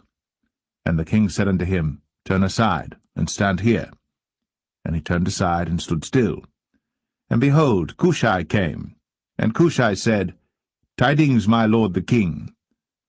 For the Lord hath avenged thee this day of all them that rose up against thee. And the king said unto Cushai, Is the young man Absalom safe?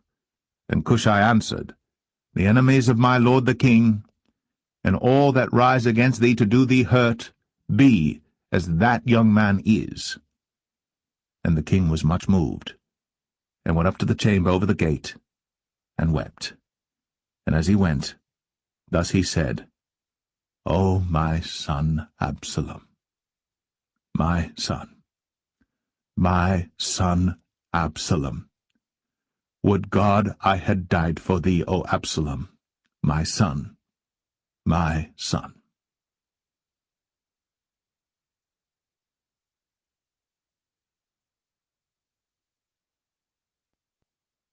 2 Samuel 19. And it was told Joab, Behold, the king weepeth and mourneth for Absalom. And the victory that day was turned into mourning unto all the people, for the people heard say that day how the king was grieved for his son. And the people gat them by stealth that day into the city, as people being ashamed does steal away when they flee in battle. But the king covered his face. And the king cried with a loud voice, O my son Absalom! O Absalom, my son, my son! And Joab came into the house to the king, and said, Thou hast shamed this day the faces of all thy servants, which this day have saved thy life and the lives of thy sons and of thy daughters, and the lives of thy wives and the lives of thy concubines, in that thou lovest thine enemies and hatest thy friends. For thou hast declared this day that thou regardest neither princes nor servants. For this day I perceive that if Absalom had lived, and all we had died this day, then it had pleased thee well. Now therefore arise, go forth, and speak comfortably unto thy servants. For I swear by the Lord, if thou go not forth, there will not tarry one with thee this night. And that will be worse unto thee than all the evil that befell thee from thy youth until now. Then the king arose and sat in the gate. And they told unto all the people, saying, Behold, the king doth sit in the gate. And all the people came before the king, for Israel had fled every man to his tent. And all the people were at strife throughout all the tribes of Israel, saying, The king saved us out of the hand of our enemies, and he delivered us out of the hand of the Philistines, and now he is fled out of the land for Absalom. And Absalom, whom we anointed over us, is dead in battle. Now therefore why speak ye not a word of bringing the king back? And King David sent to Zadok and to Abiathar the priests, saying, Speak unto the elders of Judah, saying, Why are ye the last to bring the king back to his house, seeing the speech of all Israel is come to the king, even to his house? Ye are my brethren, ye are my bones and my flesh, wherefore then are ye the last to bring back the king? And say ye to Amasa, Art thou not of my bone and of my flesh? God do so to me, and more also, if thou be not captain of the host before me continually in the room of Joab. And he bowed the heart of all the men of Judah, even as the heart of one man, so that they sent this word unto the king, Return thou, and all thy servants. So the king returned, and came to Jordan, and Judah came to Gilgal, to go to meet the king, to conduct the king over Jordan. And Shimei the son of Gera, a Benjamite, which was of Bahurim, hasted and came down with the men of Judah to meet King David. And there were 1,000 men of Benjamin with him, and Ziba the servant of the house of Saul, and his 15 sons and his 20 servants with him. And they went over Jordan before the king. And there went over a ferry boat to carry over the king's household, and to do what he thought good. And Shimei the son of Gera fell down before the king, as he was come over Jordan, and said unto the king, Let not my lord impute iniquity unto me, neither do thou remember that which thy servant did perversely the day that my lord the king went out of Jerusalem, that the king should take it to his heart. For thy servant doth know that I have sinned, therefore, behold, I am come the first this day of all the house of Joseph, to go down to meet my lord the king. But Abishai the son of Zeruiah answered and said, Shall not Shimei be put to death for this, because he cursed the Lord's anointed? And David said, What have I to do with you, ye sons of Zeruiah, that ye should this day be adversaries unto me? Shall there any man be put to death this day in Israel? For do not I know that I am this day king over Israel? Therefore the king said unto Shimei, thou shalt not die. And the king sware unto him. And Mephibosheth, the son of Saul, came down to meet the king, and had neither dressed his feet, nor trimmed his beard, nor washed his clothes, from the day the king departed until the day he came again in peace. And it came to pass, when he was come to Jerusalem to meet the king, that the king said unto him, Wherefore wentest not thou with me, Mephibosheth? And he answered, My lord, O king, my servant deceived me. For thy servant said, I will saddle me an ass, that I may ride thereon, and go to the king, because thy servant is lame. And he hath slandered thy servant unto my lord the king. But my lord the king is as an angel of God. Do therefore what is good in thine eyes. For all of my father's house were but dead men before my lord the king. Yet didst thou set thy servant among them that did eat at thine own table? What right therefore have I yet to cry any more unto the king? And the king said unto him, Why speakest thou any more of thy matters? I have said, Thou and Ziba divide the land. And Mephibosheth said unto the king, Yea, let him take all, forasmuch as my lord the king is come again in peace unto his own house. And Barzillai the Gileadite came down from Rogelim, and went over Jordan with the king to conduct him over Jordan. Now Barzillai was a very aged man, even 80 years old, and he had provided the king of sustenance while he lay at Mahanaim, for he was a very great man. And the king said unto Barzillai, Come thou over with me, and I will feed thee with me in Jerusalem. And Barzillai said unto the king, How long have I to live, that I should go up with the king unto Jerusalem? I am this day 80 years old, and can I discern between good and evil? Can thy servant taste what I eat or what I drink? Can I hear any more the voice of singing men and singing women? Wherefore then should thy servant be yet a burden unto my lord the king? Thy servant will go a little way over Jordan with the king, and why should the king recompense it me with such a reward? Let thy servant, I pray thee, turn back again, that I may die in mine own city, and be buried by the grave of my father and of my mother. But behold thy servant, Chimham, let him go over with my lord the king, and do to him what shall seem good unto thee. And the king answered, Chimham shall go over with me, and I will do to him that which shall seem good unto thee. And whatsoever thou shalt require of me, that will I do for thee. And all the people went over Jordan.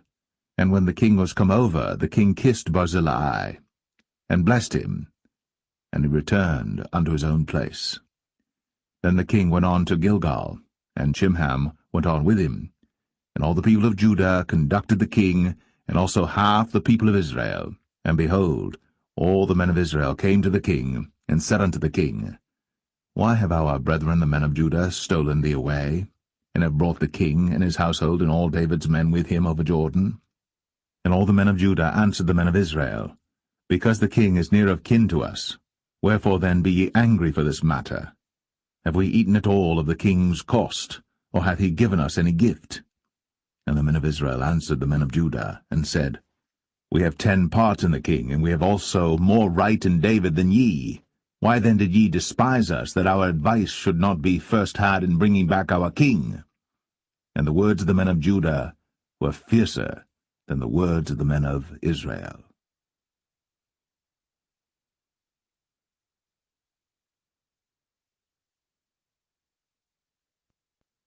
2 Samuel 20. And there happened to be there a man of Belial, whose name was Sheba, the son of Bichri, a Benjamite. And he blew a trumpet, and said, We have no part in David, neither have we inheritance in the son of Jesse. Every man to his tents, O Israel. So every man of Israel went up from after David, and followed Sheba the son of Bichri. But the men of Judah clave unto their king, from Jordan even to Jerusalem. And David came to his house at Jerusalem, and the king took the 10 women his concubines, whom he had left to keep the house, and put them in ward, and fed them, but went not in unto them. So they were shut up unto the day of their death, living in widowhood. Then said the king to Amasa, Assemble me the men of Judah within 3 days, and be thou here present, So Amasa went to assemble the men of Judah, but he tarried longer than the set time which he had appointed him. And David said to Abishai, Now shall Sheba the son of Bichri do us more harm than did Absalom. Take thou thy lord's servants, and pursue after him, lest he get him fenced cities and escape us. And there went out after him Joab's men, and the Cherethites and the Pelethites, and all the mighty men, and they went out of Jerusalem, to pursue after Sheba the son of Bichri. When they were at the great stone which is in Gibeon, Amasa went before them, and Joab's garment that he had put on was girded unto him, and upon it a girdle with a sword fastened upon his loins in the sheath thereof. And as he went forth it fell out. And Joab said to Amasa, Art thou in health, my brother? And Joab took Amasa by the beard with the right hand to kiss him. But Amasa took no heed to the sword that was in Joab's hand. So he smote him therewith in the 5th rib, and shed out his bowels to the ground, and struck him not again, and he died. So Joab and Abishai his brother pursued after Sheba the son of Bichri. And one of Joab's men stood by him, and said, He that favoureth Joab, and he that is for David, let him go after Joab. And Amasa wallowed in blood in the midst of the highway. And when the man saw that all the people stood still, he removed Amasa out of the highway into the field, and cast a cloth upon him when he saw that every one that came by him stood still. When he was removed out of the highway, all the people went on after Joab, to pursue after Sheba the son of Bichri. And he went through all the tribes of Israel unto Abel, and to Bethmachah, and all the Berites, and they were gathered together, and went also after him. And they came and besieged him in Abel of Bethmachah. And they cast up a bank against the city, and it stood in the trench, and all the people that were with Joab battered the wall to throw it down. Then cried a wise woman out of the city, Hear, hear, say, I pray you, unto Joab, Come near hither, that I may speak with thee. And when he was come near unto her, the woman said, Art thou Joab? And he answered, I am he. Then she said unto him, Hear the words of thine handmaid. And he answered, I do hear. Then she spake, saying, They were wont to speak in old times, saying, They shall surely ask counsel at Abel. And so they ended the matter. I am one of them that are peaceable and faithful in Israel. Thou seekest to destroy a city and a mother in Israel. Why wilt thou swallow up the inheritance of the Lord? And Joab answered and said, far be it from me that I should swallow up or destroy. The matter is not so. But a man of Mount Ephraim, Sheba, the son of Bichri by name, hath lifted up his hand against the king, even against David. Deliver him only, and I will depart from the city. And the woman said unto Joab, Behold, his head shall be thrown to thee over the wall. Then the woman went unto all the people in her wisdom, and they cut off the head of Sheba the son of Bichri, and cast it out to Joab. And he blew a trumpet, and they retired from the city, every man to his tent. And Joab returned to Jerusalem unto the king. Now Joab was over all the host of Israel, and Benaiah the son of Jehoiada was over the Cherethites and over the Pelethites, and Adoram was over the tribute, and Jehoshaphat the son of Ahilud was recorder, and Sheva was scribe, and Zadok and Abiathar were priests, and Ira also the Jerite was a chief ruler about David.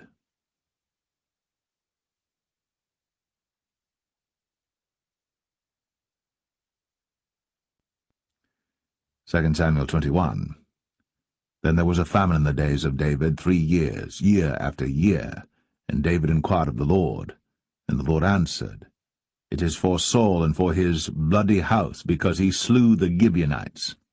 And the king called the Gibeonites, and said unto them, Now the Gibeonites were not of the children of Israel, but of the remnant of the Amorites, and the children of Israel had sworn unto them. And Saul sought to slay them in his zeal to the children of Israel and Judah. Wherefore David said unto the Gibeonites, What shall I do for you? And wherewith shall I make the atonement, that ye may bless the inheritance of the Lord? And the Gibeonites said unto him, We will have no silver nor gold of Saul, nor of his house, neither for us shalt thou kill any man in Israel. And he said, What ye shall say, that will I do for you. And they answered the king, The man that consumed us, and that devised against us, that we should be destroyed from remaining in any of the coasts of Israel. Let 7 men of his sons be delivered unto us, and we will hang them up unto the Lord in Gibeah of Saul, whom the Lord did choose. And the king said, I will give them. But the king spared Mephibosheth, the son of Jonathan the son of Saul, because of the Lord's oath that was between them, between David and Jonathan the son of Saul. But the king took the 2 sons of Rizpah, the daughter of Aiah, whom she bare unto Saul, Armoni and Mephibosheth, and the 5 sons of Michal the daughter of Saul, whom she brought up for Adriel the son of Barzillai the Maholathite. And he delivered them into the hands of the Gibeonites, and they hanged them in the hill before the Lord. And they fell all 7 together, and were put to death in the days of harvest, in the first days, in the beginning of barley harvest. And Rizpah the daughter of Aiah took sackcloth, and spread it for her upon the rock, from the beginning of harvest until water dropped upon them out of heaven, and suffered neither the birds of the air to rest on them by day, nor the beast of the field by night. And it was told David what Rizpah the daughter of Aiah, the concubine of Saul, had done. And David went and took the bones of Saul, and the bones of Jonathan his son, from the men of Jabesh-Gilead, which had stolen them from the street of Bethshan, where the Philistines had hanged them, when the Philistines had slain Saul in Gilboa. And he brought up from thence the bones of Saul, and the bones of Jonathan his son, and they gathered the bones of them that were hanged. And the bones of Saul and Jonathan his son buried they in the country of Benjamin in Zelle, in the sepulchre of Kish his father. And they performed all that the king commanded, and after that God was entreated for the land.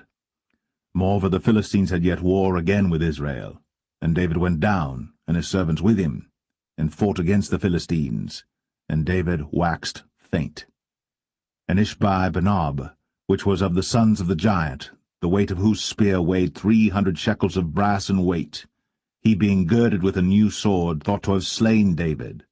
But Abishai the son of Zeruiah succored him, and smote the Philistine, and killed him. Then the men of David sware unto him, saying, Thou shalt go no more out with us to battle, that thou quench not the light of Israel. And it came to pass after this, that there was again a battle with the Philistines at Gob. Then Sibbechai the Hushathite slew Saph, which was of the sons of the giant.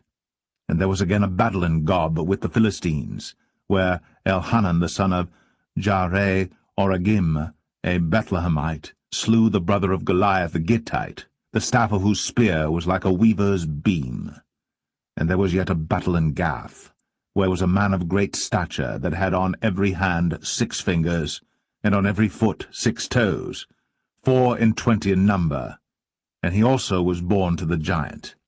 And when he defied Israel, Jonathan the son of Shemaiah, the brother of David, slew him. These 4 were born to the giant in Gath, and fell by the hand of David, and by the hand of his servants.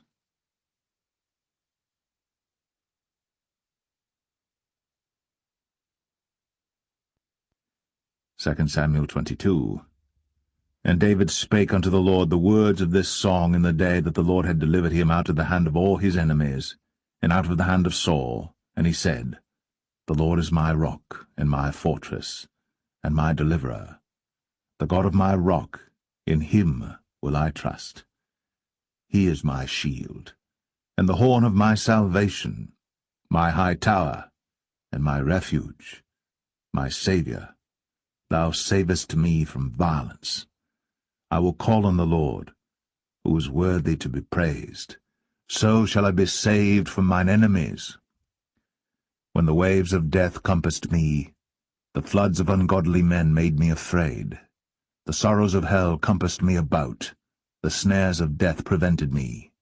In my distress I called upon the Lord, and cried to my God, and he did hear my voice out of his temple, and my cry did enter into his ears. Then the earth shook and trembled, the foundations of heaven moved and shook, because he was wroth.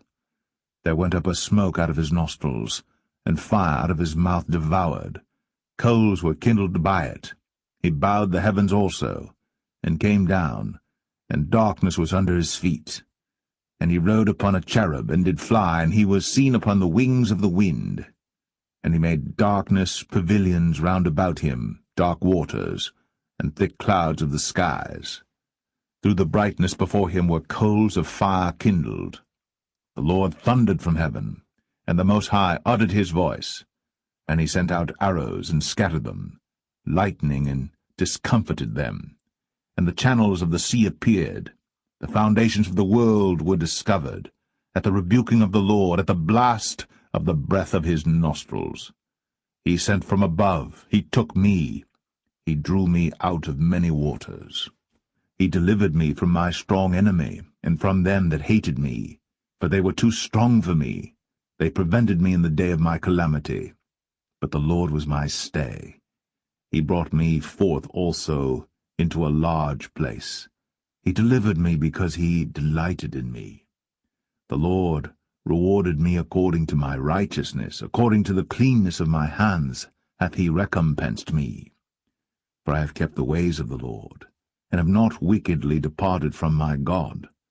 For his judgments were before me, and as for his statutes, I did not depart from them. I was also upright before him, and have kept myself from mine iniquity. Therefore the Lord hath recompensed me according to my righteousness, according to my cleanness in his eyesight. With the merciful thou wilt show thyself merciful, and with the upright man thou wilt show thyself upright. With the pure thou wilt show thyself pure, and with the froward thou wilt show thyself unsavoury. And the afflicted people thou wilt save, but thine eyes are upon the haughty, that thou mayest bring them down. For thou art my lamp, O Lord, and the Lord will lighten my darkness. For by thee I have run through a troop, by my God have I leaped over a wall. As for God, his way is perfect. The word of the Lord is tried. He is a buckler to all them that trust in him. For who is God save the Lord? And who is a rock save our God? God is my strength and power, and he maketh my way perfect. He maketh my feet like hinds' feet, and setteth me upon my high places. He teacheth my hands to war, so that a bow of steel is broken by mine arms. Thou hast also given me the shield of thy salvation, and thy gentleness hath made me great. Thou hast enlarged my steps under me, so that my feet did not slip. I have pursued mine enemies, and destroyed them, and turned not again until I had consumed them. And I have consumed them and wounded them, that they could not arise, yea, they are fallen under my feet. For thou hast girded me with strength to battle. Them that rose up against me hast thou subdued under me. Thou hast also given me the necks of mine enemies, that I might destroy them that hate me. They looked, but there was none to save, even unto the Lord. But he answered them not. Then did I beat them as small as the dust of the earth. I did stamp them as the mire of the street, and did spread them abroad. Thou also hast delivered me from the strivings of my people. Thou hast kept me to be head of the heathen. A people which I knew not shall serve me. Strangers shall submit themselves unto me. As soon as they hear, they shall be obedient unto me. Strangers shall fade away, and they shall be afraid out of their close places. The Lord liveth, and blessed be my rock, and exalted be the God of the rock of my salvation. It is God that avengeth me, and that bringeth down the people unto me, and that bringeth me forth from mine enemies. Thou also hast lifted me up on high above them that rose up against me. Thou hast delivered me from the violent man. Therefore I will give thanks unto thee, O Lord, among the heathen, and I will sing praises unto thy name. He is the tower of salvation for his king, and showeth mercy to his anointed, unto David, and to his seed for evermore.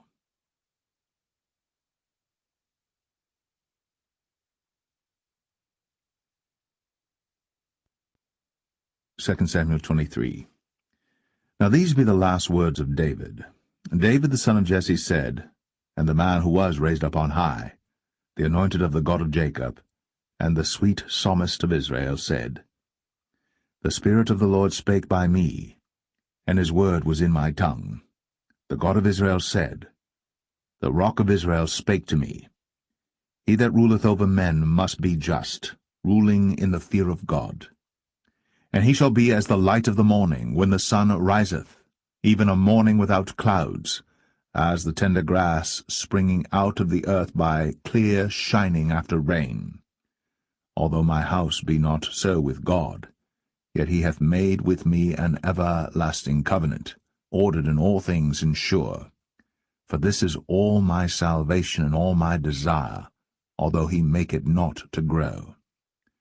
But the sons of Belial shall be all of them as thorns thrust away, because they cannot be taken with hands.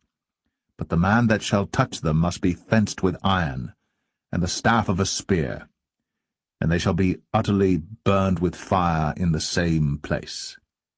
These be the names of the mighty men whom David had. The Tachmonite, that sat in the seat, chief among the captains. The same was Adino, the Esnite. He lift up his spear against 800, whom he slew at one time. And after him was Eleazar the son of Dodo the Ahohite, one of the 3 mighty men with David, when they defied the Philistines that were there gathered together to battle, and the men of Israel were gone away. He arose, and smote the Philistines until his hand was weary, and his hand clave unto the sword. And the Lord wrought a great victory that day, and the people returned after him only to spoil. And after him was Shammah the son of Agi, the Harahite. And the Philistines were gathered together into a troop, where was a piece of ground full of lentils, and the people fled from the Philistines. But he stood in the midst of the ground, and defended it, and slew the Philistines, and the Lord wrought a great victory. And 3 of the 30 chief went down, and came to David, in the harvest time, unto the cave of Adullam. And the troop of the Philistines pitched in the valley of Rephaim. And David was then in an hold, and the garrison of the Philistines was then in Bethlehem. And David longed, and said, O that one would give me drink of the water of the well of Bethlehem, which is by the gate. And the 3 mighty men brake through the host of the Philistines, and drew water out of the well of Bethlehem that was by the gate, and took it, and brought it to David. Nevertheless he would not drink thereof, but poured it out unto the Lord. And he said, Be it far from me, O Lord, that I should do this. Is not this the blood of the men that went in jeopardy of their lives? Therefore he would not drink it. These things did these 3 mighty men. And Abishai the brother of Joab, the son of Zeruiah, was chief among 3. And he lifted up his spear against 300, and slew them, and had the name among 3. Was he not most honorable of 3? Therefore he was their captain, howbeit he attained not unto the first 3. And Benaiah the son of Jehoiada, the son of a valiant man of Kabzeel, who had done many acts, he slew 2 lion-like men of Moab. He went down also and slew a lion in the midst of a pit in time of snow. And he slew an Egyptian, a goodly man. And the Egyptian had a spear in his hand. But he went down to him with a staff, and plucked the spear out of the Egyptian's hand, and slew him with his own spear. These things did Benaiah the son of Jehoiada, and had the name among 3 mighty men. He was more honorable than the 30, but he attained not to the first 3. And David set him over his guard. Asahel the brother of Joab was one of the 30, Elhanan the son of Dodo of Bethlehem, Shammah the Harodite, Elika the Harodite, Helez the Paltite, Ira the son of Ikesh the Tekoite, Abiezer the Anethathite, Mebunai the Hushathite, Zalman the Ahohite, Maharai the Netophathite, Heleb the son of Baanah, a Netophathite, Ittai the son of Ribai, out of Gibeah of the children of Benjamin, Benaiah the Parathonite, Hiddai of the brooks of Gaash, Abialbon the Arbathite, Asmaveth the Bahumite, Eliabah the Shaalbanite, of the sons of Jashan, Jonathan, Shammah the Hararite, Ahiam the son of Sharah the Hararite, Eliphalet the son of Ahasbai, the son of the Maacathite, Eliam the son of Ahithophel the Gelonite, Hezrai the Carmelite, Parai the Arbite, Igal the son of Nathan of Zobah, Bani the Gadite, Zelek the Ammonite, Naharai the Barathite, Armah to Joab the son of Zeruiah, Ira and Ithrite, Gareb and Ithrite, Uriah the Hittite, 37 in all.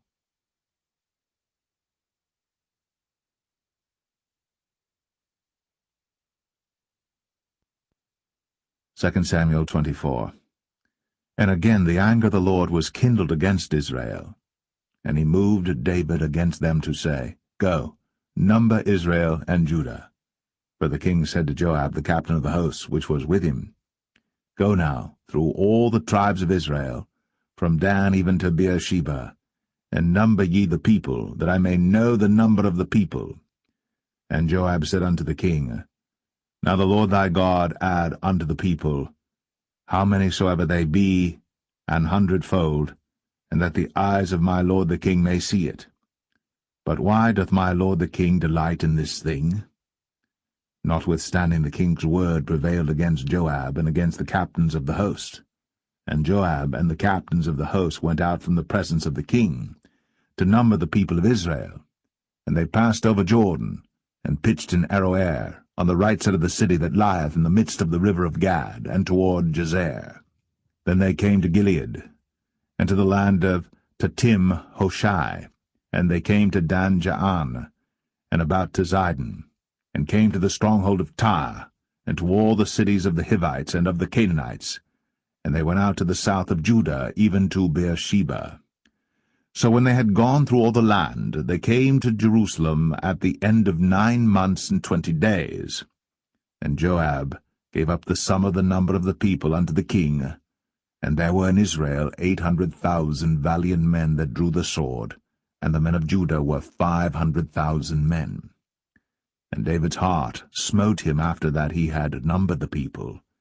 And David said unto the Lord, I have sinned greatly in that I have done. And now, I beseech thee, O Lord, take away the iniquity of thy servant, for I have done very foolishly. For when David was up in the morning, the word of the Lord came unto the prophet Gad, David's seer, saying, Go and say unto David, Thus saith the Lord, I offer thee 3 things. Choose thee one of them, that I may do it unto thee. So Gad came to David and told him, and said unto him, Shall 7 years of famine come unto thee in thy land? Or wilt thou flee 3 months before thine enemies, while they pursue thee? Or that there be 3 days' pestilence in thy land? Now advise, and see what answer I shall return to him that sent me. And David said unto Gad, I am in a great strait.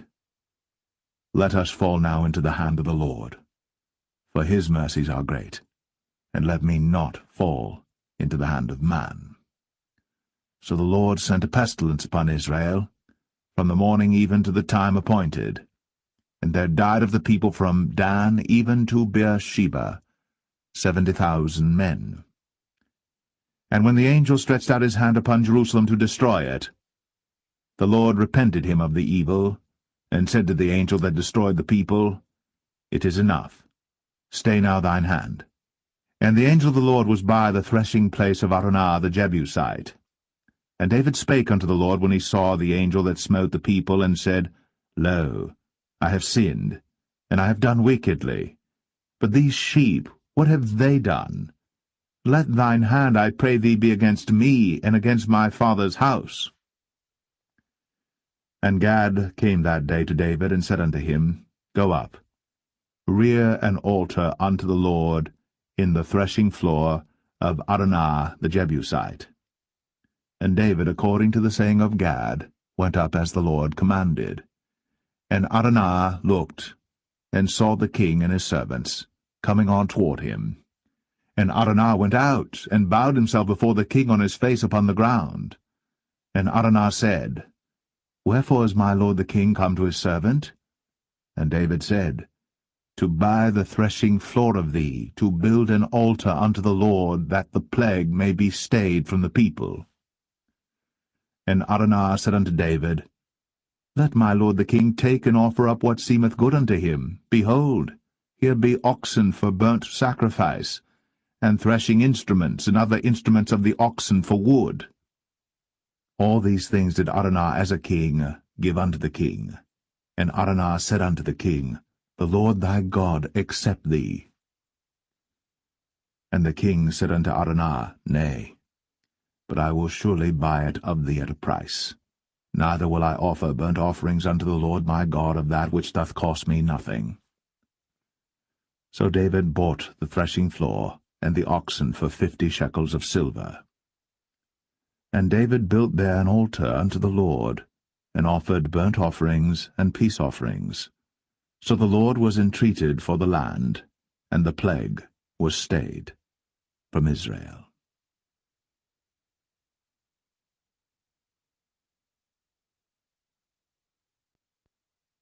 The first book of Kings, chapter 1. Now King David was old, and stricken in years, and they covered him with clothes, but he gat no heat.